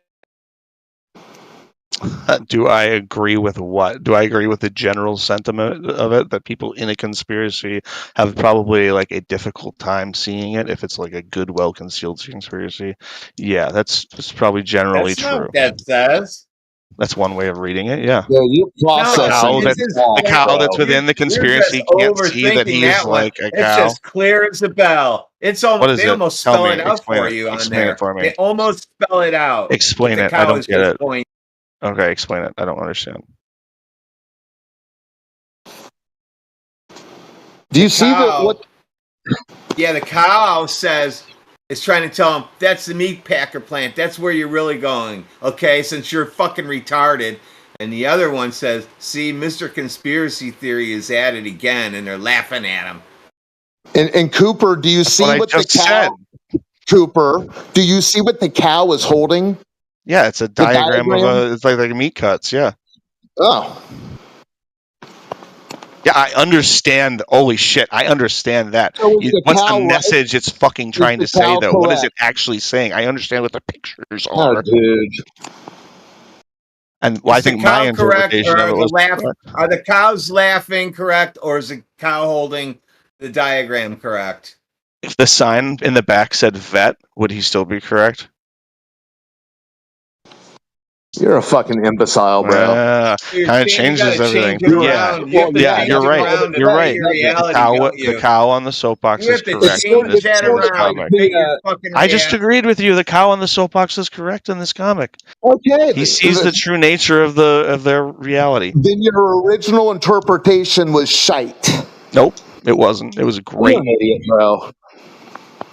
Why are you perfect. doing this, Cooper? Why? Why? I don't know, Yeah, man. why? This I is know like you guys get stuttering this and is the same weepy. question when people come in here like, do you guys really believe what you're saying? Like, Dude, chill out. why that guy does it? He's coping. He's been doing it for months. I'm asking, why are you doing this? Listen. I'm not going to answer your question. Listen, I'm not trying to dissuade I you have my from your own faith. reasons. I Okay, have my own okay, reasons. that's fine. So I'm not trying to dissuade you NASA from your pays me. faith. That's the real reason. Don't tell anyone. Oh, just blah blah blah. NASA pays me. Just don't tell anyone. Okay? Wasted Gotta money. delete the VOD. Wasted money. So listen, your efforts are in vain. Oh man. And I'm not trying to dissuade you from your faith, But the problem is you highlight the faith is fact just that your belief. that's all you're doing is chanting the edicts of your faith. That's No, I never said fine. that. That's what you keep asserting. But Yeah, I don't agree with any of that. that's what So. you do. Well, it's not, but okay. Okay, and you're also an apologist for the film that wrecks your guys' narrative. I don't know what that is. Obviously, dude. The film. You're that on the wrecks my low guys' you're on the narrative. low end Oh, of the the moon processing landing. Is that the spectrum. one? Is that what you're talking about? No, you're on the low end of the processing spectrum, bro. Did you just call me a weak zebra? I am not No, a weak zebra. you're just a dreamer. You're a naive, gullible dreamer. You are Tell who you what you are. NASA You're one of the I- feels cows. for. You're one of the I am an cows that's ocelot. laughing. Dude, I am you're an a alo- laughing cow. I am an ocelot in the jungle of You're your heart. laughing. All right. All right. You're a laughing cow, dude. Am not. I missed you guys. This is way better than talking about this actually scary Supreme Court stuff.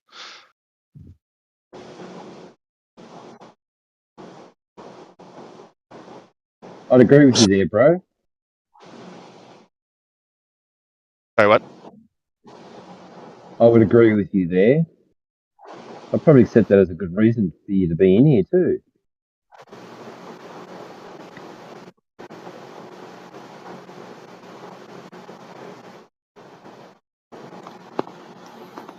Yeah, Cooper, since you're so deep in this ideology, you should go learn and take in what they've presented to the masses over the last couple of decades. Because I think you've obviously, from today's quote unquote hearings, you've demonstrated that you have like maybe a couple pages torn out of some cliff notes. What? Yeah, what? Do you use Cliff Notes? Cliff Notes? Yeah. Someone talking really quietly? A page or two torn out of them.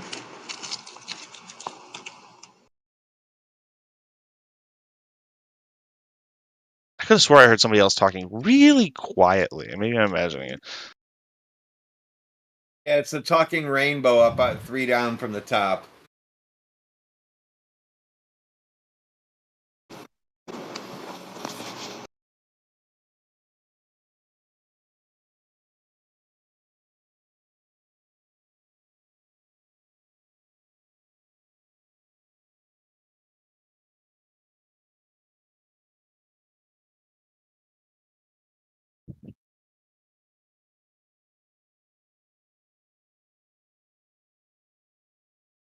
Were you asking for my Cliff Notes on Flat Earth or on the Supreme Court shit? I'm so confused. No, I basically was so what he confused on said. how he was insulting me. Yeah, no one cares about your confusion with the Constitution. I was the one who enlightened you a month ago that the United States was a constitutional republic when you were blobbing on for months about how it was a democracy. So no one cares what you have to say about It's that. delusional. Like, Okay. No one gives a shit. Okay.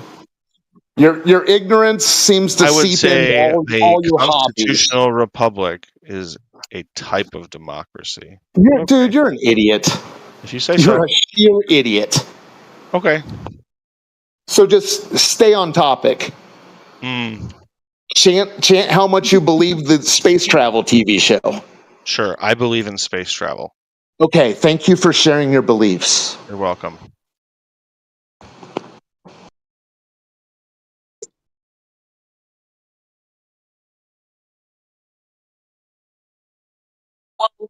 I mean, by definition, a constitutional republic is a form of representative democracy. So, Okay, is the United States? Actually it is, we're isn't not it? talking about the way that people are elected. We're talking about the government overall. The United States is not a democracy, hotshots.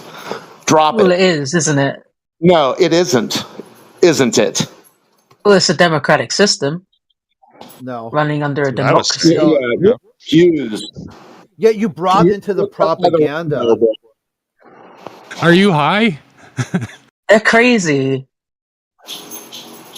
Democracy, really, dude? It China is a democracy. It do be a democracy. I mean, China is a China. democracy. I don't Yeah. think so. Oh, yeah. Once again, you've let your ignorance shine. Yeah, People's Republic.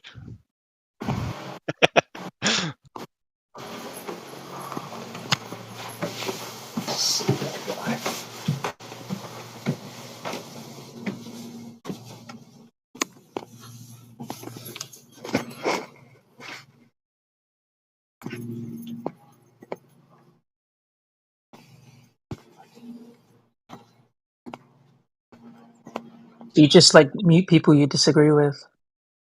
No, mute people who can't stay on topic. I mean, you brought it up, didn't you? No. So the topic is No. 24/7 Time flat out. Earth. Chef is the one that brought up the Supreme Court because he No, I flamed out on didn't. his outer I never space. did that. Yeah, it happened before you were here. So how can you say it was me who brought it up if it happened before I was here? You carried on with it. Now you know you were off topic. So do you have anything to do? Do you have any thoughts on the server topic? Sure. I mean, Mr. Coleman. what do you want to talk about? You're talking about the little Well, do you know ball of what the server water. topic is? You're talking about the little ball of water that was floating around in that little GIF you Yeah, sent. the one that's as seen on TV. Yeah. Are you a So pure what is that? believer, or do you have any evidence that it exists in reality? I mean, you can get a telescope and see the ISS from the Earth.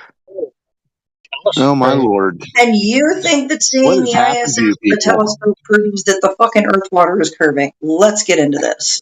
Have you people all been collectively dropped on your heads? What are we talking? Focus on In the what topic. way Like, is China a democracy? Can I get an answer on that real quick? I just looked it up. You're wrong, sir. Well, no, I'm not wrong. A democracy is the majority rules. They make the rules. Do you understand that? Where does a Democrat I thought vote you didn't want to come talk into about the play? topic, and now you're carrying on with it. So, like, Okay, that's fair, Good actually. point. That's a good not point. you, not you. No, Old, no, that old is Because he fair was for the both of us. original guy, you dumbass. All right, moving on. So, water ball guy, space station guy. Calming and Cooper have something in common. They both believe in the space lab they've seen on TV. I do believe in space and the Discuss. lab in space. Yes. Okay, well, Calming does too. Great. Good. High So five. let him speak for a moment I because will. you stuttered out. Okay. Good luck. mind numbing. I mean, like, fuck. What do you want me to talk about? I mean, it exists. I mean, Talk about the you can stars in the see it. sky. They love that. Well, he's already Maybe, talking about something. definitely. Hold on, dude. Calming. Just, I'm not going to get all treat you I'm like just gonna Cooper mute right off Cooper the next bat. time he pops in. Yeah, but Calming, we get it. There's something in the sky. They say, hey, look, that's a tin can with people on it. Here's some footage on the television. How do you know that whole thing's legit? Or are you Because just you can taking it see at it face yourself. value? Oh, my You Lord, can see dude. it yourself. You guys don't follow you see the people on it? On what? The stars? There are no people Oh, on my stars. Lord. What is going on with you people? We're talking about stars in the sky, right? Dude, And you're No, talking you're about talking tin about the cans tin calm and can. down. Start over. Dude, start over. What the fuck are you talking about? Yeah, if you don't mind, I'll talk to the guy. Yeah, please. All right, Calming. Yeah, So, go ahead. Calming. So you think the Earth is a globe? yeah. All right. What evidence do you have for the Earth being a globe? Observational evidence, attributes that we see when we look over long distances, which align with the idea of the Earth being a globe. Name. Okay. Can you give a hyper specific point of like which instance you're talking about? We could talk about Yep, an I can instance. give a specific point on. We could talk about radar over long distances and how we use diffraction to send. Go ahead and tell me a primary example of that. Yeah, so when we're looking at long range, low frequency antenna systems, we can use the that's diffraction of. Calming. That's ambiguous. Give me one representation of something that you can talk about, like specifically. What system are you talking about? That's very ambiguous. We got to be specific. so specific, I could talk about what television, Okay. or radio, So AM radio. are you familiar with telecommunications? Yes. Do you work in a field with telecommunications? Yes. Okay. Can you tell me how they propagate over a distance, and why would you think that it needs to happen over a curved surface?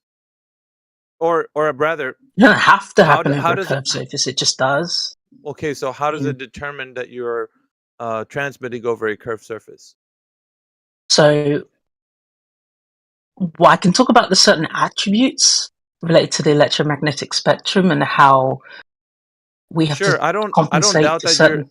I don't doubt that you're competent in doing that. What I'm asking is, in relation to the geometry of the Earth, how can you detect that transmitting over a specific distance will give you the indication of you're traveling over a curving surface like the Earth as a globe? So you got to relate the technology and the transmission over a distance of an arc.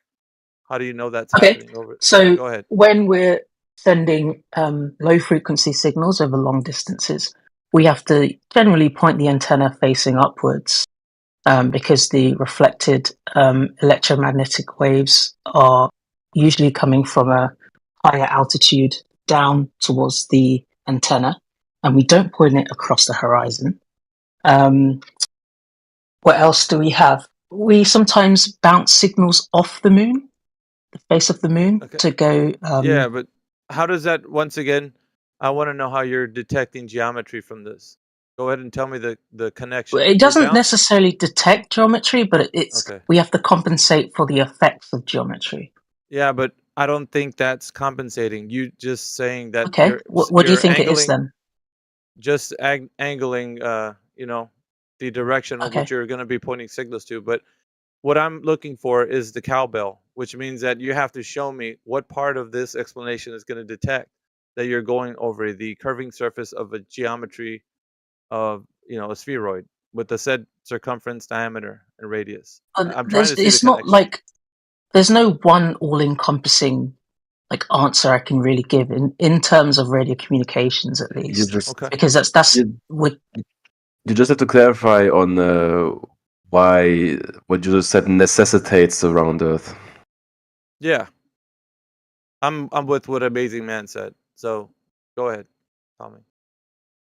I'm not gonna lie. I'm not really following what you're entirely asking me. I Oh my mean, god. I can tell you the different effects, but there's multiple different Yeah. things that I don't contribute to mind. it, I don't and mind there's that. no But Tommy, I don't mind that. But what we asked for in this arena is how specifically is it regarding the Earth being a oblate spheroid? In what way? So you said let me just okay, so you said we can stick to one example. You said radio waves or whatever, electromagnetic radiation reflecting off of the atmosphere, you have to basically, because of the curvature, diffracting, not because reflecting. whatever, sure, but there's some reflection happening there as well, right? Sure. Okay, Well, sure. let Carmen see if they can come up with that. So, Carmen, is there any way that you can tell us how over the curving surface this is necessitated? The transmission. Are you asking me over the curving surface? Yeah, This the is signal necessary? propagation. Yeah, the signal propagation. Is it necessary to happen over a curving surface? Signal propagation doesn't require a curving surface. Okay. So how can you detect that it's over a curving surface? Because of the effects of the curving surface that we have to compensate for. Well, that's begging the question. We can't beg the question. We have to actually demonstrate that signal propagation is due to the fact that we can only transmit over a curving surface. You can't say that the curving surface is there, it's just there. That's the question that we're asking. How is it there? You're telling me that signal propagation gives you an understanding, or let's just say it's a piece of the preponderance of evidence that could let you understand that the Earth is curving. But I'm trying to get you to articulate the point as to the connection between the two, like the curving surface and signal propagation or signal transmission, however you want to frame it. I think I've I presumed I already answered that. I'm not gonna lie. I'm having trouble Yeah, well, fully understanding what you're asking me. So here's the thing. Most people assume that the Earth just is a globe, and that's the only way that signal propagation or transmission can work. But what I'm It's asking not the is, only way, though. Why would well, it be? It's not a no, I mean that's correlation causation. It's just a matter of reality, and we have to compensate Yeah, for not that a matter. you have to. reality. Like it's not. Go ahead, Amazing. Do you want to say something? Yeah, you have to. The only thing you have to do is say, why could this effect you just described only occur on a globe Earth and nowhere else? That's what It's he not wants. the only place it can occur. Oh, It's Well, not the only then you place. should then if you want to discuss this topic here, you should come up with an example which can only occur on a globe Earth, right? Yeah. That's the entire point. That's what I'm getting at. Right. Okay, I see what you mean now. Right. Yeah, go I ahead. was just only giving one example. There's multitudes of Just examples. stick with and they one. Just give all one. Not Yeah, just one. accumulate. we're trying to hone in on I mean that's great. You might know One about definitive example. Is that what you Yes. want? Well, I mean, especially if you listen, especially if you have knowledge about the field, right?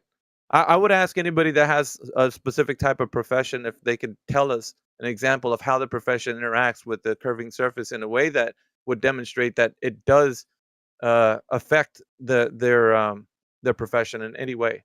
The fields that people are in, I want them to demonstrate that there's a bit of truism that we can understand that it just is, right? But if you kind of say that it's already a globe, therefore it's just reality, that's begging the question. We're asking the question, how is it possible that what you're saying is happening over a curving surface? You have to draw the the information in from what you know to how it's transmitting over a curved surface.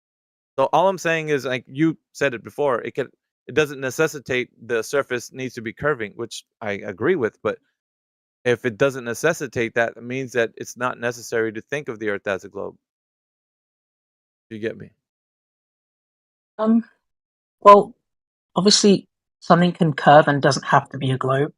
But I mean, most of my examples, at least in the field of electromagnetic radiation, give you definitive answers for curvature, not necessarily it being a globe as such. I think curvature would already I mean, be good. Yeah. Here, let's let Calming finish. Amazing. I mean, like, I could give an example of troposcattering and how you can send a radio wave on one direction facing the sky, and it will bounce and propagate all the way around and come back to you. Yeah, And you can measure the time it takes for it to. I don't doubt you can tell us how that happens, but you're just telling us about signal propagation. We need to tie in how the Earth being a globe fits into that example. That's what I'm asking. Oh, I don't understand. I'm sorry, I don't really understand. That's fine.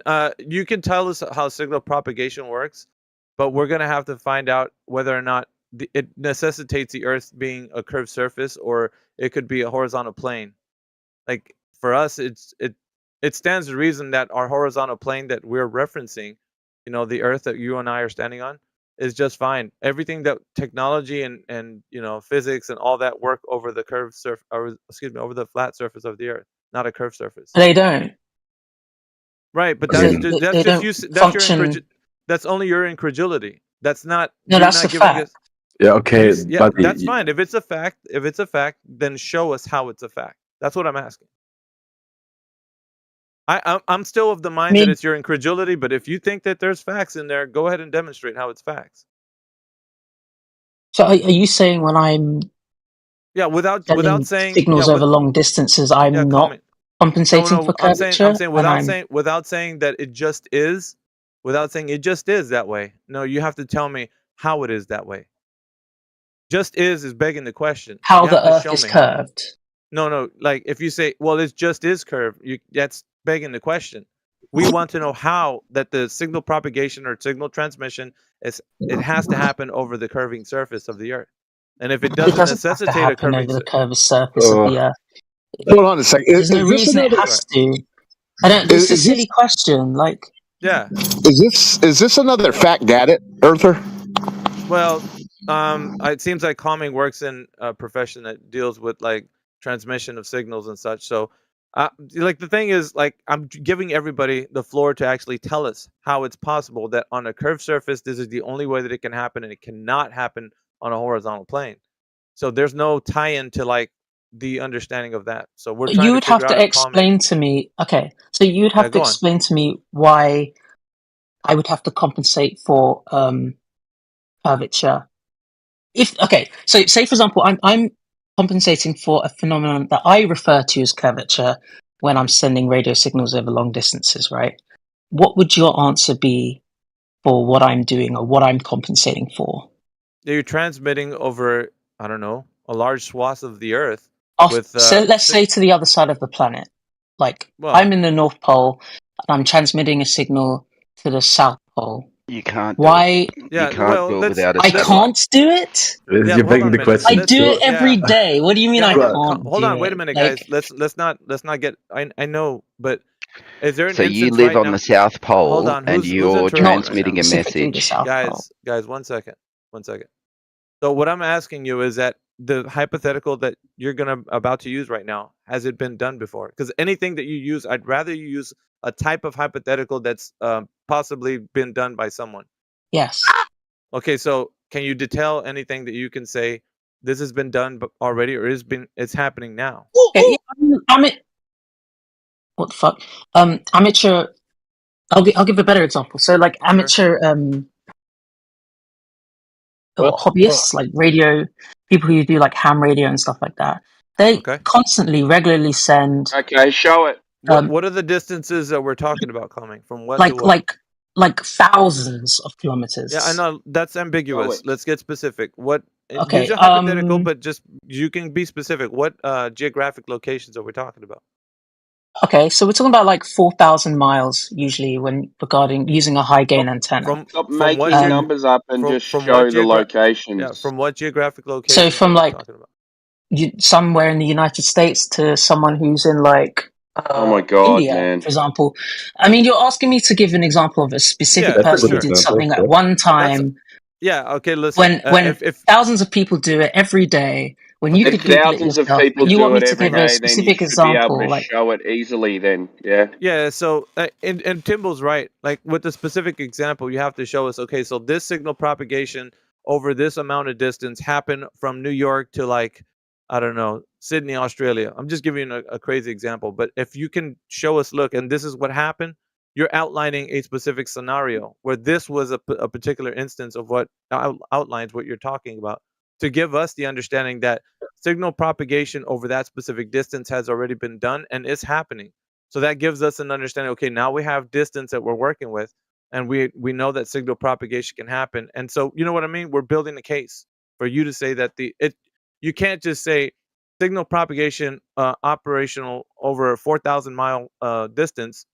It just is operating over a globe. You can't do that. You have to show us how it is happening over that curved surface and the reasons why you Hey, would do you want me say. to explain the No, the way they do it? explanation, just a demonstration. You don't of want me to explain distance. anything, but you want me to explain Yeah, how but it's working over a then globe. What do you want me to do? Calming, Come did you hear on. what I asked? Did you hear what I asked for? So if point to a specific instance, like there's many instances in history. I could tell you a few, but do you know anything of long distance signal propagation? Like any instance in history? So can you specifically point to one? It would build your case. It would build your case to a place where you know that this is happening. We're not gonna deny that. It's a demonstration. Do you want me to give a personal example or like a one you can research yourself? Whatever you want, man. Yeah, but it has to be real. It can't be something that you're just Right, so, hypothetically. but how would you know it's real? I could just make something up right now. No, because you've worked. You've worked in an What do you area where know? you can prove it, right? Nothing wrong. Yeah. You can prove it. Okay. So from what geographic location to what geographic location are we looking at?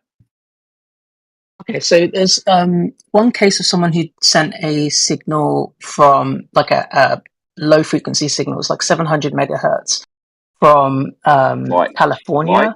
Or is. Mm-hmm. Okay, 756 megahertz exactly, right? Okay, that's better. And he sent it from his he was in his living room and he had an antenna going to his loft, and it had like a massive long like metal Yeah, how far? antenna. How far? It was about 15 meters.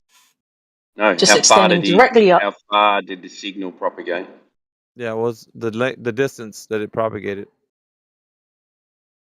So he was talking to someone who was in How many miles? Madagascar. He's getting there. Relax.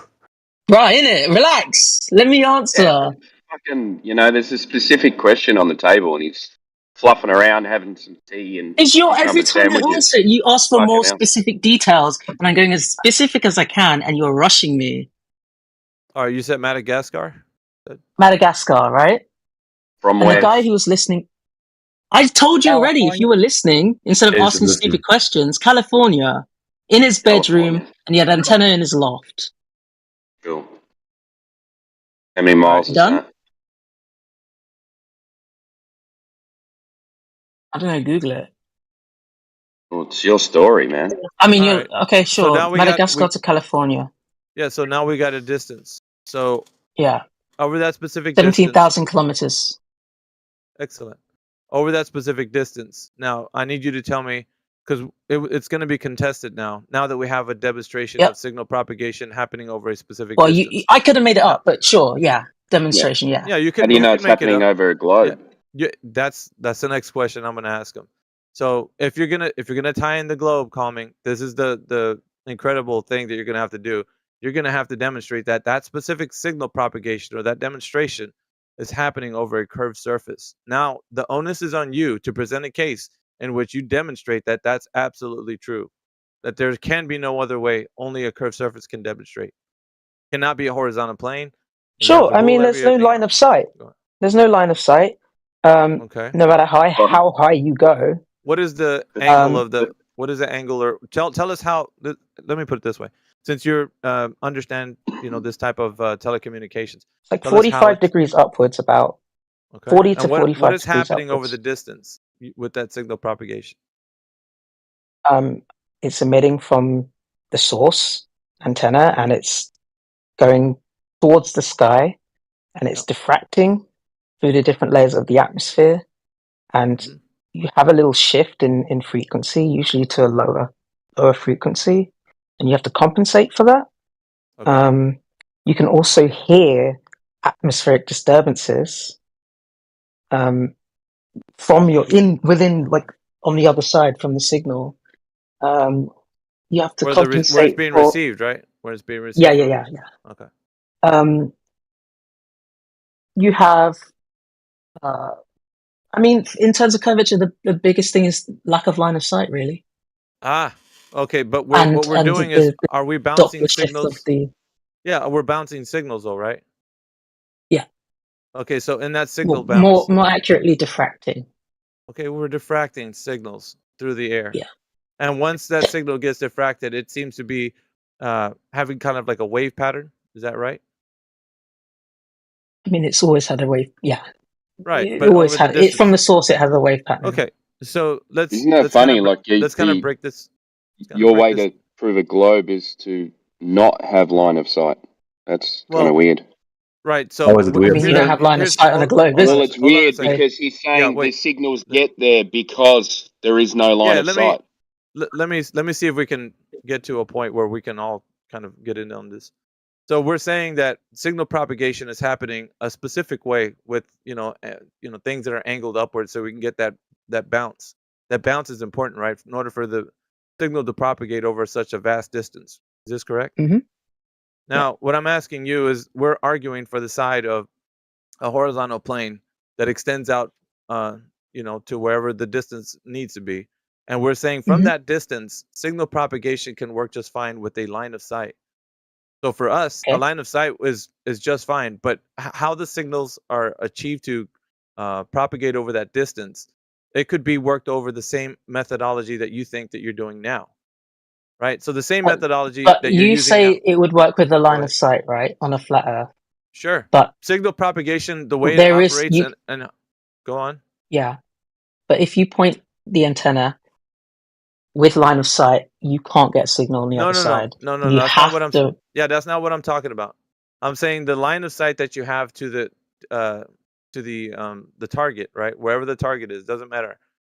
The way that signal propagation works is always the same, is it not? The operation of what you do to get the signal to go I from one mean, place to the other. no, it's not the No. same. So it's No. always different. It's not always different, but Right. like So refracting a signal through the atmosphere yeah, functions completely differently to just that's having fine. ine of sight. Yeah, that's fine. So the Whatever the wavelength depends on how the whatever the operation is just fine. What I'm telling you is that over a horizontal plane that extends to the distance, what I'm asking you is that however the operation happens that you're exclaiming right now, or you're trying to tell us how it works, it can happen over a horizontal plane all the way across to the target. There's no difference in like You you could saying that it diffract the signal propagates. through the atmosphere on Yeah. a flat surface, but Yes. on a flat surface, you wouldn't be forced to have to do that. You could do it with line of sight, but you No, can't do see it with line of sight on here's the Earth. thing. The different types of modalities of how you're propagating that signal, it can differ just like as you pointed out from the distance. Didn't you just say it could differ like when you use different distances? The method that you use can Yes. differ. Yeah. Yes. So what you're detailing to us is that the method can change even though we're thinking of the Earth as a globe for you, right? The method can change. Or for whatever distance you're Sure. using, correct? Sure. Okay. So Yeah. imagine a horizontal plane, not a curved surface, just a horizontal plane that extends to the target. So whatever target that you want, that methodology will change as well. Nothing in the way that you use telecommunications will change. It will still be the same. The only thing No, that it you would think change. I would use line of sight if it was a flat plane. right, you can use line of sight. No one's saying that you can't use line of sight. But the way that the signal travels, depending on what type of frequency that you're going to use, would change the way that your operation will be. You even said so yourself. Depending if the Earth, like Sure. you thinking that the Earth is a globe, you still have to change the type of mode of configuration for a specific type of frequency, right? Sure. Yeah. Yeah. Okay. Sure. So we understand that the way you would explain it is that even if you think the Earth's a globe, you'd have to change a different type of arrangement for a signal to propagate over a distance, right? Oh. Yeah. Okay.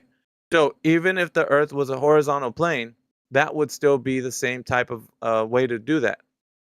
Plus, you can But you're just also adding use another variable, which is changing the well, frequency. yeah, but We're we're using the okay. same So when frequency and you the same. when you propagate signals over the Earth, the type of ways that you do it changes. You don't always use line of sight. There's ways that you can angle things to the sky and have signal propagation go over the surface. So the different ways that you can configure transmission of signals, it varies. So a lot of people will think, well, why can't you just shoot something straight? Well, you can. The thing is, there has been line of sight transmissions over thousands of miles. There's instances of that. Can you give me an example or where I Yeah, could there was find that a instance? I think there was a, and I'm gonna tell you this. I'm probably gonna butcher it, but there was one of the earliest transmissions to Australia from Europe. I think it was in the 40s. You guys in FE can probably dig this up. It's a signal propagation that was transmitted to Australia, and somebody there received it with a line of sight transmission. I'll get it wrong, but I know that it's demonstrated as one of the earliest examples of signal propagation. And they Europe, use Australia. yeah. Can somebody dig that up? I'm not good Yeah, with I'd that love one. to see that because that's Sure. doesn't make any sense to me. But It's it just on should. the other side of the planet, so it can't be line of sight, Hold, can it? yeah, hold on, call me. What was that, Kiko? There's a plaque in Australia that commemorates the event. Yeah. Amazing. First direct wireless message from the United Kingdom, do you mean? Yeah. So oh yeah, I know about that. That Okay. wasn't line of sight. Yeah, it was. It wasn't. It was. Hey, even What do though you you mean it think that was? It it's wasn't. go It look at just that. Go wasn't. look at that. Yeah, this was one of the biggest FE proofs that we said that line of sight is a way that signals propagate.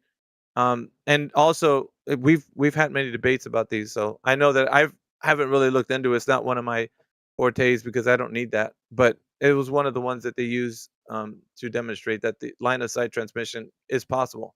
Now, the different ways that you can transmit signals varies in whatever type of mode that you use for a Can you show transmission, me like where it different says it frequencies and was stuff. it was using line of sight?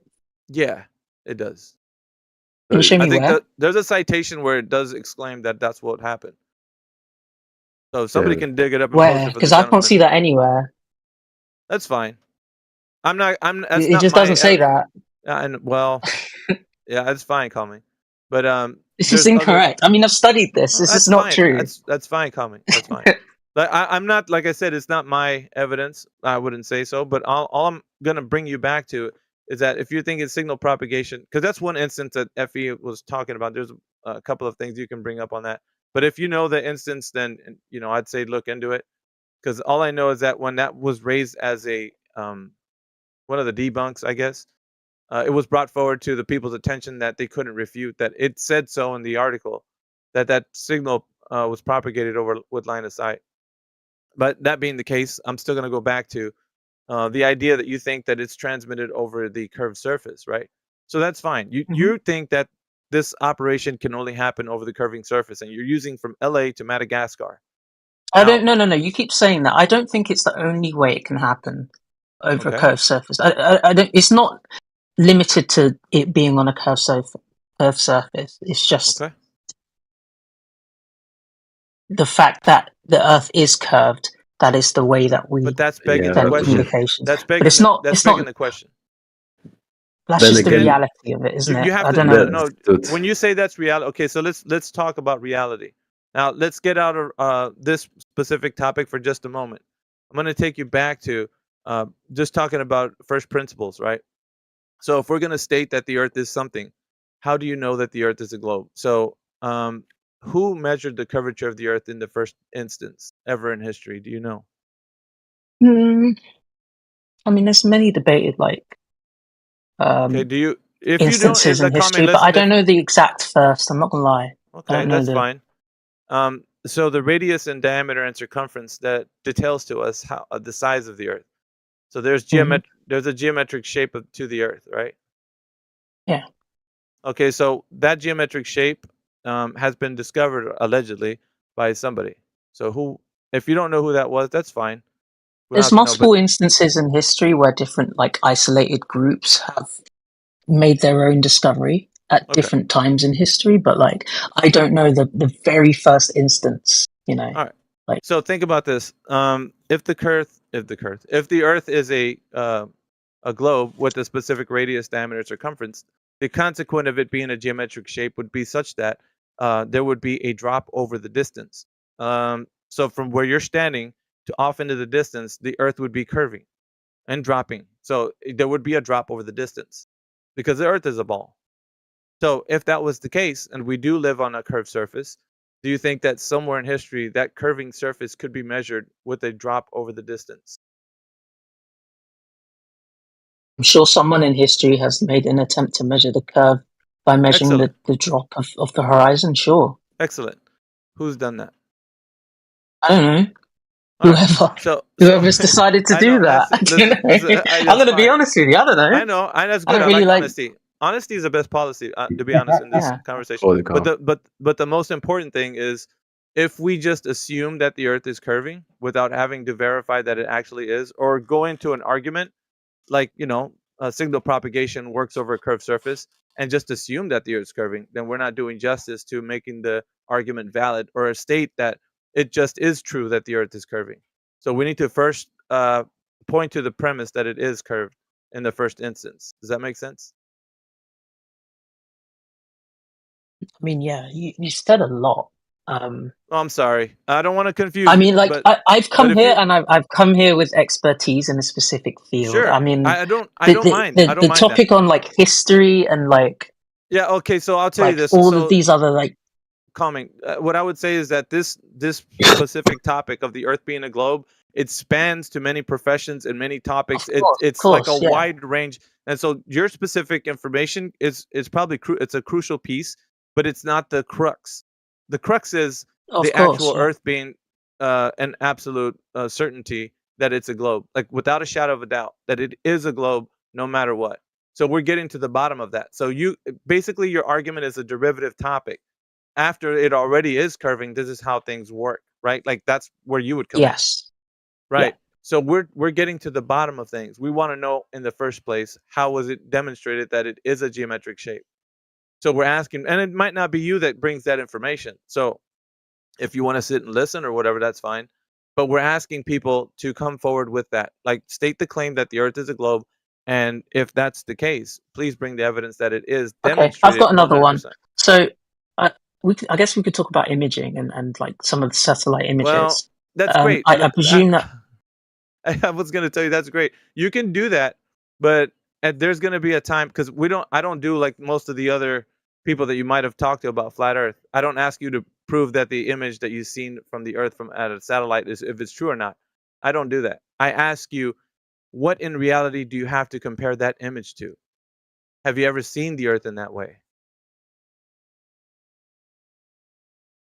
No one has, I think. Right. But So why are you could- required to do that? Because that is the primary experience of you taking a look at the Earth and examining it for what it actually is. So if someone's telling you, well, the Earth looks like this, I mean, really, they You could tell you don't. the You Earth. don't. Have you been to Egypt?